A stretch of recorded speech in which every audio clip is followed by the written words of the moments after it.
Chapter 86. The Egg. What? What is this? A soldier of the Haze tribe gazed at the ominous black earth before him. His expression one of bewilderment. In his field of vision, the foul-smelling, foreboding terrain starkly contrasted with the nearby desolate landscape. This disparity was so jarring that it resembled a once pristine and normal wall suddenly marred by grotesque, twisted substances and indescribable tumors. The distinction between the two was so profound that the Haze soldier could no longer suppress his inner curiosity, disregarding the discipline of the military, and posed a question to his vigilant companions. Hey, do you think this black land might not belong to our world? The other soldiers paused momentarily upon hearing this. To be frank, this sentiment was not exclusive to that particular soldier. Every member of the Haze squad felt a vague sense of dissonance upon witnessing the scene before them. It seemed as though this black earth was utterly incongruous with everything else in their world. Shut up, 092, mind your discipline. A fully armed Haze soldier, adorned with a wheel-like magical device on his back, reprimanded the questioning soldier. It was evident that his rank was considerably higher than that of the other soldiers. Detecting the rules and properties of this world is the responsibility of the station mages and scientists.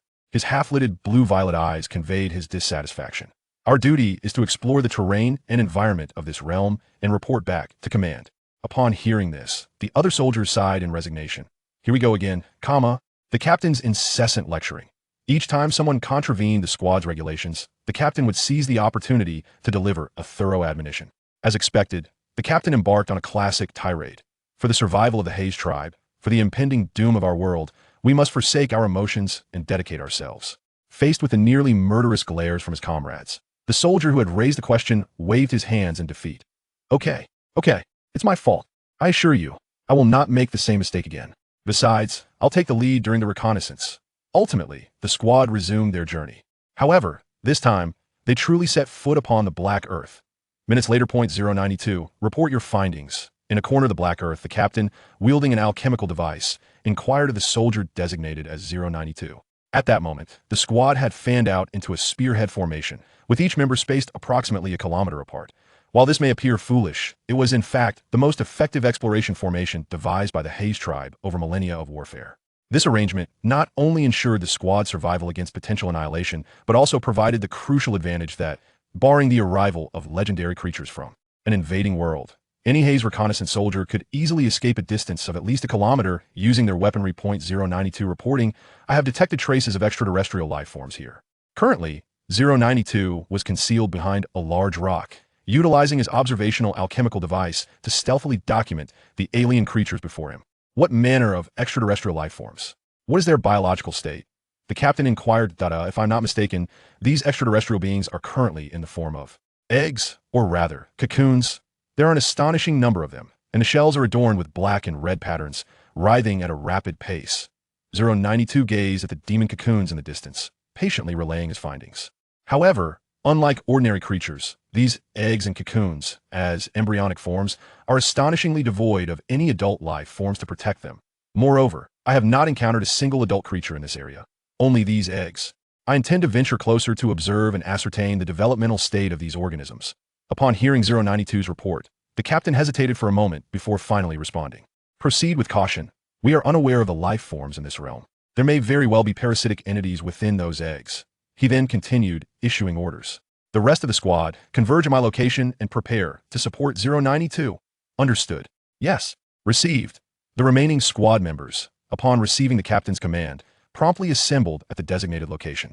At that moment, 092 stood before a demon cocoon, raising his magical blade. Seemed the demon cocoon sensed the impending danger, writhing with increasing urgency. Swish, the blade fell. The shell of the demon cocoon shattered, revealing a partially hatched young demon that opened its eyes. Boom! Just before the reconnaissance squad completed their assembly, a thunderous explosion erupted from 092's direction. Every member of the reconnaissance squad recognized the sound as that of a magical weapon detonating. 092 had encountered an enemy. Damn it, 092. What happened over there? The captain asked anxiously. Within the alchemical device, a heavy breathing echoed alongside the terrifying sounds of some unknown, savage creature. Answer me. 092. Ha! Moments later, 092's voice emerged, filled with panic and dread. Captain, it's the creatures of this world. They hatch at an unprecedented speed, unlike anything I've ever seen, and they possess full combat capabilities immediately upon birth. Damn it. My arm has been bitten off. I'm trying to escape. Damn it. I've never encountered such creatures before. They're a twisted amalgamation of chaos and malevolence. I just killed a few, and they are now attacking me while devouring their own kin. They've caught me. Oh no, they intend to eat me alive. No. They wish to torment me. I can see that desire in their eyes. Damn it. I won't let them succeed. Kill me. Quickly, kill me. Boom. Once more, a terrifying explosion erupted from 092's direction. Then came an overwhelming silence. 092's voice vanished from this world. Yet, before his disappearance, the chilling sounds emanating from the alchemical device left the Haze squad trembling in fear, their bodies engulfed in cold dread. That it was the haughty laughter of demons, the anguished cries of 092, the ominous sound of countless demon cocoons shattering, a cacophony emanating from a chaotic realm, directed at an isolated soul, laden with malice and derision. Suddenly, someone tapped the captain on the shoulder. What is it? The captain, lost in sorrow, turned around, only to be seized by a tremor that coursed through his entire being. It turned out that along the path they had traversed, a multitude of cocoons had appeared, seemingly out of nowhere. Those were the very cocoons meant for the hatching of demons. Chapter 87, Awakening. As the members of the Haze squad turned to behold the sudden emergence of the demonic cocoons behind them, expressions of sheer terror etched upon their faces. At that moment, these grotesque cocoons writhed with an unsettling fervor. Their repulsive, distorted exteriors, adorned with dark crimson patterns, resembled the filthiest of impurities, incessantly invading the vision of the squad members. Moreover, with the acceleration of their writhing, it felt as if every heart was clutched tightly from a distance. This heavy dread induced a suffocating sensation in everyone present. There were far too many. The sheer number of these demonic cocoons was overwhelming. Captain, what should we do? Several soldiers stammered, addressing their leader with palpable anxiety. Prepare to fire. We will suppress them with our firepower and charge out before these cocoons fully hatch. Team, do not panic. We shall survive this.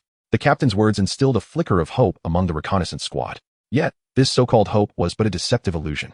As the captain of the reconnaissance team, he possessed a clear understanding of the dire circumstances. He knew all too well that they had no chance of escaping the encirclement of these bizarre creatures. The number of cocoons had escalated to a point of qualitative transformation. The only purpose left for this squad was to relay information regarding these creatures and the situation in this area to headquarters before their demise. This was the very reason behind the captain's falsehood. He was acutely aware that his subordinates were doomed, and he too would meet the same fate. However, upon hearing the anguished cries of 092, the captain comprehended a profound truth. Rather than perish in despair at the hands of these grotesque monsters, or be toyed with by those who reveled in the birth of suffering, it was far nobler to fight to the bitter end. The captain's violet blue eyes ignited with the glow of arcane energy. Fire. Boom. A vast expanse of cocoons was instantly reduced to a crimson spray under the onslaught of chemical weaponry, yet simultaneously, the hatching of the countless demonic cocoons surged forth. The world intelligence from the Blackstone squad has been uploaded. Commander, the analysis report on the southeastern jungle environment is ready. An electronic document materialized before the Haze commander amid the cacophony of alchemical machinery. This report meticulously detailed the various environmental and biological compositions of this world's jungle, complete with images, videos, and numerous meticulously marked potential marching routes. However, before the commander could fully peruse the document, a second report arrived.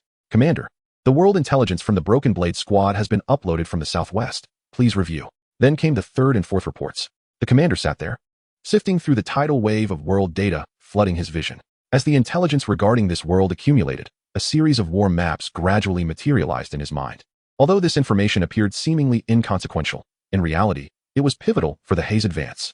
This race, which thrived on warfare and bore a countenance akin to that of rats, was innately adept at analyzing intelligence and data to make the most advantageous decisions for conquering this world. Yet today, fate played a cruel jest. The Haze would soon face an unforeseen war, one whose memory would be eternally seared into their minds. To the northwest, the world intelligence from the Rust squad has been received.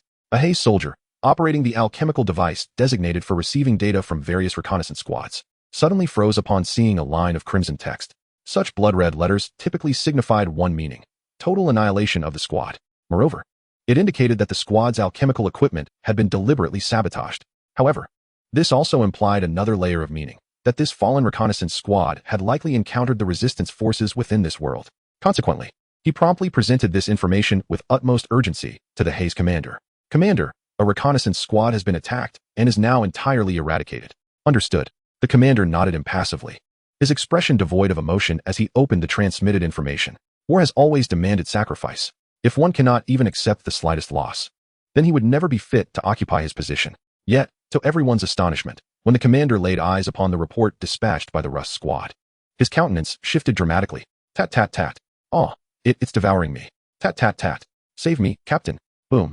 I beg you spare me." Ugh. In the video, the commander witnessed, from the first-person perspective of a fallen squad member, a horrific scene that no nightmare could ever conjure. The footage revealed squad members still alive, their bellies torn open by swarms of little demons, hanging in grotesque displays. He beheld the demons' insatiable thirst for blood, witnessing the malevolent nature of these creatures. They were born of depravity, holding no respect for life whatsoever. Indeed, they were merely incarnations of pure evil, delighting in the sight of tragic events unfolding. Evil, twisted, grotesque, fallen. None of these words could adequately encapsulate the perverse nature of the little demons. Even amidst the wars between worlds, even as the commander of a dark race, he found it hard to believe that any creature could be so merciless. He could not fathom how such twisted and malevolent beings could emerge from this seemingly beautiful world. It was as if a delectable pastry had been tainted by a horrifying mold. The juxtaposition evoked both sorrow and profound disgust. The commander fell silent. Minutes later, he rose, resolute, and began issuing his offensive commands. All forces, prioritize attacks towards the northwest. In that direction lies the most formidable enemy in this world, a terrifying foe that feasts upon disaster. Relay my orders. The commander inhaled deeply. First, clear the path with death bombs, targeting that obsidian earth. Then, deploy all armored and infantry units to eradicate every local creature. Leave none alive. We shall make these ignorant monstrosities experience the terrifying power of our hybrid creations of science and magic. We will ensure that these vile, grotesque beings, along with the world that birthed them, understand the fear that has been suppressed and humiliated by us. A flicker of rage ignited in the commander's eyes. They, and the world behind them, shall kneel before the haze, beseeching our mercy. Commence the assault. Begin. Soon. Those little demons, still grappling for the remains of their fallen squad mates, encountered the wrath of the haze. Countless chemical bombs rained down from above, transforming the blackened earth into a wasteland rife with chemical contamination. However, at the same time, the Haze tribe inadvertently awakened a terrifying presence. A pair of indifferent eyes gazed from the depths of an endless abyss. Chapter 88, The Gate of the Abyss. Location, XXXYYY. A Haze artillery commander stood at the precipice of the Black Earth, meticulously adjusting the direction of the cannon fire with the compass in his hand. Behind him, a soldier from the Haze tribe was diligently loading a death bomb. Beside the soldier stood terrifying cannons, forged through a combination of alchemical techniques and technology. These grotesquely designed cannons were one of the proudest weapons of the Haze clan, the arcane artillery. Their construction was vastly different from the cannons found in many technological or steam-powered realms. In addition to having a more intricate internal structure, these cannons featured numerous magical arrays capable of bestowing various enchantments upon the projectiles. More crucially, these arcane cannons could fire a special type of death bomb, developed by mad scientists. Each shell could inflict horrific chemical radiation and pollution upon the land it struck, utterly annihilating all life within that area. Fire. Boom, boom, boom, boom, boom. With the command given, the entire artillery position erupted in a synchronized barrage. Countless shells, trailing sinister green streaks, soared through the bright sky towards the black earth below, akin to a multitude of monstrous entities wielding sharp blades and grinning wickedly. Boom. In mere breaths, a vast area of the black earth became marred by the explosive remnants. Although the explosions themselves were not overwhelmingly powerful, the true reason these bombs were deemed death lay in the chemical agents they contained. A thick green fog began to rise from the black earth. A small demon, having been tainted by this noxious mist, suddenly widened its eyes and clutched its throat in a desperate grip. An indescribable physical agony consumed its thoughts. Soon, its body erupted with numerous yellow-green pustules at a terrifying speed. These pustules burst, releasing foul-smelling fluids. But this was not the end. The writhing, pustule-ridden demon, now convulsing on the ground, began to dissolve horrifically. Its eyeballs fell away, its muscle tissue melted, and its blood transformed into a yellow-green sludge. In an instant, the small demon became a puddle devoid of any semblance of life. The entire process transpired in mere seconds. This dreadful toxic fog was truly horrifying. Across the expanse of black earth, nearly all the small demons that inhaled this poison transformed into putrid sludge. Even the black earth beneath their feet shifted from a dark crimson to a sickly yellow-green hue due to the presence of the toxic vapors. Only a handful of mutated demons with resistance to toxins could survive, albeit briefly, in such an environment. However, this survival was inevitably fleeting. Aside from these chemical mists continuously corroding their forms, the most pressing concern was the assault. A Haze soldier wielding a curved blade, protected by a gas mask and armor, charged at a still-living small demon with a speed augmented by magic, striking with his weapon. Swish. with a single stroke. The small demon was decapitated before it could even react. The severed head, still with eyes wide open, was subsequently crushed under the soldier's boot. The remaining small demons attempted to rush forward to avenge their fallen kin, but bang, bang, bang. A massive black machine, adorned with the skulls of unknown creatures, opened fire. Countless bullets transformed into a storm of metal, ruthlessly exterminating the small demons. Ha! Accompanied by the driver's maniacal laughter. More weapons mounted on the machines unleashed a frenzy of fire. No small demon could withstand the onslaught of this metallic tempest, each one perishing with anguished cries. Meanwhile, the ordinary soldiers of the Haze tribe exhibited formidable combat prowess. Equipped with complete armor and weaponry, each warrior demonstrated at least a level 5 strength. Within a matter of minutes, over half of the Black Earth in the area was utterly annihilated. The most aggressive Haze forces had even reached the core region, launching devastating attacks against the still-hatching demon cocoons. Reports of battle from various squads cascaded like snowflakes to the Haze commander. Well done. Observing the recorded enemy casualties, the commander smiled. Though these creatures were grotesque and twisted, their strength appeared laughably feeble. This foolish world was destined to be trampled underfoot by the Haze tribe. Continue the assault. Eliminate all beings that dare to resist. Establish a forward base. We shall seize this world effortlessly. This quasi-mythical being was on the verge of being captured. Chu Hao sat upon the throne at the bottom of the endless abyss, surveying a corner of the battlefield. In that corner, a quasi-mythical being, with countless incarnations, was besieged by demons, many of its avatars having already fallen into the clutches of the fiends. He was curious about the rules governing this being's essence.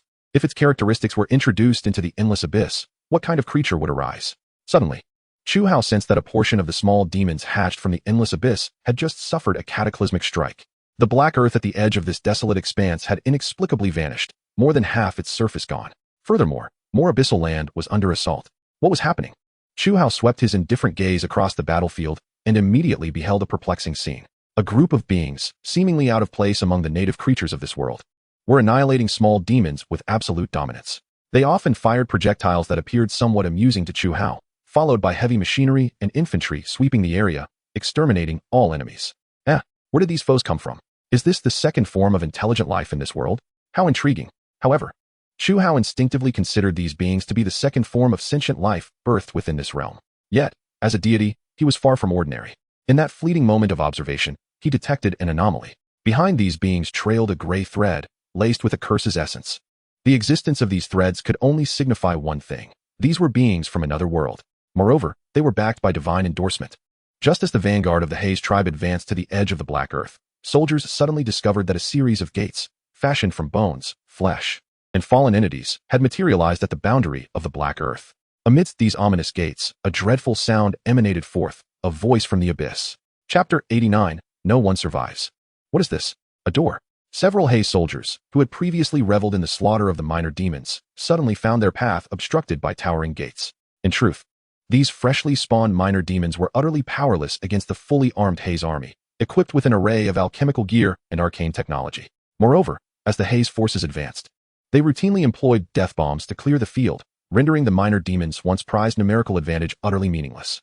Thus, the soldiers of the Haze clan, grinning wickedly as they trampled upon the corpses of minor demons, arrogantly marched towards the edge of the Black Earth. Along the way, they ruthlessly slaughtered any minor demons that fell within their sight, relishing in their anguished cries, second only to the delight of shattering the demon cocoons. However, their fortunes were about to take a turn, for the spatial gates from the endless abyss had now arrived in this world.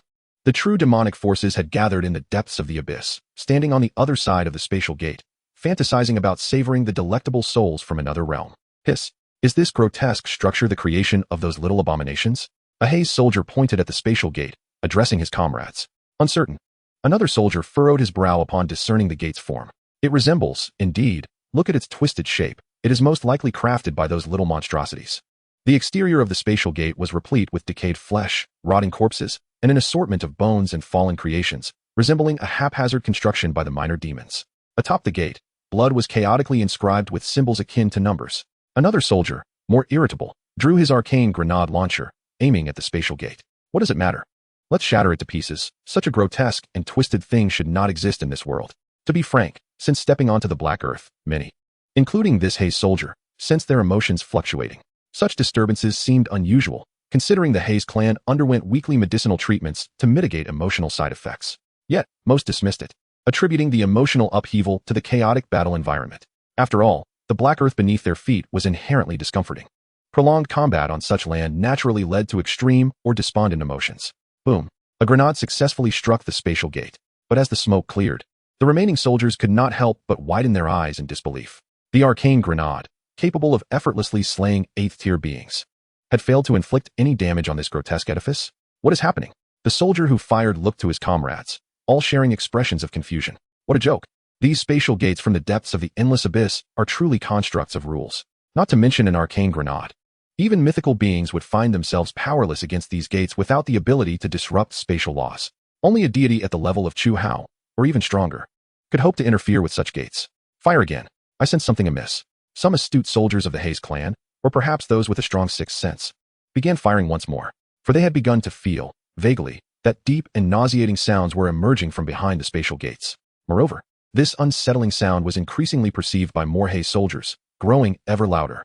This filled them with unease. Just as they prepared for a second volley, a minor demon suddenly burst forth from the spatial gate. As if signaling, a multitude of minor demons began to pour out from all the spatial gates simultaneously. Upon witnessing these minor demons, all the Haze soldiers erupted into laughter. Ha ha ha, what is this? So it's just this bunch. I thought something big was coming. Ha ha ha. Instantly, the knives, swords, and firearms in the hands of the Haze soldiers were unleashed upon the minor demons, reducing them to heaps of flesh. An ever-increasing number of minor demons fell before the spatial gate, their blood and gore accumulating on the ground. However, just as they continued their macabre slaughter, a true monstrosity finally stepped through the spatial gate into this world. The moment this creature appeared, every Haze soldier began to tremble, many unable to keep their grip on their weapons steady, not for any other reason, but because the form of this monster was terrifying beyond measure. With blackish-purple skin, a grotesque and distorted visage, and a body riddled with tumors, it was adorned with countless sinister eyes. This demon seemed to have emerged from the deepest recesses of every individual's nightmares. Ah, the sweet aroma, imbued with flesh and decadence, truly. The scent of a new world is delightful. A towering demon, self-proclaimed as Evil Eye, awakened with several true names, leisurely stepped out from the spatial gate. Surprisingly, it did not launch an attack on any enemies. Instead, it simply gazed skyward, inhaling the air of this realm. Simultaneously, the portal behind Evil Eye began to reveal a myriad of grotesque demons.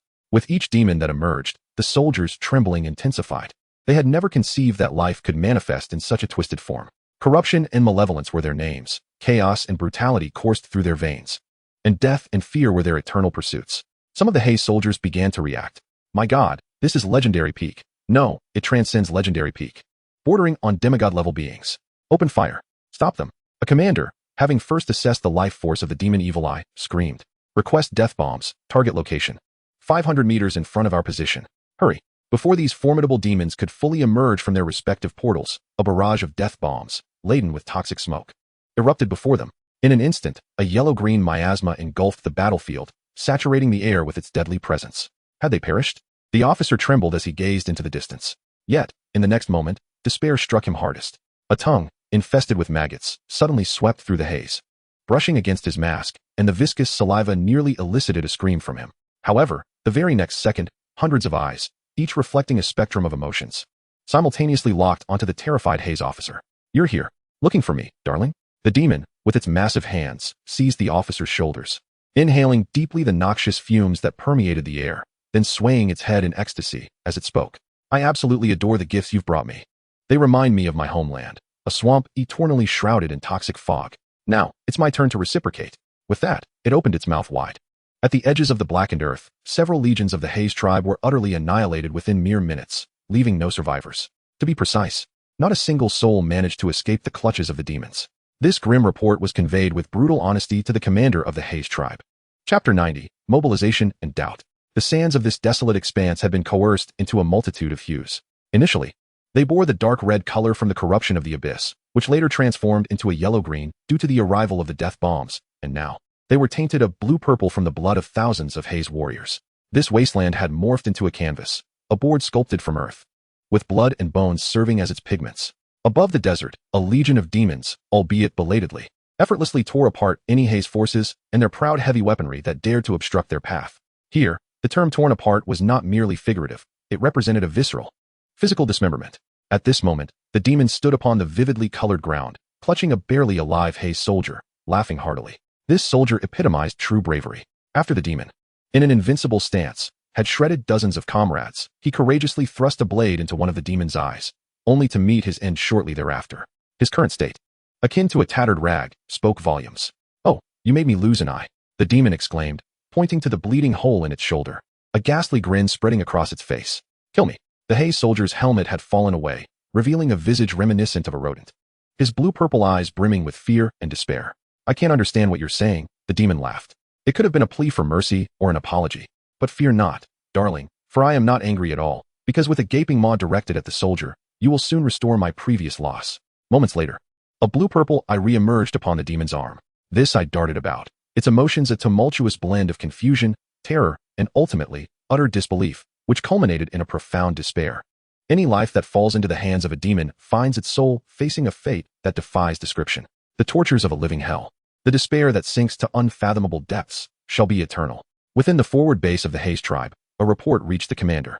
3 legions of the Haze tribe, along with a heavy support contingent, had been completely obliterated within mere minutes of the monstrous gateway's emergence. No soul among the Haze could escape the grasp of those fiends. The entities we confront seem utterly alien to this world. Beyond their prior display of absolute chaos and distortion, their most notable trait is their relentless pursuit of souls. They appear to be beings innately sensitive to the souls of living creatures. Born of a realm of sin, they thrive on malevolence, embodying absolute depravity. A harrowing report was meticulously delivered to the commander of the Haze tribe, accompanied by the anguished cries of the legions moments before their demise and the horrific images of those tainted by demons. Both the sounds and sights were sufficient to drive any rational being to madness. Yet, it was a dark entity, a Haze commander, who routinely injected himself with copious amounts of chemicals to suppress his emotions, that observed these transmissions. Seated at his post, he accelerated through the incoming data using his devices. Finally, upon absorbing all the information, the Haze commander rose once again before the eyes of his subordinates. It was unclear when the visuals and sounds from the northwestern front began to circulate among the troops. Every Haze soldier with even a modicum of curiosity had procured snippets of data from that battlefield. However, once they truly beheld those images and sounds, even the chemicals could not quell the terror that surged within them. They faced an enemy that was not life at all. Those who laughed while tearing apart their comrades were embodiments of death and depravity. The soldiers of the Haze tribe, as sentient beings, naturally felt a profound sense of dread. Yet, forged from adversity, the Haze tribe possessed an unwavering military tradition. Even in fear, they gritted their teeth, vowing to obey their commander's orders unto death. Thus, all the soldiers within the Haze forward base turned their gazes toward their commander. His decisions would determine their fates. "We shall not retreat," the commander stated calmly, articulating his conclusion. "We cannot abandon this place. We have expended too many resources to arrive in this world.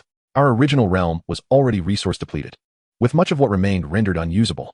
Therefore, we must seize this world to replenish our mother world." The commander addressed his aide. "Establish contact with the command center on the other side of the portal and inform them that we are encountering a fierce counterattack from powerful foes. This world is home to a terrifying breed of beings whose origins remain a mystery. I suspect, though it is merely a suspicion, that these dreadful creatures may hail from other worlds. Their modus operandi is entirely dissimilar to that of the beings native to this realm. We require support from our mother world." "Understood," the aide nodded. "But how shall we request that they send forth those legions?" The commander closed his blue-violet eyes and spoke in a tone devoid of emotion. "First, there were the formidable Reapers and Annihilators, the 2 principal armies. Next came the Pestilence, heavy army, and finally, the 2 unique legions, the Grand Scientists and the Arcane Envoys." Upon hearing this, everyone fell silent, including the adjutant. For the forces the commander had named represented the most elite military factions within their respective worlds. Each of these armies possessed the capability to effortlessly obliterate a minor world. However, this was not the crux of the matter. The focal point was the 2 exceptional legions, the Grand Scientists and the Arcane Envoys. After articulating all this, the commander of the Haze clan lifted his gaze to the heavens. In the far reaches of the sky, a pitch-black star hung, merging seamlessly with the surrounding darkness, rendering it almost indistinguishable. Where did these beings originate? Why did they manifest in such a form? Could it be that there lies a portal to a more powerful world hidden here? Perhaps akin to those gateways resembling spatial conduits? A thought ignited in his mind. If true, the value of this world would be unfathomably high. Perhaps we could traverse that passage to another, more powerful realm, acquiring resources far more precious than those available in this world. Chapter 91. The game between 2 deities at the bottom of the endless abyss, the source of all corruption. What an extraordinary creature this is. Chu Hao observed the anatomical structure of the dozens of Haze soldiers before him and remarked with a hint of detachment. Analyzing according to the textbook data, this race could indeed be classified as a dark species. Threads of divine fire emanating from Chu Hao infused the bodies of the Haze soldiers, decoding their life information for his examination. However, the anatomical structure of these Haze beings appeared entirely distinct from that of ordinary dark creatures. Their bloodlines remained relatively stable, sustaining a consistent life form. Yet, their internal organs had undergone grotesque mutations. With a few swift gestures in the void, a thoroughly deformed internal organ materialized before him. The organs, particularly the lungs and stomach, had evidently mutated, or rather, undergone an uncountable number of aberrations. These organs bore a resemblance to those exposed for prolonged periods to a harsh environment fraught with chemicals and radiation, resulting in their grotesque appearance. A glimmer of insight flashed in Chu Hao's eyes. In the next moment, the lung of this Haze soldier was entirely dissected. The dissection revealed a chaotic mass of aberrant tissue, prompting Chu Hao to furrow his brow, disordered and riddled with aberrant growths.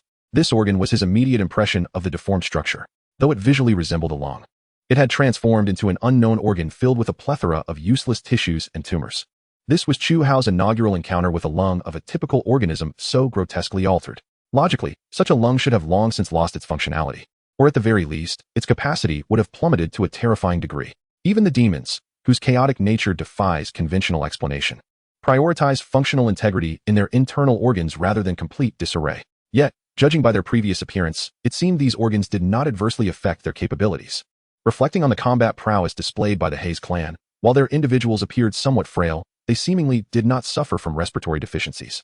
The evident contradictions within these organs left Chu Hao perplexed.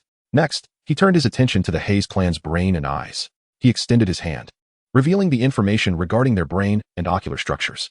Curiously, these beings' brains and eyes exhibited no signs of mutation. Conversely, they appeared to have undergone beneficial alterations due to some form of cursed magic, enhancing their intelligence and visual acuity. If the other organs had been subjected to environmental mutations, then these creatures' brains and eyes seemed to be meticulously protected by a formidable entity. But what kind of environmental conditions could lead to such transformations in these rat-like beings? Or perhaps, what hidden presence behind these creatures employed cursed magic to safeguard their cerebral and ocular faculties? After a moment of silence regarding these organs, Chu Hao summoned the soul of a Haze soldier before him. Ignited soul.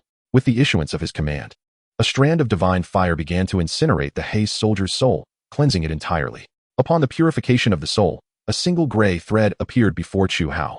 He reached out, grasping the thread, which was suffused with minuscule divine power, akin to a parasite firmly embedded within the soul of each Haze being.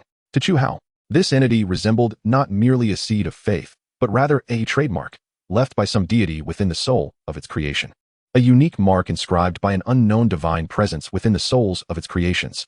Only a true deity could accomplish such a feat. Yet, the most distressing and confounding matter for Chu Hao was this. If these threads were indeed genuine, he had stumbled upon a terrifying reality. That within the realm of the secret world, a deity had naturally evolved. Moreover, a deity of at least mid-tier caliber?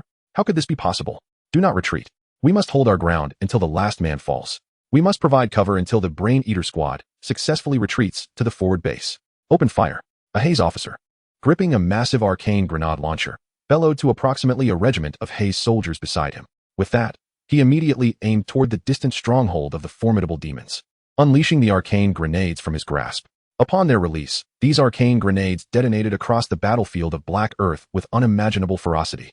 Any minor demon caught within the blast radius of the arcane grenades would be instantly obliterated. Even those demons yet to reach the legendary tier would suffer grievous injuries and temporarily lose their combat effectiveness if struck by these grenades. However, such destructive power and battlefield performance were not the primary focus of the officer's attention at that moment. His thoughts were solely fixated on a team that appeared entirely distinct from ordinary soldiers.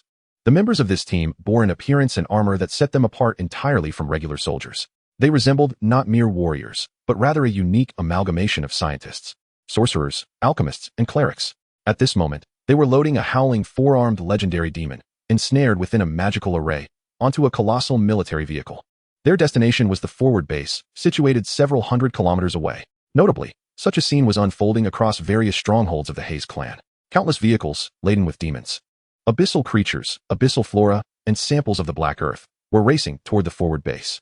It was not only Chu Hao who was attempting to discern the formidable presence of the demons. The Haze clan, too, endeavored to employ technology, alchemy, and magic to comprehend the endless abyss and its creations. This was a battle between two races, a deadly struggle between two worlds, and a complex interplay between two deities. Chapter 92. The Arrival of the Legion and Laughter. A battered heavy vehicle hastened back to the Haze clan's forward base at breakneck speed. Despite numerous Haze soldiers sacrificing their lives to shield the vehicle's retreat, its exterior, crafted from alchemical metals, bore numerous horrific signs of corrosion and impact. These marks testified to the arduous and terrifying journey it had endured. Nevertheless, the sacrifices of these Haze soldiers were not in vain. For now, a native demon captured on the front lines had been transformed into a specimen and delivered to this location. The commander announced, "The Brain Eater squad has returned." A Haze lieutenant burst into the commander's quarters to report. They had successfully captured a biological specimen from the enemy world, its strength rated at legendary status. According to reports from the front, the vitality of this creature was considered to be the pinnacle of enemy soldiers. Within the Haze clan's forward base, the commander, since the onset of the war with the Endless Abyss, had finally received a piece of good news. Upon hearing this, the commander's eyes sparkled with excitement. "Well done. Excellent work." Having spoken, the commander quickly donned his attire and hurried alongside the lieutenant toward the direction of the Brain Eater squad. Upon arriving beside the legendary demon, and truly beholding its fearsome form with his own eyes, even he could not suppress a sharp intake of breath. What a terrifying creature it was, encased in a seal. The four-armed demon fixed its blood-red gaze upon each member of the Haze clan present. Its crimson eyes radiated a brutal aura from the chaotic and malevolent realm. Its maw incessantly uttered the whispers of demons, seducing the souls of all present toward the depths of corruption. Merely locking eyes with it would instill a profound discomfort in any ordinary Haze clansman. "Little one, I can sense your presence." The four-armed demon acknowledged the commander's scrutiny, turning to address him. As it spoke, the commander felt as though his soul had been pierced by icy water, causing him to tremble uncontrollably. Reflected in the demon's gaze was the commander's pallid visage. "Do you fear the terror concealed within your soul?" Once the commander regained his composure, he turned to a member of the Brain Eater squad, adorned with a symbol of gears and books upon his chest. "What is it saying? Can it be translated with magical tools?" In a world imbued with magical energy, the Haze clan possessed the ability to communicate with other species, at least with the majority of ordinary beings. In the Haze primary world, translation magical tools, though expensive, were not exceedingly rare. However, to his surprise, the squad member promptly shook his head. "I am sorry, Commander, but we have attempted to communicate with it. However, its language seems to be obstructed by some form of world rule, rendering translation impossible." "What?" The commander frowned, finding this assertion quite incredulous. What kind of world rule could shield a creature's language? "Commander, while we cannot comprehend it ourselves, the fact remains," the squad member with the gears and books said earnestly. "This legendary creature is the most valuable acquisition we've made since arriving in this world. It is now certain that the essence contained within this creature is entirely incompatible with our original world of invasion. In other words, it indeed originates from another realm." Upon hearing this, the commander exhaled heavily, a wave of complex elation washing over him. "Can we confirm it 100%? Not yet. But once we transport this creature back to a research institute, or either the Academy of Magical Energy or the Alchemical Academy, we can ascertain its origins without a doubt." Just as the two were engaged in conversation, countless points of light began to illuminate within the spatial passageway deep inside the base. Clack, clack, clack. Uniform footsteps emerged as all soldiers immediately fixed their gazes in that direction. From the spatial passage, a fully armed army began to emerge. This force donned uniforms entirely different from those of the current vanguard. Their attire bore the vivid emblem of a crimson alien skull. Upon their appearance, it was the Exterminator's Legion. Some recognized this infamous and fearsome army, responsible for the annihilation of innumerable worlds. But that was not all. At the second spatial passage, similar lights began to flicker. Another army, marked by blood-dripping blades on their uniforms, emerged from this passage, and as they did, an eerie silence enveloped the forward base. No one dared to speak in the presence of these chemically brainwashed lunatics, lest they disrupt military discipline. "Yes, it is the exterminators," a trembling Haze soldier thought silently to himself. Simultaneously, within a third passage, grotesque, almost scrap-like heavy alchemical machines were ushered through the transmission portal. These machines were splattered with various bloodstains and grime, appearing as though they had not been cleaned in ages. Yet every individual present understood that these machines were not lacking in maintenance. Their filthiness was a testament to their recent arrival from another battlefield. They had not received any respite or resupply and had simply arrived at the new front. Each machine bore marks of various toxic lesions, inscribed in blood and oil. Meanwhile, the fourth and fifth passages also illuminated, signaling the arrival of the Grand Scientist Legion and the Magical Envoy Legion. However, their pace was noticeably slower than the other forces, attributable to the distinct equipment they bore. Nonetheless, with the arrival of these three legions, the atmosphere within the once bustling forward base had transformed into one of overwhelming silence. "Very well, Commander, your foremost concern now must be how to effectively command these three formidable legions." The member of the Brain Eater squad, adorned with gears and books upon his chest, shrugged his shoulders, and commanded the remaining team members to assist in pushing the demon towards the temporal passage. Meanwhile, we were to return to our own world bearing these samples. The commander, expressionless, nodded in acknowledgement, observing the squad members from the Academy of Sciences and the Alchemical Institute as they maneuvered abyssal creatures and samples of the Black Earth towards the entrance of the temporal portal. He felt an involuntary urge to glance back at the legendary demon. This chaotic and malevolent being inexplicably bore a strange smile as it gazed at the other end of the portal towards the world from which it had emerged. In that fleeting moment, an ominous premonition seized the commander's heart. Why is it smiling? Chapter 93, The Absurd Struggle. What could it possibly find amusing? The commander fixated on the four-armed demon destined for the portal, his mind racing with such thoughts. In its line of sight, the grotesque creature wore a grin filled with insatiable greed, sneering at the mother world beyond the passage. What could it possibly be laughing about? A profound sense of dread surged within the commander. The commanders of the Deathbringer Legion, the Exterminators, and the Blight Legion had all assembled, awaiting his orders. The adjutant approached the commander, who appeared pale, and spoke. I understand. Though the turmoil within the commander resembled a tempest, he struggled to suppress it. After all, 2 entire worlds awaited his conquest, and 3 legions stood ready for his command. The commander turned, exhaled deeply, and regarded the officers positioned at a distance. He strode towards them. But suddenly, was it a curse or a meme? Or perhaps the blessing of those fallen dark deities? The commander was once again haunted by the vision of that demon's smile. Its malice and desire were indelibly etched in his mind. He could not allow this creature to enter his world. The commander pivoted sharply and raced towards the temporal passage. On the other side of the portal, several abyssal flora had already been dispatched to the Haze clan's mother world. Next in line were the living samples from the Black Earth and the pivotal legendary demon. Halt! Suddenly, everyone heard the commander's furious roar. He intercepted the squad transporting the demon and declared, do not bring these unknown samples, including this legendary creature, into our world. If research is to be conducted, let it commence from the world we currently occupy.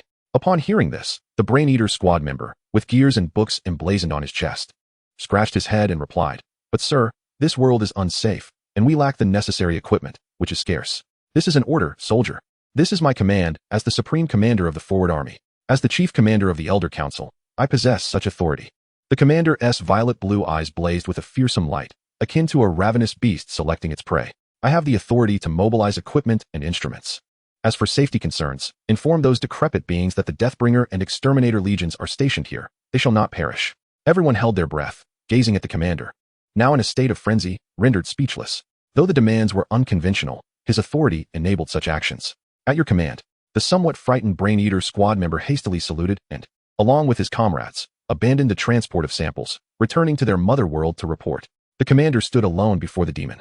Though I do not know what your earlier expression signified, I can assure you that neither you nor your world shall lay claim to mine. This time, his violet blue eyes reflected no hint of fear. The demon, in contrast, bore a condescending smirk in its crimson eyes. This is merely the beginning, little one, merely the beginning. The commander turned and continued towards the awaiting officers. Gentlemen, I shall now delineate the current state of conflict in this world. We are presently embroiled in an unprecedented 3-way battle. A horrifying war in which an entire world serves as the battlefield while the other 2 worlds conspire to annihilate each other. In the dense jungle, an outsider cautiously raised its head from the thick vegetation, surveying the other side of the jungle. It was now the 2nd week since the invasion of this world by extra-mundane fiends. The warriors of its tribe had suffered heavy losses, with only a single priest remaining. Thus, their tribe could now rely solely on the yet immature observer. It raised its gaze toward one side of the jungle. There lay an expanse of blackened earth. These black lands spread like a tumor, expanding relentlessly across every facet of this beautiful planet. Upon this accursed soil, grotesque monsters filled every inch. The sight of these abominations caused the native warrior to tremble. He recalled his priest's warnings. These fiends delight in tormenting the souls of warriors. With this thought, the native warrior looked towards the opposite side of the blackened earth. There stood an array of alchemical machinery and malevolent armored warriors, incomprehensible to the natives. In his eyes, these wicked beings were scarcely better than the demons, for whenever they arrived, they unleashed spells that obliterated all flora and fauna in their wake. Compared to the demons who corrupted the land, these creatures were equally repulsive to the natives. Yet, it was time to depart. The native warrior concealed his eyes, brimming with hatred, withdrawing into the jungle. The great priest of their powerful tribe had once told them that these 2 fiendish factions from different worlds were clashing upon their land. They must seize this opportunity to recuperate and remain patient. Once both sides annihilate each other, they could effortlessly reclaim their homeland.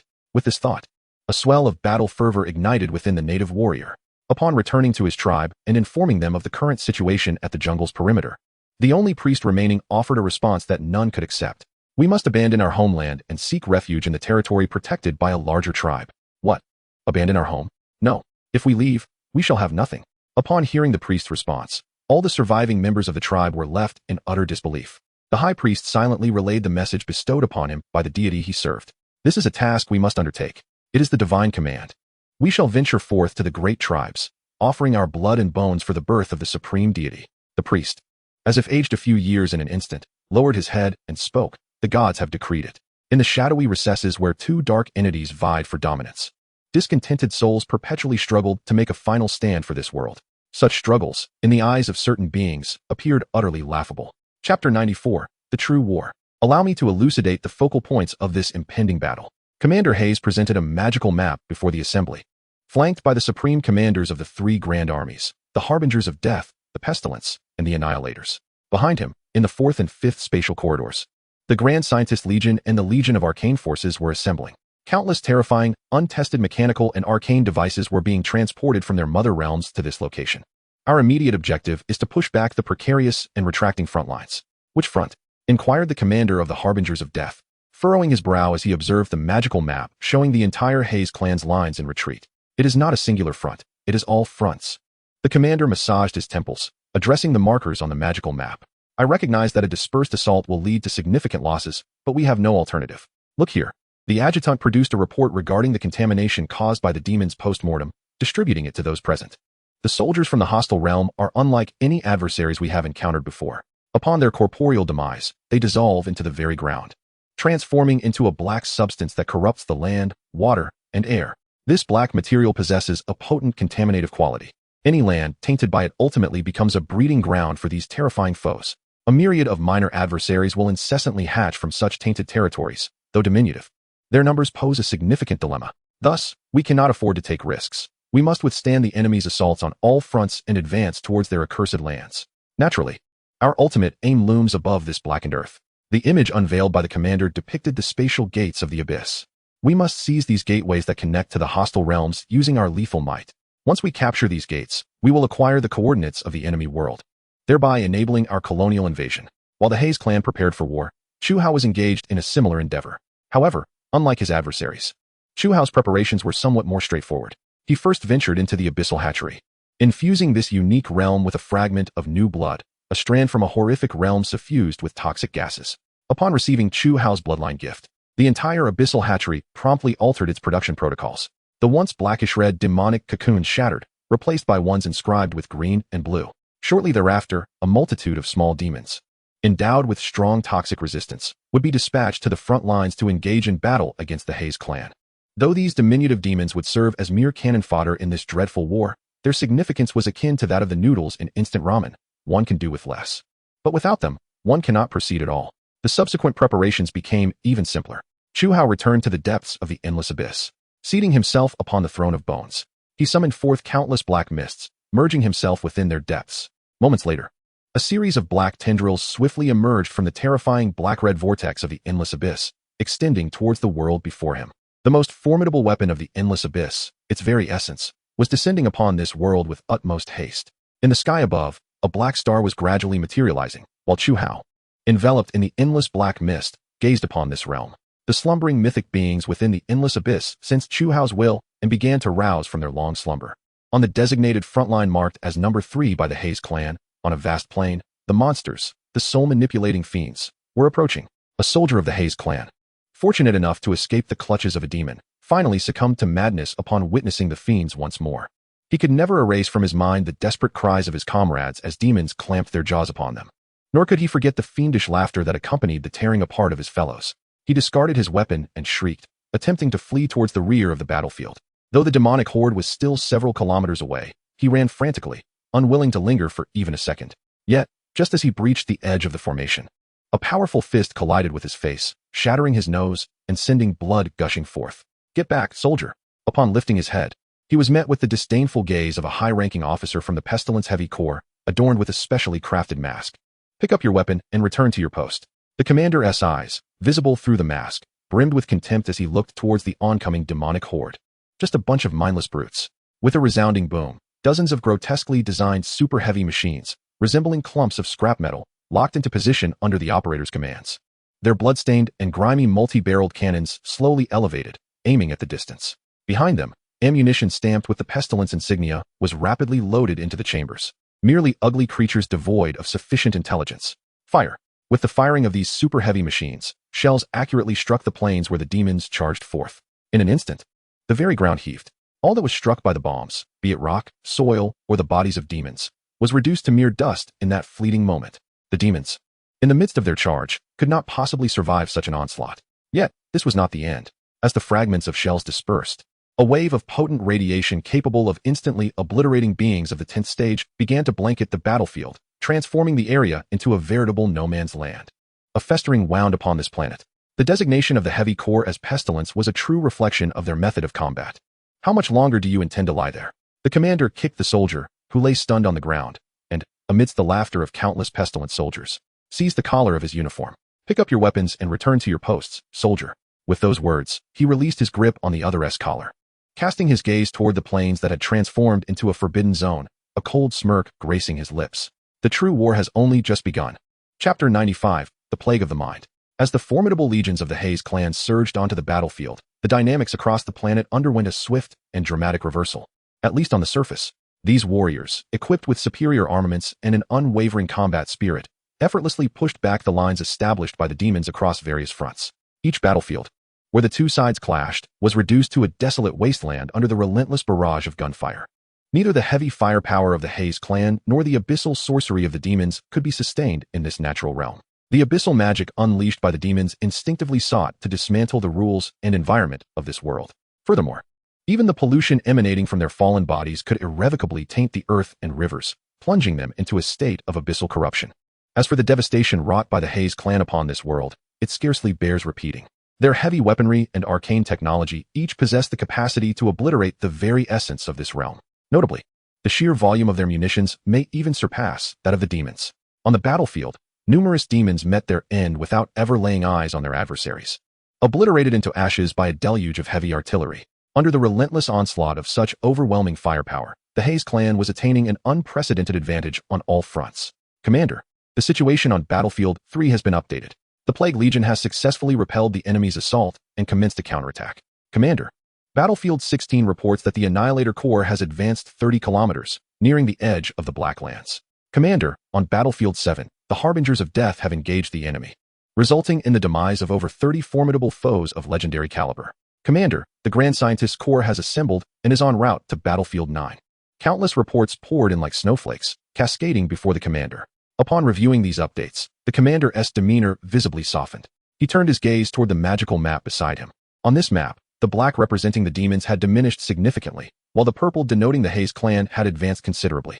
The disparity between the two sides was now glaringly apparent. Indeed, these wretched twisted beings could scarcely withstand the might of arcane energy and technology, the commander mused. However, at that moment, several researchers approached the commander, presenting him with a new report. Upon glancing at the title, the commander could not help but furrow his brow. What is this? He inquired, regarding the researcher with his striking bluish-purple eyes. The researcher responded in a flat, emotionless tone. This is a casualty report, sir. A report concerning the psychological damage inflicted on soldiers in the battlefield. Fuming, the commander retorted. Are you fools not aware that we are in the most arduous phase of this conflict? Countless regions require breaching, and innumerable troops need support. Every legion is suffering substantial casualties, every single one. I understand, sir, but the researcher's continued indifference only served to heighten the commander's ire. We have conducted scientific calculations and uncovered a terrifying reality. As this war progresses, an increasing number of soldiers are exhibiting various psychological issues. Psychological issues? The commander's anger began to wane. Are you implying that the chemical agents designed to suppress soldiers' emotions have become ineffective? Each Haze soldier, regardless of rank, routinely receives injections of a chemical concoction imbued with divine blessings. This substance significantly dampens emotional fluctuations for a duration, allowing soldiers to maintain maximum composure even in the direst combat conditions. Such soldiers can sustain high morale amidst adversity for a week without faltering. However, it is crucial to note that significantly does not equate to completely obliterated, and the extent of this effect remains questionable. In the heat of life and death battles, many Haze soldiers still experience profound emotional upheaval, leading to various incidents, including but not limited to fleeing, mutiny against superiors, and defection. No, sir. We have dissected numerous soldiers returned to base due to excessive emotional turmoil, and to our astonishment, the chemical levels within them remain well within normal ranges. This outcome indicates that they possess rationality and silence. Stop, the commander exclaimed, flipping through the report laden with arcane numerical data, an immediate headache prompting him to wave his hand dismissively at the researcher. I am not some damned scientist. You will now, immediately, convey to me in the simplest terms what has transpired. Upon hearing this, the researcher fell silent. This silence lingered for an extended period, long enough for the commander to feel on the brink of eruption. The soldiers on the battlefield are undergoing a collective, unconscious mental collapse. The researcher finally spoke. A multitude of soldiers, yourself included, are becoming increasingly irritable, impulsive, and bloodthirsty. There are even extreme cases where individuals have openly committed blasphemous acts, loudly proclaiming their awareness of an approaching malevolent realm. The data is exhibiting exponential growth as the war drags on. At this revelation, it was the commander who fell silent. He suddenly recognized the truth in the researcher's words. Ever since he began confronting those abominations, he had sensed his own emotions growing richer, increasingly volatile. Just moments ago, he had struggled to contain his fury directed at the researcher presenting the routine report. I cannot decipher this chaotic report. Just tell me, what has caused this? Or, what should we do? The researcher regarded him with indifference and replied, we must conclude the war as swiftly as possible, Commander. We must end this conflict before all soldiers succumb to utter despair. Upon hearing this, the commander turned his attention to the magical map, focusing on the arrow representing the Hayes clan. After a moment's hesitation, he clenched his teeth and issued a new command. Relay to all soldiers still in the front lines that aside from necessary defenses, all remaining forces are to join the offensive. They must advance with utmost speed to bring this war to a close. On the opposite side of the base, a dismembered four-armed demon lay upon an operating table, whispering something to the Hayes researchers observing it. Among them, one particularly weak-willed researcher turned pale, clutching his head in a futile attempt to block out the demon's murmurs. Chapter 96, Song and Descent. Following the issuance of new commands by the commander, several high-ranking officers, though perplexed by the orders that bordered on suicidal, ultimately chose to comply. Thus, across various Hayes positions, terrifying and seemingly doomed charges commenced. Charge. Advance. The assault began, surging towards the core regions of that dark land. We must hasten. Racing at utmost speed to the gates of each core area, seizing the coordinates of that world. Countless officers, under the command of their leaders, led brave Hayes soldiers into the demon's territory. This relentless offensive began to tilt the battlefield's fate decidedly. However, while the commander's orders may compel the soldiers to charge, would their hearts truly consent to such a fate? Legions of troops, aided by formidable machinery, systematically purged one demon stronghold after another. These valiant and fearless warriors effortlessly dispatched numerous powerful demons. Yet, equally, the fearsome and corrupted demons dragged multiples of Hayes soldiers into the abyss before meeting their demise. The terror exhibited by each fallen Hayes soldier, their cries in the moments before death, plunged many more into despair. This was a grand and swift advance. Yet it was also a progression built upon the very flesh and blood of countless lives. Behind this advance lay innumerable Hayes soldiers, their spirits fractured. Clutching their weapons, they trembled, listening to the horrifying whispers emanating from a distant world. Auditory hallucinations. This plague-like aftermath of the battlefield quietly spread among all the Hayes forces. Meanwhile, as the demons and Hayes soldiers fought fiercely, far across the world, in a secluded jungle, one by one, the other races were weeping as they were cast by strong guards into the entrance of a lava cave. Go forth, children. One after another, high priests, with trembling voices, sought to soothe their weeping tribesmen. You are not facing death. Rather, you are merging with the divine. Beneath this cave, the deity embarked on an ineffable journey of ascendance for the survival of this world. Upon ascension, it would represent our realm, banishing all invading malevolence. Our soul offering must be our spirit and flesh to the great God. Despite the chieftain's reassurances, each of them trembled internally. For those cast into the abyss were none other than the very children of their tribes whom they had nurtured. Cursed be those invading demons, were it not for them. A high priest silently cursed the invading fiends and the Hayes, covering his face with his hands. After a group was hurled into the depths, a tremendous aura surged from the cave, scorching the air of the surrounding area. This energy made all present tremble uncontrollably. I need more. I need more. Upon hearing this, all the priests felt a jolt of trepidation. After a moment of silence, another group of natives, wailing, approached the cave, awaiting their fates.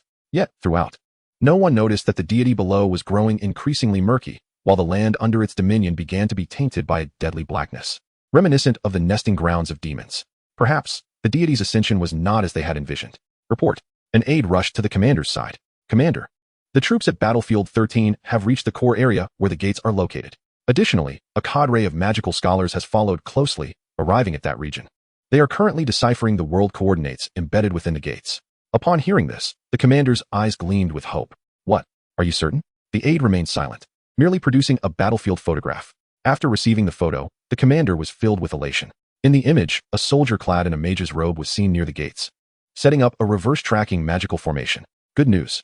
Relay orders for the troops in that area to hold their position. They must defend against any counterattack from the enemy's world at all costs. Also, direct the nearby mobile units that have yet to reach the gates to head to Battlefield 13 immediately. We must ensure the safety of the magical scholars. They cannot perish before decoding the enemy's coordinates. However, Commander, the aide's expression shifted, revealing unease. Reports from the front indicate that they seemingly do not require reinforcements. Why? For a full 10 minutes, it was reported that the gates had ceased to transport enemy soldiers. The adversary appeared to have abandoned their defense of these gates. The commander felt as though his head had been struck by a hammer, leaving him dizzy. He gasped, a profound sense of foreboding washing over him. At that very moment, all beings in this world, whether Hayes soldiers or the indigenous populace, even the demons, abruptly lifted their heads to gaze at the sky. Above them, a crimson vortex enveloped the heavens, while countless tendrils of inky mist coiled tightly around the realm. All beings heard a gradually clarifying song. This melody embodied the horrifying whispers of malevolence. It resonated with the ecstasy of fulfilled desires. It echoed the debauchery following acts of brutality. This was a song of misfortune and destruction, a hymn of darkness and decay. It heralded the arrival of the essence of the endless abyss. Oh no! The commander trembled as he gazed at the black-red vortex above. Suddenly, a crucial thought struck him. He dashed from his command post, accompanied by a dozen guards, towards the research facility housing the legendary demon. However, upon arrival at the facility, all researchers and security personnel lay sprawled on the ground, foaming at the mouth. They had been poisoned, and a significant portion had already succumbed. At the other end of the nearby corridor, a four-armed demon grinned maliciously as it dragged a researcher, half of whose body had succumbed to a grotesque state of decay, toward the entrance of another dark realm.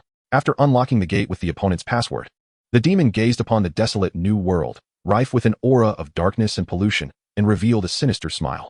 Little one, it's time to open your eyes. The abyss you so fervently sing of is upon us. Chapter 97. The Onslaught of Mythical Beasts. When the true essence of the infinite abyss descends upon this world, all conflicts on the battlefield lose their intrinsic significance in an instant. For when the apocalypse heralded by the abyss begins, the only entities left standing on this planet will be the twisted, grotesque demons of malevolence.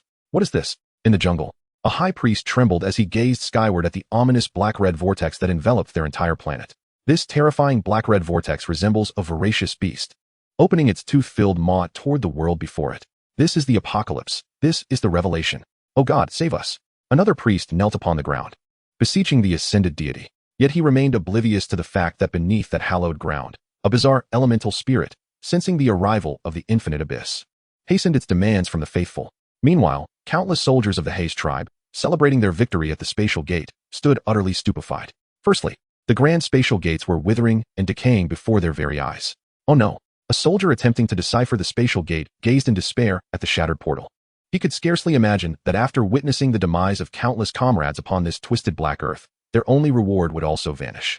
With Chu Hao reclaiming the spatial authority from the infinite abyss, these gates had lost their worth as temporary conduits. For the bewildered soldiers of the Hayes tribe, this was both good news and bad news.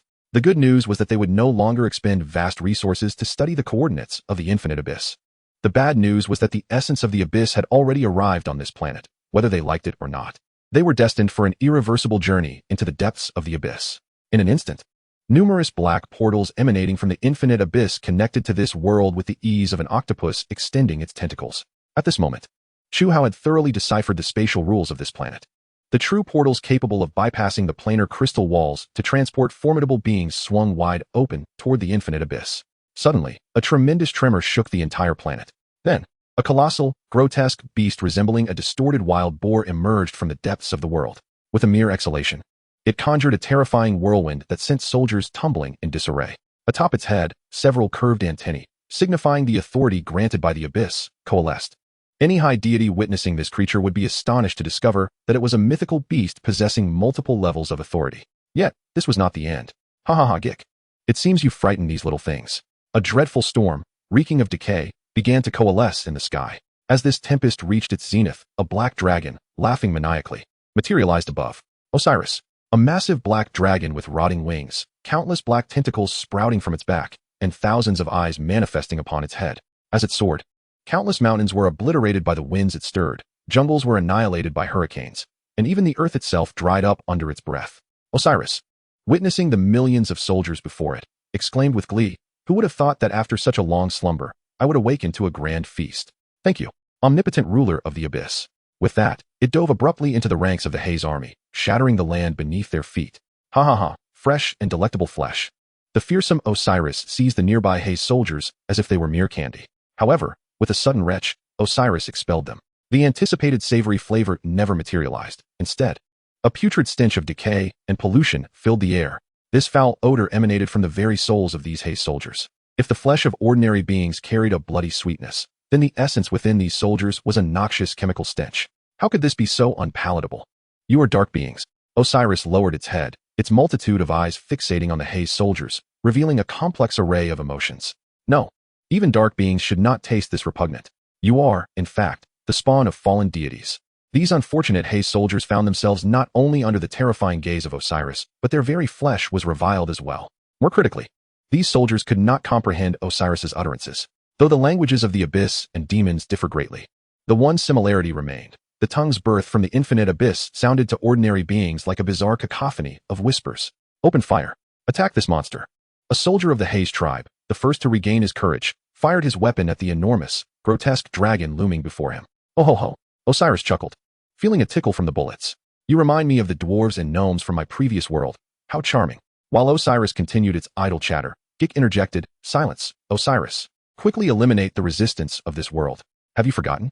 We must clear these pests before proceeding to Lord Yum." Upon hearing this, Osiris finally adjusted its expression, shedding its mischievous demeanor for one of solemnity. "Ah, had you not reminded me, I might have forgotten, little ones. My apologies." Before all, Osiris's form began a terrifying process of decay. In mere moments, its entire dragon body sprouted countless black-red pustules from within. When these pustules burst, innumerable abyssal beings, bearing the bloodline of Osiris, hatched from within. The once dominant soldiers of the Haze tribe finally understood what true domination meant, an onslaught from a mythical beast.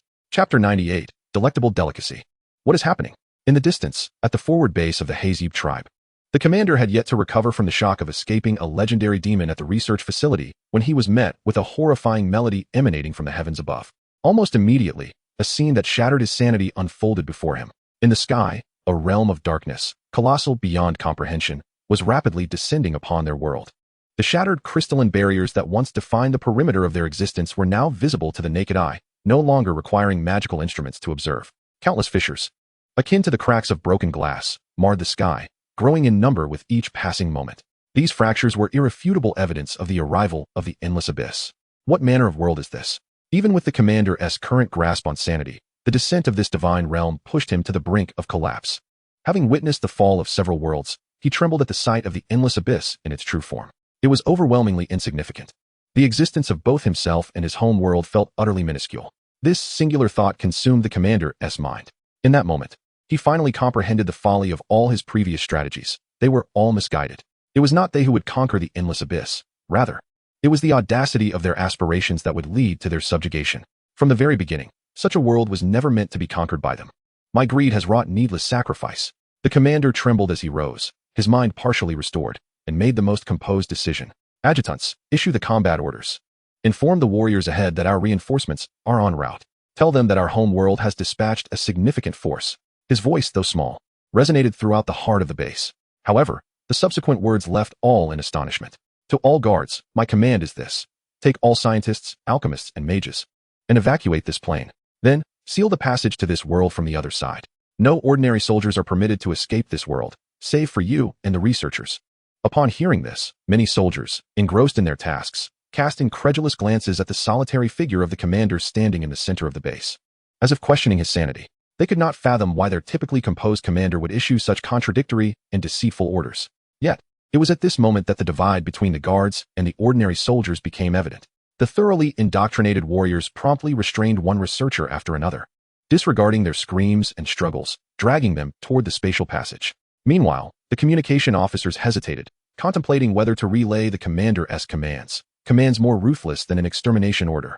The remaining soldiers, upon realizing they were to be left behind in this world, succumbed to despair. Faced with the specter of life and death, the rationality provided by chemical agents proved ultimately limited. You've lost your mind. Commander, what are you doing? You must be insane, just like those soldiers. This is treason. You are condemning our comrades to die in vain. Are you abandoning us all? Little did they know, the commander was not the one who had lost his sanity. It was they who were deluded. Some soldiers began to rush towards the spatial passage, while others drew their weapons, aiming them at the commander. But do you wish to see your home world destroyed? The commander's cold voice cut through the air, causing all those Haze soldiers poised to flee to halt in their tracks, turning their gazes towards him. I apologize for my previous miscalculations. The commander removed his helmet and addressed all the Haze soldiers. What we face this time is an enemy that cannot be vanquished through warfare. Their world is simply too vast. Hearing this, the Haze soldiers raised their heads, gazing at the slowly descending crimson-black vortex in the sky, gradually succumbing to despair. I do not know how many more troops they have in their world, nor how many formidable warriors remain unseen on the battlefield. However, I am certain of one thing. The Haze commander knelt before all the soldiers, his voice icy and devoid of compassion. We are not the adversaries of that twisted, fallen, and chaotic world. Moreover, our home world, shrouded in darkness, will not stand against the enemy either. Therefore, I selfishly beseech you to stay here. The commander raised his gaze, his violet blue eyes meeting those of the assembled soldiers. Once the precious research personnel have departed, I implore you to sacrifice your lives to help me complete the ritual and erase the traces of our spatial coordinates. Upon hearing this, not only the soldiers, but also the mages and alchemists were left in stunned silence. Wait, are you saying to erase the spatial coordinates? In theory, even if a spatial passage is destroyed, traces would remain in the original world for several days, revealing the coordinates of both worlds. When did we acquire this technology? Was it invented by the Academy of Sciences, or is it magic? It has always existed, merely kept from public knowledge. The commander shook his head. Only we, at the highest echelons, truly understand the application of this ritual.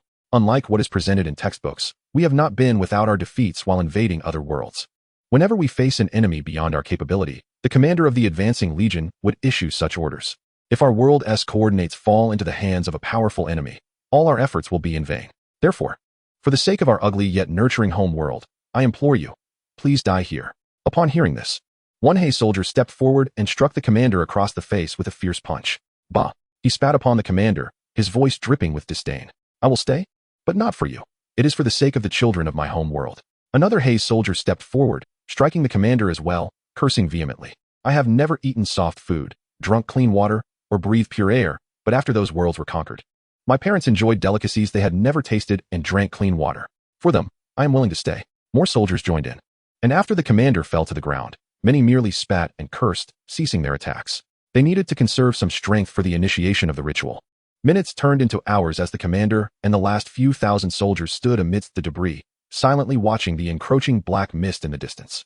On the battlefield afar, countless Haze soldiers fought desperately against the enemy, spurred on by the hope of reinforcements on the way. Meanwhile, in the core area of the base, the spatial passage was obliterated at the cost of their lives. You have arrived too late. Gazing upon the swirling black mist, the commander smiled and declared, Our world has evaded your clutches.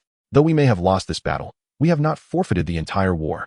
Aside from our corpses and souls, you shall seize nothing. Meanwhile, Chu Hao silently materialized from the thick black fog, emerging with an enigmatic smile as he gazed upon the Haze warriors, reduced to mere ritualistic offerings. I believe you have misunderstood, he said. Your souls bear little weight in my eyes. Suddenly, an ominous premonition surged once more into the commander's mind. Oh no. The reason I have taken the time to come here is solely to witness the despair reflected in your eyes. With that, Chu Hao flashed a terrifying smile at the diminutive creature before him. Raising his hand, an unstable black-red portal manifested before him, leading to the maternal world of the Haze clan. The despair you have generated is, to me, utterly delectable. As the commander gazed on in hopelessness, Chu Hao stepped into their realm, entering that inscrutable world of darkness. Today, I am somewhat under the weather, feeling unwell, and thus, I will only provide 2 updates. Thank you for your understanding and patience. If anyone finds this unacceptable, feel free to come and confront me through the internet. Chapter 99. The overwhelming dominance of higher life forms, O great master. Upon receiving the coordinates inscribed by the demon and traversing the unstable spatial portal to reach the maternal world of the Haze clan, the first sight that greeted Chu Hao was a vast, dark, and dilapidated realm. The world was littered with crumbling skyscrapers, their surfaces marred by the terrifying remnants of chemical substances and rampant arcane energies clashing. Every fragment of land, every river, and even the very air was infused with horrific chemical toxins and the remnants of cursed magic. This was a palpable, dark world, utterly ravaged by both technology and sorcery. After surveying his surroundings, Chu Hao closed his eyes and inhaled deeply the air of this world. Sensing the essence of this realm, he opened his eyes and remarked in a nonchalant tone, The air is thick with the scent of fallen souls and toxic haze. How intriguing. It has been ages since I encountered such an abundance of enduring curses. He then turned his gaze to his side. There, amidst a cluster of soldiers' corpses, knelt a legendary demon, its body riddled with wounds, trembling in reverence towards Chu Hao. This marked its first encounter with the great sovereign of the abyss, the master of the entire chasm. Master, this is the coordinate I offer to the endless abyss. Beside it, dozens of crimson abyssal symbols, forged from soul and flesh, began to levitate slowly in the air. These symbols, perceptible only to beings of the abyss, represented the coordinates of this world. As previously mentioned, every demon, regardless of its strength or whether it met its demise in the new world, instinctively carries the essence of the abyss into any new realm it enters. Subsequently, these demons, through the slaughter of indigenous inhabitants, utilize their flesh and souls to crystallize the coordinates of that world, offering them to the endless abyss. Alternatively, should these demons perish for various reasons in the new world, they leave behind a soul coordinate that guides other demons and abyssal beings to slowly arrive here. Regardless of the method, this world will inevitably establish a connection with the endless abyss sooner or later. Demons, across all realms, are akin to termites and cockroaches in a house, forever unremovable and ever multiplying. You have done well. Chu Hao addressed the demon, almost prostrated before him. What do you desire as your reward? Though the demon still dared not raise its head, its excitement intensified. I desire power and dominion. Yes. I also seek a multitude of servants. I wish to enslave them. The nature of demons is devoid of the hypocrisy found in other intelligent beings. They unabashedly flaunt their greed. As long as they contribute, they expect to claim their due rewards, whether granted by the endless abyss or seized from their foes. Chu Hao nodded in silence, yet his mere acknowledgement signified his acceptance of the demon's wishes. Despite its insatiable greed, he deemed the demon's contribution worthy of its desires. For this fortunate demon had presented Chu Hao with a rare opportunity. Within this secretive realm, there was a possibility of encountering a naturally evolved deity, one of mid-tier divinity. At that moment, the haze soldiers from this dark, decaying world finally arrived. Following the earlier skirmish where a small contingent had been torn apart by the legendary demon, transforming into the coordinates of this world, the present haze army had swelled to a staggering 10,000. Countless infantry, bolstered by hundreds of heavy alchemical machines, meticulously sealed off the perimeter of the abandoned spatial portal. Moreover, additional magical forces and elite units were en route. In stark contrast, the forces of the endless abyss comprised merely one demon and Chu Hao, a deity from the abyss. The disparity in numbers was utterly disproportionate. Yet, upon witnessing the overwhelming assembly of troops encircling him, Chu Hao merely chuckled coldly. He then unveiled to these beings from the secret world the terrifying might of a true deity, one from a higher echelon of existence. Descend. With those two words uttered from his lips, a cataclysmic tremor rippled through this world. The ground beneath Chu Hao began to fracture in a terrifying display, with chasms of oceanic proportions opening up beneath his feet, multiplying rapidly. Countless fissures spread across the landscape, following the trajectory of Chu Hao's gaze. Simultaneously, every haze warrior began to hear dreadful sounds reverberating in their ears. Among these were the gleeful cackles of demons, the roars of abyssal beings, and the anguished wails of fallen souls, eternally tormented. Then, a colossal claw, as immense as a mountain, erupted from the depths of the chasms. As this claw grasped at the land of this world, all traces of chemical pollution and cursed magic miraculously vanished. This is due to the fact that, at this moment, they are suffering from a far more severe and intractable pollution originating from the mythical creature, Yum, a pollution that signifies disaster and filth, emanating from a monster whose very existence is a harbinger of doom. The master, Yum, adorned with 8 heads, has placed Chu Hao humbly atop its crown and, in a terrifying manner, emerges from the depths of this tunnel. Behind him, an endless horde of demons and an incalculable multitude of abyssal creatures crawl forth. All of this represents the immense power that Chu Hao has acquired upon becoming a true deity. He embodies the infinite abyss. Whenever he so desires, he can anchor himself to the rest of the worlds, pulling a portion of the endless abyss into existence.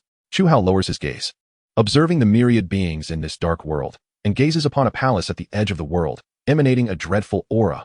As if speaking to himself, he murmurs, "Next, let me behold your true form, hidden deep within this world." Mad God. Chapter 100, Mad God. Chu Hao's choice of the term mad to describe this entity is not without foundation. He has indeed perceived the extraordinary nature of this realm. No, it is not merely this world, ravaged by chemical substances and cursed magic. The Haze clan, birthed within this world, exhibits signs of madness in their very physical structure.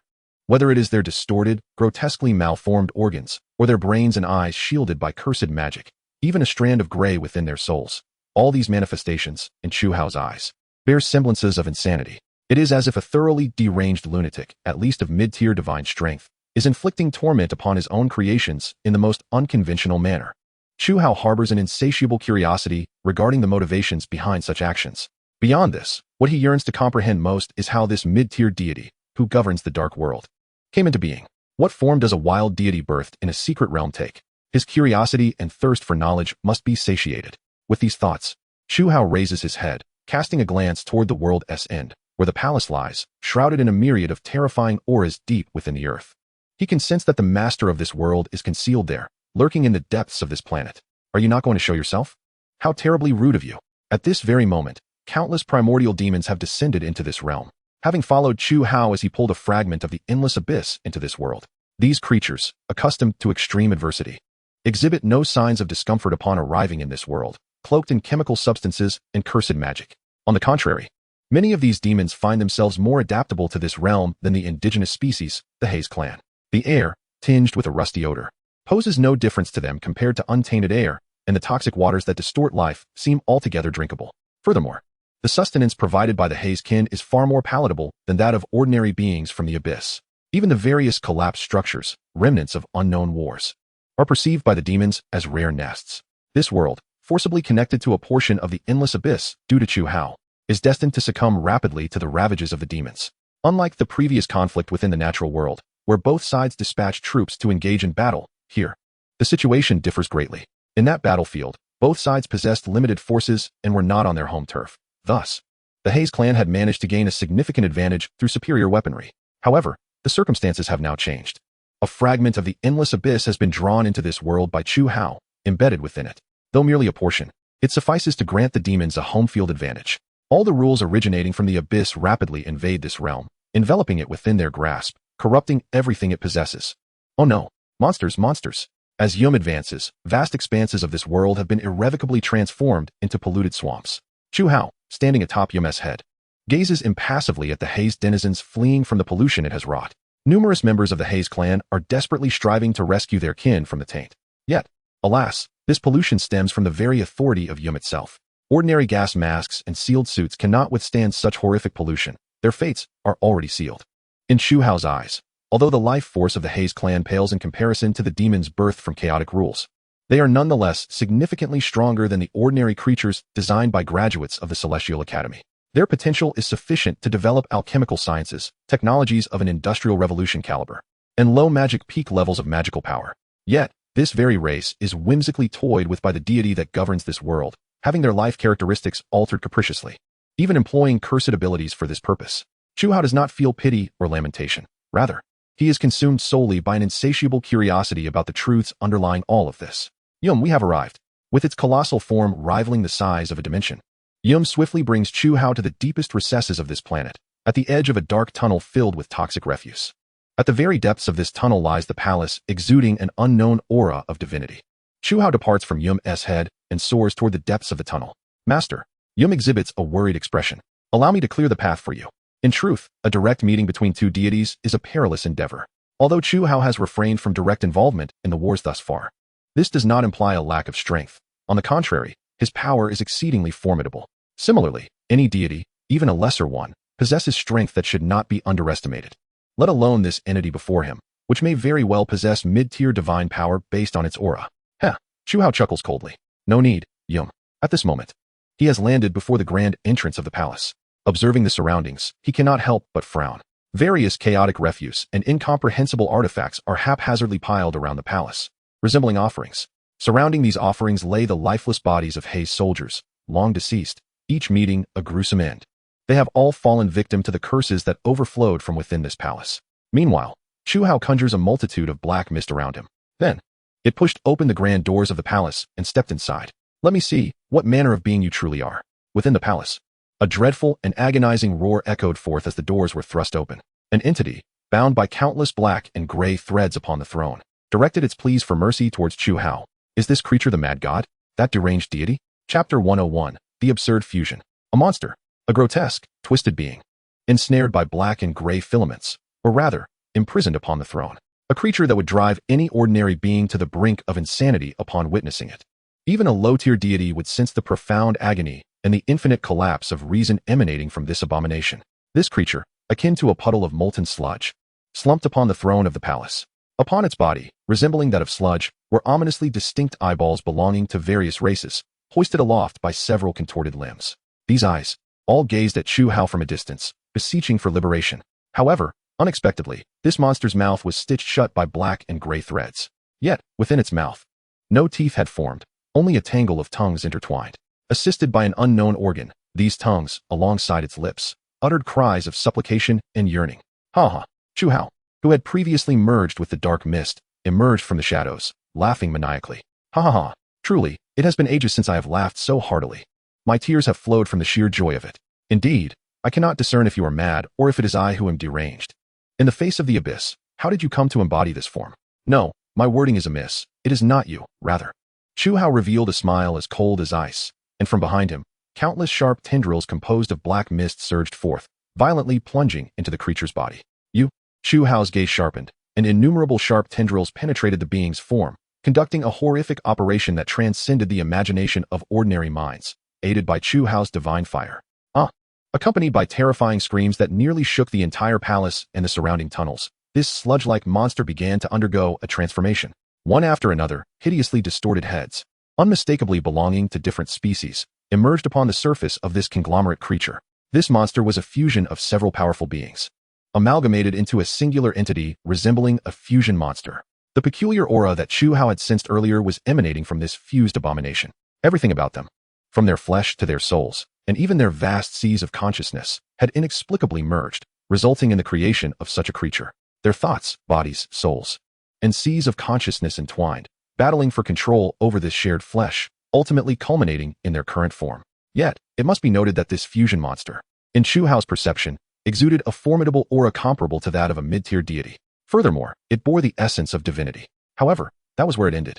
This creature, endowed with divinity and surpassing the limits of demigods and spiritual entities, bore no spark of divine fire within. Those gray threads, the ones parasitizing the Haze tribe, were not marks of divinity. They were, in fact, the sole imprint emitted as this monster endeavored to grasp the essence of this world following its fusion. With each new life born from the Haze tribe, the monster, driven by instinct, would infuse a fragment of its own soul into the vast sea of the newborn's consciousness. Yet, this method of soul fragmentation, in the absence of igniting divine fire, was excruciatingly painful, an agony 100-fold worse than death by 1,000 cuts, a torment several times more intense than being set alight. Ironically, all of Chu Hao's previous conjectures had been overturned. He had presumed that deities naturally emerged within this world. The reality, however, was that within this dark, decayed realm existed nothing more than an ugly, powerless half-finished deity. Moreover, this half-finished being required the amalgamation of several powerful entities to even come into existence. Save us, I beg you. Grant us freedom. Help us to separate. The desperate cries of the newly separated heads pierced the air. Clearly, with the assistance of divine fire, these components of the monster began to regain fragments of their sanity. However, Chu Hao's gaze remained icy, devoid of any intention to assist in their separation. On the contrary, he withdrew the sharp tendrils behind him and regarded them coldly. Silence. I possess no interest in your pitiful entreaties. The moment his voice echoed, the creature trembled at his frigid tone. This being, seemingly powerful by mere presence, now resembled a boneless slime before Chu Hao. Tell me, what have you done to become this way? Nothing, in Chu Hao's view, was more paramount than satisfying his curiosity. He narrowed his eyes. In my eyes, you fools have inadvertently achieved a remarkable feat. You have expanded your seas of consciousness several-fold, though in such an absurd manner. Bearing such grotesque forms, you have indeed augmented your spiritual realms. Ordinary beings, including deities, radiate their seas of consciousness outward, yet you have formed an inward expanding sea of consciousness, which is truly remarkable. I wish to understand how you accomplished this. With previous hypotheses dismissed, Chu Hao sought to explore new avenues of understanding regarding the seas of consciousness. Furthermore, he contemplated that if these seas could merge, the notion of manifesting a tangible, communicable will from idealistic realms was not mere fanciful thinking. The creature before him was the prime vessel for acquiring such intriguing knowledge. Upon hearing this, one of the creature's female heads suddenly shrieked, revealing her as the most astute and perceptive among them. No, if we impart this knowledge to you, we become of no use to you.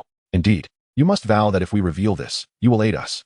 As their clamorous voices reached his ears, Chu Hao's eyes, swirling with black and red, became entranced. After a moment, he smiled gently and amiably. I swear by my divine essence, that once you reveal the answers, I shall transport you back to my realm and provide you with salvation. Now do disclose what exactly you have done. Tell me everything. The head of the female creature glanced at the other heads, gritted her teeth, and spoke. We conducted an experiment, one that inverted the ascension of the Sea of Consciousness. Chapter 102, The Sage's Research. The Sea of Consciousness. Inverted ascension? Chu Hao mulled over these terms, his expression darkening with uncertainty, although he had not personally comprehended this experiment. As a lower deity who had illuminated the vast majority of the Sea of Consciousness, he was well acquainted with its intricacies. The Sea of Consciousness, an entity possessed by every living being, is not something that can be delved into by any ordinary existence. Indeed, this fundamental aspect of life is not one that many dare to explore. Continue. Chu Hao urged the head of the female creature before him. Upon receiving Chu Hao's solemn vow as a divine guarantee, she finally felt reassured. Before delving into the details of the experiment, allow me to briefly outline the final outcome. However, I believe you, wise one, should already be aware of the ultimate results of the experiment. The female creature offered a bitter smile to Chu Hao, who remained noncommittal. We, as the beneficiaries of the experiment, have transformed into our current state. Starting from our Sea of Consciousness, our physical forms, true spirits, souls, and even thoughts have been utterly fused together. The sensation is indescribably terrifying. To put it into words, it resembles a state of blind ignorance. We can scarcely recall what we have done, cannot remember what we intended to do, and for a time, we were unable to recollect the past or foresee the future. In this condition, we encountered unprecedented terror and extreme torment. This state commenced the moment the experiment was deemed successful, until you graced us with your presence and utilized your magnificent power to separate us. The experiment was successful. Chu Hao noted this pivotal juncture. I understand. Now recount the process of your experiment in as much detail as possible and omit no information. A flicker of crimson light glimmered in Chu Hao's eyes. You must be aware that you cannot deceive me. Upon hearing this, the other heads trembled and cast helpless glances at the head of the female creature that faced Chu Hao directly. Indeed, we would never deceive you. Naturally, we hope you will honor your promise. The initial procedure of the experiment transpired thus. Several epochs ago, do not doubt it, truly several epochs ago, the flow of time in the secret realm was significantly slower compared to the divine realm. This is not only due to their inability to accelerate the passage of time, but also relates to the differing temporal laws and formulas in the divine realm. Over the vast eons, this world gave birth to numerous intelligent beings of various races. These intelligent beings established civilizations based on technology, magical energy, alchemy, and various branches of science. Yet, these beings accomplished a miracle. They managed to avoid catastrophic extinction wars while maintaining reproductive isolation. Instead, with the assistance of a sage, the different races began to cast aside their barriers and gradually fuse together, forming a complementary and prosperous civilization. Technology, magical energy, and alchemy began to mutually promote one another. The various races began to restrain their desires and strive to assist one another. Ultimately, a flourishing world emerged, characterized by beautiful environments and a society where all lived in happiness and health, with technology advancing rapidly towards a more potent level. However, it was precisely at this moment that fissures began to appear among the races. With technology not yet reaching a sufficient level, the productivity of the entire world could not satisfy the desires of every being.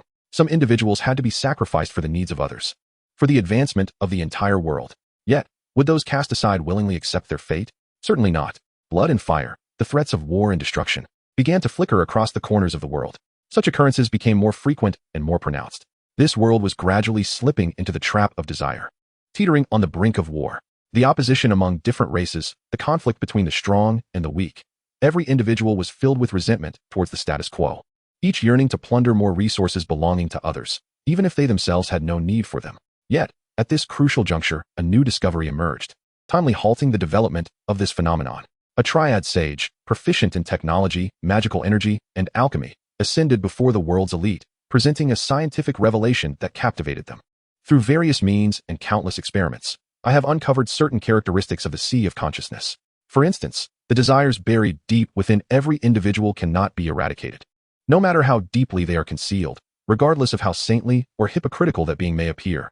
Unconscious desires will inevitably arise. This is one of the Sea of Consciousness's most vital traits, the infinite extension of desire.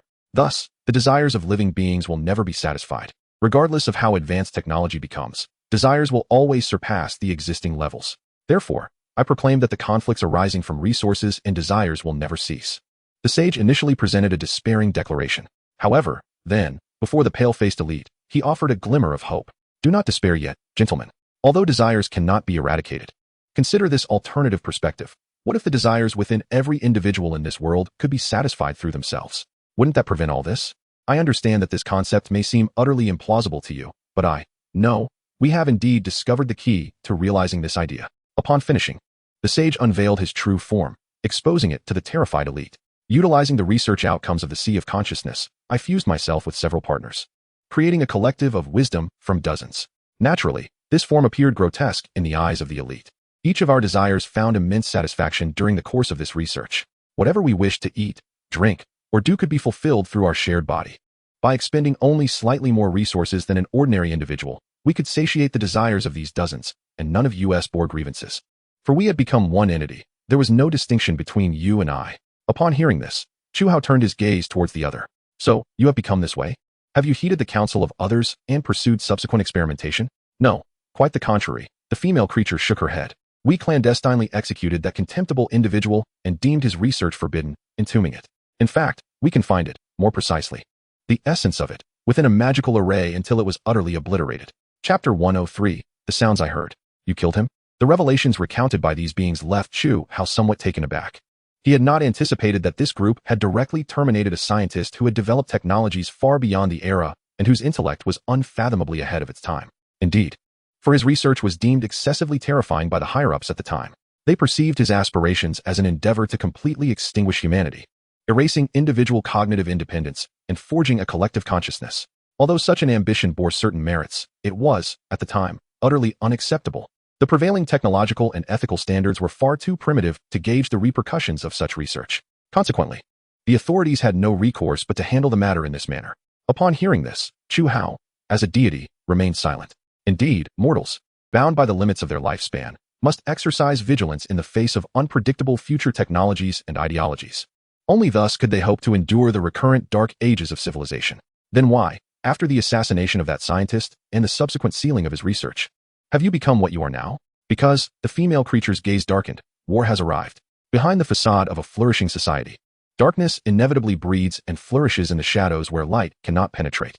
The rifts between races, the chasm between the rich and the poor, and the discord between the privileged and the forsaken reached an irreconcilable climax at a certain juncture. The war foretold by that sage ultimately came to fruition. The formidable races commenced a brutal extermination war, and countless smaller races were ruthlessly annihilated. Proponents of steam technology, magical energy, and alchemy began to channel their scientific advancements into military applications. The earth was ravaged by death bombs, rendering it barren and unfit for cultivation, while the atmosphere was laden with remnants of cursed magic, and the oceans became tainted with alchemical agents, transforming into fetid crimson liquid. The once unbreakable racial treaties shattered amidst the conflict. This world, once resplendent, was instantaneously reduced to ashes. So, the higher-ups, after the war, recalled the discarded proposal, hoping to resolve the discord in this manner.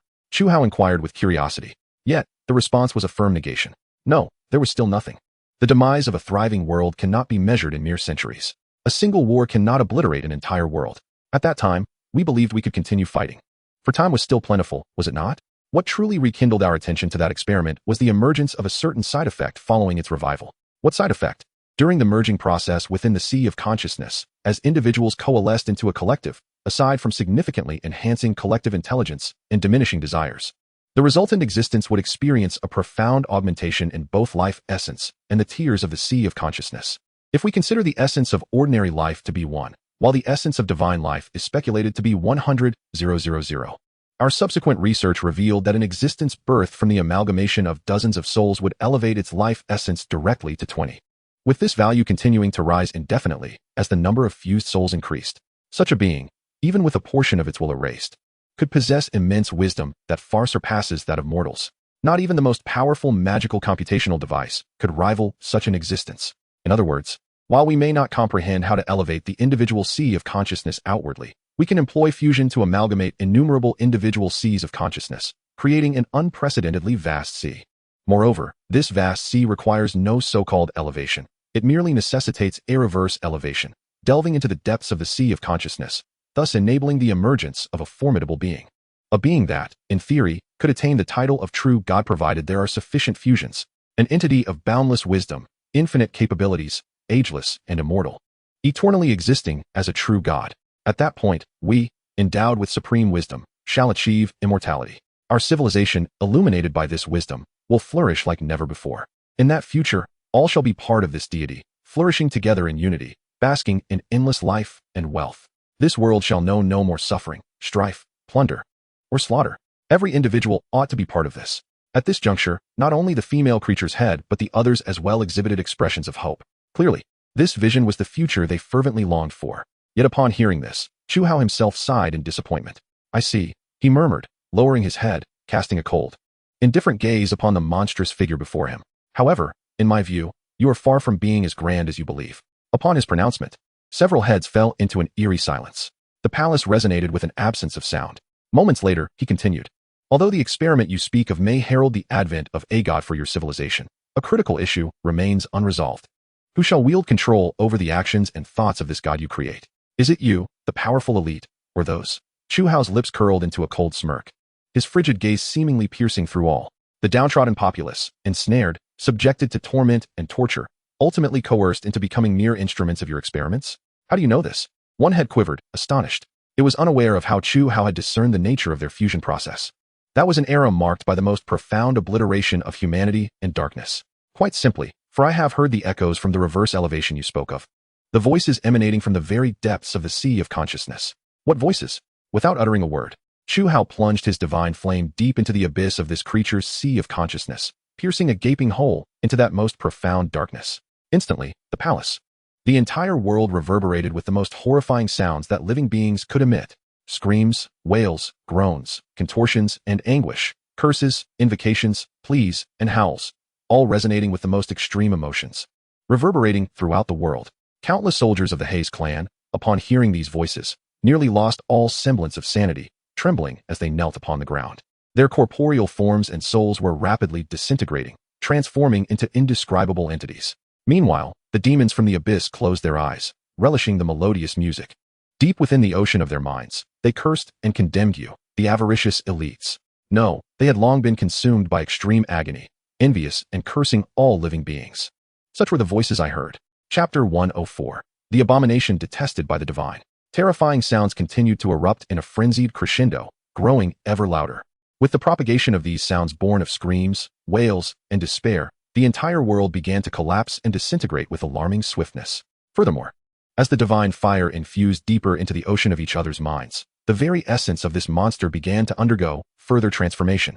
Its form started to swell rapidly, with more murky eyes, gaping maws, quivering tongues, and grotesque limbs sprouting from its body.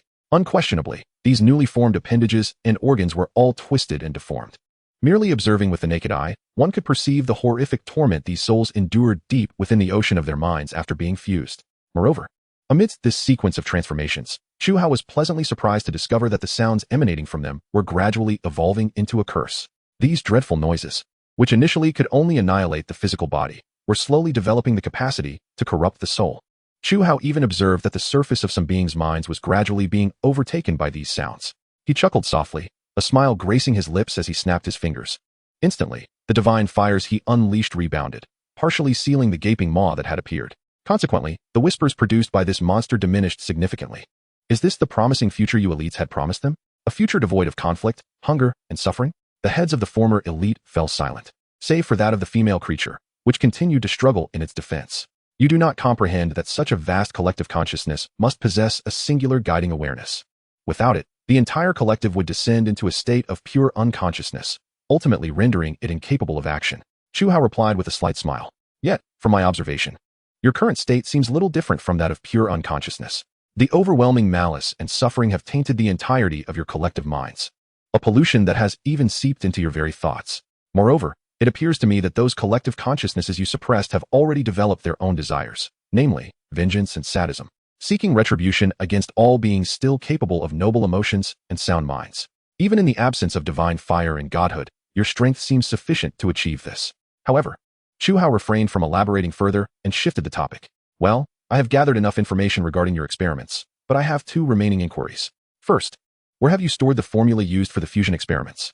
Second, since you initiated the fusion process across all races, why have the Haze clan, those little rodents outside, managed to survive? Chu Hao had always been curious about how the Haze clan evaded the fate of fusion and continued to exist until now.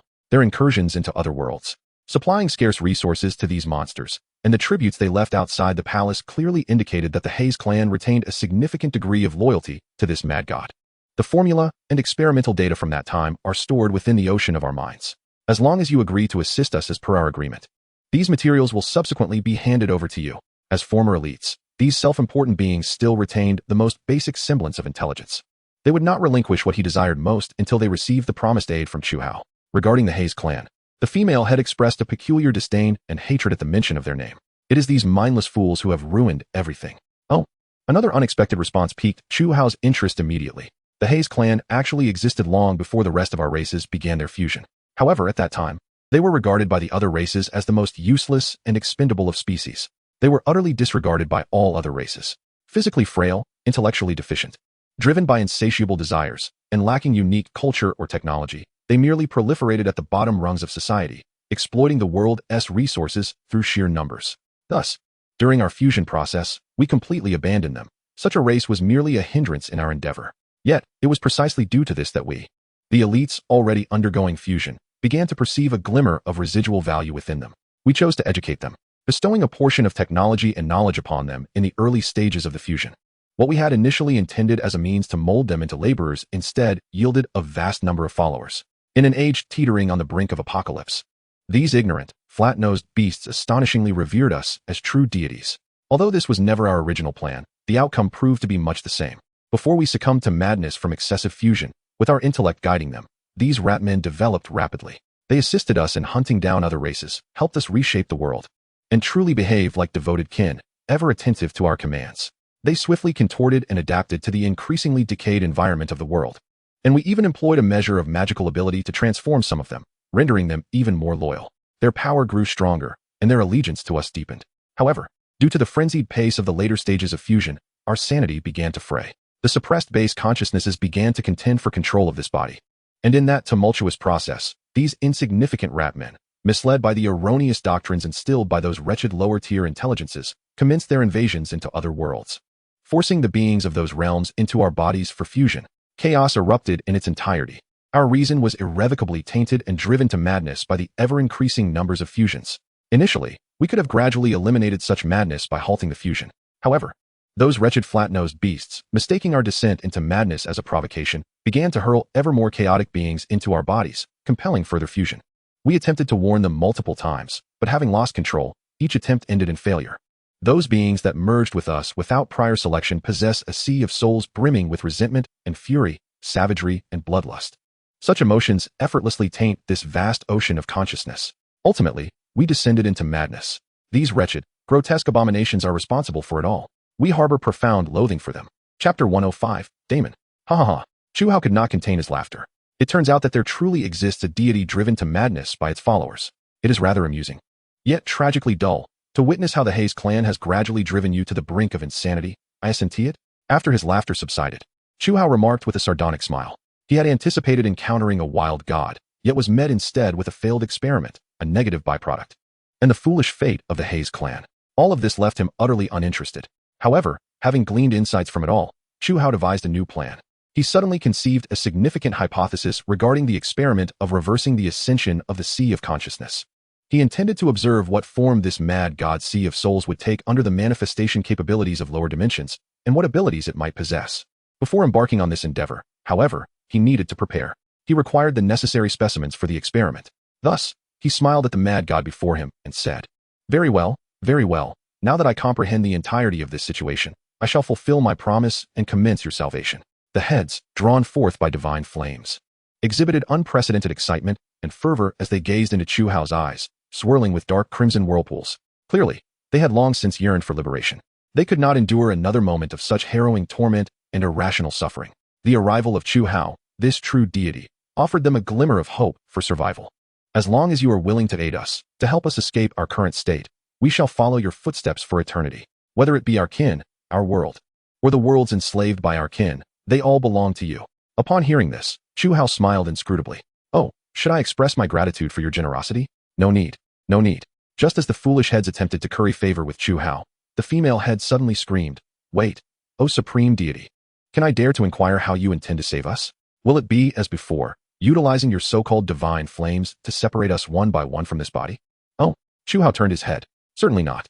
Divine flames are exceedingly precious. Why would I use them for such purposes? Then how do you plan to proceed? Chu Hao remained silent, merely anchoring himself as he began to draw forth a portion of the essence of the endless abyss. In that instant, the mad god sensed something amiss. A black-red portal, emanating shadowy mist, materialized before it. Following that, an ominous door exuding a foul stench appeared, alongside a purple portal and a gray one. In that moment, the mad god made its first contact with the essence of the endless abyss. From within these portals, terrifying whispers began to surge forth, followed by an overwhelming presence of chaos, corruption, darkness, and death. I am prepared to offer you the finest salvation this world has to offer. Salvation from the endless abyss. There, the desires deep within your hearts shall be unleashed to the fullest extent. Yet, conversely, your thoughts shall be preserved. Is this not what you desire? Beyond the black-red portal, the circle of 7 deadly sins began to spin rapidly. The demons within the Haze Mother world erupted in ecstatic cries. Countless black arms, riddled with yellow pustules and scars, as though afflicted by the Black Death, surged forth from each portal, seizing the mad god's corpulent form with terrifying fervor. As these arms grasped one another, the sea of souls within the mad god began to churn. Deep within the recesses of its sea of consciousness, the darkest and most profound regions began to undergo transformation. The mad god was ensnared by the lower dimensional planes of the endless abyss, morphing into the most unadulterated embodiment of darkness. Countless thoughts began to be gradually stripped from the mad god's form. Then, the most bizarre scene unfolded. The brain and the veins. This was the visage the world was destined to take on. From the mad god as a focal point, an innumerable array of crimson veins manifested across every corner of this world, akin to an enchanting illusion. Whether it be the toxic lands, the putrid red seas, or the once towering edifices, all were firmly claimed by these suddenly appearing veins. Moreover, these veins did not only occupy lifeless spaces. In that moment, the surviving members of the Haze clan exploded, becoming part of these veins. The demons, too, save for the four-armed demon and Yum, could not escape this fate. Their bodies similarly transformed into veins, rapidly spreading across the planet. Then, upon these veins, brains of varying sizes and shapes began to sprout, akin to fruits growing in nature. Brains of diverse forms emerged in this world, those belonging to sentient beings, non-sentient beings, the Haze clan, and demons. Some were as small as needle tips, while others loomed as vast as mountains. Some brains were pierced with nails and wires, while others sprouted writhing tumors, some interconnected with one another, and others bore strange eyes and indescribable deformities. The entire world had effectively transformed into an ocean composed of brains. Yet, regardless, each brain belonged to the same entity. They possessed their own independent cognitive abilities and thoughts, yet also shared a collective consciousness. However, their so-called shared consciousness was but a servitude to the commands of the endless abyss, to the commands of Chu Hao. Oh, Chu Hao had anticipated that his audacious actions would lead to such a mutation in the mad god. A powerful sea of consciousness, comparable to a mid-tier deity, had manifested itself in this form. While it may sound unscientific, it was undeniably abyssal. Curiosity piqued, he approached and extended his hand towards one of the brains. Tell me, what name do you wish to adopt now? Master, we are. Countless distinct voices reverberated before Chu Hao. Damon.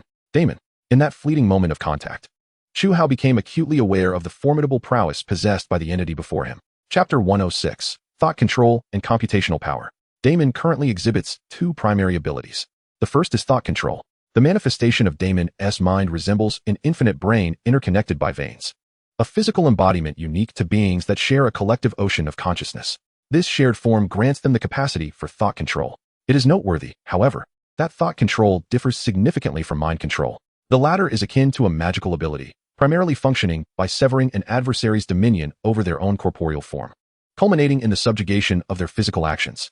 Such an aggressive approach instinctively triggers the enemy's wariness and resistance. A controlled foe can acutely sense that something is amiss, as if ensnared in a bizarre dream. Indeed, certain frail beings, unexpectedly endowed with formidable willpower, can directly negate such control.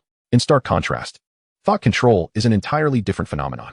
It does not invade, rather it modifies. Thought control can directly alter an enemy's fundamental beliefs and self-perception without raising their suspicions. As a being endowed with exceptional cognitive capabilities, it can disperse its thoughts, creating an expansive cerebral domain. This cerebral realm can emanate outward, infused with the essence of the endless abyss. Any entity that encounters these cerebral worlds will find their intrinsic knowledge and understanding manipulated by Damon. Consequently, they will unwittingly act in accordance with Damon's directives, whether it be unleashing a massacre to commune with demons or eliminating a foe that Damon wishes to eradicate. The most terrifying aspect is that they will regard their horrific, twisted actions as entirely natural and aligned with their desires. The moment their thoughts are thoroughly altered, their ocean of consciousness becomes amalgamated with Damon's collective psyche, losing all sense of individuality. Upon witnessing this capability, Chu Hao felt a profound sense of satisfaction.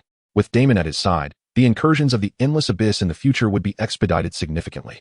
This ability poses a lethal threat to those who heavily rely on order. Chu Hao envisioned the pitiful creatures in his world, consumed by paranoia following Damon's invasion. No one could ensure that those around them were not controlled lunatics. Or perhaps, they could not even ascertain whether they themselves were the deranged ones. The second ability is immense computational power. In comparison to Damon's first ability, this second talent appears somewhat mundane. Its sole secondary capability lies in the terrifying computational prowess that emanates from the ocean of consciousness after linking countless thoughts together. Regardless of the complexity of the data, Damon can swiftly derive results. Whether it pertains to formulas, experimental analyses, or rule interpretations, all can be computed. It can even simulate numerous potential outcomes of warfare based on the intricate data present on the battlefield. However, every deity possesses such computational abilities, which enhance with the increase in divine essence. Chu Hao estimated that Damon's current computational prowess has surpassed his own, nearing that of a mid-tier deity, excelling in rule analysis. Furthermore, this computational capacity is subject to enhancement. Unlike the ascension methods employed by Chu Hao and other deities, Damon must capture more ordinary beings to incorporate them into its ocean of consciousness to augment its computational abilities. The requisite number of lives for such an enhancement would indeed be astronomical. Even the ongoing wars of the endless abyss cannot sustain the loss of so many lives. It is crucial to recognize that the populations of other worlds are also coveted targets for demons and abyssal beings. Indeed, while this ability may not seem as impressive as the first in Chu Hao's eyes, it presents a silver lining. In the future, during incursions into other worlds, he could delegate the task of rule analysis to Damon, thereby conserving his precious computational strength. With Damon, the endless abyss gains a formidable computational entity. Yet, unlike ordinary computers, Damon is not an entity to be trifled with.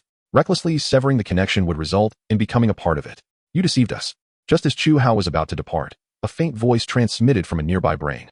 You misled us into believing you would save us, yet ultimately, you condemned us to this fate, enslaving us. At this, Chu Hao turned, standing before the brain, a smile gracing his lips. I almost forgot. Within your minds lies the formula for the ascension of the ocean of consciousness that I seek. With that, Chu Hao placed his hand upon the brain. However, I have never deceived you. Your current state is the result of my salvation. Moreover, I trust you were psychologically prepared for this outcome. When you disregard the desires of lower beings, fixated solely on domination and the pursuit of eternal divinity, such a conclusion is to be anticipated. With that, Chu Hao crushed the brain, departing with the coveted formula in hand. At this very moment, those planes colonized by the Haze clan were exposed due to the abyssal incursion into this realm. They would also become the spoils of war for Chu Hao. A total of 30 planes, though most were already in ruins, still retained substantial core worlds and resources. All of this constitutes an unexpected boon for Chu Hao in this war. As for the plane he initially intended to invade, it may very well face a different outcome. A mythic-like being, corrupted by the abyss, was engaged in fierce combat with two other mythic-like entities. Should it emerge victorious, it would ascend as the true ruler of that plane, enveloping it within the embrace of the endless abyss. However, should it falter, Chu Hao observed the monstrous struggle with an impassive demeanor. If it loses, then that shall mark the end of your descent into depravity. The war with the Haze clan and the Mad Gods is drawing to a close. Chapter 107, The Warfare of the Endless Abyss. At the bottom of the endless abyss, Chu Hao sat upon the throne of bones. As he closed his eyes, he deftly manipulated his divine fire, dragging the Haze clan's maternal world, now the realm where Damon resided, into the abyss of endless chaos. Although Damon was inherently a being transformed by the essence of the endless abyss, able to thrive within its depths, Chu Hao still exercised caution to ensure the integrity of Damon's area. This caution stemmed from the chaotic and tumultuous rules of the abyss, which could potentially scatter and disrupt the very planet Damon inhabited, merging it into the vast expanse of the abyss. Should such a fate befall them, Damon would undoubtedly become a significant source of trouble. In that scenario, numerous demons and creatures from across the abyss would be disturbed by Damon's emanating thoughts, becoming part of him. However, while Chu Hao was still engaged in the struggle to pull Damon's planet into the abyss, the essence of the endless abyss greedily consumed the 30-plus realms that Damon had previously controlled. As the black and crimson vortex expanded, everything within those realms, land masses, air, living beings, and the very rules themselves, was being shattered and drawn into the embrace of the endless abyss, awaiting the visitation of demons. To his astonishment, the bounty from this endeavor regarding worldly resources proved to be so substantial. Opening his eyes, Chu Hao beheld from the depths of the abyss the 30-odd half-destroyed worlds being gradually ensnared by the abyss. Although these worlds had been ravaged into deathly realms, rife with chemical substances and lethal pollution, rendering them inhospitable for ordinary life, such an environment posed no challenge to the endless abyss. After all, the conditions within the abyss were far more severe than those of these worlds. Therefore, Chu Hao felt a surge of joy at this unexpected windfall. It is worth noting that during the previous month, he had toilingly invaded and consumed fewer than 10 worlds. Yet now, within just a little over 2 weeks, he had acquired more than 30, a feat he had not anticipated. Given the current circumstances, it would take at least a week to fully absorb all these worlds, which had lost their capacity for resistance. Nonetheless, this provided a window of opportunity. Chu Hao scanned the abyss, and every creature within his gaze trembled uncontrollably. I can devise ways to enhance the warfare strategies of the endless abyss.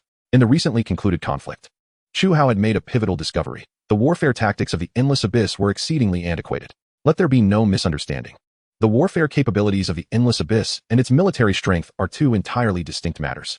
Firstly, the military strength of the endless abyss is undeniably formidable. The sole attraction from lower dimensions, the terrifying chaos of the environment, the bizarre and unique abyssal creatures, the brutal native demons, and the incessant hatching of minor demon legions. All of these factors combined render the endless abyss a war machine capable of effortlessly crushing the vast majority of worlds. Ordinary realms, when faced with the arrival of the essence of the endless abyss, find it nearly impossible to mount an effective resistance. However, the concern that occupied Chu Hao's mind arose in tandem. Each time he initiated an invasion against other realms, he was compelled to bring the essence of the endless abyss into that world. Only by dispatching a formidable demon army could the endless abyss truly obliterate the invaded worlds and seize everything they possessed. Yet, such an approach was inefficient and excessively time-consuming.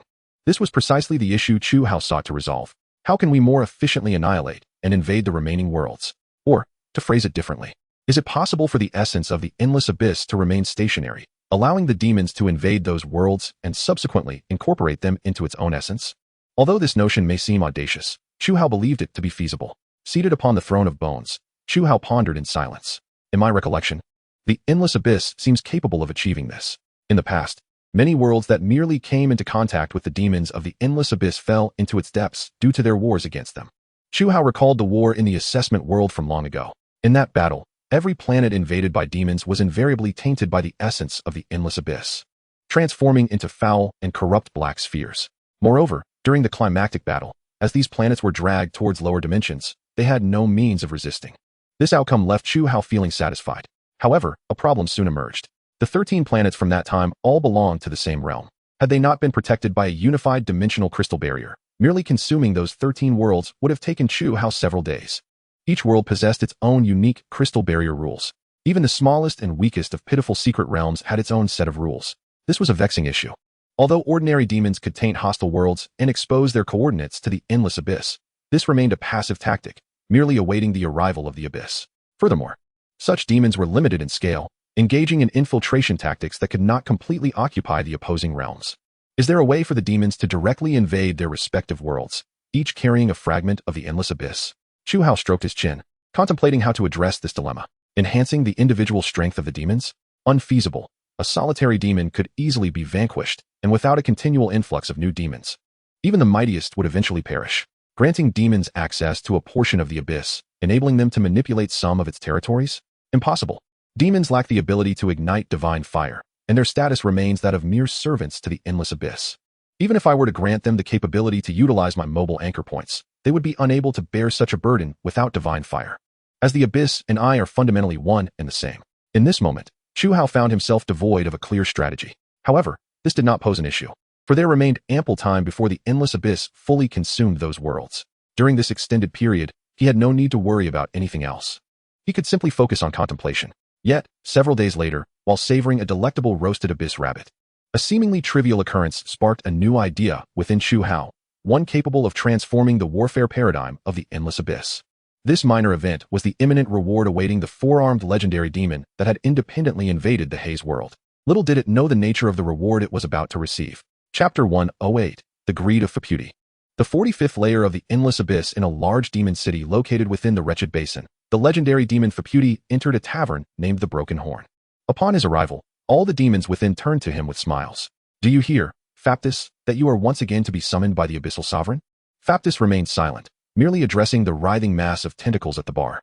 2 cups of tainted blood wine, and a platter of fresh gnome heads, he commanded, producing a few foul, viscous entrails from his robes as payment. The other demons erupted into laughter. You must have been boasting again about your aspirations to become a demon lord, scheming to deceive others of their lands and slaves. Upon hearing this, Faptis's 4 arms trembled, and his crimson eyes widened in indignation. How dare you besmirch my honor with such baseless accusations? What honor? Came the retort. Just 2 days ago, I witnessed you provocatively trespassing upon the territory of the fire demon Gregory, only to be strung up at the volcano's mouth and beaten for an entire day. The screams echoed throughout half the plain. The laughter swelled. Phaptis flushed, attempting to defend himself. Disputes among demons cannot be deemed deceit. He followed this with a torrent of obscure phrases regarding the Abyssal Sovereign's preoccupations, insisting that he could never be forsaken by the will of the Abyss. This only served to incite further mirth among the assembled demons. Suddenly, as the mockery continued, a black and crimson portal materialized beside Phaptis, accompanied by a multitude of spatial rifts. In an instant, a somber aura emanated from the tavern's center, silencing the entire plain. Not a single demon or abyssal creature dared to utter a sound. They all prostrated themselves, holding their breath. The once filthy and muddy realm became as quiet as a void, as if a silencing spell had been cast upon it. Phaptis knelt, trembling. The portal exuded an overwhelming aura of dread, heralding the presence of the Abyssal Sovereign. In the next moment, a consciousness invaded Phaptis's mind. Enter. The Abyssal Sovereign has truly summoned me. Ecstatic, Phaptis rose and approached the portal. Yet, at the threshold, he cast a glance back at the trembling demons in the tavern, his eyes glinting with a mixture of malice, hatred, and triumph. Though he spoke not a word, the other demons understood his intent. When I return, you shall all perish. The countenance of the other demons paled dramatically. While any demon could be the subject of mockery, one must be prepared to pay the price for it. O Great One, Sovereign of the Abyss, you are the creator of eternal darkness, the embodiment of the universe's shadow. Phaptis knelt before Chu Hao, reciting his name in the most humble tones. While savoring roasted hare and reviewing the report on the Soul Sea's ascension experiment, Chu Hao waved his hand dismissively, turning away to interrupt Phaptis's recitation. In truth, he had never considered rewarding this four-armed legendary demon seriously. After all, this matter was but a trifling concern in the grand scheme of the endless abyss. His desire to summon Phaptis was merely to alleviate his boredom with these minor affairs. What territory do you desire? And what powers do you seek? Upon finishing his inquiries, Chu Hao displayed numerous true names of formidable past demons, along with various abyssal powers before Phaptis. Once Phaptis made his selections, whether it be several true names or a singular power, his might would transcend the pinnacle of legend, reaching the demigod tier. At that point, ruling any region of the abyss would become a trivial endeavor, provided he chose a location unclaimed by the likes of Yumu and other abominations. O great Abyssal Sovereign, I wish to claim the 45th layer of the endless abyss. I desire to dominate all that resides there, enslaving every creature of that realm. Yet, as for power, the true names and abilities here are not what I genuinely seek. Phaptis trembled as he gazed at Chu Hao, articulating his most avaricious desires. Chu Hao, intrigued by Phaptis's greed, set aside the materialized report and turned to regard the covetous demon. Oh, you mean to say that you do not desire these powers and true names? No, O great and profound Abyssal Sovereign. I yearn for all of these powers and true names. Phaptis humbly insisted. But what I truly crave is your permission. Permission? Indeed, a license to slaughter my foes freely. A sanction that allows me to accompany you, conquering one world after another. Phaptis declared, I have witnessed too many powerful demons perish due to internecine strife. In times of peace, the endless abyss is rife with conflict among potent demons, yet what we vie for is merely wretched, inhospitable lands. And those we enslave are but a multitude of our own kind, equally unpalatable and prone to betrayal. I ought to have acclimated to this existence. Yet my eyes have been opened to the splendor of the outside world. There, the realm is resplendent, filled with delectable flesh, enchanting landscapes to ravage, and more. I yearn to be your most loyal servant, indulging in the invasions of other worlds. For this, I would willingly relinquish all I possess, becoming the very soil beneath your feet, your hound, a puppet of the endless abyss. As long as I can continue to relish that ecstasy of the soul, I am prepared to forsake everything. Upon hearing this, Chu Hao suddenly conceived an important idea. A new perspective unfolded before him. If demons, as individual entities, were incapable of invading other worlds alone, unable to bear the terrifying burden of the endless abyss's magnitude, then why not attempt to transform a portion of the endless abyss into powerful, malevolent, yet independently minded demons? Or rather, beings that appeared as demons, yet were, in essence, the embodiment of the abyss itself. Such entities, Chu Hao had glimpsed in his previous life while researching the abyss, were often referred to as demon princes. Chapter 109, Sons of the Abyss. Demon Princes. Chu Hao had a vague recollection of this title. Yet, more than the title itself, the term Abyssal Prince seemed akin to a mere rumor within the endless abyss. Scholars posited that the Abyssal Prince was a self-bestowed title of certain powerful demons. Such titles resembled those of mighty demons claiming dominion over portions of abyssal territory, styling themselves as dukes, marquises, earls, or lords of varying ranks. However, within the endless abyss, Any title bore little substantive significance. At best, it served as a basis for class distinctions among demons. The so-called titles of Demon Duke and Demon Lord, as long as one possesses sufficient power, are indeed authentic. However, without such strength, these titles are rendered meaningless. Thus, if the title of Demon Prince is merely a designation, it would be devoid of significance. Nevertheless, some scholars assert that the demon princes genuinely exist. These beings, known as demon princes, are in fact among the most formidable demons lurking in the endless abyss, closest to its core. Each of these powerful demons commands multiple abyssal planes as their dominion. They can effortlessly instigate terrifying extermination wars in any region of the abyss where demons dwell. Regarding this perspective, Chu Hao finds himself inclined to believe. For within the abyss, powerful demons are perpetually in abundance, exemplified by Yumu, who, should he choose, could easily unify several abyssal planes. Of course, apart from these two interpretations, scholars propose a third hypothesis concerning the existence of the demon prince. However, even Chu Hao himself finds this third conjecture somewhat difficult to accept. This third theory posits the notion of puppetry, subtly implying that the terrifying low-dimensional world of the endless abyss is the very source of the creation of demons. In simpler terms, the endless abyss has engineered the species of demons for its own expansion. These demonic beings align perfectly with the abyss's requirements. Demons are savage, violent, tyrannical, resistant to order, and devoid of any sense of honor. They embody pure, malevolent corruption. Their greatest delight lies in spreading despair and destruction across other realms, reveling in the havoc they wreak. However, due to the inherent chaos of the endless abyss, even the most loyal of demons cannot act entirely in accordance with its will. The question of whether the abyss's will exists, or whether it possesses any rationality, remains a topic worthy of exploration. Yet, we may hypothesize that the endless abyss harbors its own unique intellect and objectives, compelling demons to execute its desired plans. Thus, the horde of demons may very well disrupt everything. If the abyss desires them to attack from the left, a multitude of demons might, according to the rules of chaos, charge from the right. This uncontrollable nature of demons forms the basis of the scholars' puppetry theory. These scholars contend that, in order to truly control the demonic race, the endless abyss has artificially created the class of demon princes. All demons entering this class have been meticulously chosen by the abyss, becoming its puppets under its sinister influence. Rather than being a supreme honor bestowed by the endless abyss, it is more akin to a despairing trap specifically designed for formidable demons. A trap that incites demons to engage in mutual slaughter and competition, thereby filtering out the strongest to manipulate. Although they appear to wield authority granted by the abyss, these powerful entities are more akin to a new breed of servile deities. They may possess immense power and the authority conferred by the abyss, enabling them to command other demons. Yet at this moment, they have irrevocably lost their true selves, their every action covertly orchestrated by the abyss to fulfill its nefarious designs. Chu Hao had previously been skeptical of this theory.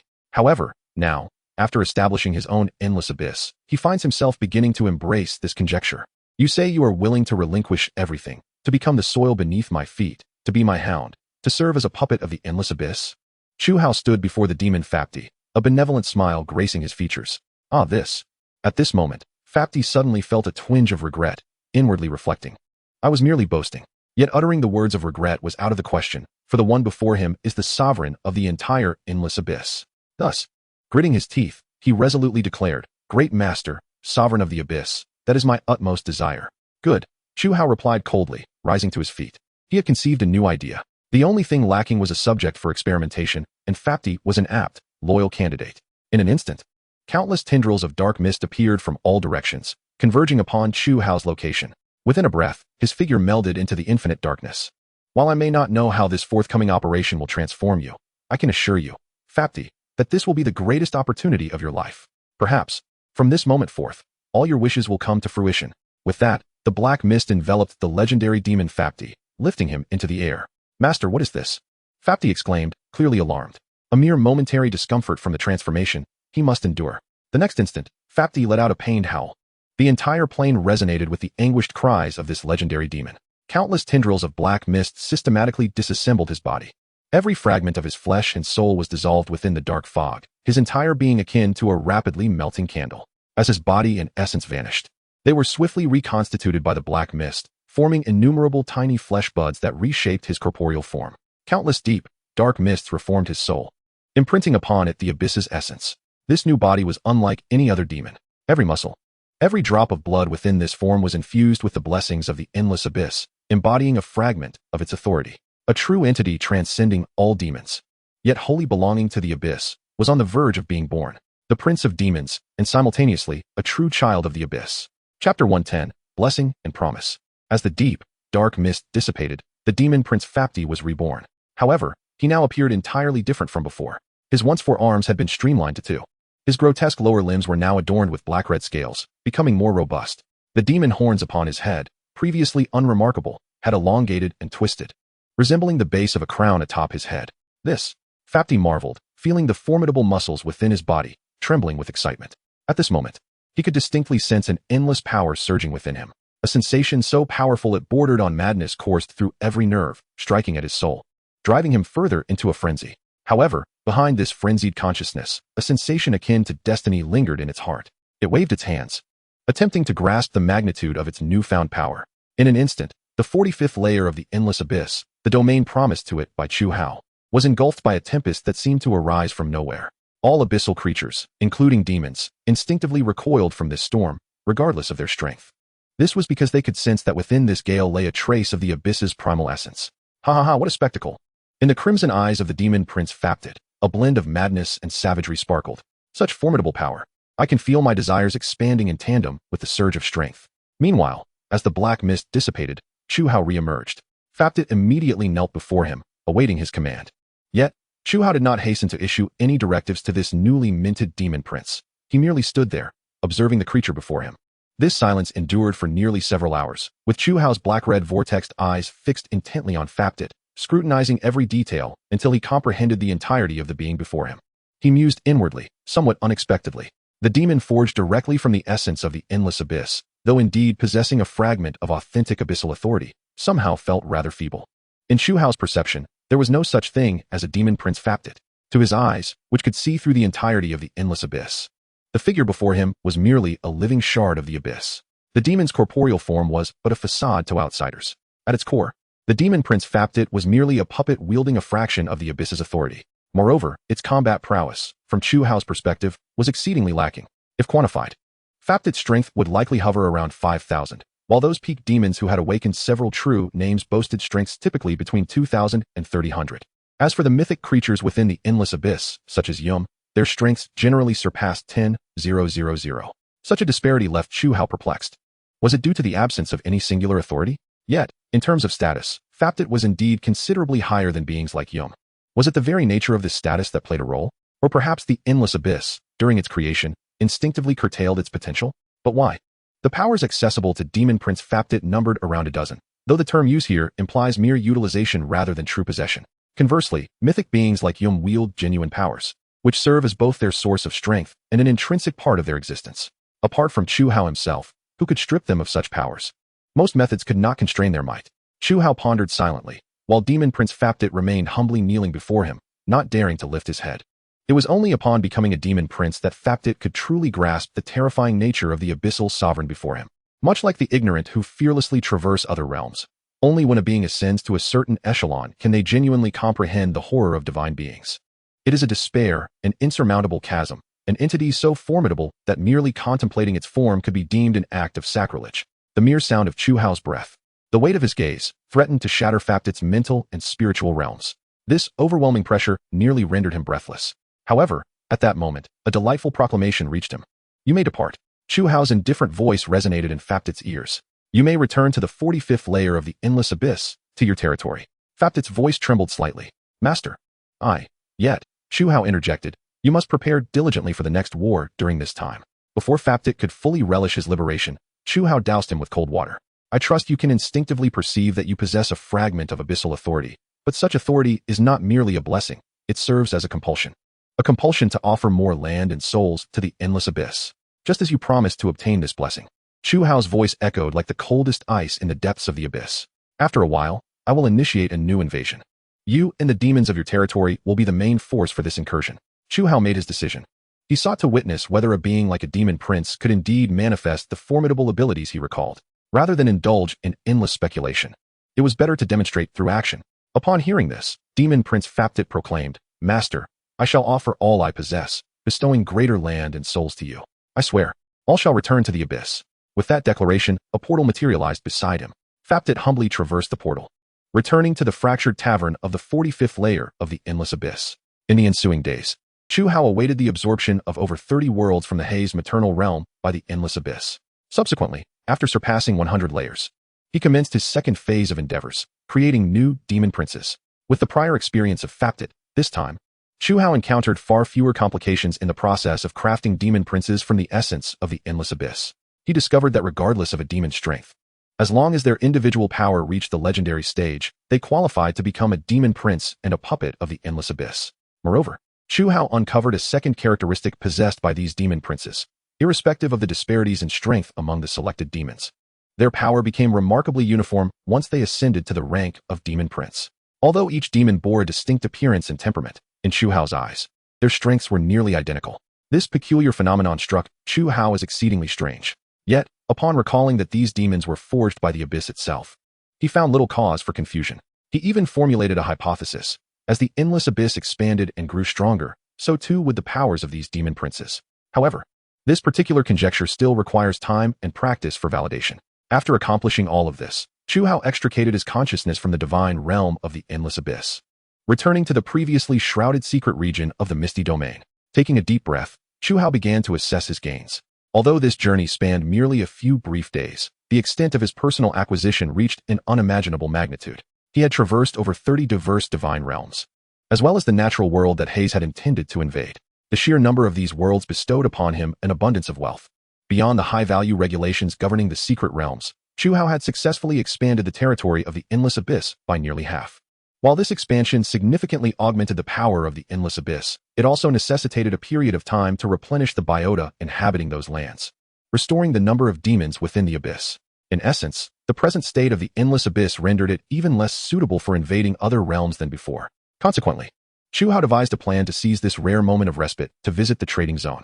He intended to exchange the temporarily useless regulations he held for resources that the Endless Abyss desperately required. With this thought in mind, he prepared to follow the trail of his divine fire markers to depart.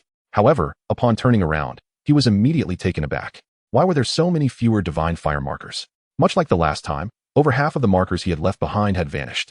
Moreover, it was not merely the astonishing number of missing markers that alarmed him. Chu Hao also discerned a terrifying issue. The quantity of secret realms within the entire secret region had diminished drastically compared to his previous visit.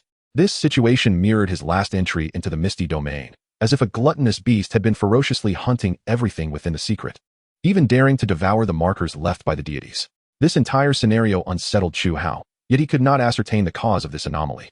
He could only rely on the remaining divine fire markers to escape from this secret region embedded in the void as swiftly as possible. Fortunately, the initial divine fire markers he had established still remained, allowing him to successfully depart from the hazy expanse. Turning his gaze back towards the Misty Domain suspended in the void, he observed that it appeared unchanged, still occupied by countless secret realms and a plethora of nebulous substances. Its form remained consistent with his previous encounters, evoking a sense of unease within him. Chu Hao contemplated that once this transaction was concluded, he would vacate this peculiar area. It was prudent to maintain distance from something so strange. Though he relished the exploration of the unknown, he was not a complete madman. He would still exercise the most basic caution regarding the bizarre. Upon entering the trading hall, several impeccably formed and aesthetically pleasing traders approached him immediately. "Ah, good day, sir. What would you like to trade? Are you selling or purchasing?"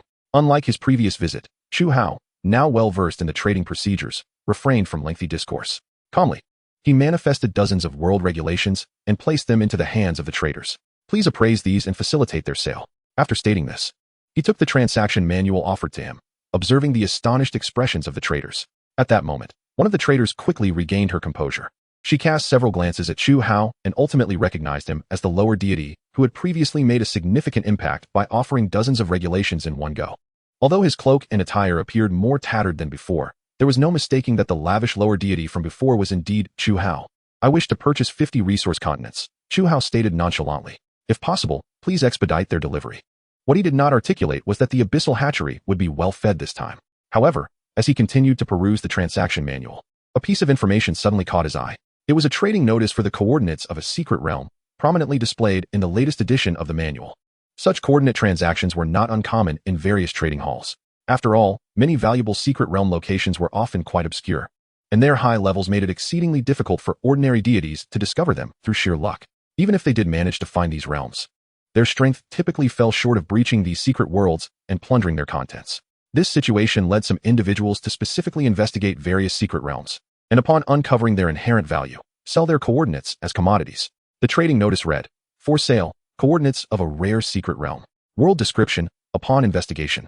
This realm is a newly formed world derived from the remnants of a mid-tier divine realm, currently possessing strength below mid-tier deities but above lower-tier deities. Within this nascent secret realm, there exist several rare regulations that could potentially allow divine beings to significantly surpass their current evolutionary limits. Rare regulations that enable divine beings to dramatically exceed their limits, surpassing limits, significantly." Upon reading these words, Chu Hao felt a surge of excitement. It was essential to note that although the beings within the endless abyss possessed inherent evolutionary traits, be they ordinary abyssal creatures or the primordial demons, the rare regulations described in this notice were particularly suitable for the endless abyss. Have these coordinates already been traded? Chu Hao inquired of the traders while holding the transaction manual. "This coordinate has not yet been traded, sir," one trader responded, glancing at the manual in Chu Hao's hands. "However, I must caution you that this private trading information listed at our exchange cannot guarantee authenticity." The implication of her words was clear. The information might very well be false, and the likelihood was not negligible. "Is that so?" Chu Hao replied with a slight smile. "No matter. If it is indeed false, I shall find a way to make amends. May I inquire where the individual who published this information is currently located?" "Room 45. Sir, please follow me this way." One of the traders led Chu Hao towards the seller of the coordinates.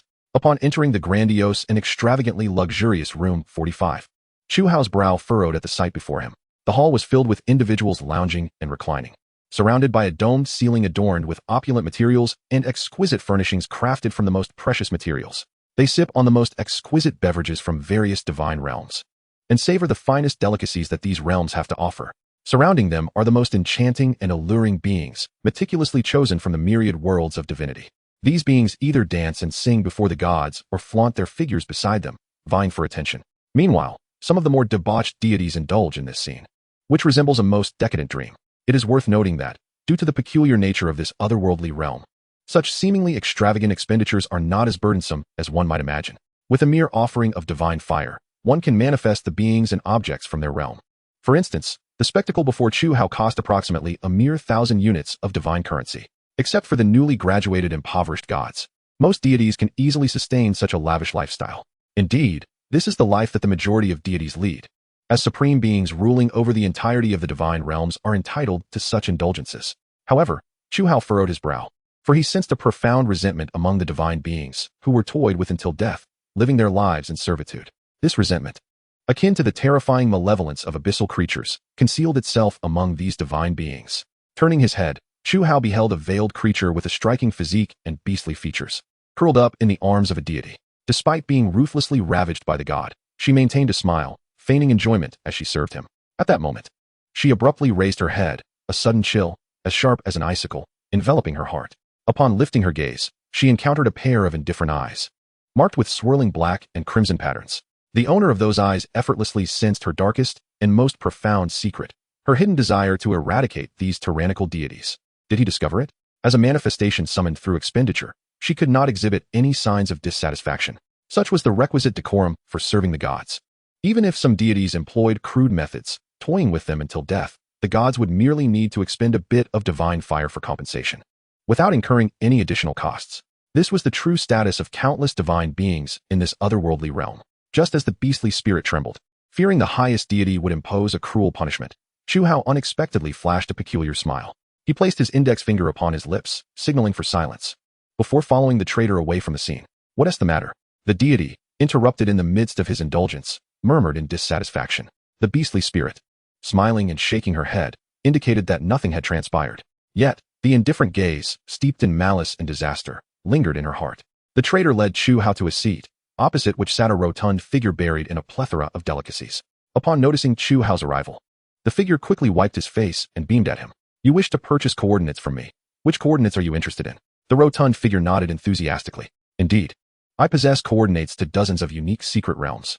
Some contain special mineral veins, perfect for yielding extraordinary treasures, while others are governed by unique elemental rules, allowing for the emergence of rare advanced elemental beings." This unremarkable individual proceeded to enumerate the regulations of dozens of secret realms in a single breath, many of which Chu Hao had never encountered before. The resources in this figure's possession were staggering. Chu Hao furrowed his brow, yet soon relaxed. "What I seek is the newly released coordinates for a realm that allows divine beings to significantly transcend their limits." "Oh, The rotund figure's interest piqued upon hearing this. Your divine realm must be related to beastly civilizations, am I correct? Chu Hao remained silent, tacitly confirming without revealing his realm's identity. The rotund figure continued, Hee. Once you acquire the rules of this divine realm, the potential of the beings within your domain will surely skyrocket. However, I must warn you, the price for these coordinates is not inexpensive. Nevertheless, it is well worth it. After I discerned the evolutionary levels and methods of the beings in that secret realm, I was astounded myself. What levels of evolution? What methods? Chu Hao's curiosity was piqued. The rotund figure pondered for a moment before providing a somewhat vague response. The strongest of those beings have already surpassed the demigod level, nearing the power of true divinity. Their evolutionary process appears to involve sacrifice, offering themselves to the world's consciousness, and, in return, receiving feedback that allows for nearly limitless growth. The most unique aspect of this sacrifice is that this growth benefits both parties. Not only does the sacrificial being grow stronger, but the realm itself also experiences subtle enhancement. How does that sound? Are you intrigued? Chapter 113, Shamelessness and Rumors. The Rules of Sacrifice and Growth. Chu Hao remained silent, contemplating inwardly. Such rules had already emerged in the endless abyss, though not as comprehensively as described by the rotund figure. Although the methods of demons and similar creatures do not involve sacrifice, they maintain a connection with the world's consciousness, namely myself. Yet, the notion of unlimited growth seemed particularly enticing. Noticing Chu Hao's hesitation, the rotund figure, resembling a fleshy ball, flashed a grin. So what do you think? Interested? He grinned, appearing somewhat grotesque, akin to a toy ball with a gash. Chu Hao nodded, inquiring, how much for these world coordinates? To be frank, if what was said holds true, then indeed, he found himself genuinely interested. 15,000 trading points. Deal. Chu Hao promptly affirmed. Though the price was steep, it was not significant in his eyes. The cost of the many wild secret realm rules he had just manifested approached 20,000 trading points. Furthermore, he had an abundance of such rules at his disposal. For a moment, the rotund figure sitting across from Chu Hao appeared as if he had been choked. His eyes widening in disbelief, momentarily speechless. It was evident that he regretted not raising the price slightly. This young man before him was clearly not short of funds. Ahem. My distinguished friend, shall we befriend one another? I sense that we may have numerous opportunities for collaboration in the future. As he spoke, this rotund figure conjured a bottle of exquisite wine, crafted from diamonds, alongside two remarkably ornate golden goblets.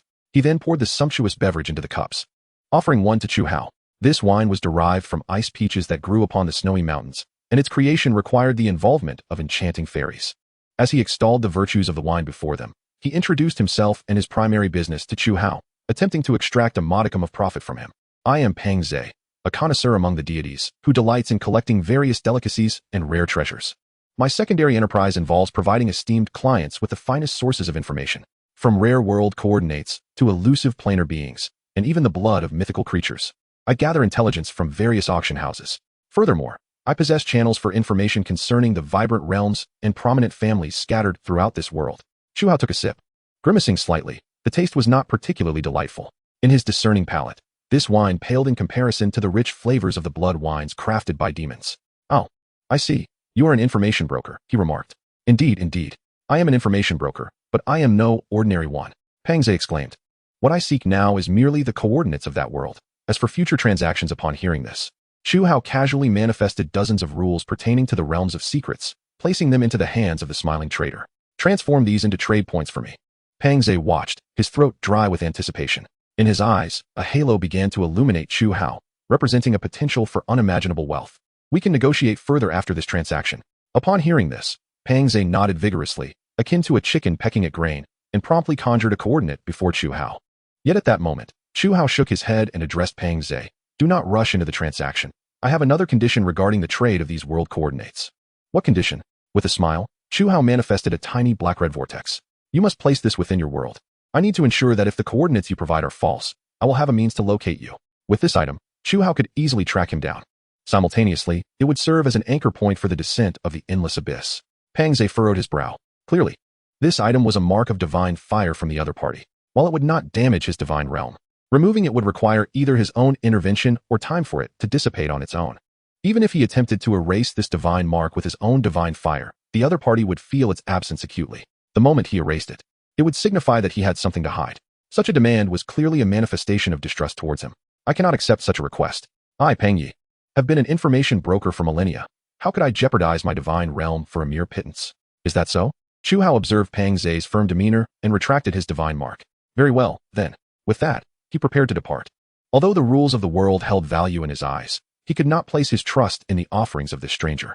Many deities, despite their elevated positions, still possessed the flaws of mortals: deceit, lies, cruelty, and greed, traits that were the essence of life, indelibly etched within them, even impervious to divine fire. However, at that moment, Pang Zhe suddenly grasped Chu Hao's arm. Ahem, my friend, I must admit, I am not entirely opposed to such a transaction. I can accept this divine mark. He rubbed his fingers together, indicating a desire for a higher payment. Ultimately, Chu Hao acquiesced, offering an additional 2,000 trade points to secure the agreement. Considering you are a new customer, I shall make an exception this time, but only this once, hee. With that, Pang Zhe unveiled his divine realm before Chu Hao. As the realm materialized, Chu Hao's expression darkened. The space was riddled with various colored and shaped divine marks left by others, nearly filling the crystal barriers of his dimension.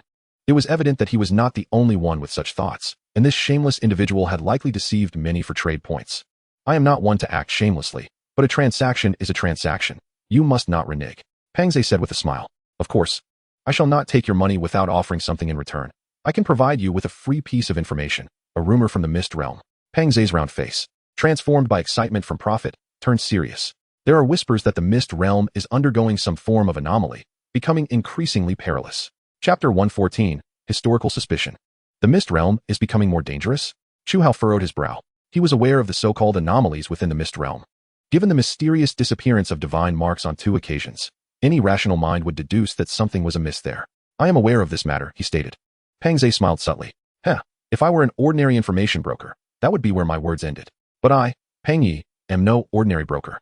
The round-faced rotund man adopted a rare, serious demeanor. It is said that the Mist Realm is on the brink of entering a state of death. State of death? What does that mean? Chu Hao, hearing this for the first time, naturally felt curious. How to explain this? Can you imagine that the realms we regularly explore to obtain resources are living individuals with their own consciousness? Chu Hao pondered seriously. Indeed, as the sovereign of the endless abyss, he had grown accustomed to the bizarre and incomprehensible. Well, it seems your capacity for understanding surpasses that of many others, Pang Zhe remarked, rubbing his cheeks in exasperation. In any case, according to certain ancient and unyielding beings, all realms, including the Mist Realm, are alive. They grow, reproduce, die, and are reborn like ordinary organisms. Consequently, the internal realms also undergo this cycle. Old worlds perish, and new worlds are birthed. However, due to the sheer number of realms and the lack of statistics, this cannot be accurately verified. The realms nearing death represent the most perilous conditions within this domain. Why is that? Because in the depths of these realms, the monsters closest to the void will gradually awaken, consuming the majority of the realm worlds. In the worst-case scenario, they may even threaten our own existence. It is likely that this is a fabrication by some explorer. It is evident that Chu Hao did not place any credence in the words of his interlocutor. After all, having traversed this fantastical realm for many years, he had encountered an array of bizarre legends and tales. The narrative presented by the other party, reminiscent of a conspiracy theory, had echoes of familiar versions he had heard before. Ultimately, it boiled down to the notion that a terrifying world of monsters lurked within the depths of the secret realms. In truth, the exploration of these realms did indeed harbor considerable dangers. However, these perils primarily stemmed from the backlash encountered upon invading the secret world, as well as the disorientation caused by the loss of divine fire markers. Chu Hao regarded the loquacious figure before him with his indifferent gaze. No, what I speak of contains a kernel of truth. Pang Zhe smiled slyly. Consider this. Why do those exalted deities, who could easily enjoy a peaceful existence, choose to vigilantly guard the various secret realms? Furthermore, why do we refer to their role as guardians? If it were merely a temporary duty, it would be one thing. Yet, why have these immensely powerful sequence deities, along with their primary subordinates, been steadfastly watching over these realms since the dawn of history? It defies logic. Ponder this deeply. Young man, the history of our world may seem to be passed down through generations, but can you truly guarantee its authenticity? A flicker of curiosity, seemingly alien to him, danced in Pang Zhe's eyes. He resembled a concealed cultist, discreetly offering the demon before him a key to unlock the domain of destruction, unnoticed by others. Is the history of our world genuinely unaltered? In summary, if you wish to grasp the rules governing that secret realm, I advise you to embark and return swiftly. For I have received a whisper of intelligence. One of the sequence deities, the venerable overseer of Heavenly Mountain, is dispatching his subordinates from this secret realm. Having concluded the conversation and acquired the coordinates of that secret world, Chu Hao vacated his seat.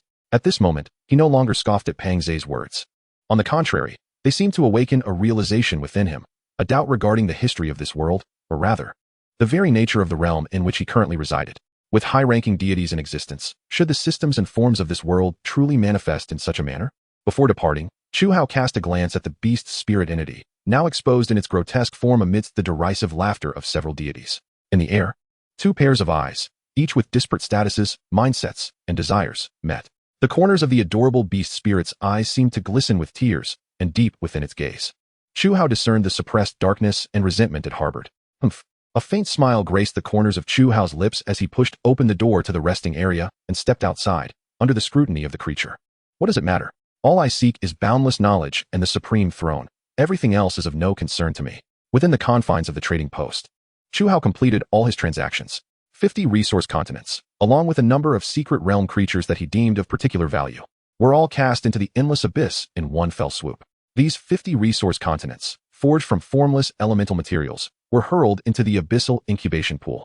The arrival of these resources was sufficient to power the war machine of the endless abyss through several terrifying battles.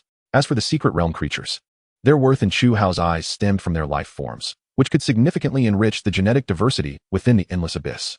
Stronger beings were always welcome in the abyss. Having accomplished all of this, Chu Hao once again plunged into the misty realm, advancing toward a world where the rules governing evolutionary limits were poised for a significant breakthrough. The location of this world, according to the coordinates, was concealed within a deeply hidden area of the secret realm. The journey alone would require an extensive amount of real-world time. However, during this exploration, Chu Hao adopted a markedly more cautious demeanor. To prevent himself from becoming lost in the void, he placed tenfold more divine fire markers than before. Yet, he was drawing ever closer to his objective, even as he neared the void that lay deep within the secret realm. Chapter 115, The First Battle of the Demon Princes. At last, he arrived. According to the coordinates, was this indeed the world described? Yet, I must confess, I have never encountered a world that exhibits such a form and appearance. It is no wonder that the rotund individual found this realm intriguing. After spending 5 or 6 days traversing the void, Chu Hao finally reached his destination. Before him lay a secret realm world, shaped like the number 8, a new world rising gracefully above the twilight of the old. This unique form piqued Chu Hao's curiosity. Beneath this secret realm world lay a world long since deceased. The reason for this assertion was clear. In Chu Hao's sight, everything within this world had thoroughly decayed. While its core rules and fundamental formulas still existed, the creatures and resources that once coexisted with these laws had, over the passage of time, become mere ashes, settling at the very bottom of the world. Though this old world had perished, Chu Hao, as a deity, could effortlessly and authentically sense the immense potential it once possessed. It was a secret realm world of moderate divine intensity. Although only remnants of ashes remained, Chu Hao was able to glean a wealth of information from these remnants. At the very least, he could ascertain the simplest distinctions of strength. The strength of a world is largely determined by the number of rules it can accommodate and the energy transformation formulas it possesses. The more powerful a world, the more formidable its core rules, and consequently, the greater the number of rules it can encompass, leading to a more refined system of world rules. Yet, all of this had long since turned to dust. However, the demise of this old world was not without significance. Upon its lifeless remains arose a nascent new world. This so-called new world, inheriting the core of its predecessor, embarked upon its own path of rebirth. The new world, situated above the number 8, was gradually siphoning the resources of the deceased world, thereby generating entirely new rules, new creatures, and a new environment. All of this captivated Chu Hao's curiosity. How fascinating! Chu Hao marveled at the scene before him, unable to suppress his awe. Although he, as the master of the endless abyss, had witnessed the demise of numerous secret realm worlds, he was witnessing the rebirth of a secret realm world for the very first time. After observing for a considerable time, Chu Hao felt compelled to act. For his purpose in this realm was not to merely observe the rebirth of this divine domain. On the contrary, he had come to annihilate all of it. As the divine fire surged forth from Chu Hao, a black-red vortex gradually materialized behind him. The melodies that resonate with the deepest, darkest thoughts and cries of living beings gradually emerge alongside the endless abyss. Has the power of the abyss intensified to the point where even the songs of the world can manifest? Chu Hao closed his eyes and spoke softly. In the next moment, his figure slowly transformed into a cloud of inky mist, merging into the crimson-black vortex. Subsequently, at the throne on the lowest level of the endless abyss, Chu Hao's physical form reappeared. Unlike the last time, he did not analyze the crystalline rules of this divine realm in the void. This time, during the invasion, Chu Hao intended to test the capabilities of the demon princes. He needed to ascertain whether those demon princes, forged by the essence of the endless abyss, possessed the ability to invade a world independently. Although this secret realm was undergoing what could be termed an anomaly, time was of the essence. Nevertheless, this did not hinder Chu Hao from conducting his experiments with these demon princes. After all, the essence of the endless abyss was right here, and should he desire it, he could summon it to participate in the war at any moment. However, such an action would imply that the demon princes did not meet his expectations and would need to be reclaimed and reshaped. As Chu Hao's will activated atop the throne, an invisible wave swept across the entire abyss. Pairs of eyes emanating cruelty and malevolence turned towards the depths of the abyss upon sensing this wave. There, their master was calling them. Moments later, dozens of demon princes emerged through their respective spatial portals, standing before Chu Hao. Master, various demon princes, each with distinct appearances and forms, bowed respectfully before Chu Hao. He wasted no time with pleasantries and simply issued a command. You are about to engage in a war of invasion into a new world. Upon hearing the words invasion and war, the elite among the demons widened their eyes, releasing low growls from their throats. It was evident that these demons, who reveled in suffering and pursued destruction, were filled with excitement at that moment. They could hardly contain their eagerness to sharpen their teeth on the bones of the creatures from that world. During the invasion, you must each confront several significant challenges: the crystalline barriers of the plains, the unfamiliar environment, and the terrifyingly numerous enemies. Crucially, Yumu, Osiris, and Gik, among others, will not aid you in confronting any foes. The Mother of Eyes, Lactovia, and other formidable entities will also refrain from participating in this conflict. Chu Hao opened his eyes, gazing coldly at the demon princes. Besides the forces you can mobilize on your own territory, the remaining planes of the endless abyss will remain silent and stay within the abyss. Furthermore, this invasion has a time constraint set by me. As Chu Hao's gaze swept over them, the powerful beings, who commanded respect among ordinary demons, began to tremble. The half among you who perform the worst will be replaced by other qualified demons. The title of Demon Prince is a rank within the abyss, not a permanent throne. Upon hearing this, even the dimmest of the demon princes understood the gravity of the situation. With that, Chu Hao expelled the demon princes from the lowest level of the endless abyss, urging them to rally the demons within their territories. Meanwhile, Chu Hao remained seated at the abyss's deepest level, observing the invasion process of each demon prince through his vision. In his estimation, the difficulty of this invasion had been reduced to its lowest point. Each demon prince, in his mind, should possess the capability to invade a world independently. And now, they were invading the same world together as dozens. Such a maneuver would merely serve to affirm the autonomy of the demon princes. If they could not even achieve this, their fate was already sealed. The new round of invasion begins, Chu Hao stated from his throne. Above the essence of the endless abyss, dozens of black tendrils surged forth from the vortex, entwining around the figure-8-shaped secret realm. Each of these tendrils bore an entire army of demons led by the demon princes. This would mark their first battle as bearers of the authority of the endless abyss. Chapter 116, The Sacrificial World. Damn it, I never expected the crystalline barriers of this world to be so resilient. The demon prince Fatu gazed at the crystalline barrier before him, wearing an expression of exasperation. Although he had already begun to corrode the crystalline barrier using his abyssal authority, the barrier remained steadfast, causing Fatu to feel increasingly anxious. After all, Chu Hao, as the sovereign of the abyss, had imposed a terrifying limitation alongside the invasion command. The worst-performing demon princes among them would be replaced. As for the method of replacement, Fatu did not even need to contemplate. If he were to be replaced, it would surely mean being devoured by the other demons, losing everything, from his bloodline to his status, including the abyssal authority he had painstakingly acquired. No, that is all mine, what I rightfully deserve. I cannot allow those foolish demons to take it away. The thought intensified Fatu's impatience. With his eyes reddening, he turned his body, seized a native demon, and tore it apart, gnawing on its bones while fixating on the crystalline barrier ahead. There must be a way, some method to reach this damned world faster than the other demon princes. Our strengths are relatively equal. Fatu picked up a rib from the native demon, scraping his filthy teeth while his malice-ridden mind churned with thoughts. No demon prince possessed strength that significantly surpassed the others, whether it was territory, resources, or authority. As long as he could enter this world more swiftly, he would gain the advantage. But how could he accelerate the corrosion of the crystalline barrier? The more he pondered, the more agitated he became. In his fury, he began to unleash his rage upon his subordinates, the native demons weaker than him. These unfortunate demons, unable to resist the authority of the abyss, became the objects of Fatu's sadistic tendencies. This demon prince, who had clawed his way up from weakness to this point, had been thoroughly corrupted by the endless abyss, both in soul and thought. In his chaotic perception, inflicting pain was the most effective way to spark his inspiration. His brutally sadistic actions and his grotesquely twisted visage were enough to strip any rational being of their sanity. After a tempest of blood and carnage, the demon prince Fapti found himself seated atop a veritable mountain of corpses, panting heavily. The stench of blood and bones assuaged his tumultuous spirit to a degree. Although the horrific process of torment had failed to inspire any creativity within this malevolent prince, it undeniably brought him a measure of calm.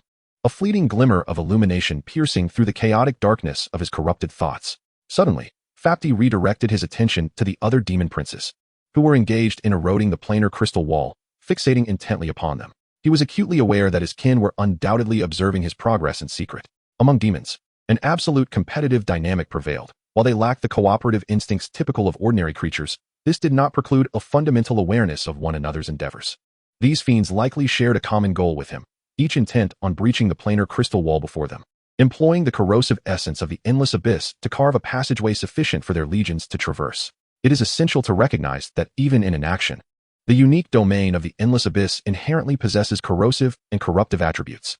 Merely by placing their essence or a fragment of their being upon the planar crystal wall, these demon princes could instigate a horrifying void. The pace of this corrosion, however, was destined to yield no substantial change. A sly glint flickered in the eyes of the demon prince Fapti. But what if I were to adopt a different approach? For instance, what if I were to prioritize sending a portion of myself into this world?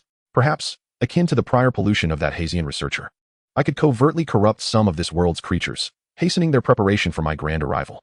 Without hesitation, the demon Fapti utilized a fragment of his authority to alter the manner in which the essence of the endless abyss corroded the planar crystal wall of this world. Gradually, the concentrated power of the abyssal essence swiftly carved a diminutive aperture in the planar crystal wall. With a smile, the demon prince Fapti sent a tendril of black mist through this almost imperceptible opening into the unknown realm. Patriarch, I have captured a snow rock rabbit during this hunt.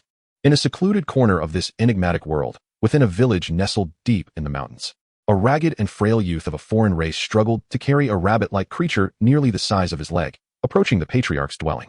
One of his arms bore evident severe injuries, hanging limply at his side, while his face was marred by numerous wounds inflicted by the snow rock rabbit, blood flowing incessantly. Moofing, why is your catch yet again a snow rock rabbit? Ha ha ha, what a worthless fool. Merely capturing a rabbit, and yet you have sustained injuries. You and your sister are a pair of useless wretches. I can only imagine how your parents would feel. Oh, I almost forgot. You have no parents. Numerous peers surrounding the boy, each bearing their own prey, mocked him mercilessly. The creatures they carried were among the most succulent, nutritious, and perilous beings in this jungle. Only the boy's sister stood by his side, empty-handed, silently shedding tears as she gazed at his injuries. Moofing kept his head bowed, a flicker of resentment and anger crossing his eyes. Yet, he remained surprisingly composed, for he understood that any retort would invite further cruelty from these stronger youths. Just as the mockery reached its peak, an elderly man, his beard and hair as white as frost yet remarkably robust, emerged from the room, casting a fierce glare that silenced their jeering. Moofing sigh, the aged patriarch could not help but lament over the plight of the siblings, though many words remained unspoken. In such a village, within this primitive survival environment, orphans, especially those left behind by the weak, always bore the greatest suffering. I shall assist you in the sacrificial ritual shortly. May the Mother of the World bestow her favor upon you. In this realm, individuals could gain the Mother of the World's favor and blessings by sacrificing portions of their prey, thereby growing stronger. The might of the sacrificed creature dictated the magnitude of the blessings received from the Mother of the World, ranging from enhanced strength to longevity, abilities, and skills. There was nothing unattainable through sacrifice. Although there were no formal limits to such offerings, consistently sacrificing weaker creatures would yield diminishing returns in the future. Thus, the strong often chose to hunt more formidable beasts and foes to amplify their own power. Conversely, the weak, as evident from the scorn directed at Moofing and his sister by the boys of the primitive village, typically lacked status. Moofing, it is time to commence. I will help you communicate with the will of the Mother of the World. The patriarch gently stood beside Moofing, tracing a circular sacrificial array beneath his prey. In that moment, Moofing entered a state akin to meditation, arriving in the embrace of the Mother of the World, preparing to receive her blessing. Yet, he wondered, why is it dark? This sacrificial experience felt distinctly different from previous occasions. Chapter 117, The Blessing of the Mother of the World. The world Moofing inhabited was governed by remarkably unique rules. Every individual could attain the Mother of the World's favor and blessings through the sacrifice of portions of their prey, thereby becoming stronger. These offerings could be genuine prey or foes vanquished on the battlefield. The blessings bestowed were diverse, encompassing attributes of strength, longevity, and a myriad of abilities and skills. Most crucially, the so-called Mother of the World was indeed a tangible entity. This meant that within this realm existed an elusive Gaia consciousness, actively responding to the sacrifices of its inhabitants. This fact warranted the utmost attention from all invaders. For any world harboring a Gaia consciousness would exhibit formidable capabilities in its resistance against external threats. Yet now, within an exceedingly primitive village, a sacrificial offering unnoticed by the Mother of the World was being intercepted by a distorted and profoundly evil presence. Just as the collapse of an immortal kingdom often begins in some obscure corner from within, Thus commenced a grand deception that would engulf the entire world, originating from this very sacrifice. Where's this place? Why does it differ from the embrace of the mother of the world? Gone was the previous warmth, replaced by an absence of the magnificent sights he had once beheld. Mufeng stared into the darkness before him, momentarily rendered speechless. You have. Suddenly, a voice, dark and foreboding, echoed in Mufeng's ear. What is your wish? The instant this voice emerged, Mufeng trembled uncontrollably. Unbeknownst to him, upon hearing that voice, he felt as though he had plunged into an unfathomable abyss. During this disorienting experience, a slippery entity, reminiscent of a tongue, stealthily caressed his very soul. But this was not all. As soon as the voice resonated, Mufeng sensed that the darkest and most unspeakable thoughts within him were surging uncontrollably. Something was amiss. This was not the mother of the world. Just as he was about to utter these words and extricate himself from this meditative state, the presence from the shadows continued to speak. What do you desire? Power? Spells? Abilities? Or perhaps knowledge? In the darkness, numerous black-red vortices materialized before Mufeng's eyes.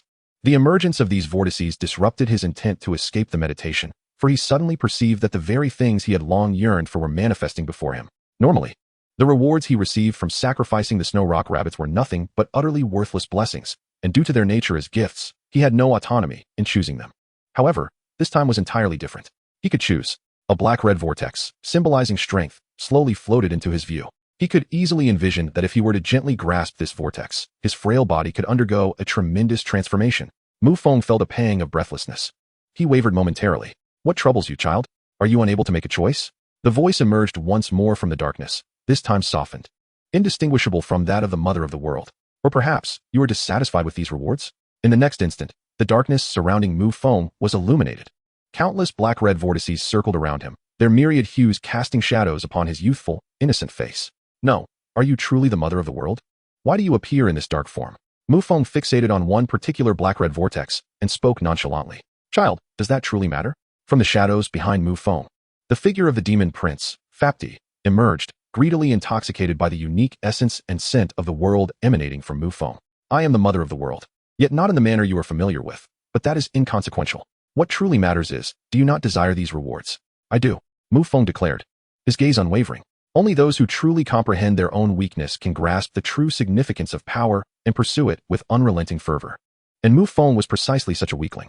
Tormented and abused, unable to protect his family, he found it impossible to resist such temptation. With that, he extended his hand and seized the black-red vortex he had long coveted. In that moment, an unbearable agony akin to 1,000 cuts surged into his soul, causing him to scream and lose consciousness.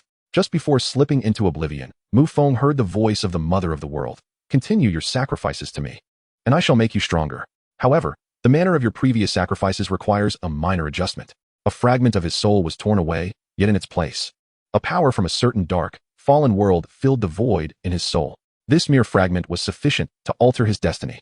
Brother, what has happened to you? Mufeng stirred from his unconsciousness. Having fainted during the sacrifice, he had been unceremoniously returned to his dwelling by the elder chieftain. After all, in their eyes, those with insufficient strength occasionally fainted during the sacrificial process.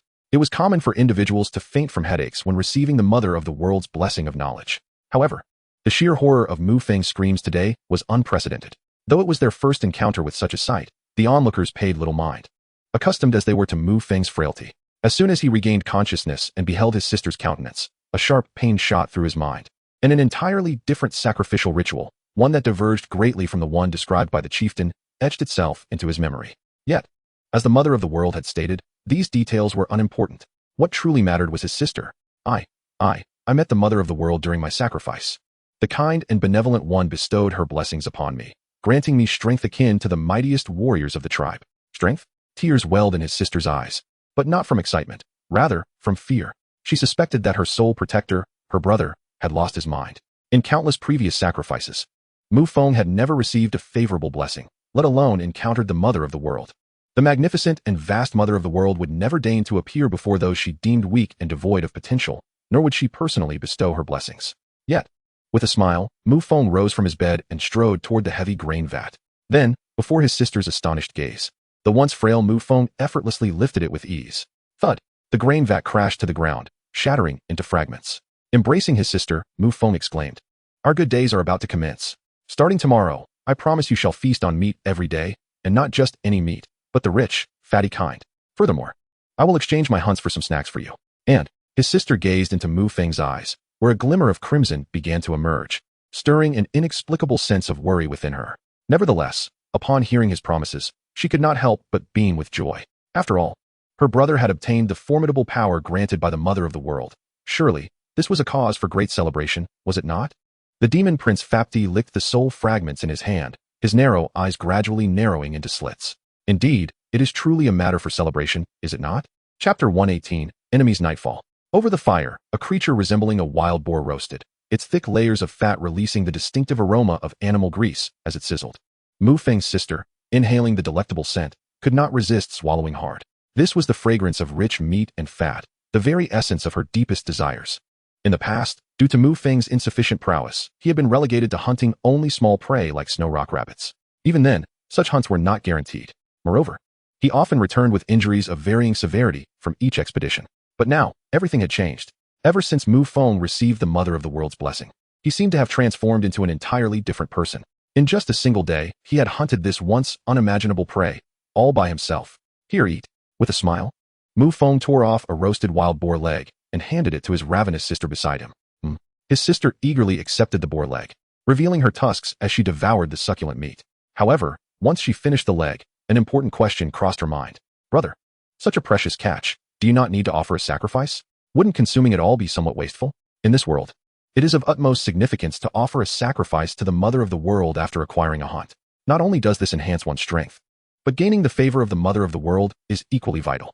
Fear not, Mu Feng replied, savoring another roasted pig leg with a grin. I have already made a sacrifice in the jungle. Huh. His sister was momentarily taken aback, given the intact state of the wild boar's carcass. She found it hard to believe that Mu Feng had indeed made a sacrifice. After all, a proper offering to the Mother of the World typically requires at least a quarter of the prey. Moreover, the more formidable the creature, the larger the portion that must be sacrificed. In the case of an enemy's corpse, one would likely need to offer 100%. Hee sister, I assure you it's true. During the sacrifice, the Mother of the World only requested a small portion of the boar's brain matter from me. The rest was left untouched. Furthermore, this offering has granted me even greater power. Mu Feng proudly patted his now robust arms, delight evident in his voice. However, for the next sacrifice, I must hunt different prey. For some reason, the Mother of the World seems particularly interested in various types of animals in the jungle, and she has also requested that I create something called a map to offer her. Is that so? Mu Feng's sister, however, was not fully comprehending. She merely listened while voraciously consuming the roasted meat before her. In no time at all, the entire wild boar had vanished without a trace, devoured by the two siblings. Observing his sister finally satiated, Mu Feng smiled contentedly. Since the death of their parents, this unfortunate pair had existed on the brink of starvation. Without the presence of an adult from their clan, these orphans were as fragile as candles in the wind, easily extinguished. But now, things were different. Mu Feng took a deep breath, donned his garments, and stepped out of their dilapidated abode. With the Mother of the World's aid, I possess power now. Everything has changed. He gazed at his arms, feeling the surging strength within, speaking almost in a trance. Then, he inhaled deeply. Part of what he had shared with his sister was, in fact, a fabrication. The Mother of the World had indeed instructed him to sacrifice different animals and to create a peculiar item known as a map. However, she had also imparted another crucial piece of information. In the darkness, the hue of Mu Feng's eyes began to shift. A crimson glow gradually emerged from the shadows. I must, within these 2 days, sacrifice an enemy, one who has wronged me, who trampled my dignity during my lowest moments. As this thought crossed his mind, Mu Feng hesitated momentarily. Killing was an unforgivable act within the tribe, and if discovered, he would surely be expelled. Yet a pressing dilemma arose. If he failed to comply, everything he had gained, including his newfound strength, would be taken back. Today, during the sacrifice, I heard the Mother of the World's warning, Mu Feng recalled fiercely. If I do not follow through, my power will be reclaimed. No. He glanced back at his sleeping sister, gritting his teeth. I shall never return to that weak version of myself. Even if it means defying ancestral decrees, I will secure the power that belongs to me. With that resolve, Mu Feng made his way to a secluded corner of the tribe, breaking a gap in the enclosure and disguising it as the passage of a wild beast. Under the cover of a moon obscured by clouds, he melded into the darkness, patiently awaiting the emergence of his prey. Before long, a boy of similar age appeared. Sleepily, he approached the enclosure to relieve himself. However, as he did so, he suddenly shivered, for he noticed a pair of crimson eyes gleaming in the darkness beside him, eyes that only the most savage of beasts would possess. Who was there? The tribal youth felt a flicker of panic, but upon recognizing the owner of those eyes, his fear dissipated. Mu Feng, you foolish idiot. Ha ha. The boy continued to relieve himself, mockingly addressing Mu Feng as he did. I heard you actually managed to hunt a wild boar today. What incredible luck. If I had seen that boar, you wouldn't have gotten a single hair from it. I wonder if your equally useless sister cried from joy seeing so much meat? Just as this boy continued his tirade, a knife swiftly slashed across his throat. Ugh! The youth collapsed amidst a pool of blood, futilely clutching his neck. Meanwhile, Mu Feng knelt beside him with a smile. Unlike the Mu Feng of old, the boy now sensed an aura of the predator emanating from him. Please, no? The youth murmured faintly, desperation in his eyes. Yet Mu Feng, cold and unfeeling, dragged him into the shadows beyond the enclosure, where he would once again perform a sacrifice, this time to the great mother of the world. A grotesquely distorted shadow, watching this scene from a distant realm, revealed a wicked smile. Chapter 119, Fall and Light. It is done. Beyond this world, which presented an infinity symbol, the demon prince Faputi gazed greedily at the complete alien soul in his grasp, an evil smile spreading across his face. He had not anticipated that a mere small endeavor would create such a vast rift between him and his kin in the quest to conquer this world. Though it was but a tiny alien soul, seemingly insignificant, the reality was quite the opposite. The demon prince grinned wickedly as he cast the alien soul into the black mist behind him, the essence of the endless abyss. In mere moments, the soul screamed as it dissipated into the obsidian fog, its entirety to be analyzed by the endless abyss to comprehend the rules of this world. The souls of sentient beings from the realm of secrets are rich with the collective rules of their respective worlds. While the weight of such a collection may be negligible, the existence of these rules is undeniably real. As the dark mist swirled around, Faputi was thrilled to discover that the corrosion rate of the planar crystal wall in this world had accelerated. Although this acceleration was almost imperceptible, however, this indeed granted the demon prince Fatty a distinct advantage, enabling him to enter this peculiar world far more swiftly than his fellow demon princes. Contemplating this, the demon prince Fatty was overcome with exhilaration. It works. This method is effective. Yet, this is merely a beginning. I require more souls derived from this world. With a cold sneer, the demon prince Fatty projected his consciousness through the minuscule crevice in the planar crystal wall, once again delivering his essence into the sea of Mu Feng's soul. You have performed admirably. I shall bestow upon you a reward. A wisp of abyssal essence once again supplanted a portion of Mu Feng's soul. This essence could enhance his strength without significantly altering his appearance. Simultaneously, the demon prince Fatty exploited the other's yearning for power to further entice him. Strive to sacrifice more souls and flesh, and you shall become stronger. Countless black and red whirlpools, symbolizing various types of enhancements, materialized before Mu Feng, staining his astonished visage with shades of black and red. The greed and desire reflected in his gaze towards these whirlpools mirrored that of demon prince Fatty. This scene did not escape the watchful eyes of Chu Hao. Seated upon the throne at the abyss's depths, he observed the unfolding events. Indeed, at last, a demon prince had come to understand how to harness the most formidable powers within the endless abyss.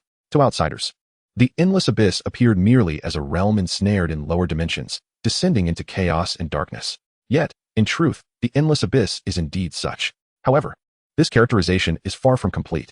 In Chu Hao's current understanding, the essence of the endless abyss is a terrifying domain governed by chaotic rules, eternally luring souls into degradation.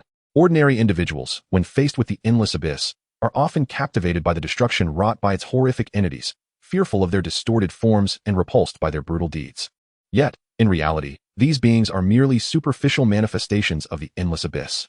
Regardless of their strength, all creatures within the endless abyss, including demons, are but parasites clinging to it. These parasites do not inflict damage upon the endless abyss and may occasionally engage in beneficial actions, such as invading other worlds and dragging spoils back into the abyss. Such actions might instill fear in many beings. However, in Chu Hao's perspective, these behaviors are no different from those of ordinary beings in divine realms. After all, under the tutelage of deities, the beings of divine realms, when faced with beings from secret realms, display conduct indistinguishable from that of demons. Even under the guidance of their deities, they may exhibit greater cruelty and a total disregard for humanity. What truly differentiates the endless abyss from these ordinary divine realms is its core trait, degradation. The relentless allure of souls towards an endless fall. This is the quality that captivates Chu Hao the most, and which he is most obsessed with. It is essential to note that when he originally designed the endless abyss as a divine realm, he did not create any so-called rules of degradation. Moreover, in this alternate world, Chu Hao has never encountered any definitive rules that could be said to epitomize degradation. Although there exist some corrupt and distorted rules, the distance between these rules and true degradation is as vast as that between an author and a grotesque creature, akin to the chasm between heaven and hell. Yet, astonishingly, when the endless abyss came into being alongside the formula of chaotic rules, degradation emerged alongside it. Chu Hao has scrutinized the rules within the endless abyss on numerous occasions. including the formula of the core rule, ultimate chaos. Yet, he has never uncovered any so-called rule of degradation. It remains as elusive as a phantom, concealed within the darkness of the endless abyss. From the very first creature he designed, the initial fallen, to the countless abyssal beings that now exist, all have been trapped in an incessant state of degradation. But what drives their fall? What lures them? Is it the darkness of the endless abyss itself? Or is it that beings are inherently destined to descend without reason? This remains an enigma. This conundrum has become Chu Hao's greatest obsession. He believes that one day he shall unravel this mystery. Although there is no definitive answer to this question, it does not prevent Chu Hao from utilizing the pursuit of this knowledge to wield degradation as the most potent weapon of the endless abyss. Nothing can escape the gravitational pull of the endless abyss or extricate itself from its darkness. Similarly, Chu Hao's utmost desire is to enable the demon princes to master this weapon, employing it adeptly in their respective campaigns of invasion. Just as Chu Hao was observing Demon Prince Fatty, a luminous sphere emerged at the periphery of the Mist Realm. This orb, radiant with the most sacred light and the sweetest melodies celebrating the beauty of life, manifested within the secret realm. As the orb pulsated, a strikingly handsome man materialized. His visage and form were so perfect that one could not help but feel compelled to worship him, revering the holy power he embodied. He stood upon the void, surrounded by a myriad of golden rays. Behind him unfurled countless wings of pure gold, each adorned with poignant admonitions that could move the world to tears. A being from the mountain of heaven, a deity, descended into the mist realm. And what was his purpose? Chapter 120. The existence from the mountain of heaven. This being from the mountain of heaven stood within the void of the mist realm. He opened his eyes and gazed into the depths of the mist realm. After a prolonged silence, from the sacred sphere behind him, which continuously radiated beautiful melodies, two angels were manifested through his divine fire. Unlike the angels Chu Hao had encountered in the assessment world, these angels summoned from the divine realm were akin to the sacred figures of myth. These angels bore no grotesque or indescribable forms, nor did they possess faces obscured by the protective light of divinity. Instead, they possessed beautiful and nearly flawless visages, alluring and graceful figures, with hair cascading like waterfalls. Each bore a pair of immaculate wings, which, as they fluttered, perpetually emitted a radiant glow resembling feathers. Clad in simple yet exquisitely embroidered garments of golden thread, they covered much of their forms. However, this breathtaking scene invoked no inappropriate desires. On the contrary, in the presence of those celestial beings, the base instincts and desires that plague mortal minds are suppressed to the utmost by their purity and exalted nature, to a degree that borders on the terrifying, leaving only the fundamental reason and a yearning to extol their resplendent image. Lord Peter, the two angels, once manifested by divine fire, immediately soared before the being known as Peter, half kneeling before him. The golden-haired Peter, smiling, nodded in acknowledgement to the angelic figures before him. This display of courtesy seemed somewhat irreverent when compared to the trepidation exhibited by mortals in the presence of their creator in the ordinary divine realms, where such beings typically demonstrate an overwhelming reverence tinged with fear and humility. However, the two angels before him appeared to lack such an attitude. In truth, anyone familiar with Heaven's Mountain would understand that this manner of greeting was entirely appropriate.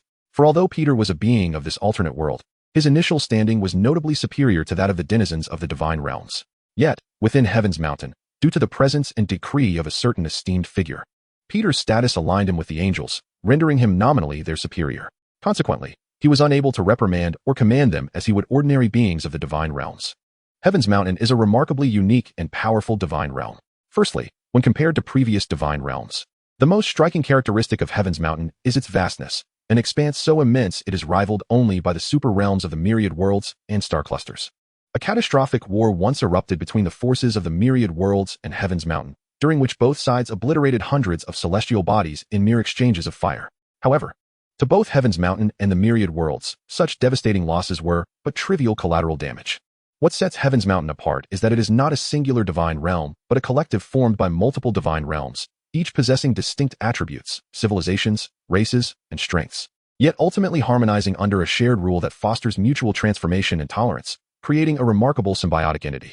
Within Heaven's Mountain, each divine realm can essentially be regarded as an independent fighting force.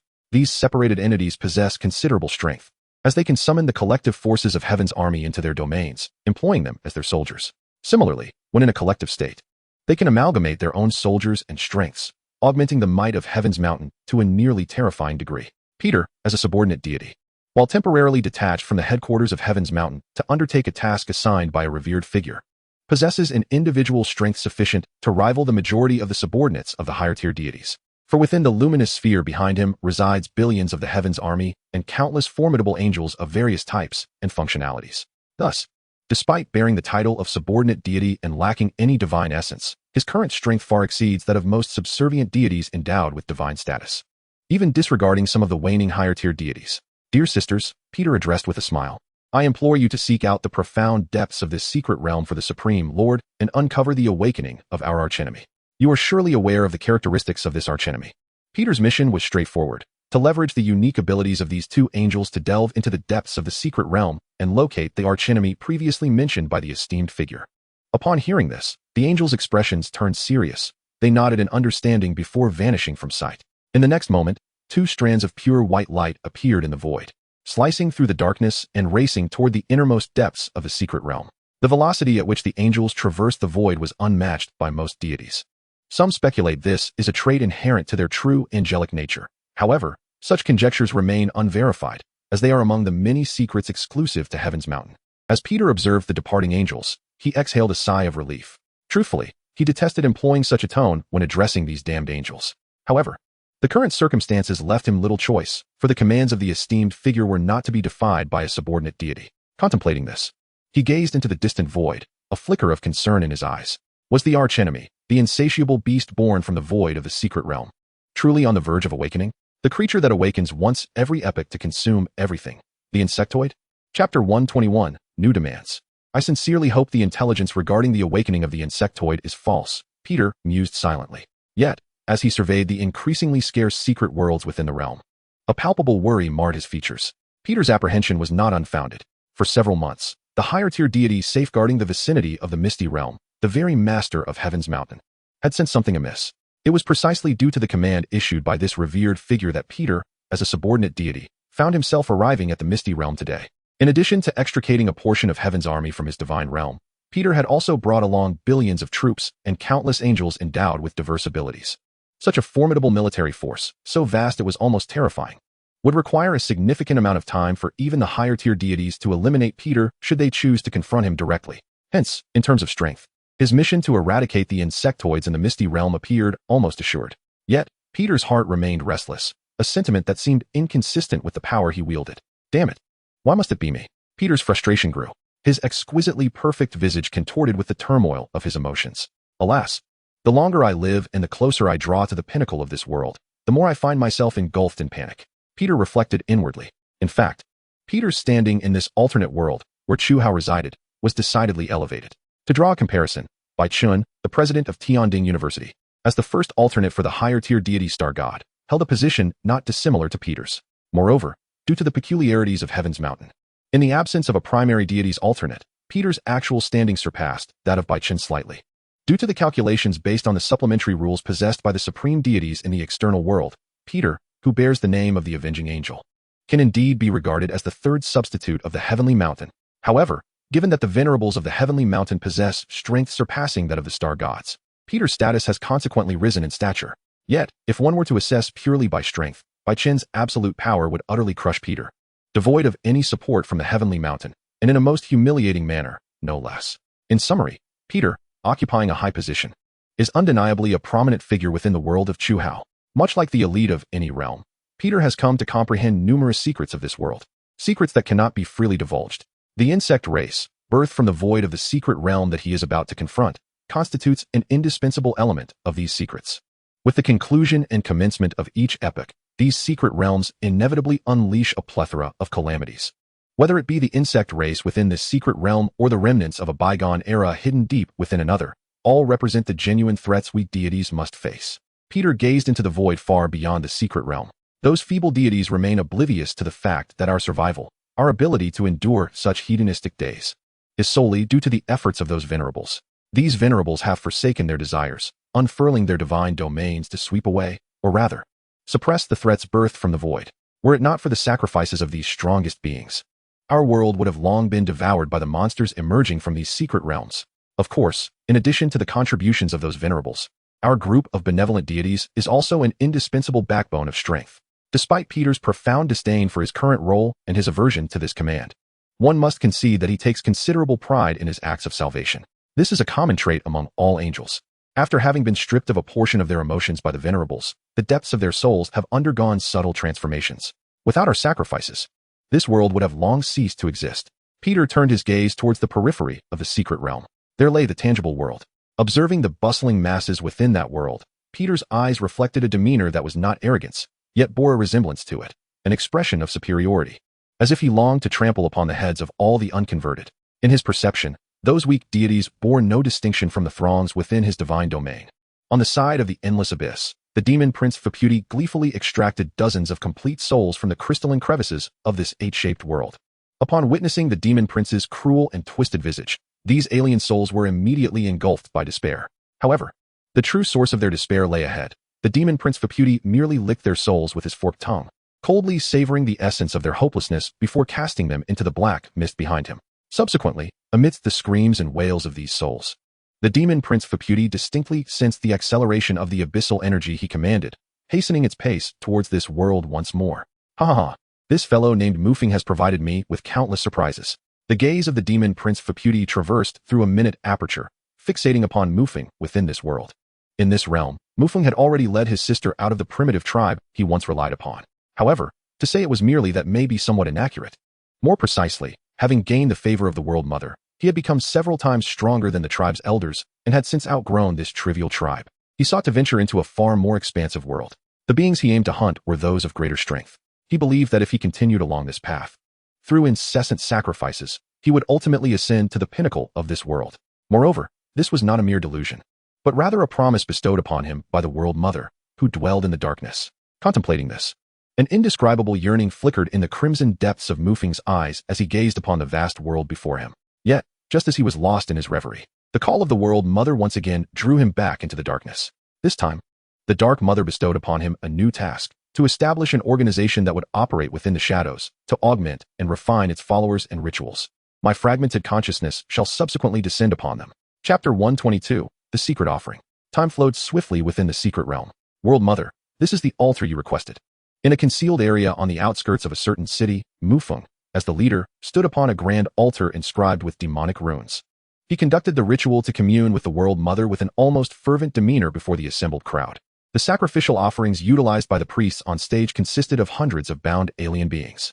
Unlike the rituals customary in this world dedicated to the World Mother, this time, all the sacrificial offerings were very much alive. Should others catch wind of this, they would undoubtedly condemn it as a sacrilege against the World Mother. Anyone daring to offer living beings to the World Mother would find themselves cast into the burning flames. Yet, regrettably, this offering was not a genuine tribute to the World Mother. The true master of this sacrifice was, in fact, a powerful demon masquerading as the World Mother. Beneath the altar, dozens of powerful aliens of varying ages and attire, all holding high positions, observed the sacrificial proceedings with expressions of regret, longing, curiosity, fear, and jealousy. In truth, all the offerings for this sacrifice had been collected by them. Each of these individuals had, without exception, succumbed to Mufing's covert manipulations, becoming ensnared by his promises. Mufing's ability to compel them to incur such significant risks to perform this sacrificial ritual relied upon his mastery of their darker inclinations. Mufing turned to face this group of individuals with their varied expressions, revealing a disquieting smile. Upon seeing this smile, their reactions were equally exaggerated. "Hey, you little rascal," exclaimed a rotund figure bedecked in gold and silver, pointing his pudgy finger at Mufing. "Why have you halted the sacrifice? The boon I requested to enhance my strength has yet to reach my hands." This rotund individual was the wealthiest merchant in the city. The reason he was willing to undertake such great risks to assist Mufing in the sacrificial rite was that, despite his wealth, his personal strength was woefully inadequate. After repeatedly expending substantial resources to offer sacrifices to the true World Mother, he had consistently received nothing in return. In a society where power reigns supreme, the disparity between wealth and personal strength poses a significant peril. Thus, after heeding Mufeng's assurances, they dared to risk the sacrificial rite. "You are not attempting to deceive us, are you? Just like those charlatans I have executed in the past." A formidable alien general, hearing this, narrowed his eyes, casting a malevolent glance at Mufeng. Unlike the previously mentioned rotund individual, this being was a powerful general of its kind, lacking neither personal strength nor wealth. What it lacked, however, was vitality. As the commander of an entire army, it could sense its life force waning. Everything it possessed was gradually slipping from its grasp: its status, its riches, its wives and concubines, even its offspring. It could swear it had overheard its children conspiring to divide its possessions more than once. Therefore, to continue reveling in opulence, It had pinned its hopes on the mother of the world. Regrettably, the chances of receiving the boon of life extension from the mother were so minuscule that despair engulfed it. Thus, upon hearing Mu Feng's promise, it resorted to employing its few loyal death warriors to gather the necessary offerings for the sacrifice. If you dare to deceive us, you should be well aware of your fate, boy. Be wise and refrain from playing tricks. Several other high-ranking individuals echoed similar threats towards Mu Feng at the altar. Naturally, these cunning individuals had long prepared an escape route. If Mu Feng was indeed a fraud, or if they did not receive the blessings they desired, his fate would likely be more horrific than death. These powerful figures, capable of making hundreds vanish, could just as easily erase Mu Feng from existence. Even if they were to receive the boon, should the followers of the Mother of the World discover them, they could easily label Mu Feng a genuine charlatan and hand him over to preserve their wealth and status. In some respects, these individuals were more fearsome to ordinary people than demons themselves. Certainly not, esteemed sirs, Mu Feng replied from the platform, revealing a disdainful expression.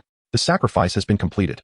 Completed? The crowd below exchanged perplexed glances, seemingly oblivious to any occurrence. The will of the Mother of the World has already communicated with me. The next moment, an overwhelming aura that rendered breathing impossible engulfed the entire chamber. All aliens, regardless of their strength, began to tremble uncontrollably. This essence, the alien general's face, turned ashen. As the strongest among them, it understood better than anyone the magnitude of the existence with which Mu Feng had just connected. Merely the aura from that being was enough to suppress it, distorting its very soul into an indescribable form. It was an entity beyond the bounds of imagination. At that moment, the hundreds of aliens on the altar simultaneously emitted horrifying screams of agony. These were cries born of the most profound suffering, a torment which no other realm could replicate. Their souls were being extracted by demons from the abyss through the sacrificial rite, while their physical forms transformed into a blackish red, putrid substance at the instant the sacrifice was completed. Subsequently, these substances morphed into swirling black-red vortices before the terrified eyes of the onlookers. Yet, the sacrificial process was not over. Amidst countless astonished gazes, Mu Feng approached the center of the altar. At the altar's core, the vast quantities of black-red matter rapidly coalesced. A strand of black mist appeared from nowhere, penetrating the gathered mass of black-red substances. Finally, a cocoon emerged. A shell adorned with black-red patterns appeared atop the altar. Mu Feng caressed the cocoon, turned around, and smiled at the high-ranking fools. This clandestine sacrifice has concluded. Come forth to claim your rewards. Behind him, the demon's cocoon writhed chaotically. Chapter 123, The Demoness Followers. This. The crowd below exchanged bewildered glances. What transpired on the altar had far exceeded their wildest imaginations. Whether it was the black-red vortices or the ominous egg that had appeared, or even the terrifying aura that had previously manifested, all of it left these individuals so stunned that they forgot their original purpose for being there. What is the matter? Are these gifts from the Mother of the World not what you sought? Mu Feng observed the dazed individuals, a smirk gracing his lips. He approached one of the floating black-red vortices, gently reaching out to it. Within this vortex lay a formidable life force emanating from the abyss. This is the vitality you desire. With that, Mu Feng pushed the black-red vortex towards the general. The general, pale-faced, accepted the vortex, trembling. Compared to his prior yearning for life force, he now felt an overwhelming dread before the black-red vortex before him. The once powerful being had come to understand that the object of their earlier sacrifice was certainly not the Mother of the World, as Mu Feng had claimed, but something far more sinister. That wretched deceiver had led them astray. Those who stood atop the pinnacle of this world understood all too well the true nature of the Mother of the World. The Mother of the World is the collective consciousness of this realm. She is one, yet she embodies the multitude. She marks the inception of this world's birth and will inevitably herald its demise. She is the nameless but tangible deity that exists within this realm. She is evolving, drawing strength from these aliens through the sacrificial process. However, the sacrifices to the Mother of the World abide by certain rules. For instance, living beings cannot be sacrificed. Stolen items cannot be offered. Creatures of the darkness cannot be involved. Yet this time, the sacrifice had unveiled everything. The general could ascertain that the object of their recent sacrifice was definitely not the Mother of the World, as described by Mu Feng. The general gazed at the black-red vortex in his hands trembling uncontrollably. This was not merely a desecration of the Mother of the World. It was a sacrilege against the very fabric of existence. What? Do you no longer desire it?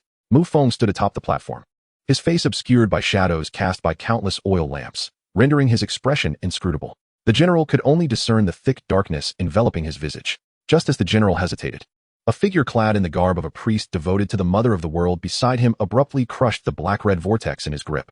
Clearly unable to contain himself, in an instant, his agonized screams echoed throughout the chamber. Witnessing this scene, all present were jolted into clarity. They watched the man and the figure of Mu Feng on stage with a wary gaze. just as everyone assumed that Mu Feng was employing deceit within the dark crimson vortex to mislead them. The knowledge he possessed was truly remarkable. The priest fell to his knees, casting aside the necklace that symbolized the mother of the world. My heavens! I never anticipated that the knowledge I had so longed for, and yet could not attain, would be fulfilled in this manner. Oh, the starry sky, the universe, life, the laws, the deities, and the truths of the world. So this is how it is. The priest gasped, kneeling on the ground, his eyes filled with bewilderment. Witnessing this scene, the others immediately grasped the truth. What this man ardently sought was knowledge that the mother of the world would never grant. With the first to take the plunge, the second soon followed suit. Wow, I can hardly believe this power is real. The previously portly merchant, after shattering the dark crimson vortex in his hand, felt a surge of immense power flooding his body. Then came the third, fourth, and fifth. Each individual's wishes were fulfilled after their sacrifices, regardless of what they desired, be it strength, knowledge, mysteries, capabilities, or the removal of disabilities. Gifts from the demons granted them their wishes. And what of you, Your Excellency the General? Mu Feng smiled, observing the sweating and perplexed general. At the sound of his voice, the general sensed an impending danger. However, this so-called danger did not emanate from the dark crimson vortex in his hand, nor from the terrifying entity that Mu Feng worshipped. The peril arose from those around him, from the very high-ranking individuals who had just moments ago shared laughter with him. This group, now satiated, regarded the general with an indescribable gaze. The general understood. If he did not follow suit and consume the dark crimson vortex, he would undoubtedly not witness the dawn of tomorrow. Among this assembly, he was already an anomaly for having not yet utilized the bestowed gift. The general forced a smile and crushed the dark crimson vortex in his hand. His snow-white hair transformed into black, his wrinkled visage regained its tautness, and his withering arms began to strengthen. A surge of vibrant life filled the general's body. He had become youthful once more. This was a miracle. As the general beheld his transformation, astonishment shone in his eyes. His earlier indecisiveness had vanished into thin air. His prior fidelity to the mother of the world was a distant memory. No longer was he a devotee of the mother of the world, nor would he offer her any sacrifices. Enlightened in this moment, the general was the first to kneel toward the altar, toward that altar engraved with the symbol of the demon prince Fapti's head. With his lead, the other high-ranking individuals performed the same reverent act, worshipping the demonic cocoon atop the pedestal. At that moment, they ceased to be followers of the mother of the world, for they had all transformed into devotees of the demons. Following this sacrificial act, a symbol, a legend began to circulate in the dark corners of the sacrificial world. All those dissatisfied with the outcomes of their offerings to the mother of the world began to hear a terrifying yet utterly enticing rumor that the true mother of the world was about to awaken. Unlike the former mother of the world, the true mother would care for and treat each devotee equally, fulfilling every wish presented during their sacrifices. Such tales and rumors swept through the world like a tempest, engulfing every corner that the devotees of the mother of the world had overlooked. An increasing number of sacrifices, an escalation of indescribable events, and the arrival of bizarre creatures began to emerge with the spread of these legends. As these narratives proliferated, some dreadful occurrences began to materialize. Those demonic worships, forbidden by any authority in Chu Hao's memory, revived within this world. Everything was heading toward the worst possible outcome. Chapter 124, Hunger. At the deepest depths of the endless abyss, Chu Hao observed with keen interest the actions of the demon prince Fapti from his throne, which represented death and corruption. Clearly, during the invasion of this world, Fapti, the oldest of the demon princes, displayed the cunning one would expect. Compared to his fellow demon princes, Fapti's approach was notably swifter. He cleverly utilized the very will of this world to entice its inhabitants toward corruption, ultimately allowing his own will to descend. A commendable strategy. Chu Hao opened his eyes, the crimson vortex within them spinning languidly. He began, with the aid of the demon prince Fapti, to genuinely observe the world before him. The rules of sacrifice that could replenish the world's will, within Chu Hao's view. In this new world rising upon the carcass of the old, a colossal world will came into focus. It radiated a green and white luminescence, growing in tandem with the world itself. This world was simultaneously relishing the offerings from the foreign races while returning a portion of the benefits derived from those sacrifices to the devotees through gifts. This sacrificial process successfully enhanced the world will, and in Chu Hao's eyes, it was transforming rapidly from a mere unconscious collective of thoughts into a sentient being. However, such a transformation required millennia of accumulation. Yet, upon the world's encounter with the abyss, it had already forfeited that opportunity. Moreover, during his observation of the world will, Chu Hao discerned a crucial point. He finally understood why the growth of this world will necessitated sacrifices and why this new world could gradually evolve. Chu Hao gazed downward at the remnants of the old world, now reduced to ashes. This new world was consuming the old world as its sustenance. Just as Chu Hao focused his thoughts on the secret realm he was currently conquering, two beams of light sped through the outer mists. In the area closest to the depths of the void, they flickered like twin bolts of lightning, darting throughout the secret realm, tirelessly searching for the clues of the insectoid race that Peter had instructed them to investigate. After an extended period of inquiry, the two angels finally made a new discovery. However, despite their ironclad resolve, they could not suppress the profound dread that seized their hearts at the sight before them. One angel, trembling in the void, queried the other. What? Initially, upon receiving Peter's command, they believed they were merely tasked with searching for a particularly fearsome secret realm. In their imaginations, the powerful insectoid beings mentioned in the rumors were merely a horde of mindless, foul pests driven solely by their instinct to reproduce. But was the reality truly so? This is the arch-nemesis foretold in the prophecy. Another angel trembled as she spoke. Before them lay a realm of unfathomable terror, a vast and dreadful secret world. This world incessantly emanated ominous whispers into the void, directed towards all the realms it had engulfed. These whispers conveyed a singular message: hunger. Chapter 125, Devour. Heavens! Yet another secret world has been consumed by this monstrosity. An angel pointed to the Zerg world before them and remarked to her companion. Before their eyes, deep within the void, the colossal Zerg world advanced like a gluttonous beast, slowly devouring the two secret realms in its path, assimilating them into its own being. Strangely, during this process, the crystalline barriers of the two realms failed to function entirely. They were consumed as effortlessly as a human might swallow an egg, directly falling prey to the creature's gaping maw. What a frightening world this is. Upon witnessing this, another angel hesitated no longer and spoke to her companion. Since we have identified the source of the aberration within this secret realm, we must return to report to Lord Peter. Her companion, upon hearing this, readily concurred. After all, as beings endowed with rational thought and awareness, they felt that lingering even a moment longer before the Zerg world would be a tremendous torment. The whispers of hunger emanating from the Zerg world instilled fear even in the hearts of angels. As the two angels departed from the depths of the void to report to Peter, they stumbled upon a most peculiar world, a dark realm radiating malice, greed, and decay, manifesting as a swirling vortex of black and red. Before this dark world lay one shaped like an infinity symbol. It was evident that this twisted and shadowy world was, like the Zerg world, consuming the world before it. What is this? Another branch of the Zerg world? One angel queried in confusion. No, this appears not to be a secret realm, but a divine domain. Yet why would anyone create such an ugly and distorted divine realm? Should we mark it? A world displaying such grotesqueness must be known to the master. Although the two angels lacked the power to pose a substantial threat to Chu Hao's endless abyss, they possessed the innate ability to mark worlds as mythological beings born from heaven's mountain. Any world they marked could be sensed by this divine realm. Much like the divine fire insignia possessed by Chu Hao, these marks could serve as anchor points for teleportation. No need, another angel frowned, casting a glance at the dark world before her and then at the approaching Zerg world, revealing a sardonic smile. This world is destined to be devoured by the fearsome Zerg world, just as the others have been. As the most loyal warriors of the Master, we should not squander the gifts bestowed upon us. With that, she departed for Peter, the area where the punitive angels resided.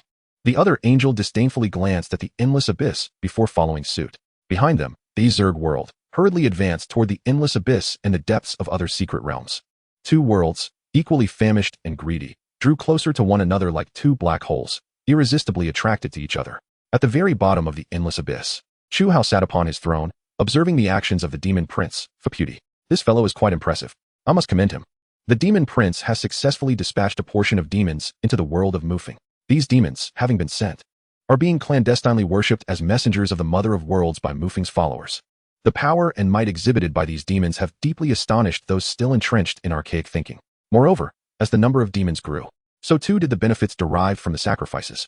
The demon prince, Faputi, discreetly infused various abyssal powers into this world alongside the arrival of the demons.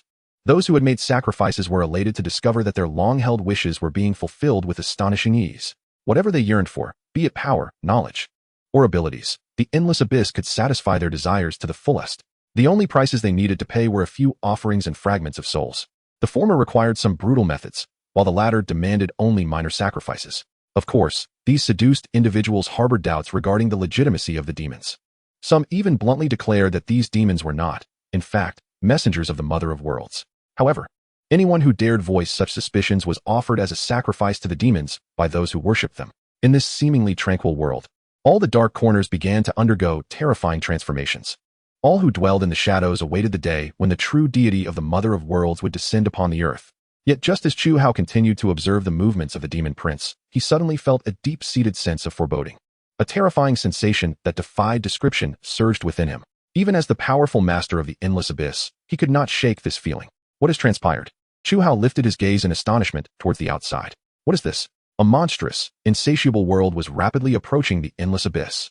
In the next instant, the endless abyss and the world it was corroding were swallowed whole. As Chu Hao was engulfed alongside the endless abyss, he heard the whispers that signified hunger. Countless gray marks surged forth from a colossal void, heading towards the direction of the endless abyss. Chapter 126, The Grey Tide. What is this? Chu Hao sat at the bottom of the endless abyss, gazing at the secret world that had swallowed both the endless abyss and the infinity-shaped realm. This world was filled with yellow sands, resembling nothing short of a pure desert. Had an ordinary person witnessed this scene, they would likely believe they had been drawn into a desert world. However, Chu Hao perceived it differently. He keenly sensed that this desert possessed an essential difference from ordinary ones. In typical deserts, although life and water are scarce, they do exist. Yet the arid world before Chu Hao was a true desert, devoid of any sustenance. Throughout this vast expanse, he found no trace of nourishment whatsoever. The grains of this desert were nothing but worthless dust. Even the maternal realm of the Hayes family was far more nutrient-rich than this world. It is as if some force has devoured everything in this world completely. Furthermore, it is not merely these phenomena that perplex Chu Hao. He is also astounded by certain peculiarities. Firstly, he perceives that the planar crystalline barrier of the endless abyss remains entirely unscathed. This implies that the essence of the endless abyss has been engulfed whole by this vast world. This notion surpasses Chu Hao's comprehension.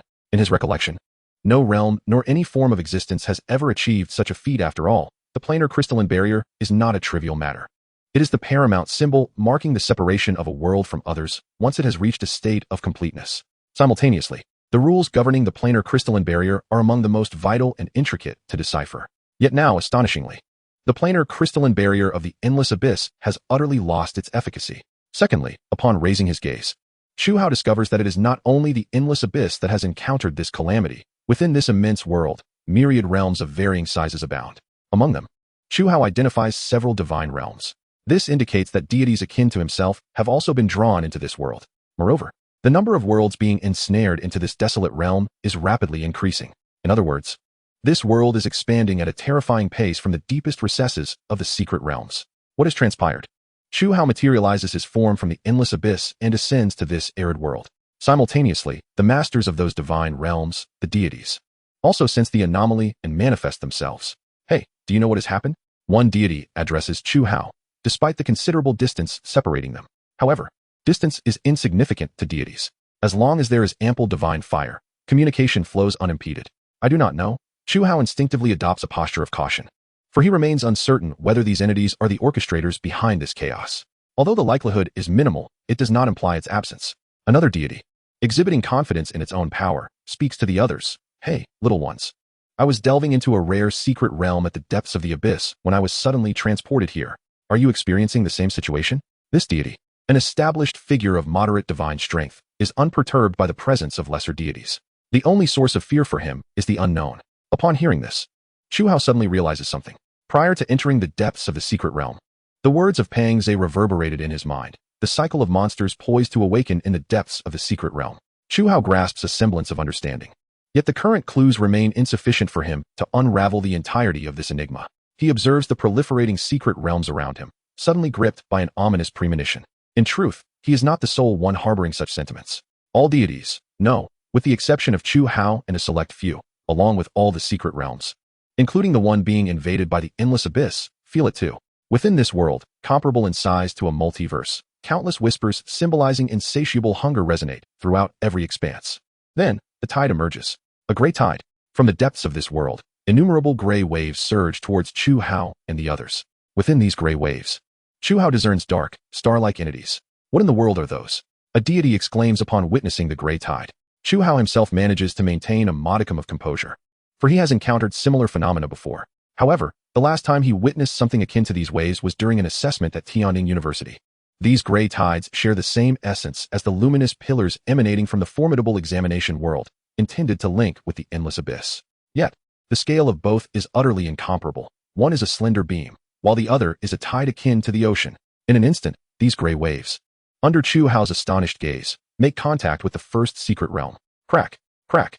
Unlike the contact with other worlds, Chu Hao's eyes widen in disbelief at the scene unfolding before him, with sounds reminiscent of chewing. The entirety of this secret realm, from its planar crystalline barrier to its world core, was astonishingly dissolved in an instant by the gray tide. All nutrients and valuable entities within the secret realm were swept away by these gray waves. Ultimately, this secret realm transformed into but a wisp of dust upon the desolate expanse. After consuming the entire secret realm, Chu Hao keenly perceives that the scale of the tide has expanded slightly. At this moment, Chu Hao comprehends why this vast world is littered with such wasteland. Within this enormous realm, comparable in size to a multiverse, exists a creature that regards countless secret realms as sustenance. No, to be precise, it is a swarm of creatures.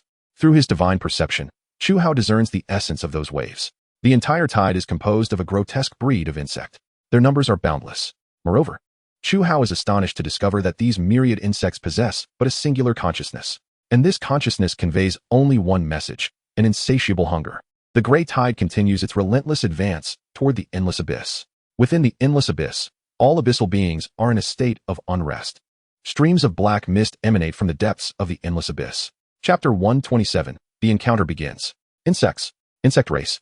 It is not solely Chu Hao who has discerned the peculiarities of this gray tide. The previously mentioned deity of moderate caliber has also recognized the anomalies within these waves.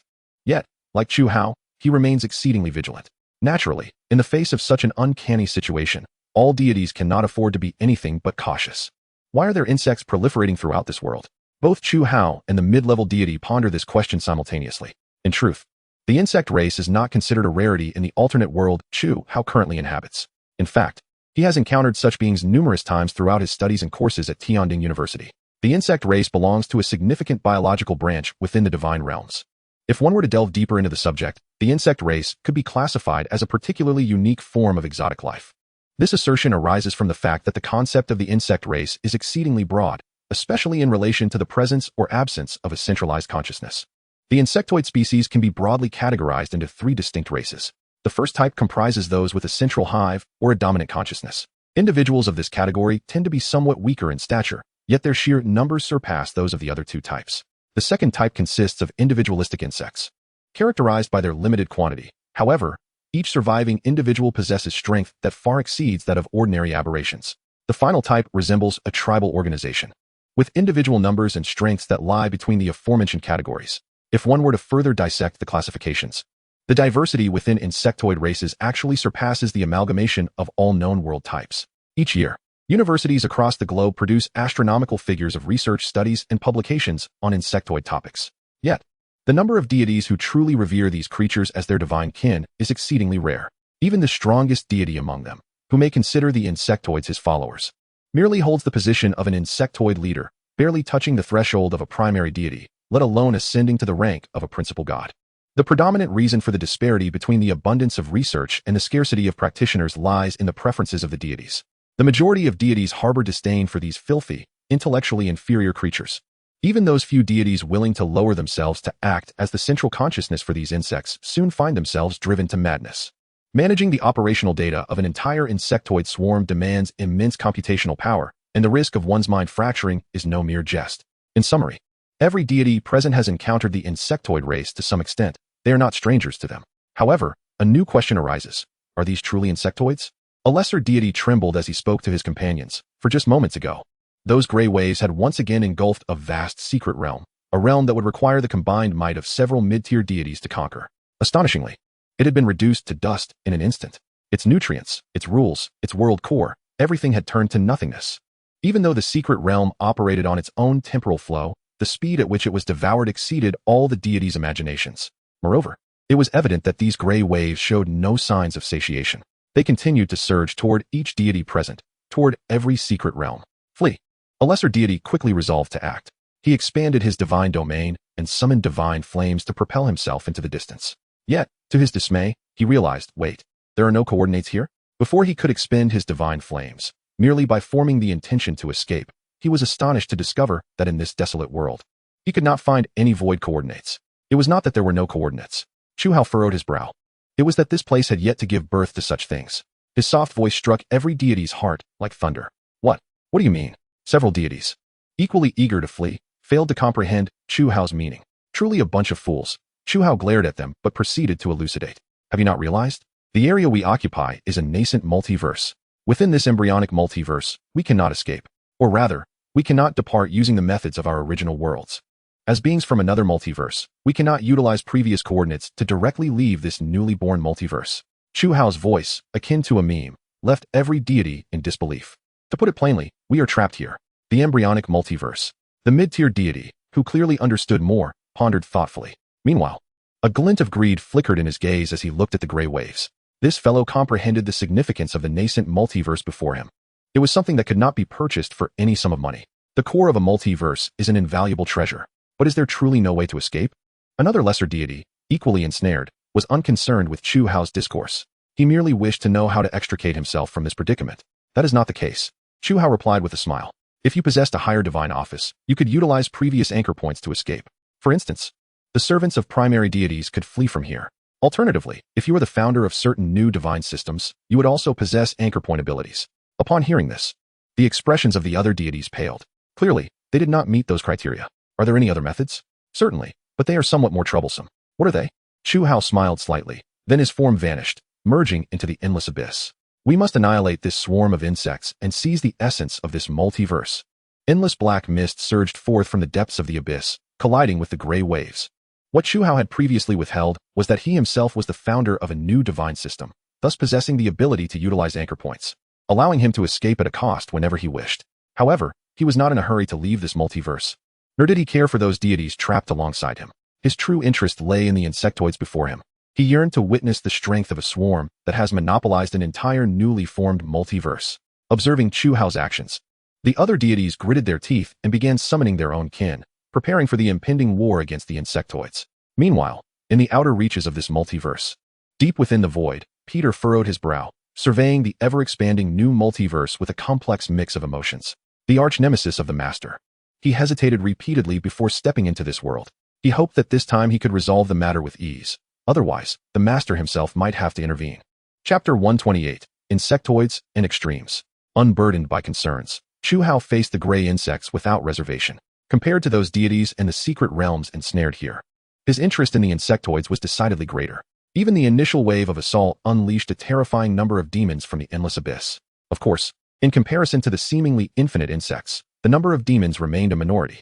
Simultaneously, the demon prince, Fa Putai, and others received Chu Hao's orders to accelerate their assault on the figure-8 world. When the black mist finally intertwined with the gray waves, and the demon army clashed with the insectoids, Chu Hao realized he might have made a grave error. He underestimated these insectoids, a race capable of occupying an entire multiversal embryonic world. Of course, it was not just him. Everyone else also underestimated these formidable beings. In the void, he laughed heartily. Insects. The demon, Evil Eye, regarded the swarming insects without a hint of fear. In fact, he gazed upon these feeble creatures with a cruel smile. Not only he, but the majority of the primordial demons, upon witnessing this swarm, paid them little heed. After all, their weakness was glaring. Crack, crack. With a single step, Evil Eye crushed dozens of the insectoid vanguard, reducing them to mere pulp. The fragile insectoids posed no substantial threat before a demon standing at the brink of demigodhood. As Evil Eye looked at the mass of insect carcasses beneath his feet, he laughed joyously. Demons, unlike ordinary beings, do not exhibit negative emotions in the face of war or mountains of corpses. On the contrary, such terrifying environments serve as a tonic, uplifting their spirits. Who would have thought that you, a group radiating such loathsome auras, would be so pitifully weak? Evil Eye cackled wickedly as he and his kin tore apart and trampled upon these insects. Meanwhile, Chu Hao was analyzing these peculiar insectoids. He procured several intact insectoid corpses and began his examination. The results confirmed certain characteristics of this swarm. Firstly, it was evident that these creatures possessed a hive mind. As Chu Hao lifted the carapace of a beetle-like insect, he discovered a somewhat atrophied brain within. To say it was atrophied would not be entirely accurate. A more precise descriptor would be refined. Unlike the brains of other organisms, this insect's brain had been honed to perfection, beyond controlling its basic movements. Its sole function was to receive commands from the main hive and translate them into fundamental behavioral patterns, such as feeding and attacking. This structural simplicity was neither complex nor innovative. Aside from the brain, Chu Hao noticed that their internal organs were equally simplistic. However, this simplicity was not meant as a criticism. On the contrary, it was a manifestation of advanced evolution. Every limb and muscle of theirs was a testament to perfect evolution. In stark contrast to the chaotic and twisted anatomy of demons, the bodies of these insectoids could be likened to works of art, pure, efficient, and absolutely loyal. In light of this design, Chu Hao squinted his eyes and utilized his divine fire to simulate the capabilities of these insects. Indeed, it was an eye-opening experience. Chu Hao spoke earnestly. Even the most skilled beast designers from the academies could not replicate such insectoids. This design was nothing short of absolute perfection, akin to a creator who had stripped away all emotions, crafting biological specimens under utterly precise conditions. Despite their seemingly diminutive size, one must not forget that the resources required for the birth of each insectoid were negligible. In contrast, the emergence of each primordial demon consumed vast amounts of resources. Even the minor demons designed by Chu Hao for resource consumption required dozens, if not hundreds, of times more resources than these insectoids. Yet, these seemingly inconsequential insectoids had mastered the art of utilizing their limited resources to forge highly functional bodies. If they needed to hunt, their forms became perfect predatory machines. If they needed to transport, they evolved into the most efficient carriers. Whatever task they needed to undertake, there would always be a corresponding type of insectoid to fulfill it. Every ounce of their resources was pushed to the limit. In fact, their design had far surpassed the boundaries that Chu Hao originally comprehended. What then? Was the source of their exceptional nature? Was it their genetic sequence? With a wave of his hand, the genetic sequences of these insects unfolded before his eyes. Subsequently, Chu Hao embarked on a new experiment. He intended to inject the genes of these insectoids into the bloodlines of abyssal creatures to observe what transformations would ensue. Just as his thoughts were consumed by the insectoid genes, the demon army ahead began to sense that something was amiss in their battle against the insects. Chapter 129, Existence Above Demons. Strange. As the demon army in the endless abyss gradually discerned the oddities stemming from the insectoids, Chu Hao too recognized the differences among them. Upon the merging of the two genetic sequences, a deep perplexity emerged in the black-red whirlpool of his eyes. Why did the insectoids seemingly hold the genetic advantage? No. To be more precise, previously, Chu Hao had injected the genetic sequence of the insectoids into the bodies of abyssal creatures. This newly formed hybrid, momentarily classified by Chu Hao as abyssal insectoids, exhibited unexpected developments. He had anticipated that the bloodline of the abyssal creatures would improve due to the infusion of the insectoid genetic sequence. However, the reality diverged sharply from his expectations. Each abyssal creature infused with the insectoid genetic sequence became infected by it. Their flesh and tissue underwent rapid mutation, ultimately transforming them entirely into insectoids. Their original consciousness would be supplanted by the hive mind, and their previous life forms would be utterly rewritten into corresponding insectoid shapes. In simpler terms, this meant that all abyssal beings would succumb to the infection of the insectoid genetic sequence. Moreover, every single one, remember, every single abyssal creature, regardless of the form of abyssal being Chu Hao employed, whether humanoid, beastly, or aberrant, be it a demon, an eye-demon, or abyssal flora, they would all be infected. Furthermore, this infection proved exceedingly difficult to reverse. Chu Hao even utilized a portion of the flesh originally belonging to Lakitovia for this genetic sequence experiment. The flesh of Lakitovia, distorted and riddled with tumors and indescribable organs, was swiftly infected by the insectoid genes. All of it rapidly transformed into countless screaming, writhing, flesh-colored insects, eager to attack everything in the abyss. These newly birthed insects displayed an extraordinary capacity for unity and cooperation. They even operated without the need for communication, or rather, their mode of communication eluded Chu Hao's understanding. They coalesced directly, advancing with an indomitable stance towards the looming threat before them. Regrettably, despite the valiant display of courage exhibited by these insects, their assaults appeared rather ludicrous when confronted by Chu Hao, the sovereign of the endless abyss. With a soft hiss, a shroud of black mist swept over, ensnaring the insects, rendering them immobile. Yet, even in such confinement, Chu Hao observed that these newly mutated creatures persistently endeavored to utilize their mandibles to gnaw at the binding black fog. A peculiar phenomenon indeed. In that moment, Chu Hao finally confirmed the second notable trait of these insectoids. Aside from their terrifying numbers, the insidious quality imprinted within their genetic sequence, or rather, their assimilation attribute. Lifting his gaze towards the horizon, he beheld the demons embroiled in combat with the insectoids amidst the black mist. Meanwhile, the likes of Xiamu and other demons were engaged in a fierce melee with the insect horde. To characterize this as mere skirmishing would be an understatement. It was, in fact, a one-sided slaughter perpetrated by the demons against these insects. Despite the overwhelming numbers of the insectoids, their individual strength remained a significant weakness when pitted against the formidable demons, who wielded superior power and structure. At least, this was the case for the present. Just as Xiamu was gleefully tearing an insect to shreds, he suddenly noticed one of his demon companions. Well, at least at present, a companion, bending over. This demon happened to be one Xiamu was acquainted with. Their rapport had been relatively amicable, having clashed numerous times with the intent of acquiring each other's power and the female slaves residing within their territories. Alas, poor Tao, what ails you? Are you perishing? All of Xiamu's eyes turned in unison towards the robust demon. It was important to note that Xiamu's words were not mere jests among companions. They were spoken from the heart. If you perish, I shall seize all that you possess. Those drow elves on your land, I have long coveted. The demon, seemingly on the verge of retorting, struggled to lift its arm, one comparable in size to a vehicle. Yet, in the next moment, its arm shriveled grotesquely. The rapidity of this atrophy caused all of Siamu's eyes to narrow in surprise. Though demons revered violence and terror, it did not imply they were fools. Nor did it mean they were oblivious to the abnormal. Not just Siamu, but every powerful primal demon present took heed of the anomaly exhibited by the burly demon. Suddenly, under the watchful gaze of all the demons, this stout demon began to convulse violently. Its agonized wails drew the attention of every demon nearby. Then crack, crack. From within the stout demon, several blade-like appendages of the insectoids erupted. These blade-like limbs propped up Tao's massive form like a grotesque scaffolding. The scene was bizarre. Siamu had observed such blade-like appendages on various slightly stronger insectoids before, yet those limbs had posed little threat to him. However, the appendages sprouting from this demon were an entirely different matter. As the stout demon continued to disintegrate, its demonic features diminished while those of the insectoids proliferated. Ultimately, the demon raised its head and locked eyes with Siamu. Thousands of Siamu's eyes were fixed intently upon the creature, which now bore a compound eye belonging to the insectoids. Long live the swarm. What are you babbling about, Tao, you fool? As he spoke, Siamu tightened his grip around the hilt of his black greatsword, preparing to strike down this aberration. Great is the swarm. Tao finally moved, and in that very instant, Siamu's robust hand that clutched the black greatsword shattered. The creature had evolved using the demoness body. Chapter 130, Reap and Flee. Roar. When Siamu's arm was severed, he did not evade as an ordinary creature would to avoid subsequent assaults. Instead, enraged, the formidable demon turned and lunged at the being once known as Tao, who had now transformed into an insectoid. With a swift motion, a new arm began to sprout from the severed stump. Yet, at the cost of this regeneration, the number of eyes adorning his body rapidly diminished. With each eye that vanished, a potential soul was wholly extinguished, consumed as sustenance for his self-repair.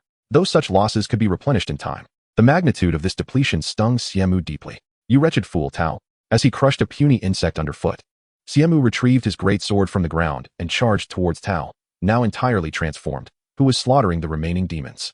You shall repay me for this loss with everything you possess. With a long, venomous tongue laced with barbed hooks, he greedily licked the blade of his black greatsword. Then, he surged towards the fully metamorphosed Tao.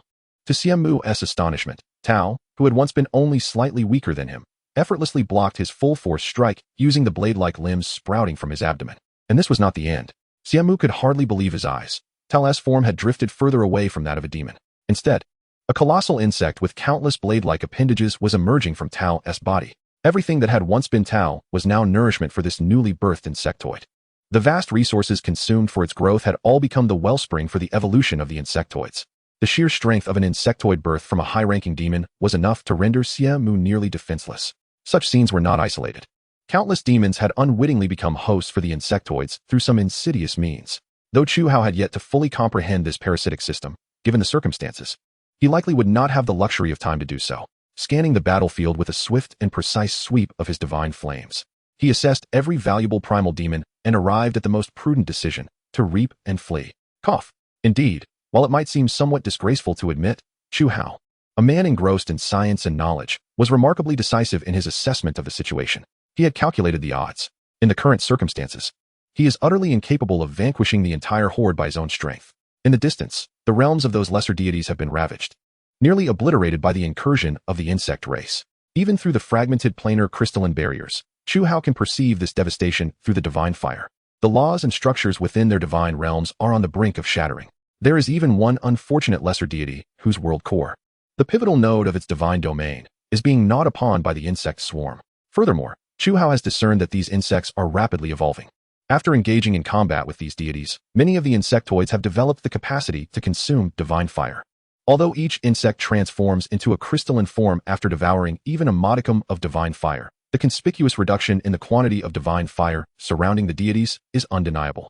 As for the mid-tier deity, it possesses slightly greater strength than its lesser counterparts.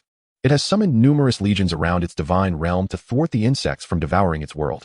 Yet, this is merely a futile attempt to quench thirst with poison. As its forces dwindle, the insects will inevitably breach its defenses. At that juncture, the demise of these deities will be imminent. Currently, Chu Hao perceives no glimmer of hope for victory in this war. Frankly speaking, he cannot fathom what kind of entity could possibly wage war against such an insect race. High-ranking deities?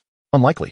Chu Hao shook his head, refuting this notion. In his perspective, the majority of high-ranking deities, akin to the mentors of Tianding University, do not possess much greater power than mid-ranking deities.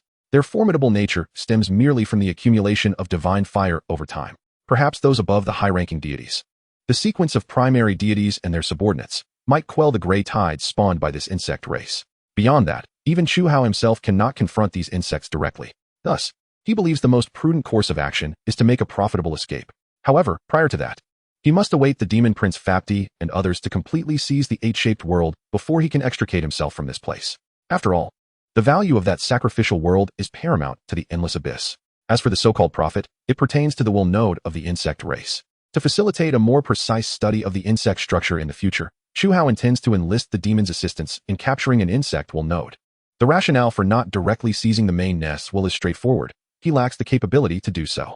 Through prolonged observation, Chu Hao has uncovered an intriguing detail. These insects, despite appearing to conduct their activities solely under the guidance of the main nest's will, actually operate with a singular consciousness. However, the reality is far more complex. According to Chu Hao and Paimon's calculations, this vast insect swarm is composed of a central will from the main nest, supplemented by thousands of will nodes. Even though the insects seem to act in unison, subtle discrepancies have led Chu Hao and Paimon to uncover anomalies.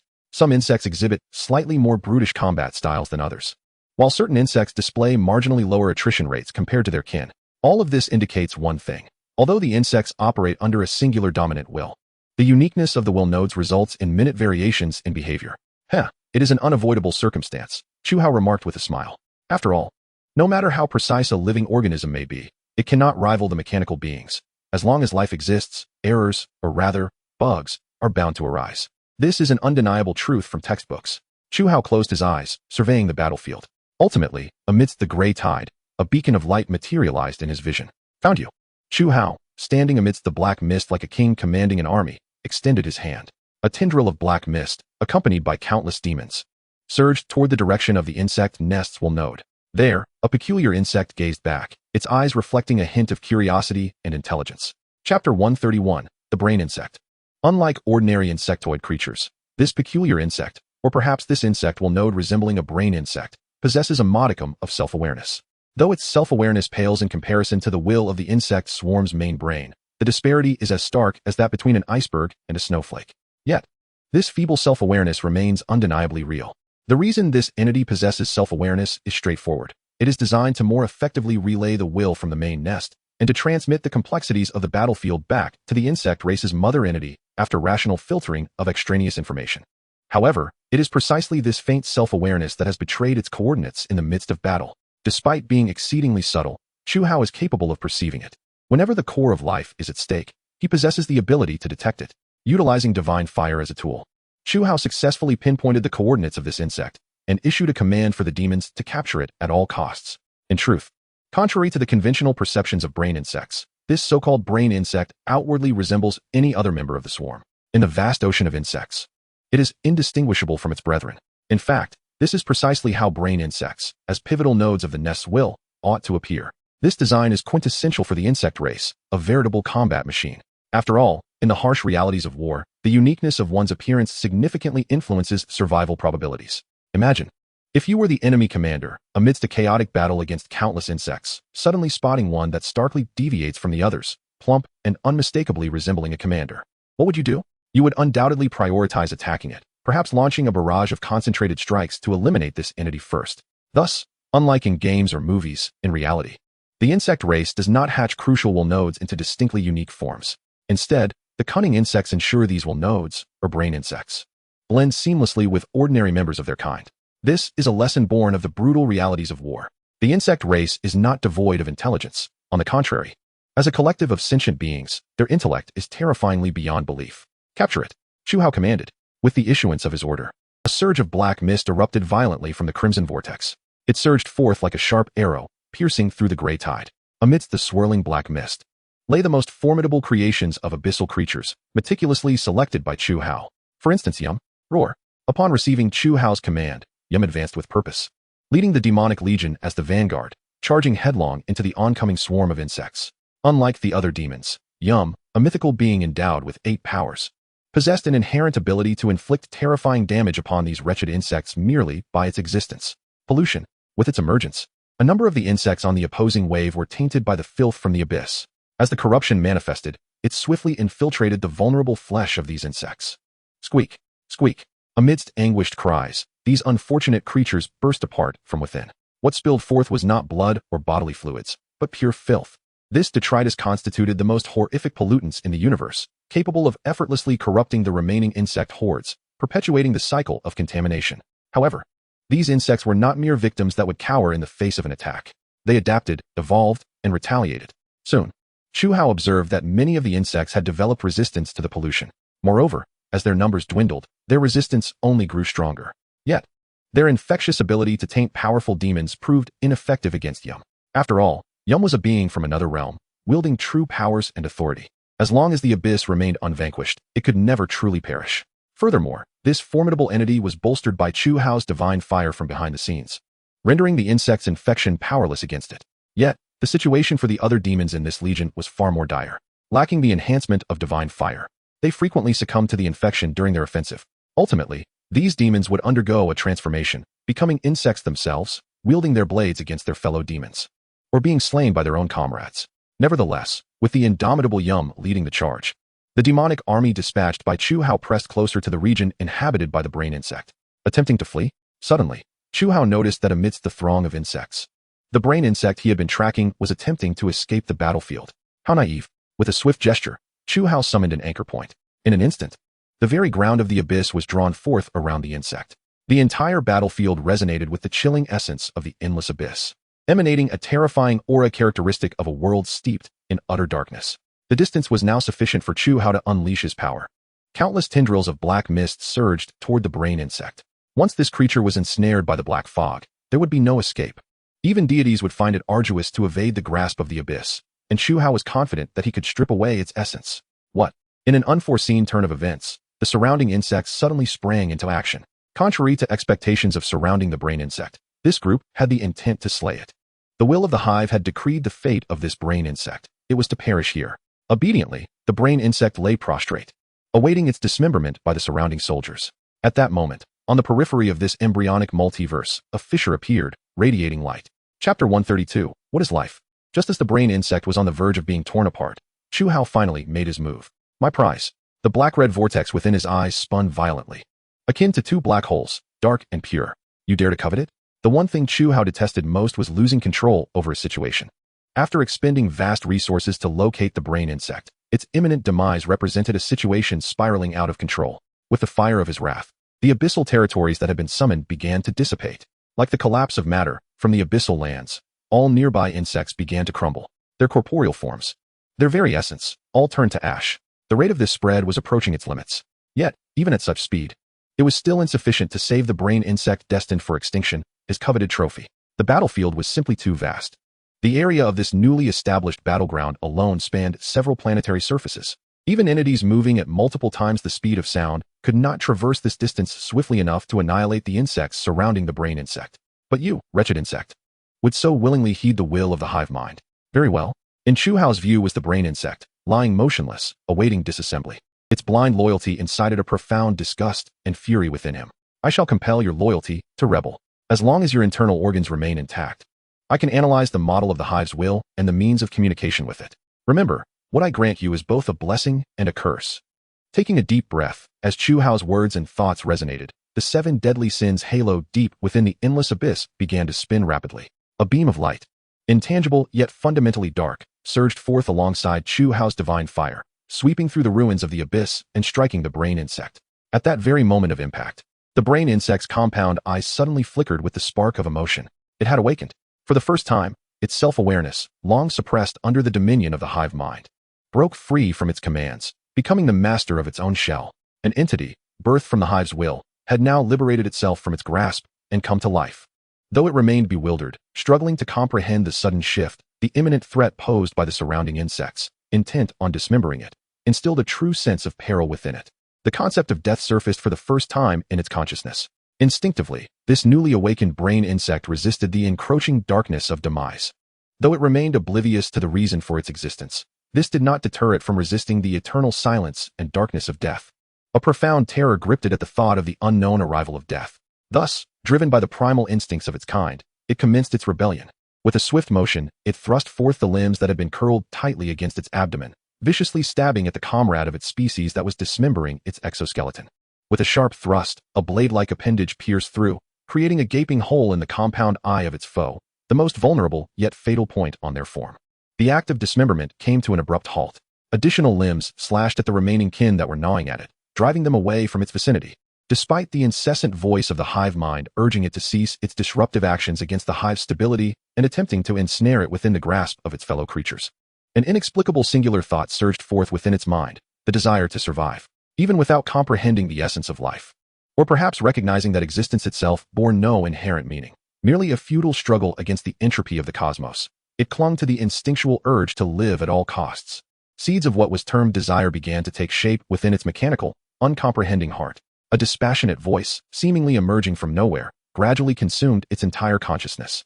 The brain insect retracted its damaged limbs, striving to conceal itself behind the carcass of a fellow creature, shielding its wounds from the onslaught of its adversaries. It then opened its mandibles, emitting a shrill cry directed at the identical insectoids that lunged toward it. This was the first roar of this nascent life. Yet, this did not halt the assault from its comrades. After all, the will of the hive superseded all. Just as a blade-like appendage was poised to pierce its exoskeleton and end its existence here, a tempest suddenly swept through. A storm composed of inky black mist engulfed all the insects before the brain insect, transforming them into pure ashes. From within the dark fog emerged a man with black hair and black eyes. He gazed down at the brain insect, lying prostrate on the ground with its compound eyes fixed upon him, and smiled as he spoke. No struggle, no fight for life. Congratulations, you have survived. In the next moment, the black mist ensnared the brain insect, enveloping it and casting it into the endless abyss. Meanwhile, Chu Hao exhaled, relieved that his efforts had not been in vain. All right, time to make my escape. He prepared to inform the demon prince, Fa Puti, to quickly gather any plunderable resources from that world, and once the rules were secured, he would be ready to flee. However, at that moment, Chu Hao abruptly lifted his gaze to the heavens. No, it was not just him. All creatures, including gods and insects alike, simultaneously raised their heads to gaze upon the exterior of this embryonic multiverse. There, a fissure was steadily widening, and then, a song emerged, a melody that lauded the grand deeds of the mighty divine, that exalted the Creator and celebrated all things beautiful. Countless sentient beings were moved to tears by this harmonious chorus. Naturally, the demons merely spat in disdain. Alongside the song came feathers, countless, ethereal feathers. Their beauty was so profound that one could not help but wish to worship them.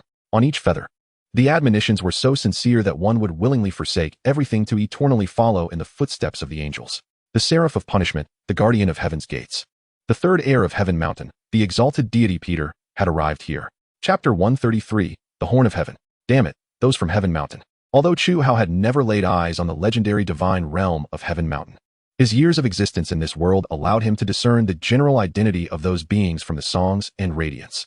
After all, only those who presided over Heaven Mountain would create such a spectacle upon their arrival in this alternate world. Ahem. To be precise, each divine realm is entirely distinct. Aside from the differing rules and factions of each world, their manifestations exert entirely different influences on the other realms. For instance, the world of Baichun, upon manifestation, exudes the power of the stars. In contrast, Chu Hao's endless abyss emits songs of dark depravity when it reveals its true form. Likewise, when Heaven Mountain materializes, it presents a scene akin to the one unfolding now, a nauseating flurry of white feathers and the resounding songs of various angels. As a bona fide deity, Chu Hao was unlike the mortals who wept at the sound of the song. Illuminated by the divine fire that ignited the sea of his soul, he could distinctly perceive that these so-called melodies were merely manifestations of rules overflowing. Among these rules was one akin to brainwashing. Such a rule could ensnare many weak-willed beings, transforming them into puppets of Heaven Mountain. Remember, merely puppets. Regardless of how devoutly one may appear after succumbing to temptation, no matter how deeply one yearns to join the ranks of the redeemed, in the eyes of this monstrous world of Heaven Mountain, you are but a puppet of little value. Only the angels possess the authority to determine who is truly worthy of entering and being accepted by this world. Damn it. Why has this angel from Heaven Mountain come here? Although Chu Hao currently had no reason to oppose this angel, he vaguely sensed that its purpose for arriving here was far from innocent. In that fleeting moment, countless threads of clues erupted within Chu Hao's mind, ultimately intertwining to form a hazy answer. The anomalies deep within the secret realm, the significant figure that Pang Zhe had spoken of, the conspiracy theories he had once heard, and the guardianship of the sequence lords. All of this made Chu Hao feel as though he was one step closer to uncovering a portion of the truth of this world. Whatever, I need to leave this place. As a person who valued rationality above all and excelled at managing his own gains and losses, Chu Hao immediately made the most prudent decision upon the angel's intervention from Heaven Mountain to depart from this location, relinquishing even the resources and rules from the previous 8-shaped world. Though this loss appeared considerable, Chu Hao had acquired a brain insect. The genetic sequence and unique capabilities of this brain insect would compensate for his losses once they were analyzed. Even Chu Hao could sense that the secrets held by this void insect clan were far more significant than the sacrificial rules. Withdraw, tendrils of the endless abyss. He spoke calmly, in response to his command.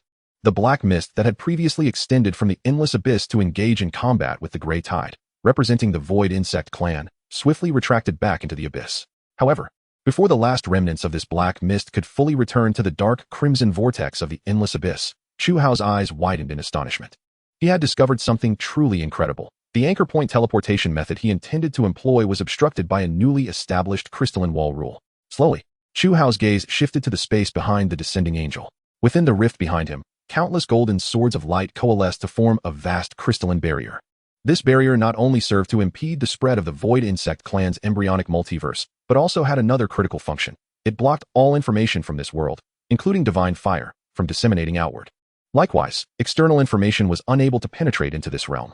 All communication was thwarted by this novel crystalline barrier. To put it simply, Chu Hao was entirely sealed off by a deity significantly more powerful than himself.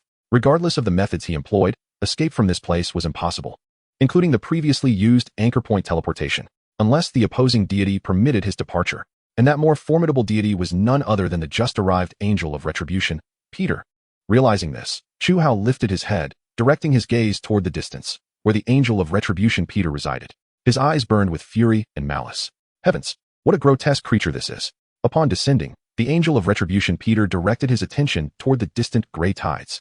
Harnessing his divine power, Peter could intuitively perceive the intricate structures of those insects and some of the secrets concealed within them. Unlike Chu Hao, who governed the endless abyss, Peter, as a more powerful deity, could unveil a wealth of information merely with his sight. This distinction epitomizes the disparity between seasoned deities and newly ascended ones. Accumulation. A harvest of time. Was it an insatiable hunger? Although Peter had gleaned a portion of the insect race's characteristics before entering the core of this multiverse, it was only when he stood before them that he could truly appreciate the suffocating pressure they exuded, one that could even daunt a god. Under the voracious appetite of the void insect clan, one secret realm after another had been reduced to mere ashes. Moreover, their numbers swelled with the demise of these realms. If these insects were not swiftly eradicated here, this secret realm would face total annihilation. The angel of retribution took a deep breath. Then, unlike the other deities who summoned their kin, this fellow astonishingly produced a horn inscribed with golden runes before the eyes of all. As everyone gazed in astonishment at the horn in his hand, the angel of retribution blew into it. Subsequently, an endless radiance emerged silently from behind him, revealing an army numbering in the billions. An army from heaven. Chapter 134, Shock. The army from heaven had materialized here. Chu Hao, with eyes wide open, strained to observe this celestial host. Despite being trapped in this place, his curiosity compelled him to express immense intrigue regarding the creations of Heaven Mountain. After all, this was a rare opportunity for direct contact with the artifacts of Heaven Mountain. Indeed, the illustrious name of Heaven Mountain was well known in this alternate world, a realm where its core rules had been disclosed. The nature of the world, the requirements and philosophies for those who govern it. And some of its information could all be found in the most basic of textbooks. However, the knowledge available in these textbooks merely scratched the surface of Heaven Mountain. The truly core elements, such as the specific duties of each angel and the defensive arrangements of every celestial legion, remained closely guarded secrets. As a genuine sequence deity, the one who presides over Heaven Mountain harbored secrets that rivaled those of other deities. Yet, a portion of these secrets had been strategically released as bait. This cunning entity, seated upon the throne of Heaven Mountain, greedily extended its tendrils like a spider towards every aspirant seeking to join its divine realm. But returning to the matter at hand, Chu Hao was exceedingly curious about the nature of the heavenly army now mobilized. As the angel of retribution sounded his horn, countless soldiers belonging to the heavenly army emerged from the radiance. Though their numbers paled in comparison to the void insect horde before them, the sheer aggregation left Chu Hao astounded. Hundreds of billions, hundreds of legions on the scale of billions. Finally, Chu Hao comprehended the formidable might of those high-ranking deities. He understood why many had informed him that the accumulation of time held greater significance than the explosive force of divine fire. Only high-ranking deities, nay, only those nearing the apex of divinity, could mobilize an army of such magnitude in one fell swoop. While many high-ranking deities possessed worlds teeming with billions of beings, it was crucial to remember that those were merely beings, not warriors equipped with elite gear, rigorously trained for the brutalities of war. The mere formation of such an immense army could deplete an entire world possessed by a high-ranking deity. Moreover, the consumption required for such a force was beyond the capability of ordinary deities. Yet, amidst his astonishment, what truly captured Chu Hao's attention was the imminent first strike from the heavenly army. What form would it take? Chu Hao melded his form back into the endless abyss, granting him a clearer view of the battlefield. At this moment, countless winged angels ascended from above the heavenly army, flapping their wings as they soared toward the distant void insect nest. Beneath them were innumerable weapon boxes suspended by divine fire, each inscribed with the insignia of heaven. They were coming. As Chu Hao's vision shifted in tandem with the flight of these angels, he was astounded to hear an array of repugnant hymns emanating from the heavenly host. These insipid songs of praise extolled the weapons wielded by the angels. In their ignorance, the brainwashed forces of the celestial army have come to regard these weapons as divine, akin to the divine retribution bestowed by that venerable figure. It is no wonder they proclaim that the divine fire produced by heavenly mountain surpasses all others in the myriad worlds. Chu Hao remarked in silent disbelief. Given the fervent devotion exhibited by these brainwashed mortals, the quantity of divine fire they provide in the name of faith would undoubtedly be staggering. However, amidst the hymns celebrating divine punishment, Chu Hao was pleasantly surprised to observe the angels dispatching those weapon crates towards the insect horde. The size of these crates was but a mere grain of sand in comparison to the vast expanse of the insect swarm. Yet, in the next moment, Chu Hao found himself momentarily stunned. What on earth? It turned out these were merely nuclear weapons? From a macro perspective, within the gray tide of the insect swarm, countless mushroom clouds began to emerge. The force of each mushroom cloud was sufficient to vaporize every insect within a large metropolitan area. Of course, Chu Hao was acutely aware of the destructive potential of nuclear weapons. He harbored no interest in such devices. His disdain for the celestial army's methods was palpable. He had not anticipated that these angels would resort to such an inefficient tactic, one easily mastered by a civilization at the pinnacle of the first level. No, suddenly, a realization dawned upon Chu Hao. These were not nuclear weapons. They were. In the distance, the emergence of those mushroom clouds led Chu Hao to momentarily relax, mistakenly believing that the items being launched were indeed nuclear weapons. After all, the imagery of a mushroom cloud was deeply entrenched in the collective consciousness. However, upon utilizing divine fire to scan the area, he was astonished to discover that the items cast by the celestial army were not nuclear weapons at all. Those nuclear devices merely served as fuses to provide energy for the true instruments of destruction. Whoosh! In Chu Hao's field of vision, the mushroom clouds appeared rapidly. But within mere seconds, they were drawn away. Indeed, these mushroom clouds had been entirely absorbed by the concealed entities within the nuclear warheads. All the mushroom clouds were absorbed by the same entity. Subsequently, Chu Hao observed a peculiar black dot on the battlefield, one that even the gods would tremble before. He discerned the structure of that black dot. It was a mysterious runic formation inscribed with arcane symbols, each representing distinct rules. This meant that the celestial army possessed the extraordinary capability to weaponize the very fabric of rules. Just as Chu Hao was still immersed in this revelation, the runic formation finally completed its charging process. A formation that required tens of thousands of nuclear weapons to fully energize or reach activation standards was now ready to be unleashed.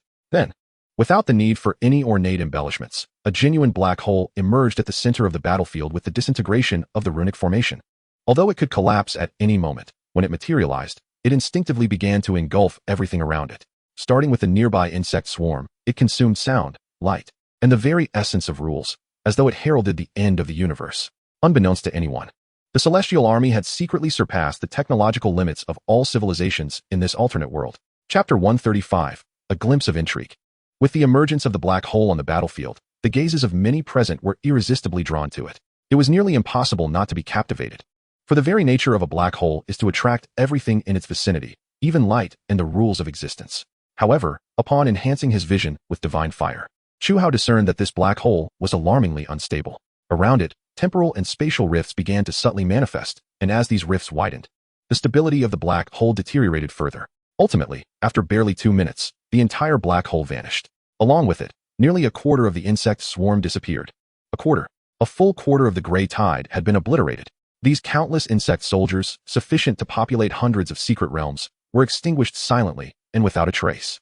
Chu Hao inhaled sharply. To be honest, he felt a genuine shock at the celestial army's methods. Weapons of such magnitude are not wielded by just anyone. Only those divine realms with the most vigorous divine fire and profound foundations could produce such devices through any means. Was there truly no second one? Chu Hao raised his gaze towards Peter, who was still sounding the horn in the distance, his expression darkening. Then, what you are about to face is the wrath of the remaining 3/4 of the insect horde. On the other hand, Peter was beset by conflicting emotions. On one hand, He marveled at the power of the new weapon from Heavenly Mountain and was elated by its formidable capabilities and the results it yielded. Yet, on the other hand, he was filled with concern. Just moments ago, he had exhausted the only obliteration bomb he possessed. The manufacturing cost of this weapon, known as the obliteration bomb, was exceedingly high. The amount of divine fire consumed alone could nurture a new high-level deity, not to mention the other precious resources and numerous weaponized rules involved. The total number of obliteration bombs in Heavenly Mountain was fewer than a dozen. Although the obliteration bomb was not the sole ultimate weapon possessed by Heavenly Mountain, its significance was not far from that of a true ultimate weapon. If not for the need to quell the disaster wrought by the insect horde, this ultimate weapon would not have been entrusted to the punishment angels. Nevertheless, Peter felt no regret in unleashing such a devastating weapon at the outset, for before his departure, the ruler of Heavenly Mountain had advised him to go all out when facing a mortal enemy. Never harbor the notion of attrition warfare, for these insect hordes, born from the void, are monsters birthed from hunger and savagery. They do not fear death, nor do they hesitate. The only means to eradicate them lies in overwhelming firepower and unyielding force. With this thought, Peter ceased his horn playing and directed his gaze downwards. Below him, among the celestial army, hundreds of soldiers had begun their initial skirmishes with the void insect swarm. Each of them was enveloped in countless blessing spells, the source of which stemmed from the doomsday horn Peter had just sounded. In truth, this ostentatious, yet seemingly trivial instrument was one of the treasures of Heavenly Mountain. Of course, similar artifacts existed in other worlds, and there were many. Their names varied widely, encompassing terms like innate spiritual treasures, world origin weapons, and myriad soul artifacts. In summary, behind all these complex names lay a singular category of items, a formidable weapon forged from the singular or plural rules of the world. As long as Peter can sound this horn, all warriors under the banner of Heaven's Mountain shall be bestowed with potent blessings. It is safe to assert that this artifact surpasses the rudimentary creations of the battlefield mage guild by several magnitudes. With this instrument at his disposal, Peter, even in his most vulnerable state as a mere stage 1 mortal, can elevate his prowess to that of a stage 35 warrior. However, the price for such immense power is their lifespan. Yet, Peter remains unperturbed by this cost. The rationale is straightforward. The vast host of the Heaven's army, nearly rivaling the insectoid legions, is indeed the true trump card of Heaven's Mountain. Born from the realm of Heaven's Mountain, they harbor no dissent regarding the ultimate surrender of their lives to the angels. An endless horde of devout followers shall crush all adversaries under the blades of the angels. A glint of disdain flickered in Peter's eyes as he gazed toward the distant insectoid swarm. Meanwhile, on the far side of the battlefield, Chu Hao regarded the multitude of fervent warriors with a glint of intrigue. Chapter 136, an even more devout army. How astonishing. The crimson-black vortex within Chu Hao's eyes swirled slowly as he observed the soldiers of Heaven's army in the distance. Pure beings, brainwashed.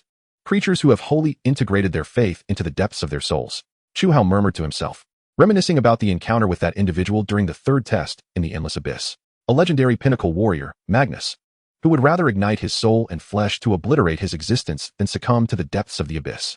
This individual, who maintained an unwavering faith even after witnessing his subordinates' descent into the abyss. In that battle, Chu Hao faced a legion imbued with faith for the first time, and the entirety of the Endless Abyss was notably purified by those formidable warriors. In a sense, the overall dimension of the Endless Abyss was elevated due to that war of faith.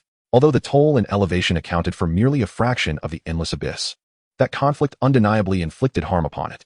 It was indeed the only instance of damage suffered by the Abyss thus far. Yet, through that battle, Chu Hao gained a profound understanding of the core structure of faith and discerned how angelic belief influences the sea of souls, providing divine fire to the deities. In summary, Chu Hao harbored a deep impression of these fervently faithful warriors, which significantly fueled his curiosity regarding the faith-driven soldiers, led by the retribution angel Peter, set to assault the insectoid hordes. Moreover, it is crucial to note that the level of devotion exhibited by these warriors parallels, if not surpasses, that of Magnus. Their numbers are staggering. The battlefield teems with hundreds of billions of soldiers, each exhibiting a faith level no less than that of Magnus. How intriguing it would be to corrupt a few of these beings and observe their reactions. Chu Hao surveyed the robust soldiers present with insatiable greed in his gaze. Each soldier of Heaven's army caught in his line of sight would involuntarily shudder, despite the perilous battlefield surrounding them. Yet, the mere scrutiny of Chu Hao, the master of the Endless Abyss, instilled an inexplicable sense of dread in these devout, yet underpowered beings. For the malice emanating from his gaze is beyond their comprehension. Just as Chu Hao regarded these soldiers as mere toys, an angel suddenly entered his field of vision. A true angel, not one like Peter, imbued with divine status and responsibilities, but one originating from Heaven's Mountain, tasked with commanding mortal armies. Her appearance diverged from the indescribable angels Chu Hao had encountered in the assessment world, resembling a genetically optimized humanoid, albeit with wings. A smile crept upon Chu Hao's lips as the angel, having noticed his gaze, turned to locate him. With her fiery red hair and elongated legs, she perpetually wore an irate expression. Raising the sword in her hand, she gestured menacingly toward his direction, the implication clear. Another glance, and she would strike. Unlike mere mortals, the angels possessed vastly superior senses and sight. However, Chu Hao felt no irritation, for in his eyes, this diminutive being's threat was as laughable as an ant challenging an elephant. No, a tank. Thus, he merely observed her antics with a jesting demeanor, refraining from any retaliation or even the thought of it. Nonetheless, Chu Hao became acutely aware of a new concern. Despite the pitiable frailty of these ants, their master, the Retribution Angel, was a veritable behemoth, an entity so powerful that even her minuscule followers dared to bare their fangs at Chu Hao. Observing the distant figure of the Retribution Angel overseeing the progress of the Heaven's army, he noted her serious demeanor as she scrutinized the unfolding battle, oblivious to everything else. It became evident that her purpose for commanding such a vast army was to annihilate the insectoids. As for Chu Hao and his cohorts, the weak deities reluctantly embroiled in the insectoid conflict, they likely appeared to her as inconsequential as the insects on the roadside. In this moment, Chu Hao began to glean certain secrets regarding the anomalies of the secret realm.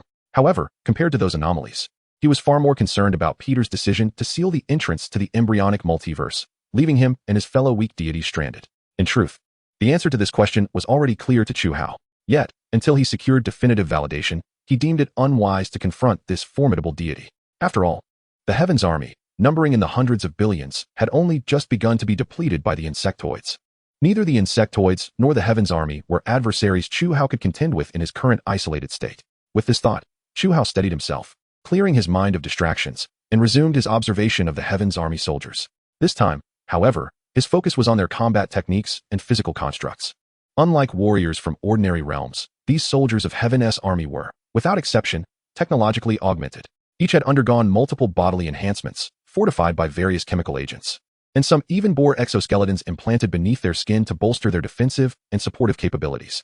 It is estimated that, in the eyes of the Heavenly Mountain, the most effective strategy for conquering the world inhabited by the insectoid race is through the might of technology. Yet, as Chu Hao examined the Heavenly Mountain warriors, a message from the world, shaped like the number 8, emerged before him. After undergoing the initial screening from the abyss, it reached Chu Hao's attention. It was a communication from the demon prince, Faputi. He, along with his siblings, had successfully seized control of the entire world. The rare rule had been acquired.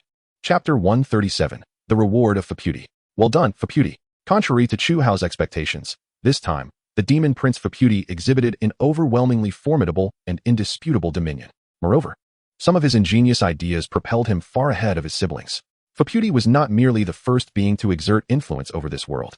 He was also the pioneer in establishing a power structure throughout. Consequently, Faputi rightfully claimed the largest share in this realm. Even though his siblings subsequently breached the dimensional barrier of this world, their contributions appeared utterly insignificant in the face of Faputi's prior advantage. In the deepest recesses of the endless abyss, the demon prince Faputi knelt before Chu Hao, reverently raising his hands. Alongside him knelt his fellow demon princes, though half of them trembled in fear. Great master, this is the rule you desired. In his hands, he held a rule materialized by the abyssal divine fire, an essential principle that, through sacrifice, would enable the world's consciousness to evolve in tandem with oneself. This was also the foremost objective of Chu Hao's arrival here. Chu Hao nodded, extending his hand. A wisp of black mist enveloped the rule and brought it before him. Chu Hao squinted his eyes, savoring the essence of this rule. The process stretched on for an eternity, almost measurable in hours. After an indeterminate number of hours, Chu Hao finally opened his eyes. Indeed, you have done well, Faputi. A swirling vortex of black and crimson danced within his gaze. As a reward, you have solidified your position. You may linger longer in the rank of Demon Prince. As for further rewards, you must exert greater effort. Upon hearing this, the Demon Prince Faputi trembled with excitement. He understood that the declaration from this abyssal sovereign was a recognition, a promise that he could occupy the abyssal throne for a considerable time. As long as he did not commit grave errors or provoke beings like Yum, he would reign with tyrannical cruelty over his subjugated planes. The very thought sent Faputi nearly leaping with joy, though he restrained himself, sensing a looming danger, the perilous aura radiating from Chu Hao. Yet, Chu Hao had no intentions of harming Faputi. He was here to fulfill the remainder of his prior commitments. You all, with Chu Hao's words, an endless tide of black mist surged forth from the bloodthirsty throne. This mist embodied the entirety of the endless abyss's power and served as the very avatar of Chu Hao, the abyssal sovereign. In the prior conflict, they had not showcased their true value. Upon hearing this, half of the demon princes began to tremble and fell to their knees in prayer, hoping for mercy from Chu Hao. Master, please no. Some of the more extreme demon princes even attempted to open a portal to escape. However, Chu Hao merely sighed, and in the next instant, these demon princes were engulfed by the black mist.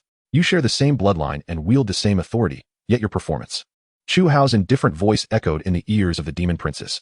These once mighty demons were reduced to mere ants in his presence.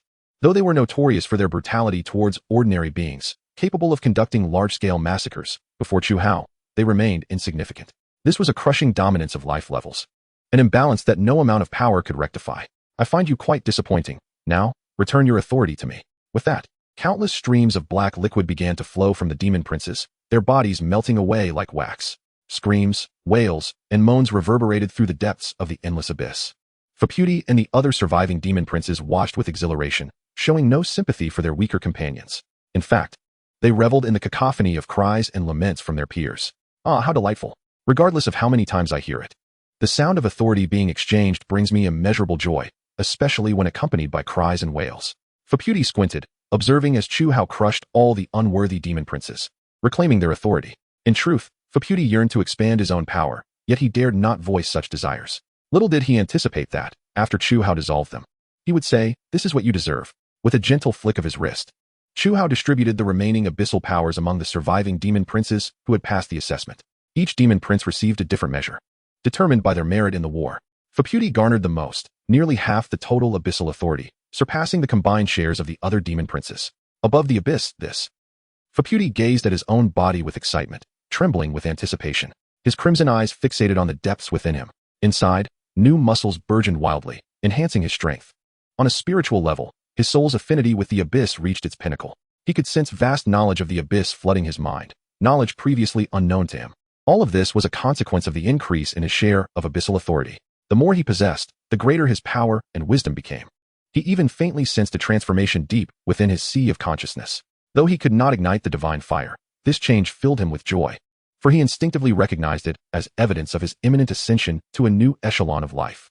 Master, the demon prince Faputi knelt before Chu Hao, extolling his greatness. However, Chu Hao merely stared at the few remnants of souls in his hand, lost in thought. At this moment, Damon provided him with a new scheme, one that could enhance the abyss to greater perfection. This scheme was intricately related to these few strands of lingering souls. Chapter 138, the scheme presented by Damon. My lord, I have made a new discovery. Just as Chu Hao had disposed of several unworthy demon kings, Damon suddenly delivered a message to him. Among the various schemes validated by Damon, one that aimed to alter the structure of the abyss had yielded results. Thus, upon hearing Damon's news, Chu Hao was momentarily taken aback. It should be noted that after he had enlisted Damon, this entity derived from the sea of consciousness. He immediately assigned several high-difficulty tasks originating from the abyss for him to simulate. Each of these tasks required a considerable amount of data for verification. However, the vast computational power, comparable to that of a stellar computer, was precisely what distinguished Damon from other abyssal beings. Possessing billions of complete brains, he could effortlessly provide immense computational capabilities that exceeded those of intermediate deities but remained below those of higher deities. Therefore, Chu Hao entrusted him with those calculations he was reluctant to undertake himself, allowing Damon to handle them. It was akin to possessing two computers simultaneously, one for ordinary abyssal tasks and the other dedicated solely to intricate computations. Remarkably diligent, Damon promptly presented several simulation plans within a short span of time, submitting them for Chu Hao's judgment. However, he implored, "Please show mercy, my lord. The remnants of souls in your possession can be utilized for this scheme." Upon hearing this, Chu Hao decisively halted his actions, causing the impending demise of the demon prince souls in his grasp to cease their ghastly wails. This unexpected interruption left the demon prince Faputi somewhat disappointed. "What result does your scheme yield? Why do you require these strands of lingering souls?" Chu Hao inquired of Damon, who was just then presenting the answer. Damon respectfully replied, "Great master, regarding this scheme, I have transmitted it through your black mist to the core of the endless abyss. Please take a look." Before long, within the black mist at the abyss's depths, an object resembling a dream crystal materialized. Dream crystals are derivatives produced when certain nightmare demons enter lower dimensional realms. If utilized in a conventional manner, they would plunge a being into a terrifying nightmare from which they could never awaken. This nightmare would culminate in the user's death, and no stimulation of any kind would rouse them from their slumber. However, with systematic harmonization and purification using special tools, dream crystals can be transformed into a luxurious item that allows one to indulge in prolonged pleasant dreams. Indeed, these objects are exceedingly rare treasures among abyssal beings. Many powerful demons prefer to exchange a portion of their spoils, under safe conditions, for dream crystals, enabling them to unwind amidst endless carnage. Unfortunately, due to the scarcity of nightmare demons and the limited number that could survive returning from lower dimensional realms, the production of dream crystals has consistently remained low. Yet, once Damon entered the endless abyss, the situation began to shift. Upon discovering that these dream crystals could alleviate some of the mental anguish within his sea of consciousness, Damon captured and bred a multitude of nightmare demons, casting them into lower dimensions like lab rats to cultivate dream crystals. Moreover, owing to the formidable attributes of Damon's sea of consciousness, the nightmare demons could survive under his protection with a 20% success rate, yielding a substantial quantity of dream crystals. Thus, a peculiar symbiotic relationship emerged in Damon's realm. The nightmare demons were raised by Damon to provide him with dream crystals, while Damon offered them protection. Ultimately, both parties attained what they required, resulting in mutual satisfaction. However, the nightmare demons were coerced into this arrangement and were somewhat skeptical of the notion of mutual happiness. Yet, all of this was inconsequential. What truly mattered was that, through his analysis of dream crystals, Damon successfully learned to condense his computational results and processes into something akin to dream crystals. Consequently, Damon experienced a significant enhancement in efficiency. He could utilize this ability to preserve certain results, freeing up precious computational power for other tasks. As Chu Hao activated the replicated dream crystal, a multitude of computational results materialized before him. After dismissing the useless results marked as low efficiency, he focused on the core of the results, where he discovered the scheme proposed by Damon, a plan that could reduce the internal consumption rate of demons and significantly enhance their adaptability in warfare. Chu Hao vaguely recalled that his requirement for Damon was to find a solution to alleviate the internal consumption rate of demons. In the endless abyss, due to the harsh environment and the inherent brutal tendencies of abyssal beings, it had consistently served as a vast battlefield. Each native demon required mutual slaughter to progress to the next stage. This resulted in every native demon, despite their strength, necessitating an enormous amount of resources for their existence. In fact, the resources they consumed could theoretically be utilized to create even more powerful beings.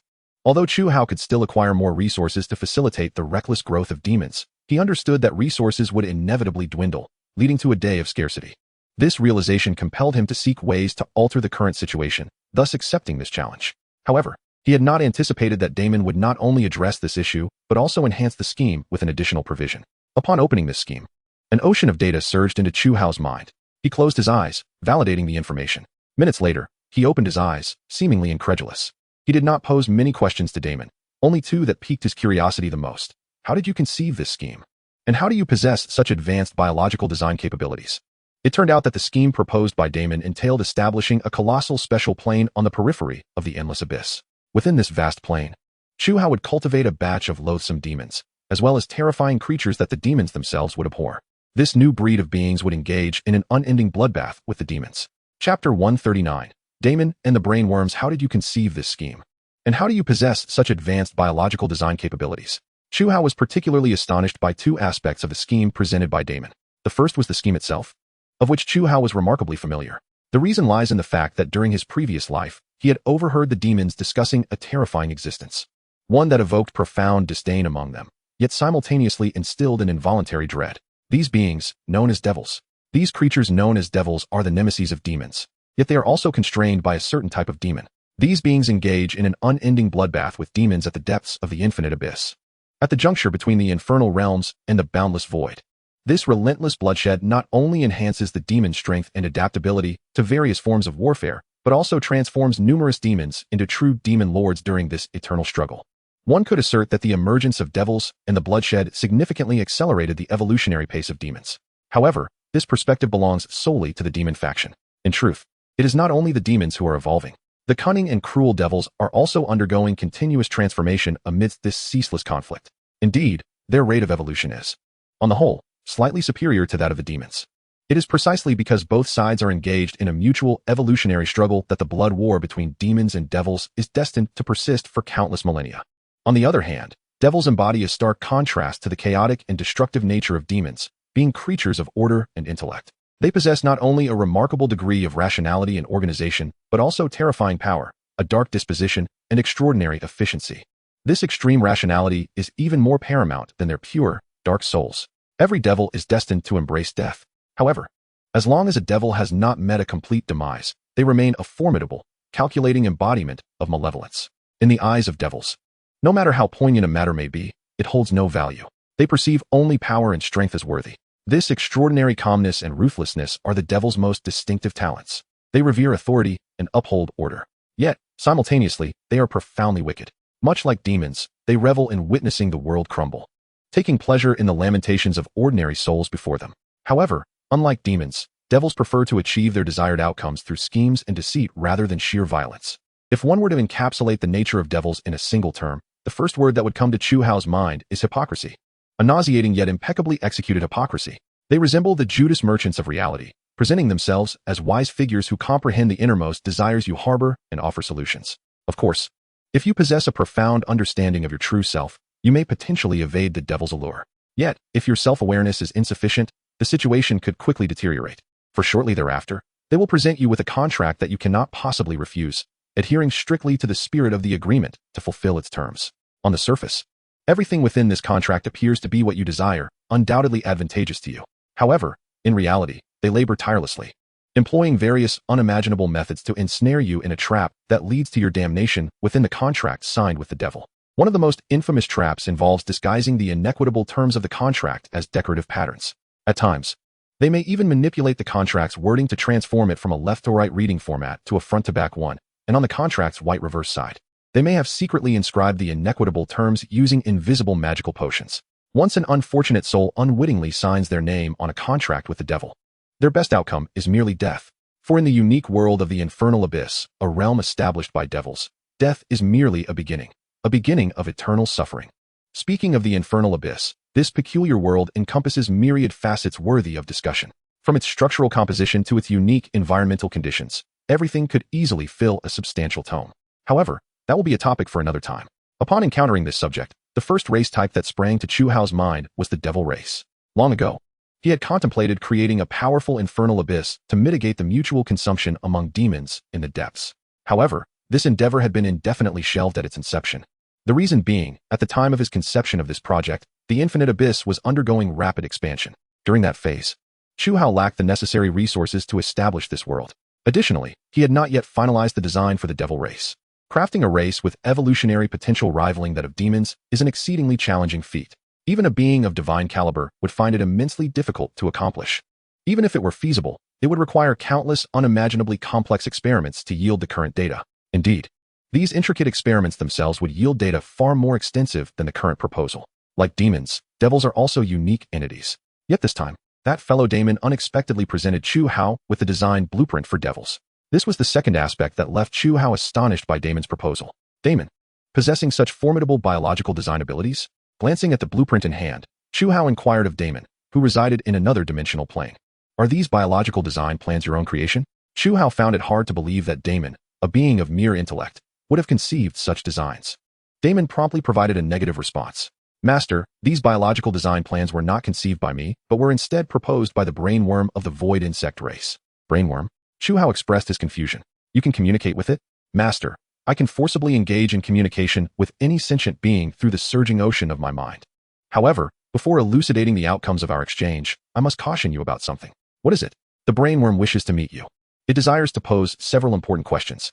It wants to know why you have granted it life and intelligence. Chapter 140, Strange Emotions. Why grant it life and intelligence?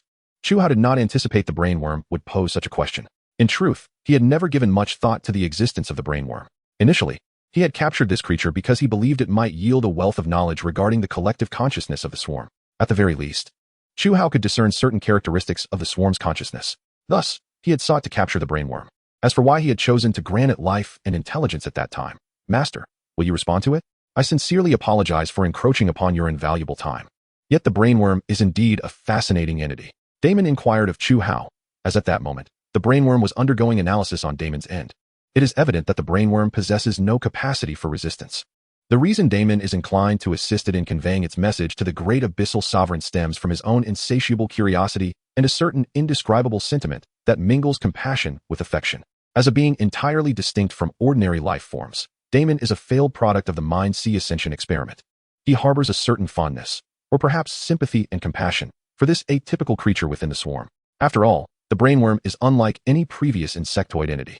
Once, it was merely a node of the hive's consciousness, its sole function being to amplify the will of the swarm. Much like the myriad ordinary insects, it bore no distinction. It possessed no thoughts of its own, no ideas, no need for contemplation, nor any semblance of a soul. Its only obligation was to execute the tasks assigned by the hive's will. However, when Chu Hao rotated the ring of 7 deadly sins and infected the brain worm with the essence of the abyss, everything changed.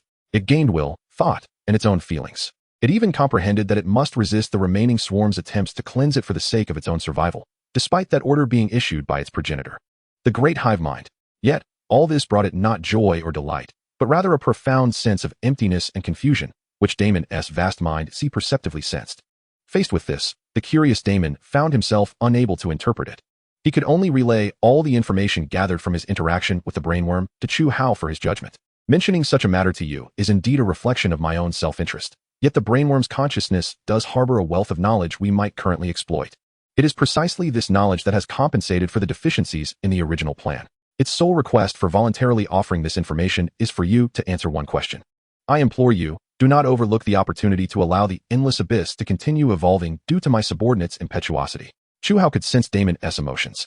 The other party was, in fact, somewhat fearful of him. After all, this fellow had intermingled his personal interests with the originally professional discourse.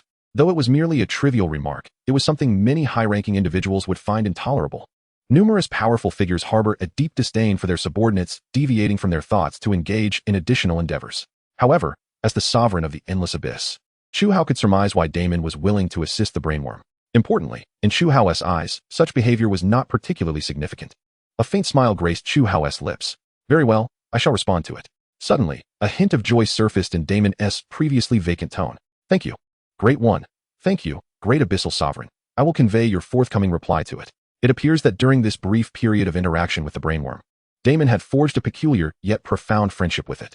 Chu Hao shook his head. There is no need. I have decided to personally venture to your realm and meet that little fellow. By the way, Damon, you have done exceptionally well. Damon's thoughts momentarily stalled at Chu Hao's words. As a creature of the abyss, you need not be overly conservative in many matters, in many respects. You may indulge and even act somewhat recklessly. After all, within the abyss, the thoughts of all beings should be free. In the next instant, countless tendrils of black mist emerged from Damon's realm. In that infinite ocean of brain matter, countless brains swiftly began to wither, creating ample space for Chu Hao's arrival. And there, Chu Hao stood before a robust brainworm, enveloped entirely in myriad dream crystals. The wounds inflicted by the swarm upon this brainworm had long since healed, and even its severed limbs had been restored to their former glory, thanks to Damon's resources. Squeak. Yet, upon Chu Hao's appearance, the brainworm instinctively attempted to extend its limbs to attack, to defend itself against Chu Hao. This was the innate reflex of a being that had just attained freedom. Chu Hao's overwhelming presence caused the brainworm to spiral into a state of cognitive disarray. Damon, witnessing this scene, was left utterly astonished. For what the brainworm had attempted was unequivocally forbidden within the abyss. The very target of its impending attack was none other than the sovereign of the endless abyss, the true master of the abyss. Should any demon have witnessed that moment, they would likely have roared forth, tearing the brainworm to shreds. No worries. However, contrary to the expectations of both the brainworm and Damon, Chu Hao remained unfazed. On the contrary, he gently waved his hands, liberating the brainworm from its crystalline confines. I can comprehend your actions. Without the constraints of the hive mind, the swarm will be governed by instinct. The recently pampered brainworm, upon hearing this, made a concerted effort to retract its forelimbs. Subsequently, it awkwardly extended several of its remaining limbs toward Chu Hao, attempting to perform a comical gesture as per the information Damon had relayed. Great Abyssal Sovereign, I wish to understand why you have bestowed upon me life and wisdom. The brainworm's mandibles emitted a clumsy, yet relatively clear articulation of the abyssal tongue. It appears that during this period, Damon had imparted a considerable amount of knowledge to the brainworm, and this creature had learned swiftly. After executing these gestures, the brainworm refrained from further frivolities and promptly posed several of its most pressing inquiries to Chu Hao. Why have you plunged me into such pain and confusion? What is the true meaning of my existence? Chapter 141, Pain. Why have you plunged me into such pain and confusion? What is the true meaning of my existence? This was a contemplation that had occupied the brainworm since the moment it gained life. Unlike what one might expect from an ordinary individual, the brainworm, upon acquiring thought and existence, did not perceive the so-called beauty of life espoused by sages. On the contrary, the only sensation it experienced was one of extreme anguish and bewilderment. Of course, this suffering was not of a corporeal nature, but rather of the spirit. Or one might say, the soul. Hearing this, Chu Hao narrowed his eyes. He regarded the small creature before him with keen interest, scrutinizing it for a considerable while before speaking. Do you believe that your current state is one of profound suffering and confusion? He did not directly answer the question, but instead posed another inquiry. Indeed, Great Abyssal Sovereign. Although I have only recently acquired life and have yet to fully grasp many emotions, I have come to understand, with Daemoness' assistance, that my current state is indeed one of pain and confusion. I am uncertain as to why I have come into existence, why I was born into this world. And even more perplexingly, I do not comprehend the essence of my being. The brainworm stated with a monotone demeanor. Like all members of the insectoid race, the brainworm before Chu Hao possessed an exceptionally formidable capacity for logical reasoning, and unlike the chaotic demons, it was endowed with profound rationality. For any void insectoid, I am undoubtedly an absolute anomaly. Not only have I developed my own cognition, but I have also severed the ties to my progenitor, the will of the hive. What is even more difficult for me to accept is that after breaking free from the hive's will, I still remain. The brainworm hesitated for a moment. Ultimately, it resolved to elucidate its series of actions through instinct. Under the compulsion of my base instincts, I defied the commands of the hive's will. This entire ordeal has inflicted upon me immense suffering. However, compared to this anguish, what I find most intolerable is that since then, I have not received any commands whatsoever. Any commands. Throughout my previous existence, I was incessantly subject to the dictates of the hive's will, from the moment of my larval beginnings to the finality of death. From feeding to attacking, from constructing edifices using genetic materials to nurturing larvae, every operational trajectory was regulated by the commands of the hive's will. Yet now, every action I undertake plunges me into confusion. I do not know what I ought to do in the absence of commands. I am at a loss as to whether I should eat at this moment, whether I should move to another location. I simply do not know. Having lost the hive's will, all that I can perceive is a profound emptiness. I even sense that my existence bears no significance. A look of bewilderment manifested in the brain worm's obsidian compound eyes. Yet upon hearing this, Chu Hao merely smiled. This question, in my view, is utterly foolish. You insignificant creature. A swirling vortex of dark crimson danced in Chu Hao's eyes. With a mere simple experimental procedure, you will gain understanding. First, I must ascertain whether you possess a sea of consciousness and a soul. A wisp of black mist swiftly coursed over the brainworm's form. The black mist quickly conveyed the answer to Chu Hao. This brainworm indeed possesses a nascent sea of consciousness and soul, albeit in a rudimentary stage. Much like an infant within the womb, although it has a heartbeat, its sea of consciousness and soul are merely embryonic, akin to its physical form. However, this result suffices. For with the embryonic sea of consciousness, Chu Hao comprehended that this brainworm could sense what it meant to suffer. With a sharp glare from Chu Hao's eyes, the black mist surged forth once more. The brainworm suddenly convulsed. Its limbs began to contract irregularly. In that instant, its corpulent body commenced a frenzied tremor. In the depths of the eternal abyss, suffering is the most inexpensive of commodities. Chu Hao casually collected a few strands of anguish from the fragments of souls within the abyss, capable of inducing extreme, transcendent suffering upon this diminutive creature. Master. Observing the brainworm in such distress, Damon felt a pang of anxiety. Chu Hao disregarded the brainworm, simply bending down with a cold smile and inquiring, "Brainworm, how do you feel now?" True to its insectoid nature, the brainworm, despite the excruciating pain that could cause instant demise, managed to articulate a clear response to Chu Hao's question. "It is agonizing. Yet, I do not comprehend. Do you not understand the connection between your suffering and the question I posed?" Indeed, the brainworm's mandibles foamed with green froth as the intensity of pain affected its bodily functions. Chu Hao, indifferent, snapped his fingers sharply. Then, more black mist. More anguish extracted from the abyss, surged into the brainworm's body. Every muscle within it felt as if it were boiling. Your inquiry has a straightforward answer. The journey of life is fundamentally a process of ceaseless suffering. Chu Hao remarked with a smile. No matter how you deny it, life is suffering. Birth is suffering. Death is suffering. And the journey from birth to death is also fraught with suffering. Yet the grandeur of life lies in its ability to transmute a portion of that suffering into the impetus for survival. They will accept the pains of their existence with fortitude, acknowledging that suffering is an integral part of life. Simultaneously, they will endeavor to unearth the meaning of life, thereby deceiving themselves into continuing their existence. Chu Hao cast a clump of black mist before the brainworm, stating, "Thus, I harbor disdain for discussions surrounding the meaning of life, for life itself possesses little significance. The so-called meaning of life is merely an imposition by the idol. If you believe you no longer wish to endure suffering, you may extend your limbs to touch this black mist before you. This mass of black mist embodies my divine fire and might. It will obliterate your pain in an instant, leading you to annihilation. Conversely, should you choose to persevere, the suffering you experience will cease in 1 hour. So what shall you choose? To continue or to end?" Chu Hao gazed at the brainworm, smiling. As the brainworm, racked with agony, extended its limbs toward the black mist offered by Chu Hao, it suddenly felt as though it was resisting death. Despite having yet to discover the meaning of its existence since gaining life, for reasons unknown, it was reluctant to succumb so easily. Thus, it withdrew its limbs from the front. The suffering persisted, a torment unlike any other creature could perceive. The anguish distilled from the fragments of souls within the endless abyss resembled a concept akin to suffering itself. Of course, such an operation appeared remarkably sophisticated. Yet most deities could replicate it using their divine fire. For instance, there were numerous instances of death available for sale in the auction house. The deaths auctioned therein were fundamentally akin to the suffering Chu Hao now wielded, existing as a conceptual entity. This extreme suffering did not directly impact the soul or body of the recipient. Rather, it merely induced a state of agony. Yet this form of suffering, in certain respects, far surpassed any form of torture known on Earth. The brainworm curled upon the ground, convulsing incessantly. However, Chu Hao did not worry that this creature would be driven mad by its torment, as the nervous system of insectoids is fundamentally different from that of humans or humanoid beings. The extreme suffering that humanity cannot bear pales in comparison to the trials faced by the Zerg. Ultimately, after an hour of convulsions, the cerebrate lay feebly on the ground. Meanwhile, that fellow daimon hastily dispatched 2 brains to provide nutritional sustenance to the fallen cerebrate.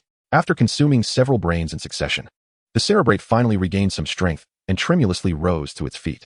I do not comprehend why I cannot face death with equanimity. Despite believing that my thoughts hold no intrinsic value, I find myself resisting death. The cerebrate directed a somewhat naive question towards Chu Hao, the most pressing inquiry occupying its mind after enduring such extreme agony. This question, the cerebrate hoped, would receive an answer from Chu Hao. Chu Hao, with a gentle smile, candidly replied, "In truth, I too find this question perplexing. I am neither a philosopher nor a sage, and I am even less equipped to grapple with the ultimate propositions of philosophy." The cerebrate lifted its head, gazing silently at Chu Hao with its compound eyes.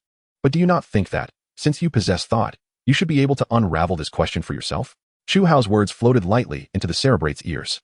"The pain and confusion you previously experienced stemmed from a lack of long-term purpose.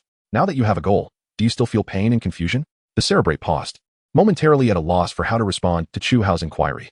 However, at that moment, Daimon transmitted a portion of his understanding to the cerebrate. After a brief exchange between the brain and the cerebrate, it nodded in acknowledgement. "Thank you for alleviating my doubts. Yet, I still do not understand why you granted me life in the first place. Do you wish to be my creator? However, that role is already held by my mother, the will of the hive. You cannot become my creator. Or do you intend to contest this role with her?" Chu Hao waved his hand dismissively. "Little creature, this question is even simpler. The reason I was willing to bestow you with thought and life was for a purpose so simple it is almost childlike. I merely regarded you as a rare trophy. Providing you with thought and life was merely an unintentional act on my part. Your thoughts hold no significance. However, the knowledge of the Zerg contained within your mind, along with the meaning of the hive's will nodes, is of great importance to me. Do you understand? To put it bluntly, you are an accident." Upon hearing this, the cerebrate nodded. "I understand. In truth, the cerebrate differs from humans.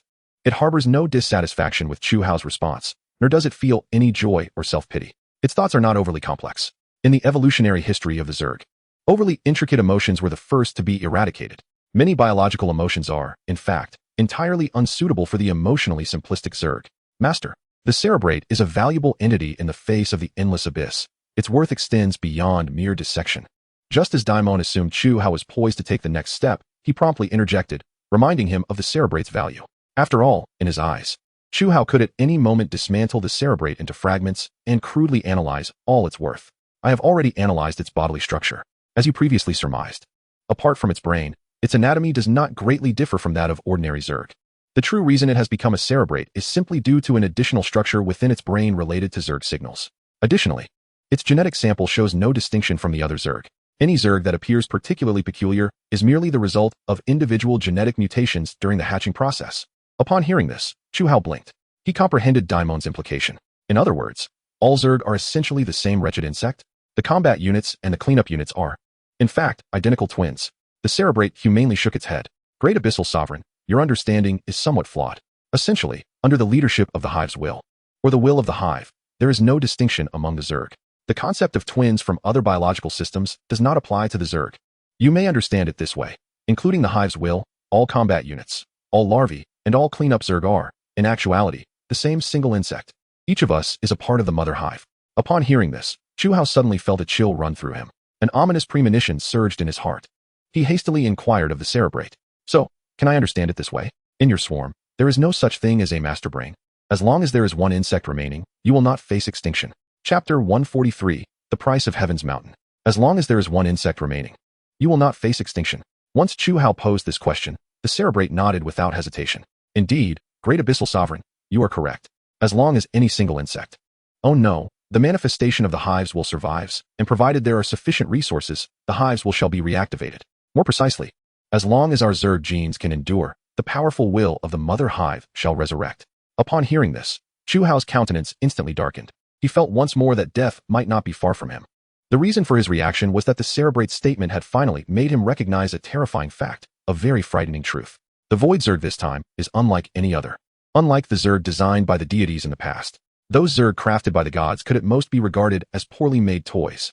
Meanwhile, the avenging angel Peter frowned at the holographic sand table before him. A red dot, incongruous with the advancing legion lines, appeared in his sight. Maeve, why has the advance speed of the 7,304th Heaven Legion slowed? Shouldn't they have reached the triple X position last week? The angel, named Maeve, opened her eyes, and the electronic tubes behind her sparked with bursts of electricity. Ultimately, Maeve humbly addressed Peter in an electronically synthesized voice. My brother Peter, please forgive the slow progress of the 7,304th Heaven Legion. The body of the 7,304th Legion commander perished yesterday, although its soul has been recovered. Due to the flagship's backup body equipment being damaged in the recent battle against the Flying Zerg, it will take approximately 2 to 3 days for it to regain command. Currently, the commander in charge is the second-in-command of Unit 7304, whose prowess and command techniques surpass those of others. All right, I understand. Peter impatiently interrupted Maeve's discourse. To be candid, he harbored a certain disdain for Maeve, the amalgam of angelic grace and mechanical coldness. Although the biomechanical enhancements allowed this angel, on the brink of divinity, to function as a supercomputer capable of processing intelligence across a vast combat zone, Peter found such an existence profoundly distasteful. Not only did it mar the innate beauty of the angel, but the primary reason for his aversion lay in Maeve's emotional void. She approached intelligence with the detached precision of a mere machine, devoid of subjective judgment. Such an entity, while enabling Peter to attain a crystal-clear understanding of every battlefield nook and cranny, could not soothe his restless spirit amidst the complexities and adversities of war. Maeve, conduct another scan and identify the location of the hive's central brain, Peter asserted, regaining his composure. The sand table was replete with signs of fierce skirmishes. Thus far, Peter had been engaged in combat with the Zerg for over 2 weeks. In the grand scale of global warfare, such a duration is not particularly lengthy. In fact, to an external observer, it merely appears as the protraction of a single battle. Yet, the reality diverged sharply from this perception. The aforementioned temporal notion was centered around human or humanoid experiences. Humans tire, rest, and redeploy their forces, all of which necessitate time. The Zerg, however, were a different breed. They surged forth from all directions, engaging in bloody confrontations with the heavenly forces. They do not tire, do not rest, and do not know fear. The moment one comes into contact with the Zerg, the traditional military concept of time becomes utterly irrelevant. It is a matter of either obliterating every Zerg in sight or being overwhelmed by their relentless tide. Presently, the heavenly forces found themselves in such an extreme predicament. Although their technology allowed them to rest for merely 2 hours before rejoining the fray with renewed vigor, the exhaustion of the mind and soul still precipitated a rapid decline in their combat effectiveness. No blessing or technological advancement could rival the efficacy of allowing the soldiers of the heavenly forces even a brief respite from the flames of war. Scan complete, Peter. I have identified 769 nodes that exhibit characteristics of hive intelligence. Maeve's frigid voice resonated in Peter's ear. Shall I dispatch troops to the coordinates for extermination? Peter hesitated for a moment, casting a weary glance at the sand table. His eyes reflected an inescapable fatigue. Maeve, among these 769 nodes, which one represents the true essence of the hive intelligence? Can you calculate it? Maeve mechanically shook her head. I am sorry, Peter. Each time we eliminate an entity resembling hive intelligence, all nearby Zerg descend into a temporary state of disarray. However, within 10 minutes, the nodes will rise again.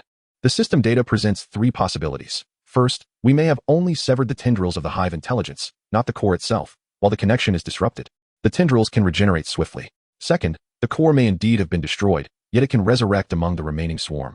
We must find a way to prevent its revival. Third, the core is concealed in a location beyond our detection, rendering our attack direction erroneous and merely a bait. A reassessment and rescan are necessary. Upon hearing this, Peter raked his fingers through his golden hair, vexed. All 3 possibilities are absurd. Clearly, we can detect the Zerg's waves of consciousness through divine flames, sensing the transmissions of hive intelligence, yet we are utterly incapable of extinguishing their intellect. He lamented, if this continues, our battle will devolve into an interminable tug of war. Peter's concerns were well-founded. To him, if the hive intelligence was not eradicated, the Zerg would perpetually continue to spawn. This hatching process could not be resolved by merely dismantling a few bases.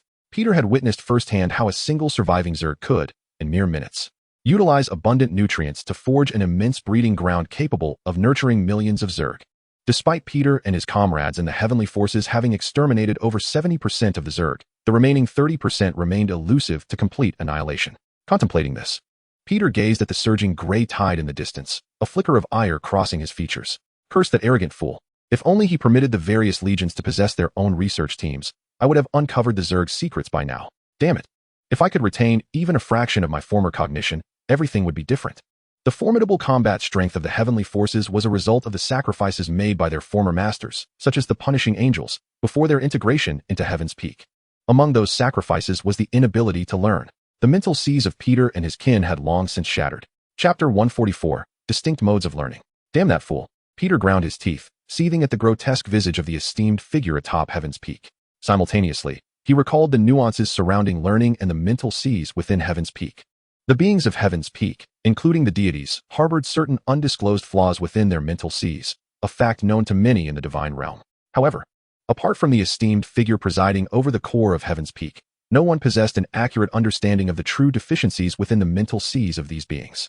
Indeed, while the punishing angel Peter was acutely aware of his loss of learning capabilities, he could not extend this understanding to all beings derived from Heaven's Peak. For he, and the angelic cohort he represented, did not lack the ability to learn per se. Rather, they were bereft of the capacity for technological development, and, more intricately, the ability to transform their cognitive processes. To illustrate, one might envision Peter's mind as being bound by shackles, a reinforced, branded lock of cognitive steel. Meanwhile, the ordinary soldiers of the heavenly forces, those who could not ascend to angelhood, retained the ability to acquire certain knowledge. This capacity was still within their grasp. Otherwise, it would be laughable if these beings could not even comprehend the use of weaponry or technological constructs. However, the manner in which these beings learned diverged significantly from conventional biological understanding. Firstly, their modes of birth were twofold.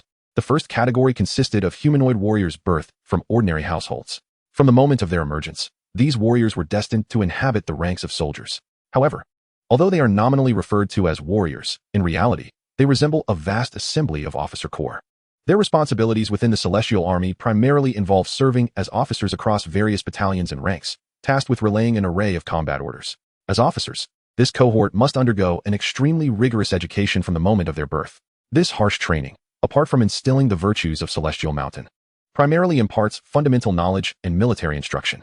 Every officer of Celestial Mountain must endure at least 30 years of grueling education at the Academy of War Angels, during which they also receive surgeries to enhance their physical prowess. Upon completion of their education, these fearsome, indoctrinated officers transform into terrifying assassins on the battlefield.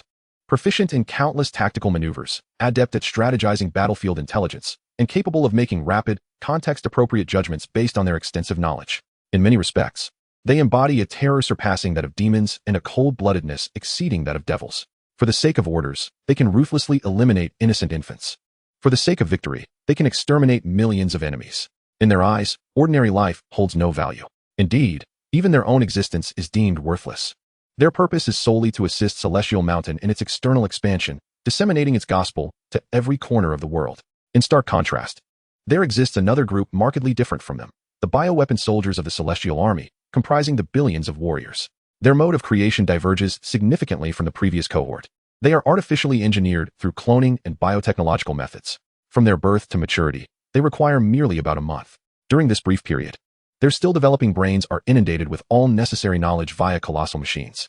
This knowledge encompasses the truths of Celestial Mountain and the operation of various mechanical devices. Once this process concludes, these soldiers emerge as standardized, formidable warriors of the Celestial Army. However, unlike the officers, their physical enhancements occur during the embryonic stage, eliminating the need for additional procedures. Consequently, their combat capabilities are consistently capped between stages 3 and 5. Their learning process, in fact, resembles less of an education and more of a loading program. Their brains function much like machines, having been implanted with war-oriented main programs from the moment of their inception. The remaining emotional programming remains in a semi-active state. This elucidates the learning dynamics of the Celestial Army soldiers within Celestial Mountain. Contrary to the idyllic perception held by ordinary individuals, Celestial Mountain, while seemingly a paradise, is, in truth, an extensive brainwashing facility. Every being birthed from it stands as the most loyal hound of Celestial Mountain. Although each soul possesses inherent flaws, these deficiencies do not impede their combat prowess or personal capabilities. It is worth mentioning that this account is not exhaustive. as we have overlooked the most crucial group within Celestial Mountain, the true angels. This cadre, entirely distinct from the celestial soldiers, represents an entirely different echelon. The disparity between them could be likened to that of heaven and earth. In fact, the gulf between angels and celestial soldiers is even greater than that between humans and dogs, or between humans and insects. Angels are the natural aristocrats of Celestial Mountain. They are the authentic embodiments of the laws governing Celestial Mountain. From birth, they possess at least legendary-level abilities, with some angels even wielding demigod and spirit-level powers. Among them, those who govern the laws ascend to mythical biological status. Moreover, the archangels, such as Peter, possess strength that surpasses ordinary deities, and they even harbor genuine divine flames. All of these elements constitute a formidable force of Celestial Mountain, poised for expansive outreach. Yet, despite its might, Celestial Mountain appears somewhat feeble in the face of the war against the insectoid horde. Presently, the Celestial Army has eradicated nearly 70% of the insect swarm. However, they are utterly unable to eliminate the remaining 30%. This incapacity is not due to a lack of ammunition, nor are they too fatigued to pull the trigger. Rather, the remaining 30% of the void insects are rapidly proliferating, concurrently accelerating their evolutionary pace. It is as though the warriors of Celestial Mountain have finally encountered the second phase of the boss battle. In the distance, within the gray tide, countless newly hatched eggs are shattering. Some distinctly different insects emerge from within. Chapter 145, Standby State. What is the insect race's most celebrated advantage? Is it the overwhelming number of warriors capable of submerging any foe, or their terrifying adaptability to diverse environments? In truth, it is neither. The aforementioned advantages merely reflect the biases held by Chu Hao's world regarding its own design of insectoids. The true insect race, which Chu Hao and Peter encountered, is the void insect species. Their most esteemed ability resides within them, embedded in their blood, and encoded in their genetic sequences. This capability is their unparalleled evolutionary potential. However, for these void insects, the term evolution is somewhat misleading. Evolution typically refers to organisms undergoing mutations in response to environmental pressures, acquiring adaptive capabilities. The insectoids merely activate the genes within them. Their current forms are, in fact, their rightful and ancient appearances. Angels above, what is that? Exclaimed a celestial army commander, leading a squad of bioweapons to a previously lost stronghold, astonished. Could that thing also be an insectoid? Before the commander lay several massive beetles, resembling titans, voraciously consuming the corpses of celestial soldiers strewn across the ground. Crunch, crunch. These colossal creatures possessed protruding jaws reminiscent of pigs, filled with countless sharp, serrated teeth forming a gigantic spiral mouth. At that moment, these titanic beasts were incessantly devouring the corpses of celestial warriors, hurling them into their gaping maws. In an instant, torrents of blood gushed forth from their orifices. Surrounding their spiral mouths were massive teeth, jagged on the exterior. After making a rough estimate of the thickness of these teeth, the commander was astonished to discover that the exposed serrations of these kilometer-sized monsters measured several hundred meters in length. If it were merely the size of the teeth, the commander might not have been so astounded. What truly astonished him was, this titanic creature, a veritable behemoth, defies all bounds of his comprehension. Its massive exoskeletal armor, reminiscent of an exposed riverbed, is layered upon the robust physique of these formidable beasts. Their thick thighs, merely resting upon the ground, can create astonishingly deep craters. Heaven alone knows how these kilometer-high monsters bear such terrifying weight. However, when the commanders of the heavenly army beheld these grotesque entities, they finally grasped why their previous battalion had succumbed. Open fire. Angels, heed my command. Yet, upon witnessing this horrifying monstrosity, the commander did not falter in his resolve to continue the fight. Not one soldier, including his subordinates, displayed even a hint of trepidation in the face of such terror. This unwavering courage is rooted in their upbringing and faith. They are warriors of Heavenly Mountain, attendants of the angels. Their very purpose in existence is to wage war for the heavens. Death is merely a chapter they must traverse in their life's narrative. Even the commanders need not fully embrace the specter of death. Their souls, intertwined with the angels, can easily be reborn from the rear lines of battle. Coupled with the remarkably low cost of bioweaponry, the heavenly army, when faced with casualties, feels no fear. Thus, upon receiving the command, these resilient warriors raised their standard weapons and unleashed a torrent of fire upon the towering titans. Clang, clang, clang. Countless bullets struck against the chitinous armor of these monsters, igniting fleeting sparks. The assault was hardly painful, yet it was sufficient to capture the attention of the titanic creatures engaged in their feast. Numerous small, savage compound eyes turned from the heights of thousands of meters to gaze downwards. Without a moment's hesitation, the commander activated his communicator, calling for more formidable reinforcements. He understood all too well that even if he expended every last soldier under his command, he would still be incapable of vanquishing any one of these leviathans. The existence of these creatures had evidently surpassed the heavenly army's capacity for localized engagement. However, this unfortunate commander was oblivious to the true significance of these monsters' emergence. Warning: hostile legendary peak level beings detected on battlefield 112,478. Within the command center where Peter resided, Maeve suddenly issued a warning regarding the battlefield situation. Yet Peter dismissed this intelligence entirely. After all, legendary peak level beings were a rarity. At least in the eyes of the deities, such entities were nothing extraordinary, even without mobilizing the heavenly army. The number of legendary peak beings dedicated to serve him within Heavenly Mountain already exceeded several thousand. Thus, to him, Maeve's report seemed somewhat superfluous. After all, those hostile legendary peak beings capable of easily slaughtering countless heavenly soldiers were hardly a concern to him. However, when Maeve relayed further detailed information, Peter was taken aback. Number of hostile legendary peak beings: 378. Data updated: 377. Our angels have engaged in combat. Warning: hostile demigod-level beings detected on battlefield 165,527. Number of hostile demigod-level beings: 241. Suddenly, Maeve's eyes turned a stark crimson, akin to an alarm. In an utterly indifferent tone, she continued reporting a cascade of intelligence to the incredulous Peter. Warning: hostile entities detected on battlefield 026797. Warning, warning. The command center echoed with countless alerts. Mere minutes later, Maeve corrected the total number of formidable hostile beings. The total number of beings exceeding legendary level reached an astonishing 130 million. Furthermore, these powerful entities encompassed 600 distinct types. An entire 130 million legendary and higher-tier swarm creatures had emerged onto the battlefield after hatching. The previously incalculable ordinary swarms had dwindled to roughly 1/10 of their peak numbers. Yet at this moment, they appeared as if they had truly awakened. They resembled a machine, transitioning from a state of sluggish external expansion into an active performance mode. This was the true visage of these insectoid beings. For the awakened swarm, the war had only just begun. Chapter 146, Design and Application. The war rages on, and it is more brutal than before. Report: the number of void swarm creatures has plummeted to 1703. Maeve's voice continued. Report: the number of void swarm creatures has decreased to 1697. Report: the overall number of void swarm creatures has reached a critical threshold of annihilation. For the first time, the number of void swarm creatures has dipped to a mere trillion. This was indeed a piece of news worthy of celebration. For the first time, the roiling gray ocean seemed to recede, akin to the ebbing of a tide. Yet, do not rejoice for too long. For this conflict between Heavenly Mountain and the swarms shall not truly conclude. Peter gazed gravely at the data on the panel, awaiting Maeve's subsequent reports. As expected, Maeve began to announce the numbers of legendary-level beings on the battlefield after concluding her earlier updates. Now, this information served as the cornerstone of the war's dynamics. The total number of hostile beings exceeding legendary level reached 130 million. Correction, it stands at 142 million. Correction. A new class of beings, vastly different from the ordinary warriors of the Void Swarm, had emerged, and their numbers were rapidly multiplying.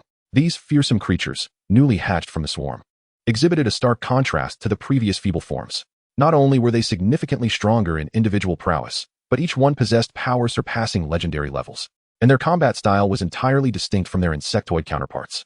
They either bore extremely heavy armor, akin to heavy machinery, crashing through enemy lines, or they sprouted multiple fleshy wings, soaring at speeds comparable to interstellar crafts to dominate the skies. Alternatively, their bodies could expel lethal spores, rapidly parasitizing the enemies across the battlefield in mere seconds. Truly terrifying. In the endless abyss, Chu Hao gazed at the battlefield between the insectoid swarm and the heavenly army. A colossal titan worm was devouring the once mighty heavenly soldiers as if they were mere moving jelly beans. It was utterly unexpected that the swarm could directly mutate such powerful warriors. As he spoke, Chu Hao reminisced about the classic designs of insectoid creatures he had encountered during his time at school, unable to suppress his astonishment. Among those so-called classic designs, the highest tier of insectoid design barely reached the legendary peak level. Moreover, such a type of Zerg belongs to the individual category, rendering it incapable of mass hatching. In contrast to the more organized Zerg, these creatures designed by the deities resemble aberrant beasts. Yet, this very design is sufficient for these beings to ascend to the annals of textbook history, securing a prominent position within the chronicles of Zerg design. Upon witnessing the current performance of the Void Zerg, Chu Hao was instantly struck by the notion that those short-sighted individuals could never have anticipated the Zerg's present manifestation, showcasing such formidable and dominative prowess. Most importantly, everything about the Void Zerg is a product of natural evolution. No deity was involved in its design. How astonishing! An extreme form of life is capable of independently utilizing the same bloodline to create 5,000 distinct types of beings. This surpasses the achievements of all deities throughout history. Such a level of design capability is simply unparalleled. Just as Chu Hao marveled at the might of the Zerg, the previously captured brain worm interrupted his contemplation, retorting, "Great Abyssal Sovereign, you are mistaken. The design itself is not what holds significance. Rather, it is how precisely the traits produced by that design are utilized." Oh, Chu Hao turned his head in curiosity, directing his gaze towards the brain worm, which was in the process of uploading its biological design knowledge to the plump brain of Damon. At that moment, upon hearing the audacity of the brain worm to interrupt Chu Hao's deductions, Damon promptly struck the creature's head with the spine atop his own. The brain worm, somewhat perplexed, looked at Damon, bewildered as to why it was being punished. Clearly, this naive brain worm, fresh into the endless abyss, did not comprehend the nuances of social cues. "You are gravely mistaken. In your eyes, everything is a product of design, yet the reality is otherwise. If you were to observe with greater diligence, you would easily discern that the emergence of these Zerg had long been foretold. Allow me to illustrate. Those seemingly robust and sturdy chitinous armors had already appeared among ordinary insect swarms, but due to limited resource allocation, these armors were only effective at certain joints." The brain worm referred to those colossal Zerg, which were effortlessly devouring the heavens army like candy. The powerful mutated insect swarm of today is merely a result of an enhanced resource investment during the hatching process, significantly amplifying the number of these armors. The design of chitinous armor is not particularly rare. However, the true challenge lies in the meticulous application of it to living beings to ensure its efficacy. Regrettably, you seem to lack the requisite wisdom and attention to detail to recognize this obvious truth. This is why I interrupted your thoughts to convey that the design itself is not paramount. What is important is how to accurately employ its traits. As the brain worm spoke, it animatedly gestured with the appendages near its oral cavity. Its comical appearance resembled that of a university professor earnestly educating students about a topic. Chu Hao chuckled, unperturbed. After all, he understood that this brain worm likely surpassed the vast majority of deities in the realm of biological design and application.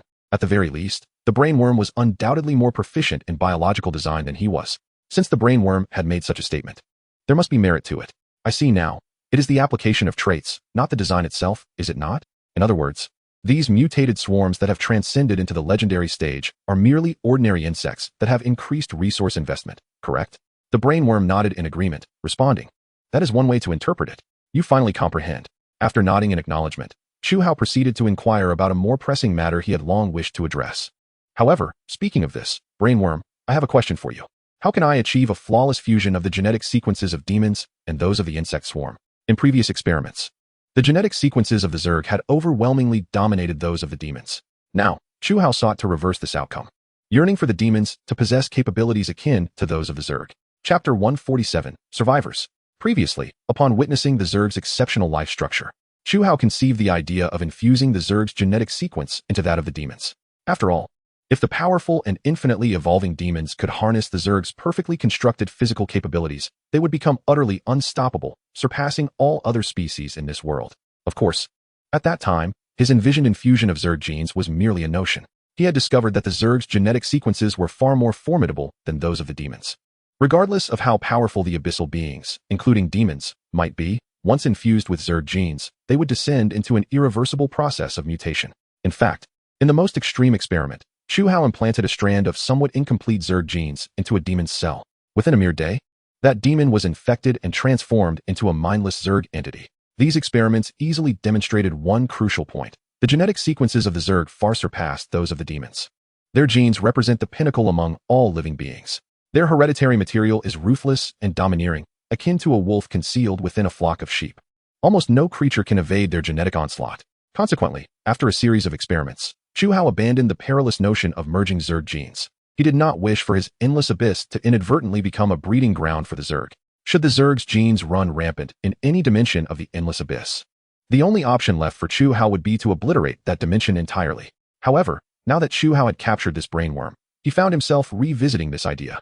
He noted that the brainworm could effortlessly design semi-perfect beings akin to demons. Such designs are not something any deity could casually conjure. Although Damon was diligently collecting the biological design knowledge from the brainworm's thoughts, Chu Hao humbly recognized that he could not hold a candle to this brainworm in terms of knowledge application. Only a naturally gifted biological design expert like the brainworm could deliver such insights to Damon and Chu Hao as if submitting an assignment. Thus, Chu Hao harbored great hope that the brainworm could, through its efforts, assist him in thoroughly deciphering the Zerg's genes and subsequently applying them to the demons within the endless abyss. Yet, to Chu Hao's surprise, the brainworm rejected this request. More accurately, it outright denied the feasibility of the endeavor. Great Abyssal Sovereign, your question is fundamentally unattainable. The genes of both parties can never merge, let alone achieve a perfect fusion. Oh, why is that? Chu Hao, calm and unperturbed, inquired further. Why do you believe that the genes of demons and Zerg cannot merge? The brainworm scratched its still-growing exoskeleton, responding earnestly. As a member of the swarm, I possess an acute understanding of the genetic sequence of the Void Zerg, which has remained unchanged since epochs long past. From the time of the swarm's inception in the primordial age to the present, its genetic sequence has maintained an unwavering constancy. Any attempts to alter the genetic structure of the swarm are destined to fail. We may infect all carbon-based life forms, assimilating them into our ranks. However, regardless of the strength of the opposition, the genetic sequences of both parties will never merge. You may wield your formidable higher powers to disrupt the genetic sequence of the Zerg, but such actions would only result in the isolated destruction of certain elements. As long as the will of the swarm persists, our genetic makeup will automatically revert to its current form. Our genes are immutable, unmergeable, and unreplicable. Even more starkly, even individuals like myself, who have detached from the will of the swarm, have completely lost the ability to spawn the original Zerg. Should my genetic sequence be compromised, I would be unable to restore it to its former state without the influence of the swarm's will. If I were to endeavor to establish a new brood, I would merely be able to crudely mimic the Zerg's genetics, thereby independently designing my own swarm organization. Within our genetic sequence lies a lock that restricts our descent into corruption, preventing us from transforming into another form of life. Upon hearing this, Chu Hao comprehended the situation. The brain bug before him had evidently lost the authority to study the Zerg's genetics. It resembled a device that could once connect to the internet for research. Now rendered impotent without a link, forever barred from accessing the vast repository of information. Even if this device continuously connect, it would still be confined outside the database due to firewall restrictions. Thus, it became clear to me. Chu nodded, though he felt no significant disappointment. After all, it was evident that the life forms of the Void Zerg surpassed those of demons and other beings by a considerable margin. Had the demons been able to manipulate the genetic sequences of the Zerg at will, the swarm would have been eradicated countless times over. And they would not be so audacious today. However, Chu suddenly became aware of an issue. The brain bug seemed to possess extensive knowledge about the history of the swarm, and when referring to the inception of the genetic sequence, it had even used the term primordial. Wait, does this imply that the history of the swarm is quite ancient? Yet the multiversal realm you inhabit is merely a nascent form. The brain bug gazed at Chu with a somewhat dazed expression and replied, Indeed. The world we inhabit is a mere embryonic version of the multiverse, but we did not originate from this multiversal realm. The Void Zerg are merely survivors who fortuitously arrived in this new world after the shattering of the previous multiverse. What is the situation, Maiev? Peter returned from the battlefield, clad in golden armor and drenched in blood, casually tossing a head of a creature larger than a mountain into his treasury. After being attended to by a dozen maidservants and cleansed of the grime, he addressed Maiev, who had undergone mechanical modifications, from a distance. We are currently in the process of tallying the data, my brother Peter. Maiev's electronic eyes shifted from red to blue, and then to green. The situation has significantly improved. Thanks to your intervention along with the other angels, the numbers of Zerg exceeding the legendary tier have been effectively curtailed. Indeed, Peter nodded. Although he had not faced mortal danger on the battlefield, the struggle had been arduous. After all, just a drop of the Zerg's bodily fluids or blood was sufficient to nauseate someone as fastidious as he. However, Maiev's subsequent words sparked displeasure in Peter. Regrettably, data from certain worlds remains unaccounted for. Numerous Zerg continue to besiege those realms. Should these worlds be overrun, they will acquire resources to replenish their population. With that, several besieged worlds materialized before Peter's eyes, one of which appeared as a black-red vortex. Chapter 148, Reluctance. In the imagery provided by Maiev, the Endless Abyss, like many other worlds, was facing an overwhelming assault from the Zerg. Of course, due to the unique rules and strengths of each world, their circumstances varied significantly. Some realms, such as the Endless Abyss and the domain of that mid-tier deity, had managed to prevent the Zerg from breaching their defenses, safeguarding their worlds. They still possessed the capability to dispatch their followers to engage the Zerg in battle beyond their borders. However, other realms, particularly the vast majority of secret realms and the domains of lower-tier deities, found themselves in dire straits. Many of these worlds had seen their defenses utterly collapse or vanish entirely. The Zerg were mounting a massive invasion, obliterating their divine domains. Once these lower-tier deities' realms were thoroughly invaded by the Zerg, they would be left with but two choices. 1. To descend into their divine domains and fight to the death, risking their very existence to protect their realms with their divine power. Or 2. To abandon the worlds they had nurtured entirely, falling from their altars, extinguishing their divine flames, and ultimately devolving into ordinary life forms. Although these two options may seem to present one path to life and another to death, the reality is far more complex. Should one naively assume that falling from their altar merely means starting anew, they would be gravely mistaken. If a divine realm were to be completely destroyed, then all that a deity embodies would suffer. Their divine flame, their essence, even their divinity. Your divine flame would extinguish, and your sea of consciousness would sustain severe damage. When you attempt to reconstruct your divine realm, you would be astonished to find that the wounds inflicted upon your sea of consciousness would greatly hinder your efforts, rendering the creation of a new divine realm fraught with challenges. This is merely the personal loss. If one were to factor in all the painstaking efforts invested in a divine realm, the resultant loss would be utterly unacceptable. Furthermore, the more critical aspect lies in the fact that once a being ascends to the deity stage, their psyche and soul gradually transcend the mortal realm. This is a state of being, a destiny, the very capital that all deities take pride in. If their divine flame were to extinguish, they would despairingly realize that as a deity, they were gradually transforming into the very mortals they once tormented. Such a disparity could shatter anyone's mental fortitude, driving them to madness. This explains why so many deities would rather stake their true forms in a desperate struggle over their core divine realms than relinquish them. However, the current situation differs significantly from the past. In the past, the shattering of divine realms typically occurred during duels with other deities or explorations of secret realms. In those circumstances, deities often had the means to detach and protect their worlds. Even if they could not prevail, surviving was not an overly disgraceful outcome. But this time, the enemy is unlike any faced before. This time, the adversary is the Void Zerg. Before these eternally ravenous monstrosities, the crystalline laws of most divine realms become utterly ineffective. Once your outer defenses have been breached, they can traverse your divine world's crystalline barriers at will, invading your territory and plundering everything you hold dear. This is more despairing than any adversary these deities have ever encountered. Oftentimes, lesser deities find themselves utterly incapable of vanquishing the endless swarms. O Lord, we are left with no avenue for retreat. In the divine realm of a lesser deity, a male foreigner clad in regal attire kneels before a towering statue adorned in iridescent scaled armor. His tear-streaked visage resembles that of a child who has suffered a beating, lamenting before an adult. Indeed, this comparison is not without merit. The king's lamentation stems from the fact that his territory has been ravaged by the swarms, leaving it nearly consumed. All lands afflicted by the insectoid scourge have been reduced to ash. Indeed, mere cinders, lesser than scorched earth. The mages from his army had previously informed the king that all usable elements within those lands had been thoroughly drained. Such territories, regardless of the means employed, are beyond restoration. Moreover, what terrifies this king further is the grim reality that 2 of the 3 great kingdoms on his continent have already fallen. The foreign races, akin to him, teeter on the brink of genuine extinction. Thus, he stakes everything on the hope bestowed by the creator deity of this world, that very lesser god. O great Lord, the king gazes into the eyes of the statue, unable to restrain the tears that cascade down his cheeks. I know not whether you see me, whether you gaze upon us, the sinners. I am an unworthy king. I have forsaken my territory, abandoned my army, selfishly clinging to the desire for one more day of life. Yet now, I am willing to atone for my sins. In the astonished gaze of several attendants, the king unsheaths his treasured sword and presses it against his throat. Your Majesty, no. The loyal attendants attempt to wrest the sword away, but the king sends one flying with a swift kick. All I wish for is that you may save even a single one of my subjects. Just one, I beg. With that, the sword finally glides across his neck. He understands that the deity is punishing him for his indulgence and for forgetting the divine teachings, thus witnessing the demise of his kingdom. In an instant, blood, accompanied by divine flames unseen by ordinary mortals, spills forth at the base of the statue. The king's body collapses heavily to the ground, followed by a sigh, a sound that reverberates throughout the world, echoing next to the statue. A divine miracle. In that moment, all foreign beings who could perceive the statue knelt in reverence, save for the fallen king. The statue, infused with the divine fire brought forth by the king, began to undergo a profound transformation. Gradually, it emanated a breath, a grandeur befitting a deity. Then, the statue's form began to shrink. Finally, a god, clad in the same iridescent scaled armor, stood before all. With a mere breath, he instinctively stirred the hearts of all present.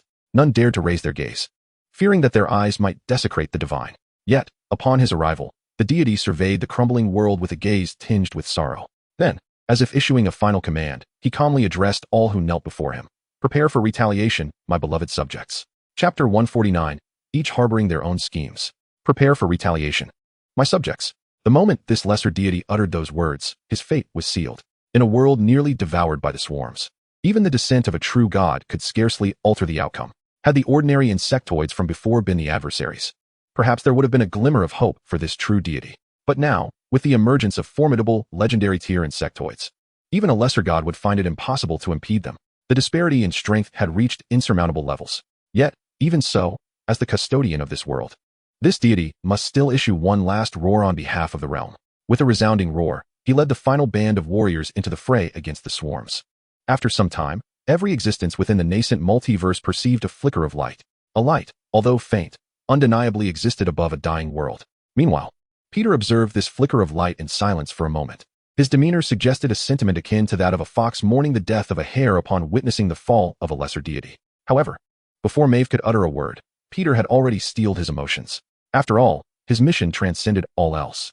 The command from the befuddled elder seated at the heart of Paradise Mountain was one he could not defy. Maeve, relay to the troops that are regrouped in the rear the orders of the Retribution Angels. Peter inhaled deeply, gazing at the map before him as he spoke slowly. All realms already invaded by the insectoid swarms are to be subject to extermination.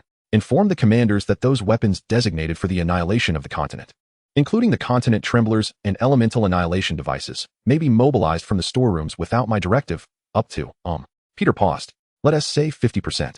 We need to reserve some for dealing with others. These secret realms have lost their value, rather than allow them to become nests for the swarms. It would be better to convert them into weapons for their destruction. Upon hearing this, Maeve blinked her azure eyes, and a multitude of messages swiftly disseminated to the various divisions of the Paradise Army. Countless angels flocked to the storerooms, carrying one sealed box after another to the commanders. Each weapon within could effortlessly obliterate a complete continent. Originally, these weapons were intended for combat against the swarms, but due to the peculiar circumstance of the insectoid realm lacking a complete continent, Peter had ultimately refrained from deploying these special armaments. Yet now, their time had come. Subsequently, the remainder of the Paradise Army dispatched 30% of their forces to the vicinity of the divine realms that had yet to be completely eroded, assisting the warriors of those realms in cleansing the surrounding void swarms to prevent further worlds from collapsing into insectoid nests. During this period, several angels would step forward to persuade the rulers of these divine realms to collaborate with us at Paradise Mountain in the fight against the void swarms. Peter then addressed Maeve, saying, "But make certain that the number of swarms consumed is strictly controlled. The number of their exterminations must not exceed the quantity of the swarms consumed by the warriors in those divine realms, and they must remain vigilant to preserve the integrity of their own forces." Upon hearing this, Maeve turned her head for the first time, directing her gaze towards Peter. It was evident that she found it difficult to comprehend Peter's altruistic actions. Peter smiled, revealing a flawless grin. "There's no need to look at me like that, Maeve. I would never openly defy the orders of the Lord of Heaven Mountain. I understand that I must eliminate all these lesser deities to safeguard the secrets of our Heaven Mountain. However, at this moment, we all should unite against the swarms. Should we recklessly attack the remaining deities, they might resort to desperate measures, hindering our battle against the swarms." Maeve nodded in acknowledgement, signifying her understanding. Destruction is always far easier than creation. Although these void-dwelling insectoids are inherently weaker than the collective might of Heaven Mountain, we must not let our guard down. After all, the resources possessed by most divine realms far surpass those of the secret realms. If they were to transform their divine realms into nests for the insectoids upon realizing their impending doom, the number of void swarms could potentially escalate to a terrifying extent. Peter nodded in agreement. "You are absolutely correct. The divine realms differ fundamentally from the secret realms. The resources within each divine realm are incomparable to those of the secret realms. In conclusion, dispatch our angels according to my command. I believe these beings have long sought my support, the assistance from Heaven Mountain." Peter gazed at the images of those divine realms, a smile gracing his face. Regardless of the circumstances, these beings cannot escape their fated demise. With Peter's command issued, countless heavenly soldiers resumed their operational strategies. Some of the heavenly forces advanced towards the secret realms, beginning to annihilate both the world and the insectoids within it. Their formidable weaponry effortlessly shattered numerous continents or transformed entire land masses into a cauldron of elemental soup. Such a dimensional assault rendered even the insectoids unable to survive, let alone the indigenous inhabitants of that world. Meanwhile, another contingent of heavenly soldiers, accompanied by angels, approached the vicinity of various deities' divine realms to assist in eradicating the invading swarms. The lesser deities, with the exception of one mid-tier deity, expressed joy and welcome at the arrival of these heavenly warriors. The pressure exerted by the void insectoids was simply overwhelming. Moreover, they harbored some unrealistic fantasies about collaborating with the formidable entity that is Heaven Mountain. Additionally, the emissaries dispatched from Heaven Mountain were genuine angels. The mere suggestion of cooperation hinted at by these angels deepened their inner fantasies. However, not everyone welcomed the arrival of these angels with joy and warmth. A group of rather peculiar beings exhibited an entirely different attitude towards these beautiful and untouchable angels. An angel, bearing Peter's goodwill, arrived at the fringe of the battlefield of the endless abyss. Upon her arrival, she bizarrely discovered that the grotesque denizens of this world seemed overly enthusiastic about her presence. Countless pairs of crimson eyes were fixed upon her, unblinking. For reasons unknown, She began to tremble uncontrollably. Chapter 150, A Strange Cooperation. What manner of monstrosities are these? Angel Adeline could hardly believe her senses. Greed, hatred, loathing, deformity, decay, an avalanche of raw malevolence rushed towards her unabashedly. The source of this malice was none other than the demons before her, beings hailing from a divine realm that instinctively unsettled Adeline. Frankly, merely standing in front of these demons made her feel an urge to scream. In truth, had it not been for the directive from her brother Peter, the punishment angel, she would have vacated this place or personally obliterated the demons below. Yet, regrettably, Adeline could not act on her thoughts at this moment. She had to personally convey Peter's request for cooperation to the ruler of this world. I summon your master. Adeline suppressed her emotions, slowly descending from the sky. Addressing the demons before her with as calm a tone as possible, inform him that the emissary from Heaven Mountain has arrived. Let him come forth to meet me. Although Adeline's voice was not loud, it resonated across the entire battlefield with the aid of divine fire. However, her tone was decidedly imperious and somewhat aggressive. To an uninformed observer, it would seem as though this being was far more powerful than a mere lesser deity. Yet, that was far from the truth.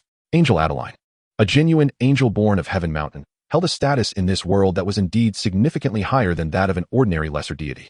Although her own strength was merely that of a demigod, she was backed by the entirety of Heaven Mountain. Thus, as an envoy from the mighty realm of Heaven Mountain, Angel Adeline naturally looked down upon the grotesque puppeteer of this distorted world. However, what Adeline did not anticipate was that, upon arrogantly stating her demands, the grotesque beings before her would actually advance towards her with cold smiles. The mere approach of the demons sent shivers down Angel Adeline's spine. It was evident that these monstrosities did not come with benevolent intentions. Furthermore, Adeline noticed some demons leering at her body with lecherous glances. Such gazes ignited her fury. Impudent. With a swift motion, 2 spears, seemingly forged from light, materialized in her hands. Despite the overwhelming number of demons, Adeline was not overly concerned about her safety. In addition to her status as an envoy of Heaven Mountain providing her with a sense of security, the heavenly forces thousands of kilometers away served as her solid backing. Moreover, her own demigod strength was sufficient to ensure her escape from this precarious situation. Yet, even with these reassurances, the aura exuded by the demons filled her with trepidation, for she sensed a stench of depravity emanating from these beings. Just then, Adeline's gaze shifted skyward. There, an endless expanse of black mist suddenly materialized, gathering of its own accord into a vortex. As the black mist appeared, Adeline found her breath constricted and her resistance waned. The opponent was far too powerful. Furthermore, they were a true superior being. You are the emissary sent by Heaven Mountain? The vortex composed of black mist gradually dissipated. Ultimately, before it vanished entirely, a man with black hair and black eyes stepped forth from within. Chu Hao himself had arrived. He initially cast a look of utter indifference at the angel who had arrived at the edge of the endless abyss. Subsequently, he silently utilized his abilities to scan every detail of the angel before him. After completing the scan, Chu Hao paused for a moment, but soon his demeanor transformed, casting aside his previous coldness. Finally, amidst the astonished gazes of all the demons, Chu Hao bestowed a friendly smile upon the young angel. You are more beautiful than I had imagined, Miss Angel. I sincerely apologize for the offense caused by my uncouth and ill-mannered subordinates. Witnessing this transformation, nearly all the demons were rendered speechless. They found it difficult to fathom that the gentle, understanding, and graceful individual before them was, in fact, the sovereign of the entire endless abyss. This completely overturned the image perpetuated among demons, as well as their perception of Chu Hao. In their narratives, Chu Hao was the embodiment of darkness, an entity obsessed with power and knowledge, cold-blooded and fervently engaged in perverse experiments. They struggled to comprehend why Chu Hao would exhibit such friendliness, and were baffled as to how they themselves could be deemed unseemly. However, among the demons, there were a few astute ones who began to connect the dots due to Chu Hao's behavior. There must be a conspiracy afoot. I can already scent the stench of betrayal and blood. The demon with the sinister eye licked its claws, gazing at the conversation unfolding between Chu Hao and the angel Adeline above. Another demon, perplexed, inquired, Why do you say that, Sinister Eye? Have you guessed what our great sovereign intends to do? The sinister eye merely let out a cold chuckle, pointing at the angel Adeline in the sky. Not quite. I cannot predict what the sovereign plans, but I do know this. When a powerful being treats a weaker one with courtesy, it is rarely out of a desire to be benevolent. On the contrary, the strong one's intentions towards the weak may be far more insidious. Meanwhile, negotiations continued above. With a gentle wave of his hand, Chu Hao obscured the view of the demons below with a veil of black mist. Yet, his purpose in doing so was for the angel Adeline's sake. Thank you for your assistance. I feel much more at ease now. Angel Adeline patted her chest and nodded with a smile at Chu Hao. Unlike before, after a brief exchange that fostered some trust and understanding, Adeline was astonished to discover that the ruler of this grotesque world was, in fact, a remarkably amiable individual. Then let us continue discussing the details of our collaboration against the Void Swarm. Adeline looked at Chu Hao's relatively handsome face as he smiled, feeling considerably more relaxed. Are you certain that your world possesses a significant number of monsters? Oh, I mean warriors, who can assist the Heaven's Army in exterminating the Void Swarm. If that is indeed the case, then we at Heaven's Mountain would be most welcoming, as the Swarm is an enemy to us all. Absolutely certain. I am most willing to collaborate with the illustrious Heaven's Mountain. Therefore, I shall dispatch my troops to the battlefields under the jurisdiction of the Heaven's Army to aid them in vanquishing the enemy, Chu Hao proclaimed with a smile, though his gaze inexplicably bore a hint of coldness. Chapter 151, Anger and Resources. I will send my troops to the battlefields managed by the Heaven's Army to assist them in destroying the enemy. Chu Hao uttered this statement with a smile. He then added, in my divine domain, the number of my kin is quite ample for defense. If I mobilize a portion, it will not be detrimental. Upon hearing this, Angel Adeline scrutinized Chu Hao intently. After a prolonged gaze, Adeline nodded. We at Heaven's Mountain would be delighted to collaborate with you in the eradication of the Void Swarm. In this era, where appearances hold great weight, if one possesses good looks, they can effortlessly establish initial trust with others. Yet, simultaneously, this lamentable age renders even angels unable to discern the truth. Behind this exceptionally handsome young man lies the heart of a demon. The moment she lets her guard down, the demon's tendrils will ensnare her body, dragging her down into the abyss. However, regarding your request, I must consult with my brother, the Archangel of Retribution, beforehand. Though Angel Adeline agreed to Chu Hao's proposal for a joint battle, her decision still required the assent of Peter. After all, in this conflict against the Swarm, Peter held the ultimate authority. While Angel Adeline successfully drew Chu Hao into a unified front against the Void Swarm, accomplishing her duty, the request for Chu Hao to deploy troops to various battlefields exceeded her jurisdiction and would require his approval. No problem. Chu Hao maintained his smile. You may seek your master's counsel now, and I shall make the necessary preparations for war in advance. The information about some of my kin is now accessible to you. You may review their strengths and traits at your convenience, so you can assign them to the appropriate battlefields. Upon finishing, Chu Hao snapped his fingers. The essence of the endless abyss, that black-red vortex, began to spin rapidly.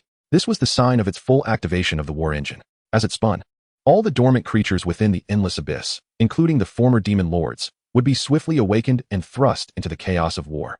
However, Angel Adeline furrowed her brow. That Archangel of Retribution is not my master, he is my brother. Though we angels hold differing ranks, we refer to each other as siblings. As we all serve the great master, the founder of Heaven's Mountain. I apologize, I was unaware of that. Adeline waved her hand dismissively.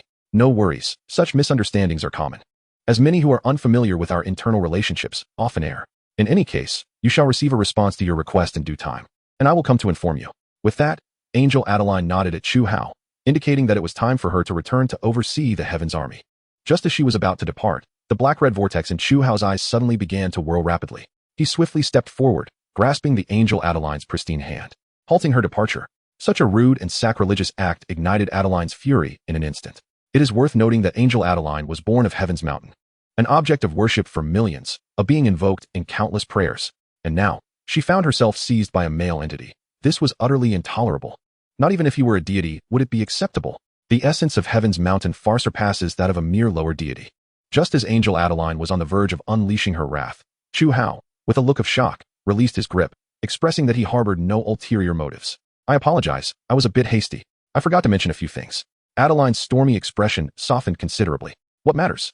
Chu Hao cleared his throat and replied with a smile. Regarding the matter of the combat resources needed by our troops, Angel Adeline remained oblivious to the moment when Chu Hao grasped her hand. At the bottom of the endless abyss, an invisible radiance struck her. This luminescence did not assault her nor inflict any harm. Rather, its true purpose was to bestow upon her certain gifts, such as lust and sloth. Chu Hao silently mused. Several hours later, within the command center where Peter resided, the blood-soaked figure of Peter returned from the battlefield once more. This time, he brought with him the spoils of a complete demigod insectoid carcass. Its soul had been extinguished by me, yet its body still possessed sufficient vitality. Peter casually tossed the insectoid corpse, armed with blade-like appendages, to his attendant, declaring, "Ensure that its flesh is properly processed and placed in my treasury." Haha. This uniquely constructed creature shall become one of the most significant mementos of my journey. The attendant humbly nodded in response. Your will shall be executed, great angel. Ignoring the attendant, Peter approached Maeve directly and stated bluntly, "What is the current situation?" Maeve's cold, electronic voice replied, "The number of void insectoids has indeed diminished significantly with the destruction of those worlds. However, due to the exhaustion of our forces, several frontline areas have developed gaps. Simultaneously, Our warrior count has plummeted to a historic low, with the current army size at only 41. 35 of its peak, and armored units at 27. 6. The number of fallen angels is. Peter nodded helplessly. There was no way around it. Whether they were bio-soldiers or commanders, they were ultimately mortal beings. Even with the boon of faith, they could not transcend the limits of mortality. They could not fight ceaselessly, and once they fell, adequate time was required for replenishment. Yet, even the replenishment of biohumans, no matter how swift, would still take weeks. This was not favorable news for the current battlefield, especially with the insectoids intensifying their counterattacks. Just as Peter felt despondent, Maeve delivered a piece of good news. However, Angel Adeline, who ventured to the world marked as number 17, has brought you tidings. A lower deity seems willing to lend us assistance. Chapter 152, A Disgrace. A lower deity appears eager to offer aid. He is willing to dispatch his vassal forces to various battlefields to assist them in combat against the insectoids. Upon hearing this, Peter let out a cold laugh. He boldly placed his foot upon the opulent table, disdain evident in his tone. Assist us? How could that be? I know these lower deities all too well. Peter's demeanor was not one of arrogance. Rather, it reflected his genuine understanding of the lower deities. These weak, greedy parasites could not possibly desire true cooperation. If my conjecture is correct, it is highly likely that this being merely seeks to gain a name for collaborating with Heavenly Mountain. Once we acquiesce to his demands, he will surely send only a meager force, all while feigning an effort on our behalf. Those lower deities who previously agreed to collaborate with us were all smiles, yet withdrew their forces back to their domains. Ha ha ha. Speaking of which, I am reminded of a joke. Maeve, would you care to hear it? Maeve's cold visage bore no expression. I do not wish to. In any case, Peter shook his head in exasperation. This fellow cannot genuinely wish to aid us at Heavenly Mountain. That is the truth. Maeve, inform him that I reject this request. We at Heavenly Mountain are not to be trifled with. Just as Peter continued his grandiloquent diatribe, Maeve directly presented the data gathered by Adeline to him. These records depicted the demons' combat scenarios against the insectoids. It must be said, although the demons were at a disadvantage in their battles against the insectoids, this disadvantage was not substantial. More importantly, when the insectoids altered their tactics and deployed numerous legendary stage beings, the demons surprisingly found themselves in a position of advantage. Of course, this slight edge only existed when the numbers were relatively even. Should the insectoids flood the battlefield with their inexhaustible numbers, the demons would still be the ones trampled upon. However, this performance had captured Peter's attention. Were these distorted, grotesque beings indeed the vassals of that lower deity? Peter furrowed his brows.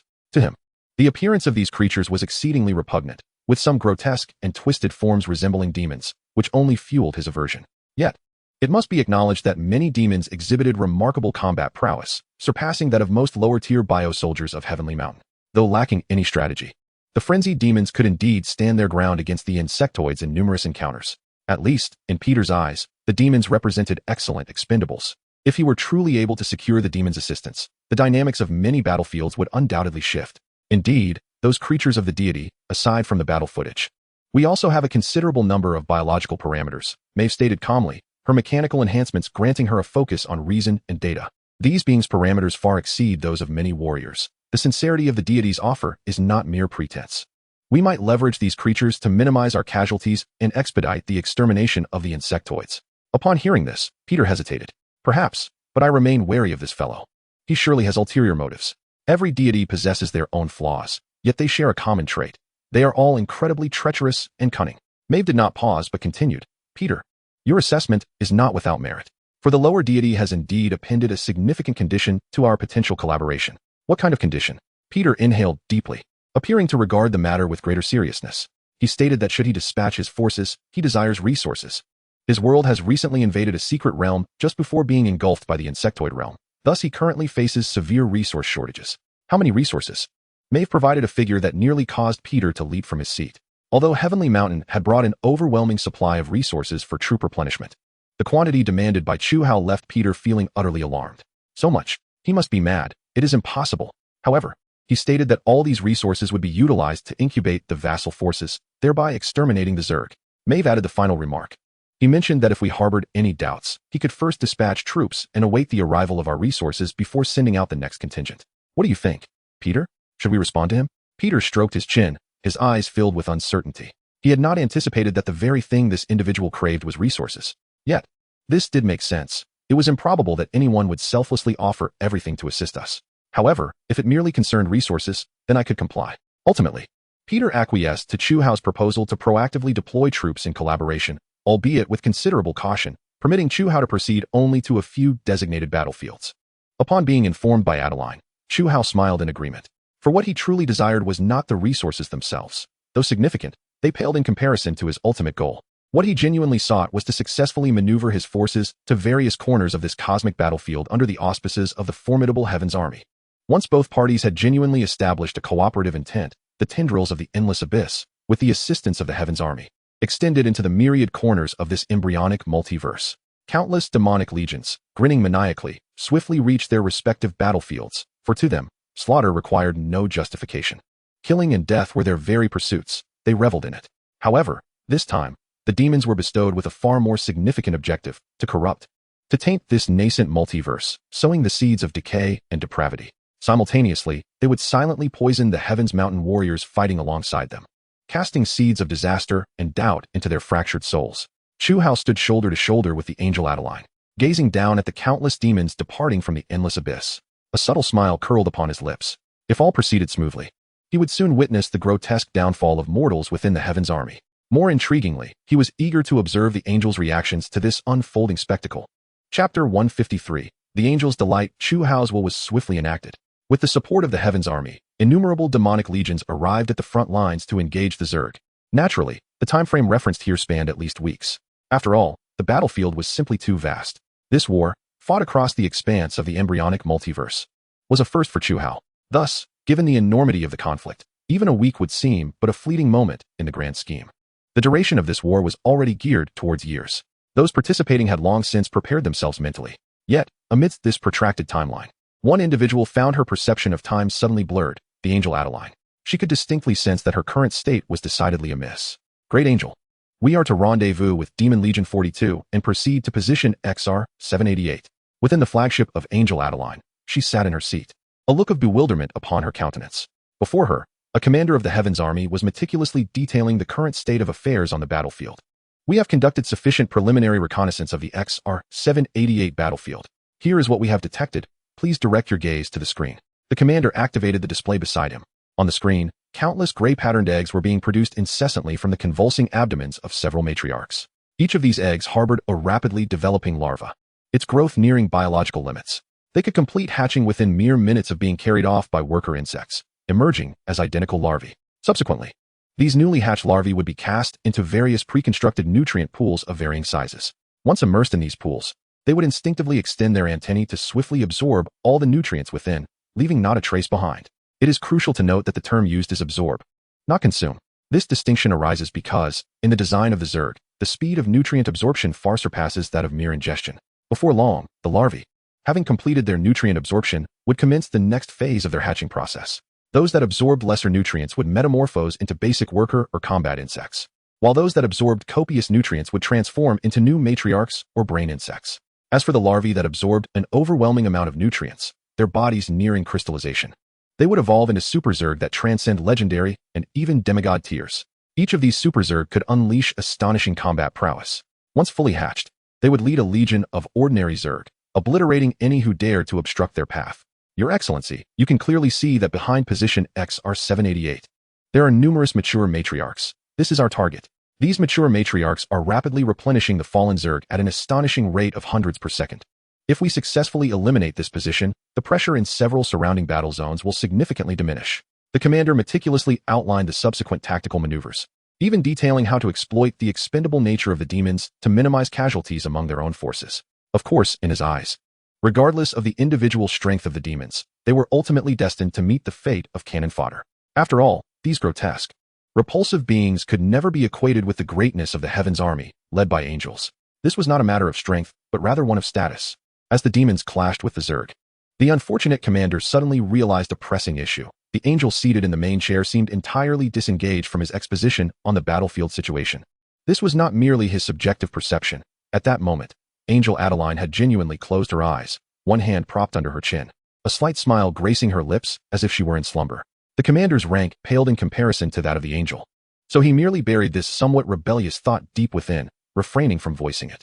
After all, since his birth, he had been indoctrinated with the truth that the great and holy angels were not of the same echelon as beings like him. A mere mortal such as himself could never presume to speak so freely. Well, as the sound of the angel's gentle snoring filled the air, the commander's face contorted slightly. Ahem. The commander cleared his throat, rousing Angel Adeline from her dreams. I'm not asleep. Please continue. Adeline abruptly opened her eyes, gazing at the dark-haired commander of the celestial army before her. For reasons unbeknownst to her, she had recently felt an overwhelming sense of lethargy. As she listened to the commander's exposition on the battlefield, her mind wandered, reflecting on her growing indolence. It had escalated to such an extent that she had even dozed off while considering the opinions of mere mortals. This was utterly unacceptable. Every angel among them epitomized diligence. Adeline discreetly pinched her thigh, attempting to rouse her senses. However, her disrupted thoughts suddenly led her to recognize a far more pressing concern. Wait a moment, Adeline. Reflect on the dream you just experienced.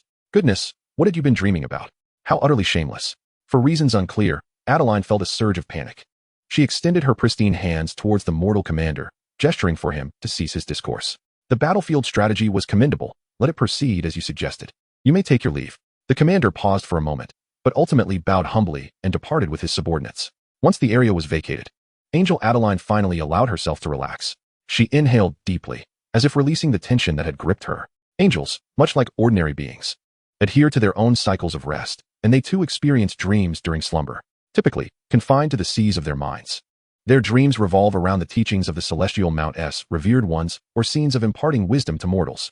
However, Adeline's recent dream was entirely different. She had envisioned herself in a realm of utter darkness, reveling amidst the chaotic black mists. Chapter 154, The Lair of the Nesting Well. Just as Angel Adeline was still immersed in her recent dream, elsewhere, in a layer of the endless abyss, Chu Hao was employing the knowledge of the brainworm to conduct a multitude of unique experiments tailored specifically for the void insect swarm. He sought to validate a hypothesis through countless trials, that the nesting well controlling the void insect swarm was, in fact, concealed within the genetic sequences of the swarm itself. Cunningly, it had achieved the aim of immortality through the genetic makeup of the insect race. With a loud bang, a live specimen of the void insect, captured by demons, exploded into fragments in the black toxic mire spawned by Yumu. Remarkably, it had merely made contact with Yumu's toxic substance for less than a second. In that fleeting moment, the insect, classified as a stage 4 creature, succumbed to the toxin's effects and detonated. Observing this outcome, Chu Hao nodded in satisfaction regarding the potency of the toxic mire created by Yumu's authority. He turned, inscribing the data of this experiment in the void above. Bring in the next void insect. The second void insect was quickly summoned. It was a standard combat creature, boasting a body strength exceeding stage 7, resembling a beetle. Though not particularly formidable, it was considered elite in many realms. After being dragged into Chu Hao's laboratory by a robust demon and secured with metal chains, Chu Hao immediately signaled to Yumu. Without hesitation, Yumu unleashed a torrent of black toxic mire, directing it towards the void insect. As expected, the insect succumbed to the corrosive mire, exploding upon contact. This time, the stage 7 creature managed to withstand the onslaught for just over a second, yet still less than 5 seconds. Witnessing this result, Chu Hao calmly recorded the data. Around him, a plethora of information began to accumulate, detailing the duration, different levels and types of insects survived within Yumu's toxic mire. The shortest survival was merely a few milliseconds, while the longest barely reached 10 seconds. After saving and securing this data, Chu Hao issued a new command to the demons below. Release all remaining void insects from their shackles. Upon hearing this, the powerful demons promptly complied, unlocking the cages and restraints. Almost instantaneously, a multitude of various types and levels of void insects surged forth from their confines, racing towards Yumu. Following Chu Hao's command, Yumu activated its authority, unleashing a vast expanse of toxic mire. In an instant, these myriad void insects, trapped within the abyss, began to detonate one after another, the laboratory resonating with the cacophony of their bodies bursting apart, reminiscent of beans sizzling in hot oil. Yet behind the explosive spectacle lay Chu Hao's eyes, flickering with a tempest of emotions. In this moment, he finally grasped the terrifying truth. The adaptability of these insects had seemingly emerged from thin air. He was astonished to discover that those recently exploded void insects had somehow extended their duration of contact with the toxic mire by 1/10,000th of a second. While such a minuscule increment might seem laughable, Chu Hao found no humor in it. These insects had never before encountered Yumu's toxic mire, yet they had inexplicably augmented their resistance to the toxins through the demise of their kin, which had previously encountered the mire. This outcome surpassed Chu Hao's fundamental understanding of biology. It is well known that an organism's adaptability to its environment should arise from genetic inheritance. Only through direct exposure to toxins and survival could their descendants inherit a degree of resistance, passing it down through generations. However, the current behavior of these insects completely overturned this principle. Merely witnessing the deaths of their brethren could endow them with antitoxin capabilities, which, to Chu Hao, appeared as if it had materialized from nothing. Their genetic sequences exhibited a unique vitality. They were alive. The brainworm stood behind Chu Hao, mimicking the abyssal tongue with its mandibles, addressing him. Great Lord of the Abyss, I have not spoken falsely, and your conjectures have indeed traversed the correct path. The core of the insect race is merely a segment of genetic sequence. Yet this genetic sequence is alive and possesses its own consciousness. Your earlier suspicions regarding the whereabouts of the insect race's main brain may indeed reside within the genetic sequences of each individual insect. Now, you have confirmed this. Upon hearing these words, Chu Hao closed his eyes and took a deep breath. Indeed, I never anticipated that the will of the insect nest I have long sought would manifest in such a form. This truly exceeds my imagination. Past knowledge has, it seems, become a shackle binding my understanding. I must admit, I have been excessively arrogant in certain respects. Meanwhile, the brainworm, attempting to mimic the flattery techniques taught by Damon, awkwardly bowed before Chu Hao in a most unrefined manner. No, you are the most magnificent entity I have ever encountered. Your wisdom surpasses that of any exalted being I have ever known. Upon hearing this creature's sycophantic praise, Chu Hao could not help but chuckle. So, how many exalted beings have you encountered? Only one, and that is you. Damon, observing from the sidelines, appeared somewhat speechless. Indeed, the evolutionary prospects of such creatures in the art of flattery seem utterly bleak. Chu Hao waved his hand dismissively, indicating that he was not concerned. However, he had come to a series of realizations regarding fundamental truths. It became evident that these void insects were exceedingly difficult to exterminate. Moreover, he himself had formulated new plans. Very well, now that this is confirmed, our next course of action will involve two tasks. The first is to create chaos within the heavenly army, thereby weakening its power as much as possible. The second is that before we escape, I must make one final attempt to weaponize the low-dimensional idealistic realm. Only through this can I truly acquire the capability to confront that angel directly. Chu Hao grasped an idealistic realm and cast a cold gaze toward the distant heavenly mountain, where the battle horn continued to sound. Chapter 155, An Unconventional Weapon. Is this fellow mad? On the opposite end of the vast battlefield, a mid-tier deity, also swept into the embryonic multiverse by the insect race, gazed suspiciously toward the endless abyss where Chu Hao resided, muttering to himself. Has he truly become so foolish as to willingly assist his own executioner? This imbecile cannot possibly still believe that the damned angel would allow us to escape. The mid-tier deity regarded Chu Hao's demonic army, which was actively serving as fodder for the heavenly army, with a look of disdain. However, as he reassessed the entire layout of the demonic forces, he began to notice certain peculiarities. It seemed that Chu Hao's demonic army was scheming something. Wait, could this fellow's arrangement possibly be?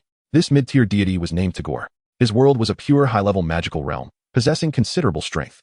In truth, his power was deeply concealed. On the surface, his divine domain appeared to be an unremarkable high-level magical world, yet he had, in the misty realm, discovered numerous rare magical rules. With these magical rules supplementing his domain, it was expanding toward the theoretical limits of magic. Once his followers breached these theories, he, as the master of this divine domain, would be poised to surpass the limitations of a mid-tier deity, amassing more divine fire and ascending to a higher deity status. Although he lacked a divine rank or position, once he truly broke through the constraints of a higher deity, these concepts would no longer be restrictions. At that time, there would be plenty of sequential deities willing to grant him an inconspicuous position as a subordinate god. Thus, all he lacked was time. However, the sudden emergence of the insect realm completely disrupted his ascension plans. At that moment, like many lower-tier deities, he cowered within his divine domain, futilely resisting the onslaught of the insect race. From the very start of the conflict, upon first encountering the void insects, Tagore had effectively sealed his own fate. Without divine rank or position, he was unable to escape the allure of this embryonic multiverse. Not to mention, his own forces could never withstand the terrifying assaults of those insects. Consequently, he was engulfed in despair. Yet, the arrival of the punitive angel Peter altered everything. Initially, Tagore felt elated that Peter would intervene against the void insects, granting him a chance at survival. This feeling of hope emerging from despair brought him a sense of relief. However, upon utilizing his magical technology and divine fire to test his connection to the outside world, he found himself plunged into even deeper despair. For he discovered that the punitive angel Peter had sealed off all entrances and exits to the multiverse. He had crafted a prison using his own rules, and Tagore himself was but a prisoner within this confinement. Unlike the ignorant lower-tier deities, Tagore was acutely aware of the punitive angel's intentions to eliminate witnesses. He despaired at the realization that the mighty heavenly mountain, in the face of the horrific void insects, had unleashed many of its most guarded trump cards. These trump cards would ensure that he would never leave alive to convey any information. For exposing even a single trump card would be utterly unacceptable to the heavenly mountain, significantly impacting the struggles among several sequential deities. Thus, Tagore and his fellow lower-tier deities, along with weaker mid-tier deities, were destined to be sacrificed. Especially when the messengers of the heavenly mountain, those bird-like beings with feathered wings, looked down upon Tagore and proposed collaboration, he became even more resolute in his judgment. They would perish here. This was a nearly foreordained fact. Yet Tagore could not accept this reality. He had toiled tirelessly, finally on the verge of crossing the damned threshold of mid-tier deities, not to meet his end here. Once despair transformed into hope, only to shatter and revert to despair again. This cycle gradually drove Tagore to the brink of madness. Thus, in his desperation, he resolved to make a final stand. He decided that after the heavenly mountain eradicated the insect race, he would dispatch his forces, unleashing all their potential to assault the heavenly mountain. To attack the heavenly mountain, especially in the presence of an angel, Tagore found himself questioning his sanity. Yet he understood that there was no alternative left. Today, upon noticing Chu Hao's arrangements, a new idea sparked in his mind. It turns out, I am not the only madman. This lunatic, more insane than I, dares to engage in covert actions right before an angel. On the other side, within the endless abyss. This is impossible. In a certain idealistic realm, Chu Hao gazed in horror at the fleshy orb in his hand. Truth be told, since his arrival in this world, he had remained unfazed by the vicissitudes of fortune. This was the first time he displayed such terror. The cause of his alarm was none other than the fleshy orb before him.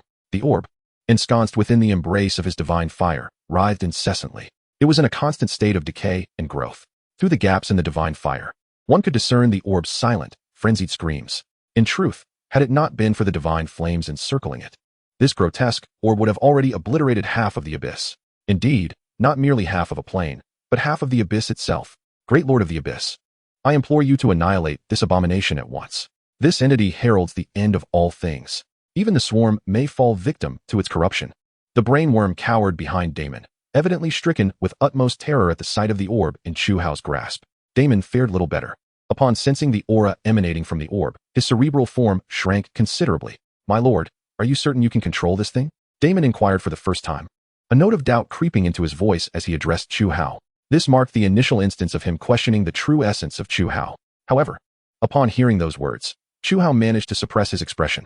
I cannot ascertain whether I can maintain control, but for now, this entity still seems to fear my divine flames, allowing me to seal it. Yet if it is unleashed once more, I fear it will spiral into utter chaos. This dreadful thing, the nature of which remains uncertain, hardly qualifies as a weapon. Before Damon and the brainworm could respond, Chu Hao, with a cold visage, contemplated the orb while murmuring to himself. This terrifying weapon, forged from a fusion of a low-dimensional idealistic plane and the genetic sequences of the swarm. To his astonishment, upon hearing Chu Hao's words, Damon suddenly let out a shriek. No, my lord, save me. Your words have rekindled memories from the idealistic realm. I recall them once more. His scream was not solitary. The entire expanse of the endless abyss, where Damon's essence resided, roiled and shrieked. Countless brains fissured open, mutating into organs only the swarm could possess. Some brains, though not yet fully mutated, writhed in a manner that was profoundly unsettling. They were in the throes of transformation into insects. Indeed, despite Damon's essence being that of a brain, their connections were but blood vessels and a spinal column. Yet, with such simplicity, they began to intertwine and merge, ultimately transforming into grotesque insectoid forms. Although they were nominally insects, their distorted appearances bore no semblance of the beauty associated with true arthropods. At times, they manifested as a fusion of compound eyes and writhing worms, while at others, they resembled grotesque, gaping-mouthed annelids or entirely amorphous masses of flesh, forcibly assembled into insect-like shapes. They epitomized chaos, a veritable amalgamation of disparate flesh, evolving into an indescribable array of illogical creatures. Moreover, it was not only Damon's cerebral entities that underwent this transformation. Even the nightmares he had nurtured began to twist and mutate into unspeakable forms due to the aberrations of these brains. They were on the verge of awakening. They were about to spread throughout the entire plane, even the boundless abyss itself. Hold it together. Chu Hao's eyes swirled with a tempestuous black-red vortex. Subsequently, his hands transformed into tendrils of black mist. As soon as these mists emerged, they surged into the manifested brain of Damon, in the plane where Damon's essence resided. A multitude of black fog enveloped everything. Mere seconds later, the rampant mutations ceased. Yet, in that brief time, Damon's essence had suffered a depletion of over 20%. While Chu Hao's divine flames had also dwindled significantly. The losses were undeniably grave. My lord, what just transpired? Was I invaded? Damon lay weakly upon the exoskeleton of the brainworm. Chu Hao sighed, helplessly responding, you should return for now. I have sealed a portion of your memories. I shall explain everything later. The same goes for you, brainworm. Upon hearing this, The brainworm performed a peculiar gesture of respect towards Chu Hao before transporting Damon back. Once Chu Hao regained his composure, he gazed at the orb in his hand and inhaled deeply. This entity was the product of his recent experiments within the idealistic realm. A weapon crafted by amalgamating the genetic sequences of the swarm with the characteristics of a low-dimensional idealistic plane. Previously, Chu Hao had conducted numerous experiments within the idealistic realm, intending to fashion the products of these planes into weapons to enhance combat prowess. Yet after enduring countless failures, he discerned a particular characteristic of the idealistic plane, its ungovernability. Many products from these realms could serve as formidable weapons or peculiar objects. For instance, a stone derived from a certain plane would infinitely expand once thrown. It could be touched or shattered, yet its mass would ever remain unchanged, eternally retaining the weight of that stone. Such entities were manifold.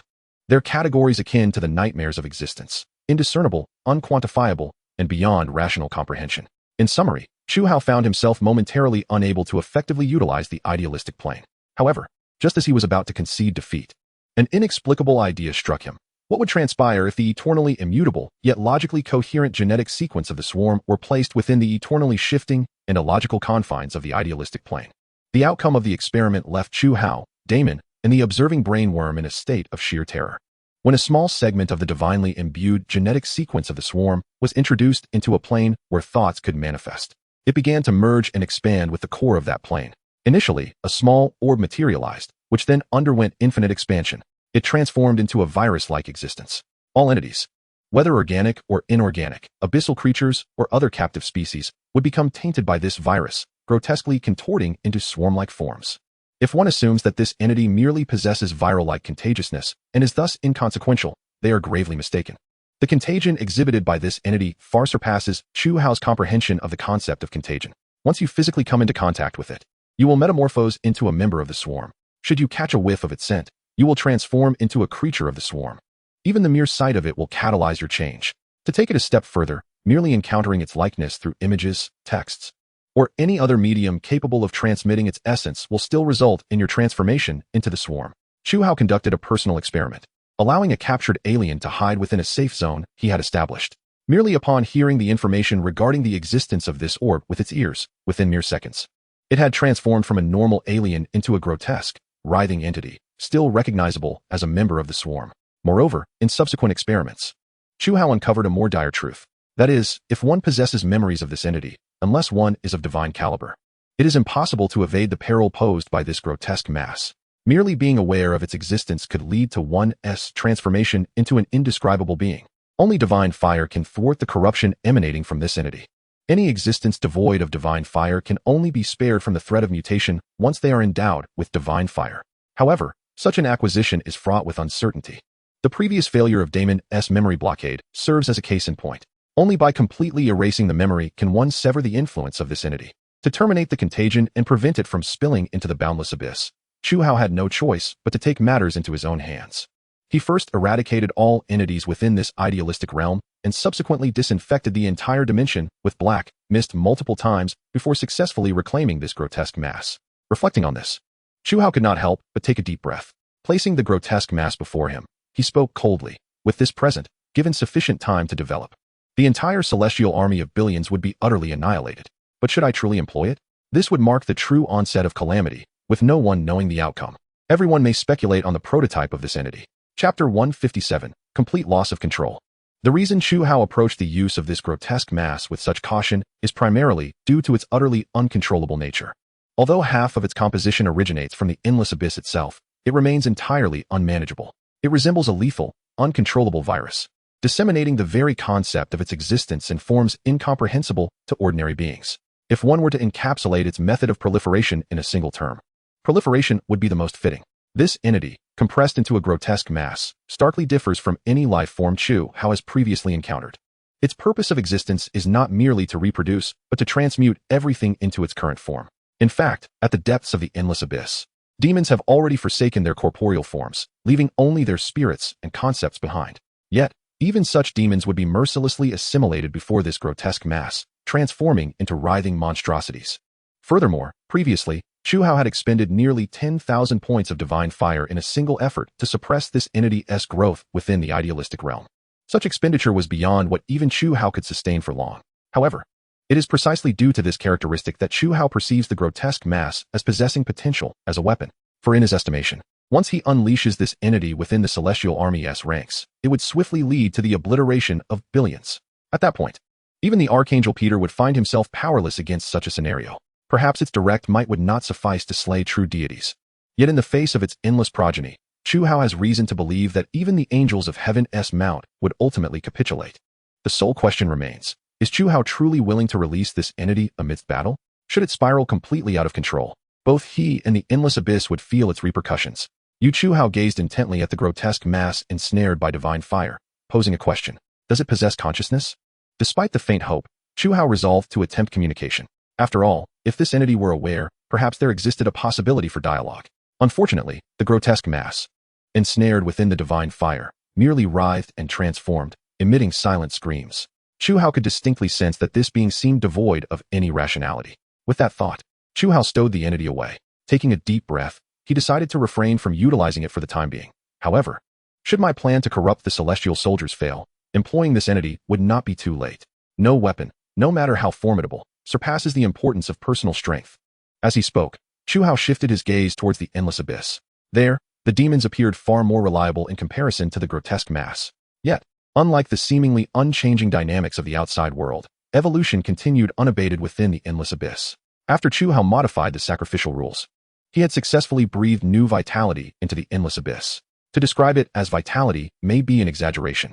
The reality is that the emergence of the new sacrificial rules thoroughly disrupted the previously stable order. Previously, within the endless abyss, the presence of lesser demons as servitors maintained a semblance of order among the powerful native demons. Thus, battles among these formidable entities were not excessively brutal, at least when their strengths were comparable. In many realms of the abyss, as long as there were no demon princes or the like, the vast majority of native demons maintained a fragile yet undeniably existent balance. But now things had changed. With the advent of the sacrificial rules, all native demons immediately discerned the existence of this new reality through their connection to the abyss. Consequently, in most realms of the endless abyss, chaos erupted under the sacrificial rules. The slaughter among native demons spiraled out of control. Each native demon, perceiving its own strength, instinctively hunted down any weaker native demons without mercy. Conversely, weaker native demons would endeavor to avoid areas dominated by stronger ones. Yet, should they cross paths, a bloodbath would be inevitable. This scenario led to three consequences. The first being that the number of native demons within the endless abyss plummeted to alarmingly low levels. In many realms, the count of native demons could be enumerated with a single hand. However, this was followed by the second consequence, strength. All surviving native demons became extraordinarily powerful, to the extent that their prowess could no longer be crudely categorized as legendary or semi-divine. Due to the sacrificial rules allowing demons to acquire any abilities or knowledge through hunting and sacrifice, each surviving demon possessed dozens of formidable capabilities. They were no longer confined to a singular form, a specific combat style, or a unique method of killing. They evolved into truly versatile beings. Many demons, in addition to possessing immense martial prowess, acquired considerable intellect and knowledge through the sacrificial process. As their understanding and knowledge expanded endlessly, they swiftly transformed into scholars within the endless abyss. Many entities that had not naturally evolved within the abyss have been conjured into existence by these demons. For instance, certain demons have begun to artificially generate an aura of death, transforming themselves and acquiring the ability to experiment with various necromantic beings. Others have embarked on a study of the abyssal environment, endeavoring to manipulate portions of it through various spells and incantations, striving to reshape it into their own immortal dominion. However, the third consequence has elicited a slight shift in Chu Hao's attention. Despite the dwindling numbers of demons, the inadvertent function of the Great Filter has led to the emergence of numerous new demon varieties, including succubi. Chapter 158, the succubi. Although the number of demons has diminished, the unintentional effects of the Great Filter have given rise to a plethora of new demon species, among which the succubi stand out as particularly surprising to Chu Hao. How to describe these enchanting beings? Beautiful. No matter how expansive your vocabulary may be, the moment you lay eyes upon a succubus, the word that will undoubtedly spring to mind is beauty. Each succubus possesses an exquisite visage, one that transcends mere words. Only the simple yet potent term beautiful suffices to encapsulate their allure.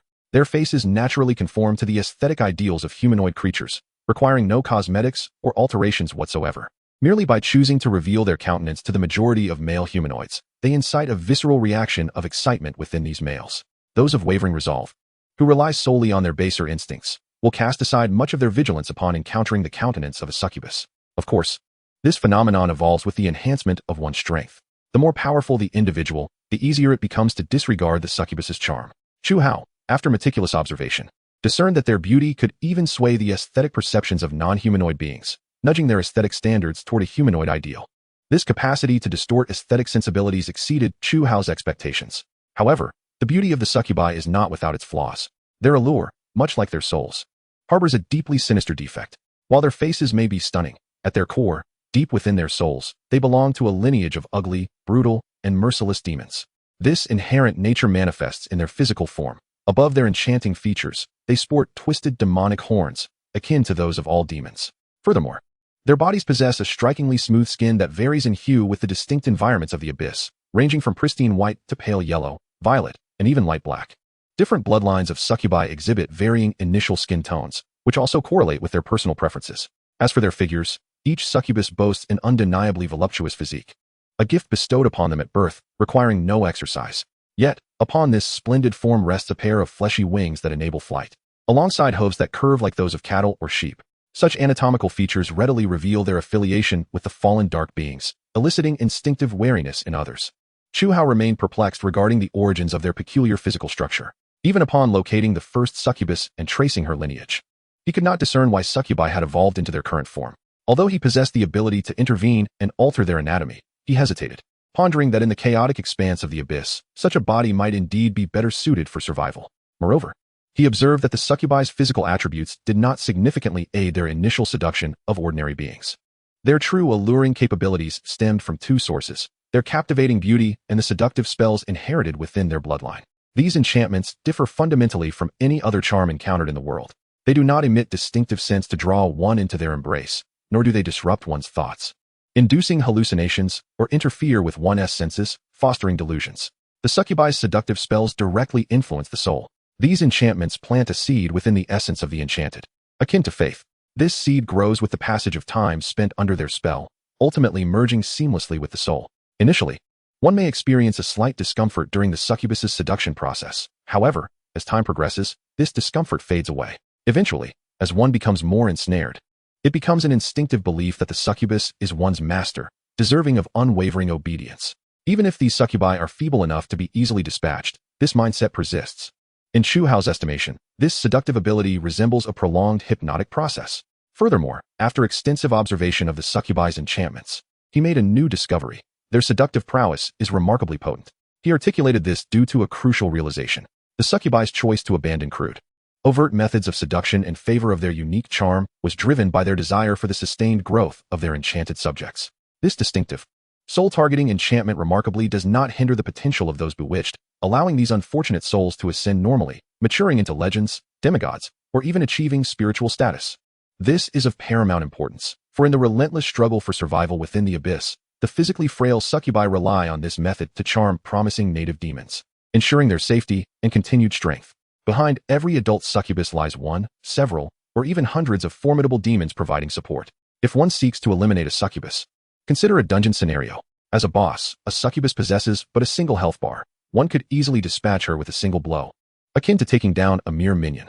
Yet, upon entering the dungeon, one would be astonished to discover that it is not the boss's weakness that is at play, but rather the overwhelming strength of the minions.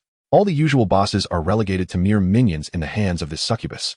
Your sole task is to navigate through a throng of formidable bosses, maneuvering to strike down the minion under their protection. However, you understand the probability of success. Yet, after familiarizing himself with the basic information regarding the succubus, Chu Hao found it impossible to divert his gaze from this newly discovered species. He had noticed something exceedingly intriguing. The oldest and original succubus was attempting to imbue her seductive powers upon the demon princess. Her ambition was astonishingly vast. This encapsulates the fundamental details about the succubus. Given the unique nature of this type of demon, a single chapter cannot encapsulate all. I shall gradually elaborate on further details in subsequent chapters. Chapter 159. The Existence of Desire for Power. Ah, how dreadfully dull. The demon prince, Fabuti, stifled a yawn, sleepily rising from his throne crafted from the bones of the vanquished. He had slumbered for far too long. As a demon prince endowed with dominion over the abyss, he often found no need to personally assert his sovereignty over his territory. The indigenous demons within his realm rarely dared to provoke him. The previous sacrificial rules of the abyss had significantly diminished the numbers of the native demons, and those few powerful ones who managed to survive would not easily challenge a demon prince. Moreover, A portion of the capable native demons had been summoned by Chu Hao from the endless abyss to wage war against the insectoid races. Consequently, the number of native demons capable of causing unrest within Fubuti's territory was lamentably scant. Sometimes, the absence of disturbances after having secured one's domain can be a source of melancholy. The demon prince Fubuti tilted his head, glancing towards his left. Wouldn't you agree? To his left hung a dozen cages crafted from spiked iron chains and the bones of various abyssal beasts. Inside these cages, several native demons, barely clinging to life, gazed at Fubuti with a mixture of terror and hatred. They longed to speak, yet alas, their tongues had been severed, leaving them only capable of muffled sounds.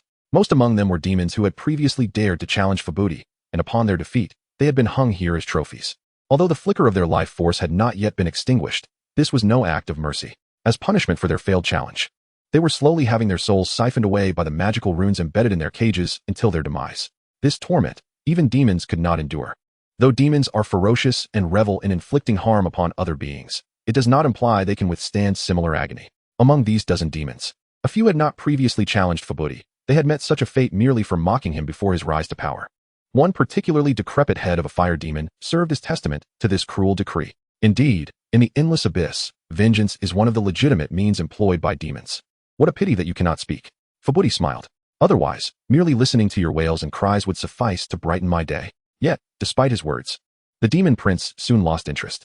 He turned his gaze to the exterior of his palace, where the newly emerged hybrid demon, Mufeng, awaited him. Indeed, Mufeng had survived the ensuing turmoil and had fortuitously merged with Fubuti's bloodline, becoming exceptionally powerful, significantly surpassing even legendary demons.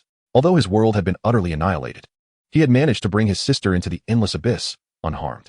Though his sister was feeble, barely stronger than the abyssal insects, her association with Mufeng, Fubuti's right hand, allowed her to thrive within the endless abyss, certainly better than many kings and nobles in the ordinary world. Moreover, the demon prince Fubuti genuinely appreciated Mufeng as a subordinate, considering him one of the most significant gains from his previous world. A clever and loyal individual, Mufeng could handle many matters without Fubuti's intervention. This led to Fubuti delegating numerous trivial tasks to him, a rare occurrence in the endless abyss. Now, report on the recent happenings. Fubuti feigned inquiry, eager for some amusement. Lord Fubuti, throughout the entire realm, there are no new threats arising. The taxes you requested have been duly paid by all demons. The taxes here were essentially a form of currency crafted from wicked, fallen souls. These soul currencies could procure most items within this realm, provided the sellers did not engage in treachery. Fubuti's first and only administrative decree within his kingdom mandated that all currency in this realm be minted in the form of soul currency. Ah, splendid. Fubuti nodded, though he silently mused about the tedium. Following this, Mufeng reported on the status of his troops and certain changes in the realm's environment. Within half an hour, the demon prince dozed off thrice while listening to the report, until the final matter was presented. A beautiful, female demon who greatly admires you wishes to meet with you and serve by your side. Fubuti suddenly sat upright. Ahem, Mufeng, choose your words with precision. Most demons, particularly female ones, cannot be categorized as beautiful. While I may be a demon, I possess a discerning eye. In the abyss, the appearances of many female demons are quite repulsive. For instance, the mother of imps resembles an entire hill, riddled with orifices for reproduction. Furthermore, their swollen bellies are filled with the cocoons of imps. Such creatures, as female demons, cannot be deemed alluring. At the very least, they are universally reviled. No, Lord Fubuti, this female demon is indeed very beautiful. That is precisely why I brought her forward. She claims to be your admirer, Mufeng elaborated. I have already vetted her. She is quite weak and poses no threat to you. Upon concluding, Mufeng clapped his hands. Outside the palace, a figure enveloped in a black cloak entered with graceful strides. Slowly, she shed her cloak, revealing her form before the demon prince Fubuti. Lord Fubuti, this is the female demon who yearns to serve you. Instantly, Fubuti's eyes widened. Before him stood the very first succubus of the abyss, later known as the Abyssal Witch, Amesgale. She was the first true succubus in the abyss, the strongest and most beautiful of her kind. With a smile, she gazed at the demon prince Fubuti, assuming a provocative pose, while her malevolent heart harbored sinister intentions. As long as I can exert control over this demon prince, I shall obtain dominion over the abyss. In her scarlet pupils flickered an unmistakable cruelty. Once successful, I can utilize this realm as my logistical base to vanquish the accursed Lactoavia. I shall seize the authority of lust. I alone should be the rightful master of this power.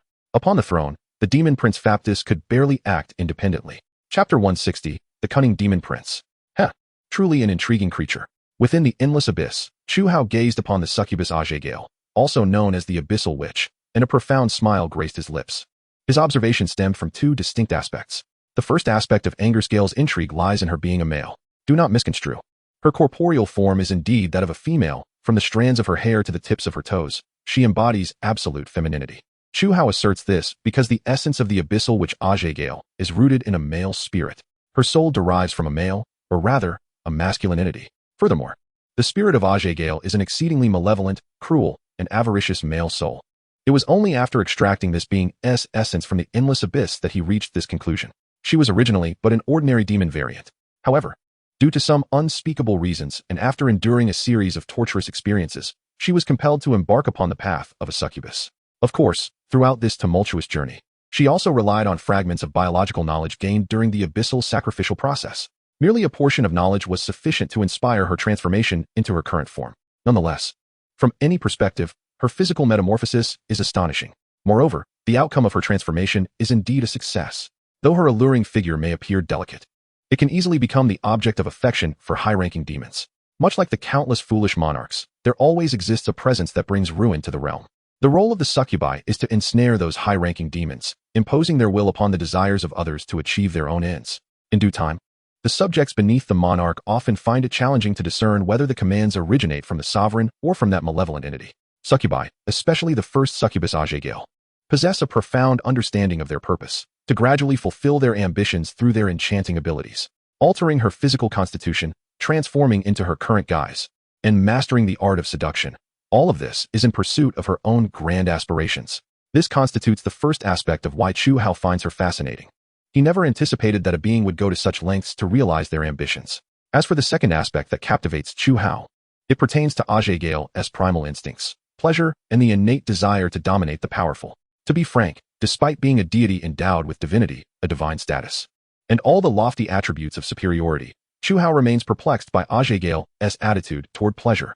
He senses that, on one hand, she harbors a profound disdain for using pleasure to appease those more formidable than herself, yet on the other, she derives immense enjoyment from the very process of pleasure. Such a contradictory disposition is not limited to Abyssal alone. All succubi exhibit this phenomenon to varying degrees. Chu Hao has yet to comprehend the ultimate desires of the succubi. Unlike other demonic beings, their strength often derives from the powerful male demons or a select few female demons surrounding them. They inherently crave an insatiable pursuit of security. Even if their partner is the mightiest demon in the region, they remain unsatisfied. They yearn for even stronger demons. Upon acquiring a more potent demon, they will invariably seek even greater power. This cycle has no end. With such curiosity, Chu Hao resolved to observe what Abyssal would do once she successfully drew closer to the demon prince Factus. My entire body aches. The succubus Abyssal opened her eyes. At this moment, she was draped in a mere veil, reclining on a lavish and enormous bed crafted by the demon prince Factus.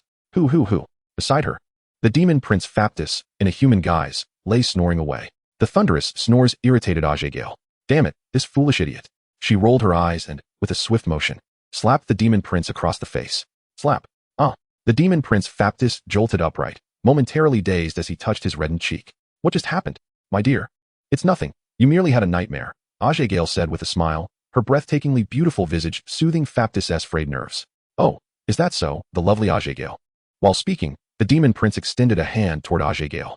However, in the next moment, his other cheek flushed red again.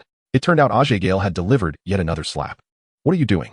As the ruler of the abyssal realm, upon receiving this attack, the demon prince was about to erupt in fury. This was the might of a demon prince. Yet, the following moment, Abyssal placed her hands on her slender waist, frowning as she pointed at Factus, exclaiming loudly. What do you mean, what? I am merely reminding you that the gift you promised me is now over a week late. At that moment, Abyssal bore no trace of the gentle and affectionate demeanor from the previous night. Instead, she resembled a fierce tigress. Hearing this, all of Factus's anger dissipated. This was a promise he had made to keep Abyssal by his side. This demon, who casually manufactured suffering, thus softened, appearing as a submissive figure. He displayed a mixture of awkwardness and weakness. Ahem, my dear, I have dispatched my forces. That damned Lactoavia will eventually be slain. Just wait. Upon hearing this, Abyssal's expression brightened considerably. In truth, her singular pursuit at this moment was to have the demon prince Factus assist her in annihilating Lactoavia, thus securing the sole authority of lust within the abyss. However, a glimmer of cunning flashed in Factus's eyes. The reality was that he had no intention of aiding Abyssal in her quest against Lactoavia, for Lactoavia's strength surpassed his own, and a reckless confrontation would only lead to his downfall. Furthermore, and perhaps more importantly, the demon prince Phaptis had never succumbed to the charms of Gale.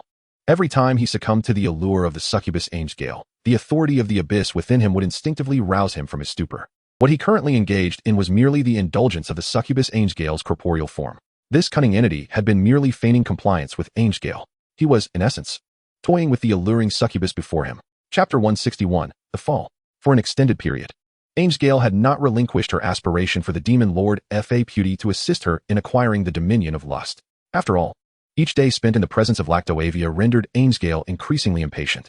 Although she was well aware of the formidable nature of Lactoavia, the once feeble creature mutated from abyssal flora had now evolved into a colossal entity.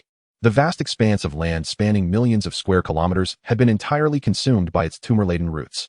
The once thriving beings that had reveled in the vicinity of Lactoavia had vanished without a trace. Their remains, left in the wake of their revelry, had been wholly absorbed by Lactoavia.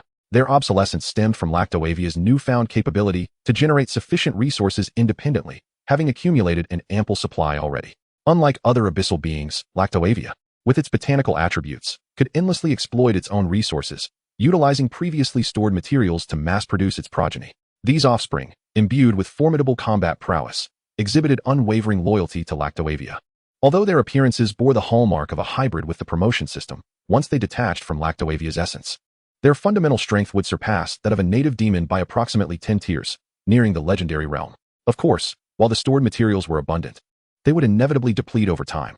Lactoavia was not immune to attracting abyssal beings to its lair. It had merely become increasingly discerning in its appetites. Previously, it welcomed all who approached, but now it would only extend its allure to beings of semi-divine caliber traversing its territory. This would lead to revelry, followed by their inevitable demise. Even semi-divine entities would find themselves irresistibly drawn under the dominion of lust, a compulsion not of mere seductive charm, but a primal desire rooted in their very souls. In summary, Lactoavia had become a dread presence renowned throughout the abyss. Though it did not govern any layer of the planes nor impose its dominion upon any demons, it was perceived by external demons as a conglomerate organism whose power eclipsed that of demon princes. More importantly, it was regarded as a figure that did not evoke fear in their daily lives, as this entity remained comfortably ensconced in its territory, exhibiting no signs of aggression. Except for the abyssal witch, Gale. After paving the way for the succubus lineage, she soon despaired upon realizing that her kin had reached an evolutionary dead end. The prospects for the evolution of her kind were utterly extinguished. A flicker of concern surfaced in the beautiful depths of Gale's eyes. This was the most desperate scenario within the endless abyss. For a race, the most terrifying fate is to find itself incapable of further evolution. Regardless of how powerful a race may be, survival in the endless abyss necessitates the capacity for sustainable evolution. This is a relative matter. When other races grow stronger while yours stagnates, extinction looms near. Gale's belief that the succubus race had reached its evolutionary limit stemmed from her realization of their excessive dependence on the potent native demons.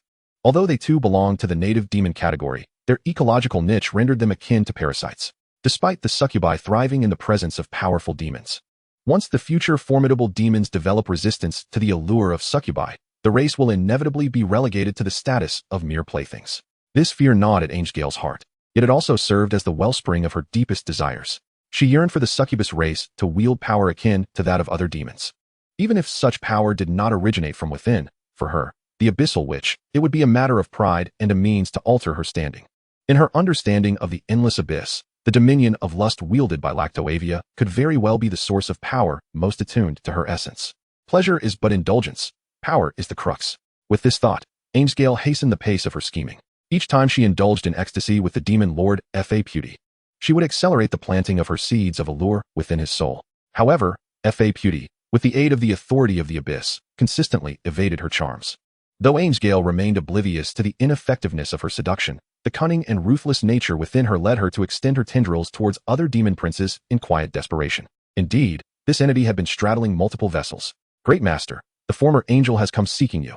Just as Chu Hao observed Gale, young, the strongest entity in the abyss aside from Chu Hao, was reporting his findings. An angel? Chu Hao was momentarily taken aback. He then recalled a name. Angel Adeline? A flicker of confusion crossed his mind, pondering the purpose of the angel's visit at this juncture. After all, the infusion of lust and sloth into her being should not have borne significant effects so soon. Upon their previous encounter, Chu Hao had keenly discerned a considerable flaw within the angel's sea of consciousness. The magnitude of this flaw was sufficient for him to manipulate her into his puppet through the mere corruption of the 7 deadly sins. Should an angel fall into servitude, It would grant Chu Hao a constitutional advantage in the ensuing entanglements with Celestial Mountain. However, had I only infused 2 forms of original sin, and yet she succumbed so quickly? Bewildered by the situation, Chu Hao resolved to investigate her condition. Today is Labor Day. Is it too much to take a break for myself? Happy Labor Day to all the esteemed viewers. Chapter 162, The Overwhelming Advantage of Hierarchy. As Chu Hao departed from the boundless abyss and transitioned his corporeal form to the domain inhabited by the angel Adeline, he soon realized that the angel had not succumbed to the trifling original sins. Her purpose for seeking him was solely to personally deliver the decree for the punishment of the angel Peter. Beyond the abyss, the master of the abyss, the forces of Heavenly Mountain were poised to advance to the next phase of their assault. Until then, your troops would continue to serve as the vanguard, just as before. The punishing angel himself had acknowledged your force's commendable performance in combating the higher-tier insectoid adversaries. You have fulfilled your promise. Thus, in accordance with our agreement, here are the resources you requested. Adeline unfurled her wings and gracefully soared toward him, holding in her hand a small orb that shimmered with a kaleidoscope of colors. What is this? Even Chu Hao had never encountered a resource of such form. Upon hearing his inquiry, the angel Adeline chuckled softly. Resources, you say? Have you never seen such a thing? Chu Hao had procured a myriad of resources from various exchanges, most of which were primarily composed of attribute-less elemental continental shelves. These resources were the easiest to utilize and store, with a modicum of divine power and regulation. These attribute-less elemental shelves could be transformed directly into usable resources within his divine realm at a 1-to-1 ratio. However, their external manifestations typically appeared as irregular blocks or nebulous forms. The spherical resource before him was a novel sight. Yet, as Chu Hao contemplated this orb, a more pressing thought surfaced. Is this truly all the resources you can offer? The swirling black-red vortex in Chu Hao's eyes began to rotate slowly, hinting at his mounting ire. Such a meager offering could not possibly sustain any of my demon legions. Although he had dispatched his demon army as a ruse to backstab the angels, the resources themselves were merely a pretext, a means to convince the other party of his avarice. The resources were not of paramount importance. They were merely a mechanism to avoid suspicion. Nevertheless, the paltry amount presented to him now ignited his indignation. We are partners, not subordinates. If your side possesses the vast heavenly mountain while only offering such trifles, then my forces may as well withdraw. The attitude of the other party left him feeling belittled. To his surprise, upon hearing Chu Hao's remarks, Adeline erupted into laughter. Meager? She caressed her flowing hair, casting a glance at Chu Hao. It was evident that the angel's demeanor had shifted significantly from before. It was less aloof and more imbued with a touch of humanity. Why don't you take a look for yourself? With that, she tossed the multicolored orb towards Chu Hao. As Chu Hao caught the orb, a moment of bewilderment crossed his face. Divine power? Attribute-less elements? These two concepts instantly surfaced in his mind. How could this be? He promptly channeled his divine power into the orb, and indeed, he discovered the true meaning of affluence. The entire orb was a fusion of hundreds of attribute-less elemental continents, amalgamated with the aid of the divine power of Heavenly Mountain, hundreds of attribute-less elemental shelves, and nearly 10,000 points of divine power. While the price of a resource continent itself was not exorbitant, the sheer quantity elevated its value significantly. Moreover, divine power was something that was never sold externally. Yet, Heavenly Mountain effortlessly combined these two elements as mere ordinary supplies. Supplies merely. It was unfathomable to contemplate the sheer magnitude of power possessed by the colossal entity of Heavenly Mountain. This singular thought resonated within Chu Hao's mind. Heavenly Mountain holds no interest in deceiving you over such trivial matters. Indeed, upon witnessing Chu Hao's expression, the angel Adeline discerned that he had been astonished by the might of Heavenly Mountain. Many treasures esteemed by deities were viewed by Heavenly Mountain as mere trifles easily within reach. This exemplified the disparity in hierarchy. In truth, regardless of the type of deity, be it a mid-tier or low-tier deity, or even a high-tier deity, if one had never faced the sequence primordials directly, one would never fathom the immense world that loomed behind a sequence primordial.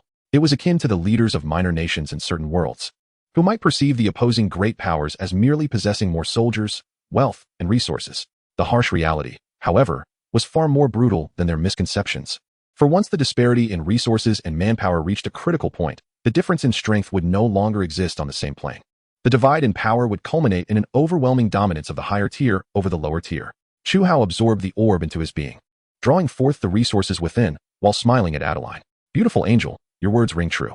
I shall utilize these resources entirely to forge a greater legion of demons.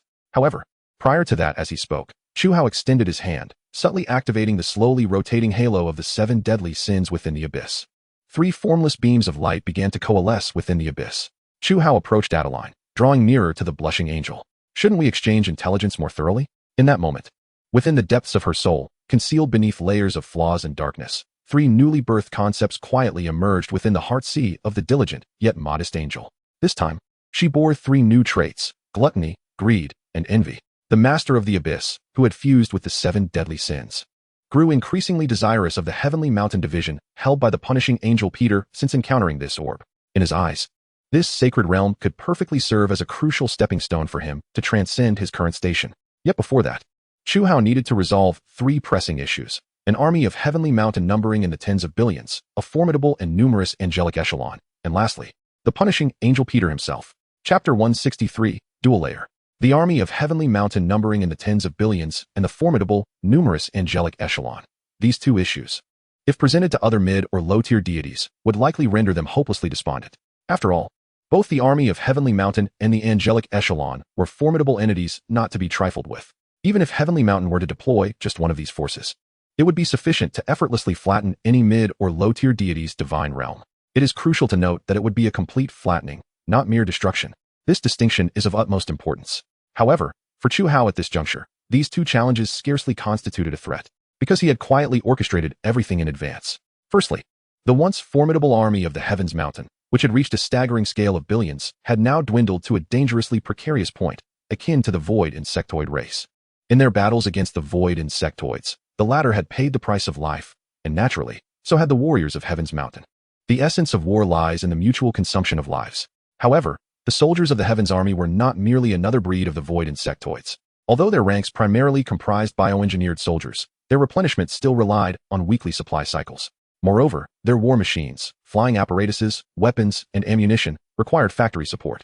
Thus, confronted with the increasingly brutal war against the insectoids, the punitive angel Peter had no choice but to let Chu Hao's demonic army take the lead, minimizing his own troop casualties. This was not a matter of pride for the opposing side, but rather a reflection of the harsh reality. The Heavens Army had become excessively weakened.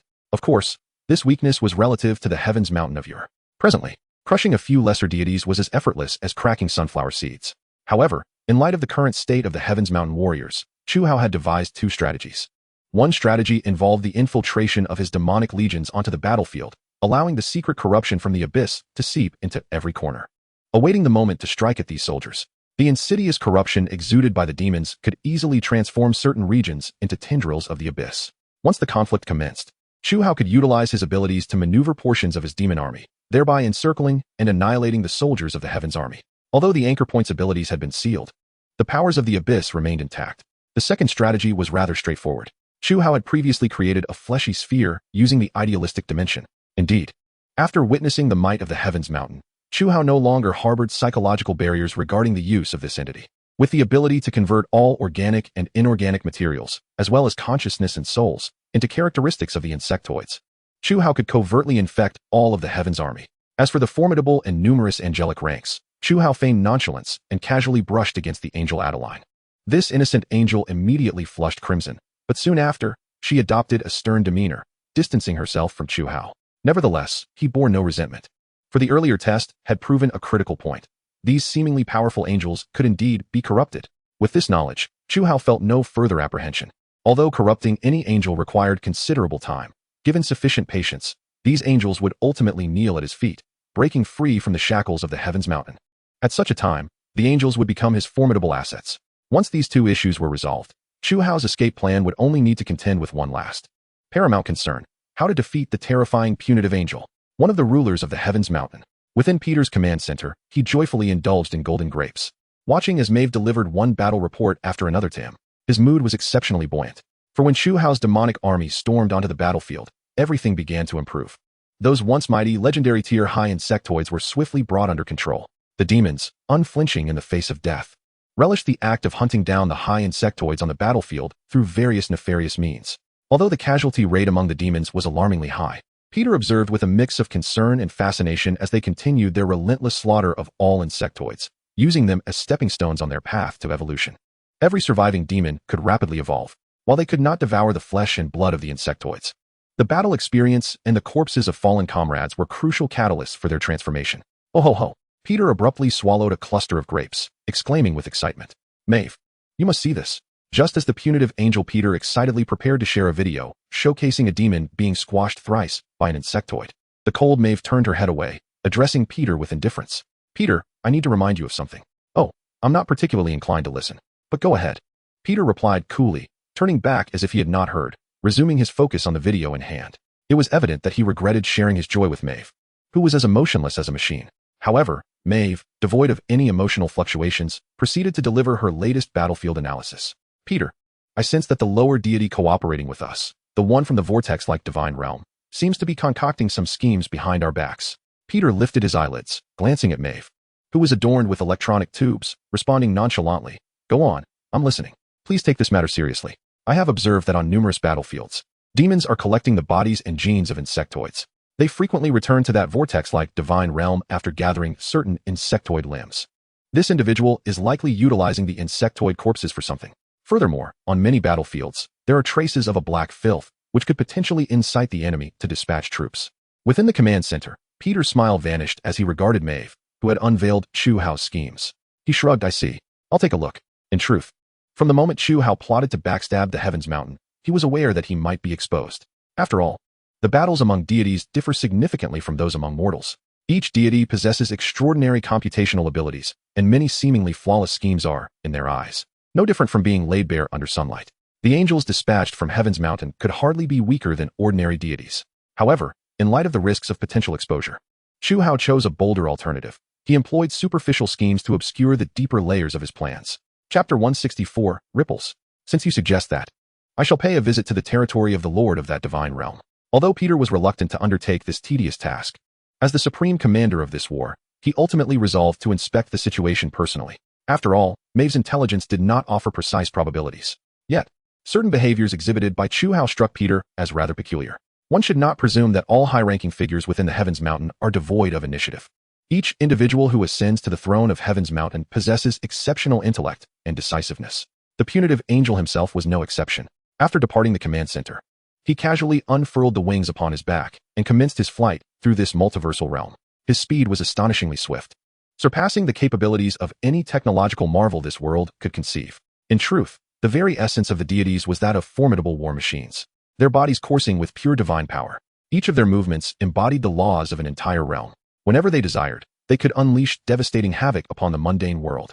Despite the constraints imposed by the finite nature of divine energy, which prevented them from acting at will, as long as their reserves were adequate, the gods remained an ineffable presence in the eyes of mortals. Regardless of how diminutive a deity may be, upon reaching a certain threshold, they become invincible in their own right. Ordinary beings, even those closest to divinity, could scarcely fathom the true form of the gods. The chasm between them was perhaps even greater than that between a paramecium and a human. Among this pantheon, the Archangel Peter stood out as a paragon of power. Just as Chu Hao was concluding his conversation with the angel Adeline, he suddenly sensed a colossal aura surging toward him from afar. Chu Hao abruptly raised his head, directing his gaze toward the source of the impending presence. Although immense, this aura was not unfamiliar to him. Through countless battles and observations, he had long since marked its signature. The owner of this aura was none other than the Archangel of Retribution. Boom.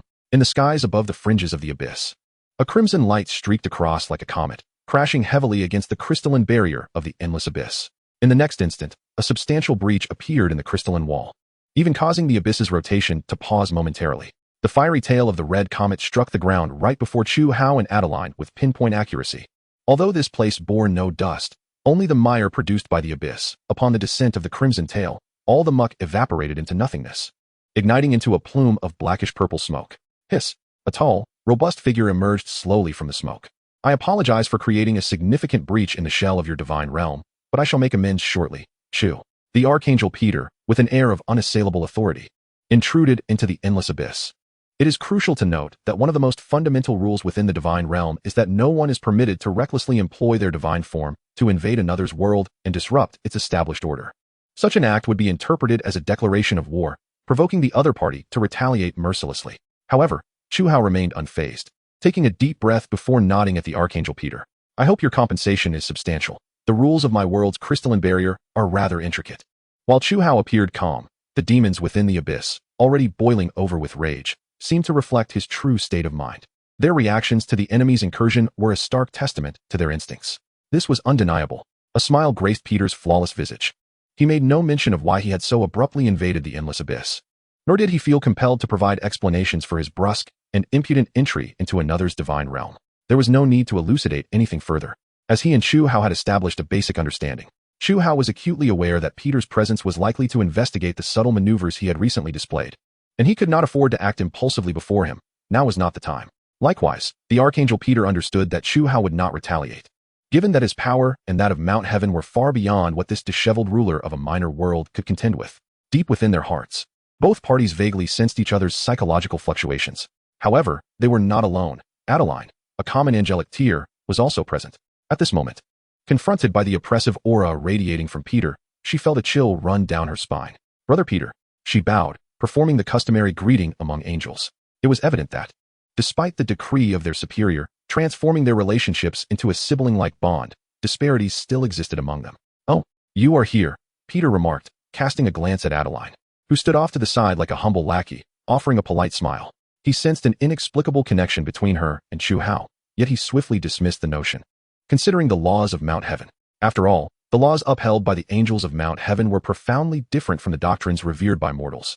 They were etched deeply into the seas of their souls. This meant that even angels could not contravene the edicts of Mount Heaven. Thus, the Archangel Peter merely waved dismissively at Adeline. "You may leave. There are matters I need to discuss with Chu." With that, Peter turned his attention solely to Chu Hao, completely disregarding Adeline's presence. This exemplified the authentic demeanor of higher-ranking angels toward their subordinates. Among angels, there exists a hierarchy. The exalted always maintain an air of superiority when addressing those beneath them. After bowing, Adeline retreated, her wings flapping dejectedly back to her flagship. Despite her yearning to linger a while longer by Chu Hao's side, hoping to hear more from this kind and understanding deity. During this time, the newly acquired traits within her began to ripple through the depths of her soul's sea. Chapter 165, Honesty. The traits Adeline had recently acquired included concepts of envy, gluttony, and greed, which began to manifest as waves in the depths of her soul's sea.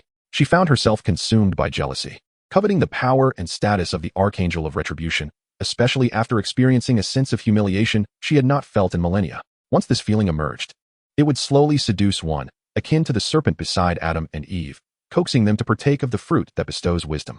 Do not loathe that serpent. It indeed grants wisdom. It simply never disclosed the consequences of such knowledge. Meanwhile, on the edge of the endless abyss, at the juncture between the abyss and other realms, the Archangel Peter addressed Chu Hao. "As the master, should you not take me to see your divine realm?" Chu Hao glanced at the angel, whose physique and appearance could only be described as the epitome of perfection. The black-red vortex in his eyes swirled slowly, a sign of his contemplation. However, this pondering did not last long. "Very well. Shall we proceed directly to the location where I house the void insect species in my divine realm?" Chu Hao replied succinctly, directly addressing Peter's intentions. The other party must have discovered that he was collecting various corpses of the void insects and came to investigate the matter. After all, within this embryonic multiverse, no matter how powerful a deity may be, none would actively seek to gather and study the remains of the deceased void insects. For these wretched creatures, mishandling them could easily lead to chaos. Any deity, save for Chu Hao, who has control over the brain insects, would strive to exclude everything related to the void insects from their divine realm. Of course, the Archangel Peter does enjoy taking some formidable insect corpses back to the command center, placing them in his treasury. However, that is an entirely different concept. Peter himself lacks the capacity for further research. He collects the insect corpses merely as trophies. As for Chu Hao, his outward demeanor indeed suggests he is actively gathering the bodies and information of the void insects, akin to conducting experiments. Moreover, a crucial point to note is that, alongside Chu Hao's collection of data on the void insects, the tendrils of the abyss are visibly expanding. Such an expansion is undeniably conspicuous. The locations that once served as battlegrounds are now marked one after another by the signs of abyssal corruption. The sheer volume of this corruption has left Maeve, under the command of Archangel Peter, feeling a vague sense of unease. This is precisely why Peter has come, to investigate what Chu Hao intends to do. If Chu Hao's actions prove detrimental to the unfolding battle, then Peter will intervene to stop him. Should Chu Hao's pursuits be aimed at backstabbing him in the future, then Peter will eliminate him without hesitation. Alright, Peter was taken aback, clearly. He had not anticipated such a succinct reply from Chu Hao. Yet, bolstered by his own confidence, he remained unfazed. Then let us proceed. Without further ado, Chu Hao snapped his fingers. In an instant, countless tendrils of black mist surged from all directions, poised to envelop both Chu Hao and Peter. Observing this scene, Peter exhibited no reaction, as he discerned that Chu Hao was merely transporting them both. In the next moment, the Archangel of Retribution, Peter, found himself alongside Chu Hao in an exceedingly filthy, oversized laboratory. Upon their arrival, Peter had no time to examine the laboratory's contents. Instead, he furrowed his brow. It was filthy, exceedingly filthy. The floor of the entire laboratory was strewn with repulsive red plasma and the greenish-blue bodily fluids of insects. From the ceiling hung writhing, living internal organs. Some of these organs were evidently from the void insects, while others. Peter grimaced as he observed a heart-like organ gradually sprouting teeth, devouring a screaming stomach right before his eyes. Creak, creak. In the air, a few newly hatched diminutive versions of the void insects were playfully chasing one another. However, when one of the insects was caught by the others, it was torn apart within 2 seconds, and a fragment of it fell onto the back of Archangel Peter's foot. It is worth noting that angels wear breathable sandals. What precisely are you researching here? Peter, who harbors a germophobia, asked Chu Hao, his irritation mounting before he lost his composure entirely. Chu Hao merely smiled faintly and snapped his fingers again. Before them appeared a complete row of insect corpses. These corpses had been meticulously dissected by divine fire, with every detail presented in a 3-dimensional state before the 2 men. I am studying how to replicate the insect species. I wish to make this formidable swarm my subservient minions. Chu Hao unabashedly articulated the fabricated tale he had crafted long ago. As anticipated, a look of displeasure crossed Archangel Peter's face. You are indeed excessively greedy. Peter turned to Chu Hao and remarked, from the very beginning, your intention in collaborating with me was solely to enhance your research on these insects, was it not? Certainly. Chu Hao chuckled. Otherwise, there would be no necessity for our collaboration. I have paid a considerable price to acquire these research materials. Upon hearing this, Peter could no longer contain himself. Typically, he exuded an aura of a saint, amiable and approachable. Yet, for reasons unbeknownst to him, upon entering the endless abyss, especially in this laboratory, he found himself increasingly agitated. Perhaps it was the filthy environment of the laboratory that caused this unease. At least, that was his thought. These experiments must be eradicated.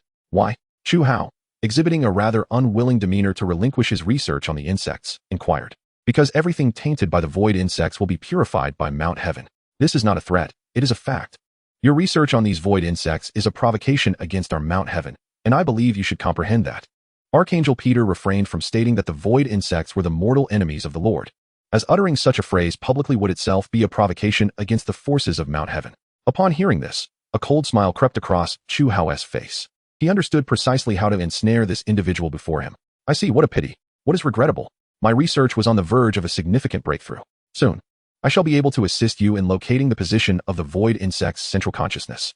Upon hearing this, Peter, who had longed to eradicate the void insects completely, lifted his gaze to Chu Hao. What did you say? You found the central consciousness. Behind Chu Hao, in the shadows cast by the light, a shadow resembling a devil's tail swayed joyfully with the flickering illumination. Chapter 166, 10 Cycles. You found the central consciousness of the void insect swarm? Archangel Peter tilted his head to look at Chu Hao, who nodded. However, he soon shook his head. This ambiguous demeanor left Peter perplexed. What does it mean when you nod and then shake your head? Chu Hao mimicked Peter's previous mannerisms and shrugged. My meaning is quite simple. I have indeed discovered traces of the central consciousness of the void insect swarm. The central consciousness of the swarm may not be a singular entity, but rather a form of collective consciousness. However, I have a bolder hypothesis. The central consciousness of the swarm is concealed within the genetic sequence of the void insects. They are unlike any other life forms in our world. Upon hearing this, Peter's eyes lit up. Indeed, he had harbored similar suspicions in the past. Yet, confirming such a notion had always seemed an impossible task for him. This was due to 2 reasons. First, he lacked the capacity for research, as his sea of consciousness bore a significant flaw. Second, even though Maeve possessed similar abilities, her capabilities were comparatively weaker than those of other deities. After undergoing mechanized transformation, Maeve resembles a planetary-scale computer. She possesses the remarkable ability to effortlessly analyze the combat dynamics of the entire multiverse and formulate corresponding strategies. However, this is merely analysis, no matter how profound the insights. They do not contribute to the fundamental understanding of the essence of matters. Ultimately, confirming such truths requires a greater abundance of imagination and associative capability. Peter stood in a momentary daze. He lifted his gaze and surveyed the laboratory that Chu Hao had brought him to. Speaking up, can you ascertain this? Are you certain that the central consciousness of the void swarm exists as a form of collective will? Chu Hao did not rush to respond. He merely placed additional Zerd data before the punishing angel Peter. These so-called data were entirely provided by the brain bug, ensuring their accuracy beyond doubt. With even a modicum of analytical ability, Peter could easily deduce that the information contained within was undeniably authentic. After presenting the data, Chu Hao addressed Peter. Yet, I have not fully comprehended this matter. I require extensive experimentation for validation. In my perspective, only rigorously conducted experiments can lead to a definitive conclusion. Observing Peter's momentarily distracted demeanor, Chu Hao's insight was affirmed. Indeed, his speculation was correct. The Heavenly Mountain, in its ongoing struggle against the Void Zerg, had yet to uncover the greatest secret of the Zerg. They possess no so-called central consciousness. Their actions, their so-called evolution, and everything about them are dictated by the genetic material within their bloodlines. Their genetic sequences constitute their central consciousness. In truth, this characteristic of the Zerg could be deduced by any high-ranking deity present, willing to expend considerable divine energy. After all, no matter how formidable a creature may be, it remains mere mortals in the presence of deities. Given sufficient time, the deities will inevitably unravel your secrets. This was precisely why Chu Hao found the battle between Heavenly Mountain and the Void Zerg to be peculiar. According to Chu Hao's reasoning, if the Heavenly Army were indeed as powerful as they claimed, they would have begun studying this organism the moment they encountered the Void Zerg. Thus, within a maximum of a few weeks, Heavenly Mountain should have reached this conclusion. Upon arriving at such a conclusion, Heavenly Mountain should have undoubtedly altered their current tactical approach, adopting a more ruthless strategy aimed at exterminating every single Void Zerg. However, it appeared that Heavenly Mountain had shown no signs of researching the Void Zerg at all. Their tactical approach remained unchanged, still clumsy and simplistic as in previous battles. The endless soldiers surrounded and segmented the Void Zerg, attempting to identify the central consciousness and eliminate the vast majority, allowing only a small fraction to survive. It is crucial to recognize that as long as a single Zerg remains alive, the Void Zerg has the potential for rebirth. Heavenly Mountain's performance was entirely beyond Chu Hao's expectations. However, it indeed validated his hypothesis. The Heavenly Army had still not discerned the Zerg's Achilles heel. They were oblivious to the true nature of the Zerg's central consciousness. Once they grasped this, their combat methodology would surely transform, shifting from their current state of complacency to a frenzied resolve to eradicate any Zerg in sight. This was precisely why Chu Hao proactively conveyed this insight to the punishing Angel Peter. His true desire was to instigate the Heavenly Army into shedding blood once more. Simultaneously, this would lend credibility and time to his research, allowing him to evade the punishing Angel's deadly suspicion. As anticipated, upon hearing Chu Hao's explanation, the punishing Angel Peter nodded. 10 weeks, he stated with a stern expression, addressing Chu Hao with an air of bewilderment. What? Chu Hao feigned confusion, glancing at him. I grant you 10 weeks. Along with all the resources and assistance you desire. Help me. No, help us at Heavenly Mountain ascertain the characteristics of the Void Zerg's central consciousness. The punishing Angel Peter's complexion darkened noticeably. During this time, your research will be free from any interruptions. He added, including from Heavenly Mountain. However, you must guarantee that your research will conclude after 10 weeks. At that time, I will personally come to oversee the destruction of your research. All your findings must be abandoned and shall not be applied to your world. Chu Hao smiled faintly, but this is quite disadvantageous for me. I have sacrificed far too much for this research, including divine energy. I will compensate you, Peter assured. An abundance of resources will offset your research losses. So tread carefully. After uttering this statement, Peter did not wait for Chu Hao's agreement and prepared to depart from Chu Hao's divine realm. Naturally, he understood that Chu Hao would undoubtedly acquiesce to this demand. With that, he unfurled his wings and, just as he had arrived, soared abruptly from the abyss. A crimson light gradually ascended from the vortex's center. Regardless of the overwhelming allure of the endless abyss at this stage, it was unrealistic to expect this individual to succumb to its pull.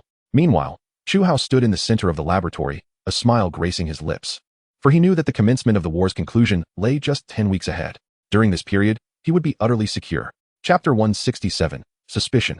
As anticipated, upon the punishing Angel Peter's official return to Heavenly Mountain, the entire battle deployment of the Heavenly Army underwent a remarkable transformation. They shifted from a state of recuperation to a far bloodier offensive stance. All Heavenly Army soldiers shed their previous lethargy. This time, they truly fought alongside the demonic legions dispatched by Chu Hao. In prior battles, due to the nature of the demonic forces, many commanders from Heavenly Mountain were astounded to discover that the demons resembled true warriors far more than their own bioengineered soldiers. It is vital to note that each Super Zerg is essentially a being that transcends the legendary tier. Some Zerg have even reached a semi-divine level of power. These legendaries and semi-divine Zerg may appear insignificant before deities, yet they possess an almost godlike strength in the presence of ordinary soldiers. Certain legendary Zerg can effortlessly unleash searing flames, turning earth, armor, weapons, and flesh to ash. Others can withstand multiple volleys from Heavenly Mountain's flagship with their bare bodies. Even more terrifying, those Zerg struck by artillery need only a brief respite and substantial nourishment to restore their prior combat prowess. This situation has led to an astonishing casualty rate among the Heavenly Army soldiers. Some commanders, in their encounters with Super Zerg, often found their freshly replenished bioengineered soldiers depleted after a single charge. Moreover, such occurrences were not isolated incidents. The entire multiversal battlefield was rife with similar scenarios. Ordinary biowarriors often fail to exhibit their expected combat prowess when confronted by the formidable Super Zerg, despite their possession of powerful weaponry as their support. Such armaments are ultimately mere external tools. Many Zerg, after demonstrating their extraordinary and peculiar adaptability, require only a single day to evolve corresponding armor defenses tailored to the Heavenly Army's arsenal. Typically, commanders must await the intervention of angels before they can vanquish an entire army composed of Super Zerg. However, the situation appears to have shifted. The emergence of demons has heralded a transformation. Unfazed by casualties and undeterred by the enemy's might, these beings dare to wield rudimentary weapons in conjunction with their robust physiques, boldly confronting Super Zerg that are exponentially more powerful than themselves. Remarkably, they do not require resupply. Numerous commanders are astonished to discover that these grotesque entities, exuding an aura of corruption, exhibit bizarre survival traits surpassing those of the Zerg. They sweep across the battlefield like locusts, consuming everything in their path. Nutrient solutions palatable to the Zerg are also consumed by them, as are the supplies meant for the Heavenly Army soldiers, and even the long-deceased corpses are not spared. Most disturbingly, they exhibit a fervent enthusiasm for devouring the remains of their fallen comrades. While such behavior repulses the warriors and commanders of the Heavenly Army, it undeniably proves advantageous on the battlefield. After all, the less they require in terms of supplies, the more favorable the situation becomes. Moreover, the demon's capacity for evolution has also intrigued the commanders. Many demons, initially as feeble as ordinary biowarriors at the onset of battle, are often instinctively overlooked by commanders. Yet, following prolonged and brutal combat, any surviving demons typically see a significant enhancement in their levels and combat capabilities. Some demons, having endured long enough, even attain legendary status. Although these legendary demons tend to retreat to the abyss after achieving such heights, their remarkable performances compel commanders to value demon warriors, deploying them to the most perilous front lines. Indeed, some uniquely inclined commanders even willingly lower themselves to engage in dialogue with these hideous and twisted beings. Regrettably, the majority of such interactions conclude in the commander's fury, as the demons frequently utter blasphemies against the esteemed beings of heaven. Each profane utterance ignites an urge within the commanders to eliminate these vile creatures. Yet, as the number of commanders willing to communicate with demons increases, some souls inevitably fall prey to demonic corruption. These commanders, indoctrinated from birth, find their resolve wavering under the influence of the demon's rhetoric. Commander Tarsus is a prime example. In a realm of darkness, Commander Tarsus feels a pang of anguish within his soul, a sign of its restoration. He has, in fact, already perished, having succumbed in a battle just a day prior. During that conflict, he valiantly withstood 3 assaults from an entire Super Zerg army, alongside thousands of demons and hundreds of thousands of bio-soldiers. In the final moment before the battle's conclusion, he was torn apart by a Zerg and perished on the spot. However, due to the existence of a soul position, his essence was preserved, returning to the nearest base of Heaven's Mountain for repair. In due time, he would await the cloning of his body for resurrection. Yet during this interval, immersed in darkness with only his soul, Tarsus pondered a profound question. Is Heaven's Mountain truly a grand illusion? Do the so-called masters care not for our existence, regarding us merely as ubiquitous weapons, tools, or, as that malevolent and fallen creature suggested, a herd of livestock ensnared behind bars, awaiting consumption? This contemplation was not solely his own. It had arisen during a brief respite after a battle when a demon had posed a blasphemous query. Upon hearing such words, Tarsus had found it nearly impossible to contain his emotions, instinctively drawing his pistol and aiming it at the demon's head. After all, the blasphemy was directed at the great master, the esteemed being of heaven, which constituted the very essence of his existence from birth to the eventual dissolution of his soul. For reasons unbeknownst to him, Tarsus suddenly recalled the demon's expression when he had pointed his gun at it, the crimson eyes, the grotesque curl of its lips, and the faint, haunting melody of its fallen song. It seemed entirely indifferent to its own utterances, as if it alone possessed the truth. In that abyss of darkness, Tarsus suddenly heard a chilling voice. Welcome back, Commander Tarsus. He was reborn once more. Chapter 168, Learning to Lie. Welcome back, Commander Tarsus. In the depths of darkness, a radiant light roused Tarsus from his stupor. He had lost count of how many times he had heard that chilling voice. The voice belonged to the subsystem of Data Angel Maeve, a crucial element in his soul's restoration. Your new body has been successfully cloned. Do you wish to return? Upon hearing this, Tarsus realized he had spent several days enveloped in darkness. Such a lengthy duration, yet within the confines of his soul's perception. It felt like merely a few hours. Indeed, when Tarsus existed solely as a soul, he found it challenging to perceive the passage of time. Yes, I am ready. Just as Tarsus instinctively prepared to return to his body, an uncontrollable thought surged into his mind. Wait, great angel, Lady Maeve. Tarsus hesitantly posed a question that had occupied his thoughts during this period. Might you, with your supreme wisdom, provide an answer to a query of mine? The subsystem of Maeve made a judgment in a fraction of a second. Although it was unclear why this commander, named Tarsus, suddenly deviated from decades of logic, It did not hinder the subsystem from relaying the inquiry to its superior, Maeve herself. Certainly. What is your question?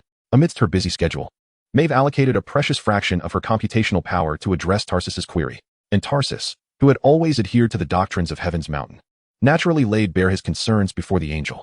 He swiftly recounted all he had witnessed prior to his demise, including the demon's sinister whispers. Subsequently, he posed a pivotal question to Maeve. Great Master, what purpose did our creation serve, if not merely to face death?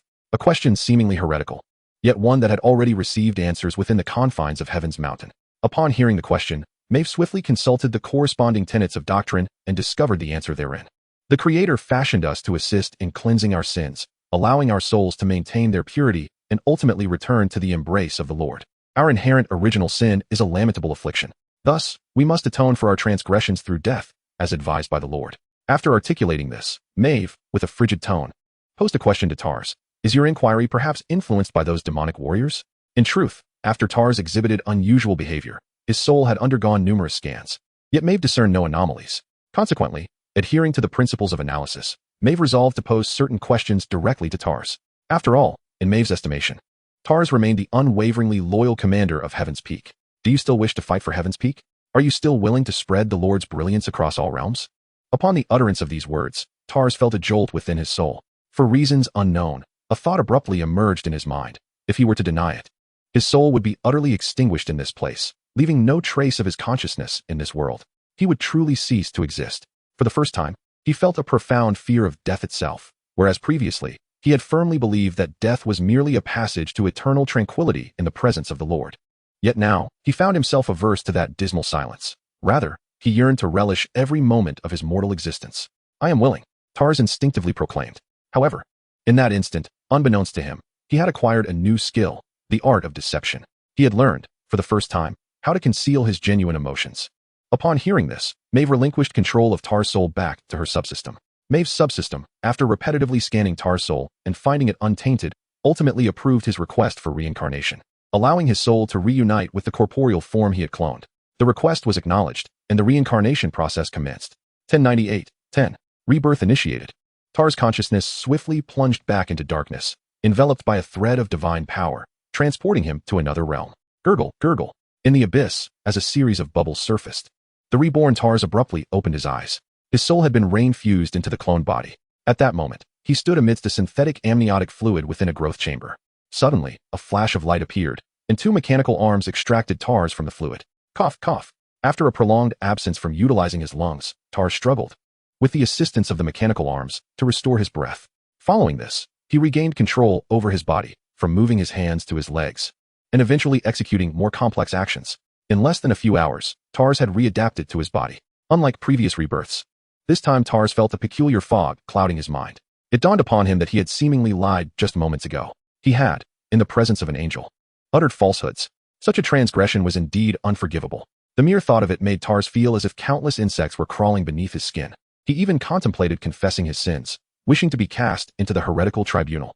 It seemed that only by doing so could he alleviate the guilt that gnawed at his conscience. Just then, a voice broke through his turmoil. Hey Tars, you've been reborn too. How does it feel? A female commander, with whom Tars had a friendly rapport, approached him as he donned his attire. Gazing upon her beautiful visage, Tars' earlier chaotic thoughts were swept away. Although he was already settled in life, the sight of this commander stirred within him a complex emotion, a blend of yearning and possession, which swiftly supplanted his previous feelings of guilt. He smiled and replied, "It feels splendid." In that moment, he perceived that lying was not as burdensome as he had imagined. He sensed that the demon's whispers had not stripped away anything from him. Rather, their intent seemed more akin to bestowing, rendering him more complete as a person. As these thoughts traversed his mind, Tars moved closer to the female commander. Chapter 169, Attraction and Judgment. Tars, what troubles you? Elune observed Tars' smiling countenance, her cheeks tinged with a faint blush. Tars merely shook his head, indicating that there was nothing amiss, just a recent uplift in his spirits. Elune fell into a contemplative silence as they proceeded together towards the training room post-rebirth. Yet internally, she was elated beyond measure. In truth, there were numerous commanders who had engaged in dialogue with demons. This particular female commander, blessed with both grace and beauty, had also conversed with a demon. A few days prior. Oh, so you harbor such thoughts? On a muddy battlefield strewn with remnants of war, bio-soldiers busily collected essential data while consolidating the area. In contrast, Elune seized this rare moment of respite to converse with a newly birthed demon species within the demonic army. known as a succubus. This was the sole type of demon with whom Elune was willing to engage after countless battles. She would never approach the other demons, as those filthy, grotesque monsters would leer at her with unrestrained greed and lecherous intent upon seeing her visage, causing her to recoil in disgust and desire to obliterate them. The succubi, however, were entirely different. Delicate in form yet remarkably intelligent and astute listeners, they brought Elune a sense of satisfaction. Often, the traits exhibited by succubi resembled that of a confidant. Were it not for the regulations of Heaven's Peak, Elune would have eagerly taken in a dozen charming succubi to nurture. In any case, Elune frequently sought out the succubi for conversation during her leisure, alleviating her tense nerves. Today, she inadvertently divulged her troubles to one of the succubi, candidly expressing her affection for a fellow commander, Tars, amidst the tumult of war.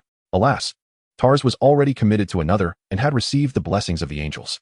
Within Heaven's Peak, due to strict codes and laws, every commander's partner was bound for life. Regardless of circumstances, both parties were required to uphold absolute fidelity. Consequently, the concept of divorce was utterly foreign within Heaven's Peak. In a state of mental turmoil, Elune resolved to confide in the alluring succubus before her, seeking an opportunity to express her pent-up emotions. After all, as a member of the demonic lineage, the succubus was bound by her nature to secrecy. What harm could come from this exchange? However, to Elune's astonishment, the succubus reacted with an unexpected enthusiasm and eagerness towards the topic she presented. Surely, such matters could be resolved with ease, could they not? The succubus narrowed her enchanting crimson eyes, delicately cradling Elune's chin, and smiled seductively. Elune, on the other hand, wore a perplexed expression. Have you misunderstood? How could this situation possibly be easily resolved? In the heavenly mountain, partners are bound for life, and the commander possesses an unusually long lifespan. I fear I may remain unrequited for centuries. No, my dear, you are mistaken, the succubus chuckled softly. While the situation may be complex, dealing with that partner named Tars is quite manageable. With that, she made a gesture across her throat. This exquisite creature, whose beauty rivaled that of angels, uttered the most cruel words in the softest of tones. Though divorce does not exist in heaven, the concept of being widowed is not entirely absent. Haha. In that moment, Elune was reminded of the succubus's pure demonic lineage, where violence and cruelty were ingrained deep within their essence. When confronted with a troublesome situation, they often resorted to the most ruthless yet expedient solutions. I'm afraid I cannot accept such a notion, Elune replied, feeling a wave of discomfort due to her upbringing. Just then, the diminutive succubus unexpectedly grasped her hand, and a vivid image flashed in Elune's mind. In the next instant, a veil of moisture appeared on her forehead, betraying her embarrassment. What are you showing me? A different approach to resolving your predicament. Pleasures that ensnare the brutish males. The succubus grinned mischievously.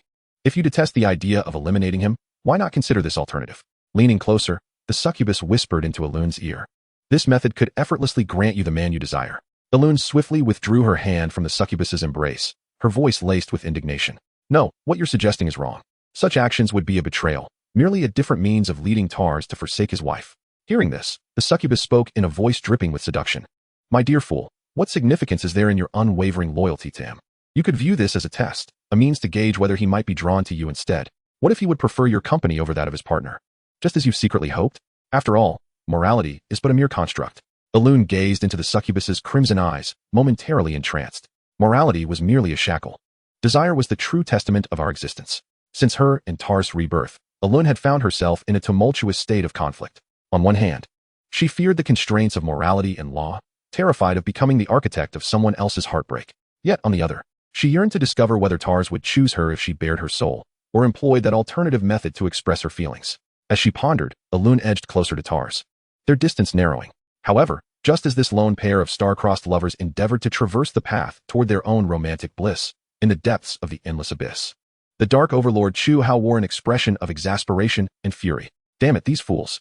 He surveyed the battlefield before him, sensing that fate had dealt him a cruel hand. As the deadline set by the punishing angel Peter loomed just 4 weeks away, an unexpected turn of events unfolded. A coalition of lesser deities and the lone mid-tier deity had banded together, launching an assault on the heavenly army before Peter could strike. The final war had commenced, unfolding in a manner that defied Chu Hao's expectations. Damn it, I never anticipated that those imbeciles would choose to betray heaven at this moment. Chu Hao sighed in resignation, shifting his gaze away from the abyss.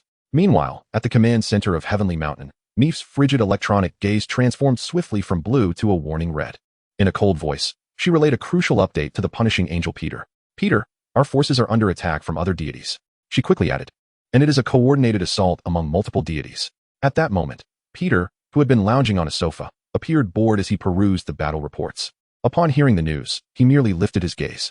His eyes, devoid of emotion, exuded a chilling indifference. Oh, it seems these trapped deities are not entirely foolish. In truth, Peter had long been prepared to annihilate every deity within the embryonic multiverse. There was no need for elaboration. Each sequence deity undertakes similar actions by preemptively sealing off portions of the secret realms and eliminating all witnesses. This serves to cloak their clandestine secrets and prevent the dissemination of intelligence regarding their adversaries. Although such actions may arouse suspicion among some lower-tier deities, the overwhelming power of the sequence deities typically quashes any doubts. For instance, the void insectoid enemies have always existed, yet no one has ever substantiated their existence, have they? Ultimately, these dubious matters will fade into legend and myth alongside the sequence deities, becoming whispered tales among the benevolent deities. This is precisely why Peter maintained such composure upon entering the secret realm. No one could possess evidence to challenge the sequence deities. With that, the punishing angel Peter rose slowly from the sofa. He gently ruffled his wings, and in an instant, countless rays of light ignited from his feathers, shimmering like newly birthed stars. Our realm's ironclad law? The punishing angel smiled, addressing Meef. What is our current battle status against the void insectoids? And how many troops do we have remaining? The now digital Meef provided him with a series of figures, conveying the general situation. Currently, the remaining number of void insectoids stood at 7, 2 of their peak strength, with over 40 of that number comprising resource-greedy super insects. The void insectoids had descended into their most vulnerable state. The once overwhelming gray tide was poised to recede, and the barren lands, previously devoid of sustenance, had become tainted by various abyssal pollutants. The insectoid race now teetered on the brink of extinction once more. Our forces are reduced to a mere 23%. However, the previously preserved embryos of the biochemical warriors can be catalyzed at any moment, allowing our numbers to recover to approximately 30%. Our heavy vehicles stand at 19%, which includes various warships and flagship vessels piloted by the Angel. The punishing Angel, Peter, nodded and addressed Maeve, instructing her to continue the assault on the Zerg without pause. Release those biochemical warrior embryos. Utilize this fresh contingent to combat those swarming ants. Peter clapped his hands. Several maidens from Heaven's Mountain promptly arrived, bearing his armor to equip him. Yet, just as he donned his armor, a sudden thought struck him. By the way, since that rabble has gathered, what is that fellow named Chu doing? Is he mingling with those ants? Peter was quite curious about Chu Hao, intrigued by how this clever individual would choose to act. Knowing his own impending demise, Maeve revealed an unexpectedly surprising answer to Peter. Chu and his divine realm were currently at this moment. Tagore stood triumphantly before the lower deities. He had successfully broken through previous barriers, ascending from a mid-tier deity to a high-tier deity. His superior magical realm had evolved into one brimming with arcane technology. Previous magical theories had surpassed their limitations and were gradually approaching the very confines of magical rules. More importantly, within his world, numerous blessed kin had advanced from demigod level to the status of spiritual beings. Beings of spiritual rank were the pinnacle of those unable to ignite divine flames. Furthermore, countless mythical creatures were rapidly hatching within his divine domain. It could be said that Tagore's power had surged to a terrifying extent. This was precisely why he exuded such vigor. Naturally, a significant factor contributing to his breakthrough from mid-tier to high-tier deity was the lower deities before him. Tagore had long engaged in sufficient private discourse with these lower deities. He had successfully conveyed the true intentions of Heaven's Mountain to them, effectively binding them to his chariot. Moreover, he had unreservedly shared his plans with these lower deities, establishing ample agreements to jointly confront the slaughter from Heaven's Mountain. Tagore, I hope you adhere to your promises and fiercely resist the punishing angel. One of the lower deities lamented, gazing at him with a pained expression. There was no other option. To combat the punishing angel Peter, he had expended vast resources, providing them unconditionally to Tagore. He understood well that only high-tier deities could contend with the formidable punishing angel. However, before Tagore could respond, a crimson comet suddenly plummeted from the sky, crashing right before the assembly of deities. The punishing angel Peter had arrived. His arrival had been swifter than any deity had anticipated, and at that moment, mere hours remained before they would launch a surprise attack on Heaven's Mountain. Greetings, Chapter 171, Three Faces. Greetings, the punishing angel Peter cheerfully greeted. What the hell? Initially intending to put on a display, the punishing angel Peter was met with irksome disrespect. An old deity clad in white robes stepped forward first. Quickly, unseal this embryonic multiverse, and let us out. Peter's face twitched slightly, yet he maintained his signature smile. This time, however, his grin was unsettling. I cannot comply with that request. After all, I must keep the Void Zerg's information under wraps. That is the will of the Esteemed One. No deity may defy the Esteemed One's demands. You shall perish here, just like the other fallen deities. Peter said nonchalantly, gazing at the assembled ants before him. Who would have thought Heaven's Mountain to be so despicable? Behind your radiant facade lies such a filthy heart. For the sake of this so-called secret, You would dare slay deities to silence them. Upon hearing Peter invoke the esteemed one of Heaven's mountain, Tagore's fury ignited. Though he was aware that the punishing angel would not spare them, he had not anticipated such contempt directed at his kind. From beginning to end, Peter's attitude remained unchanged, which only fueled Tagore's wrath. Yet, after casting a glance at Tagore, the punishing angel Peter feigned sudden realization, deliberately raising his voice. Wow. I wondered what could instill such audacity in you, daring to ambush Heaven's mountain warriors. So, it turns out that the leader of these ants has ascended. Tagore's expression darkened as he retorted, Indeed, Peter, I suggest you swiftly lift the seal and release us. Otherwise, suddenly, Peter erupted into laughter. Apologies. I simply cannot contain myself. You truly do not believe you have a chance, do you? The powerful punishing angel rubbed the corners of his eyes, tears of laughter escaping as he addressed Tagore and his companions. Ants, even if you surpass your limits, you remain ants. Do you agree with my sentiments, Chu? Upon hearing this, all present turned their gaze toward Peter's back. Emerging from behind him was a man with black hair and black eyes. I have no desire to express any opinions, Chu Hao stated coolly. Upon seeing Chu Hao's arrival, Tagore anxiously exclaimed, Hey, do you not realize that if this birdman from Heaven's mountain wins, we shall all perish? Once the Zerg are annihilated, he will immediately turn his assault upon us. You cannot be unaware of this. Tagore had expected Chu Hao to side with them, especially given the covert maneuvers of his forces that seemed to be intentionally encircling Heaven's mountain. To his astonishment, in this encounter, Chu Hao stood with the punishing angel. No. Chu Hao shook his head, sitting atop a swirling black mist. You misunderstand. I am not allied with the punishing angel Peter. Peter's expression remained unchanged, while a flicker of hope appeared on Tagore and his companions' faces. However, the subsequent words from Chu Hao chilled their hearts. But I am not on your side either. I merely wish to observe which of you two sides can survive. Chu Hao's words left Tagore and the others bewildered.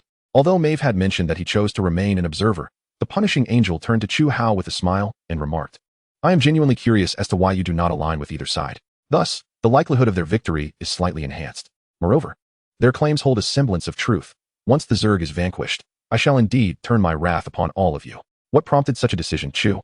I find myself quite curious. Do you truly believe that after my confrontation with them, I would be rendered so feeble as to fall victim to your hand? Chu Hao bore an expression of utter indifference, his eyes swirling with shades of black and crimson, fixated upon Peter. Then why not put it to the test? What if, in this chaotic melee, it is I who emerges victorious? Upon hearing this, the avenging angel, Peter, erupted into laughter. Haha, you are indeed amusing. Very well. Since you assert such, I shall eagerly await to witness your prowess. Do not disappoint me. With that, the avenging angel leapt over Chu Hao. In the distance, the gates of Heaven's mountain swung open once more. Countless soldiers, accompanied by the celestial hymns of Heaven's mountain, resonated throughout the nascent multiverse. Peter, the avenging angel, stretched his shoulders and addressed Tagore. Before our forces collide, I shall refrain from engaging you, for divine power is far more precious than mere soldiers. However, prior to my departure, I must administer a slight punishment to one among you. With those words, the avenging angel vanished from sight. In the next instant, he materialized beside the elder deity clad in white robes, seizing the latter's chin with a firm grip. Before anyone could react, an overwhelming torrent of pure divine fire surged through Peter's being, violently engulfing the deity. It was akin to flames meeting gasoline. The deity instinctively raised a defense, allowing his own divine fire to surge forth in retaliation. Yet, in a fleeting encounter, the divine flames of the lower-ranked deity were utterly consumed. What followed was a one-sided massacre. Countless flames of divinity surged into the lower-ranked deity's spiritual sea, penetrating the realm intimately intertwined with his essence.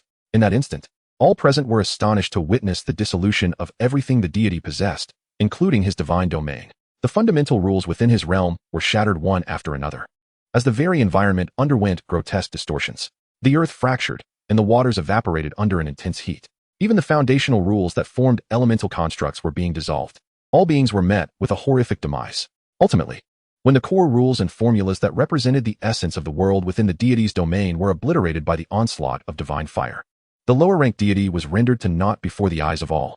His divine realm shattered into countless fragments. How tedious. Tagore, Peter, and Chu Hao. Three deities. Three distinct visages.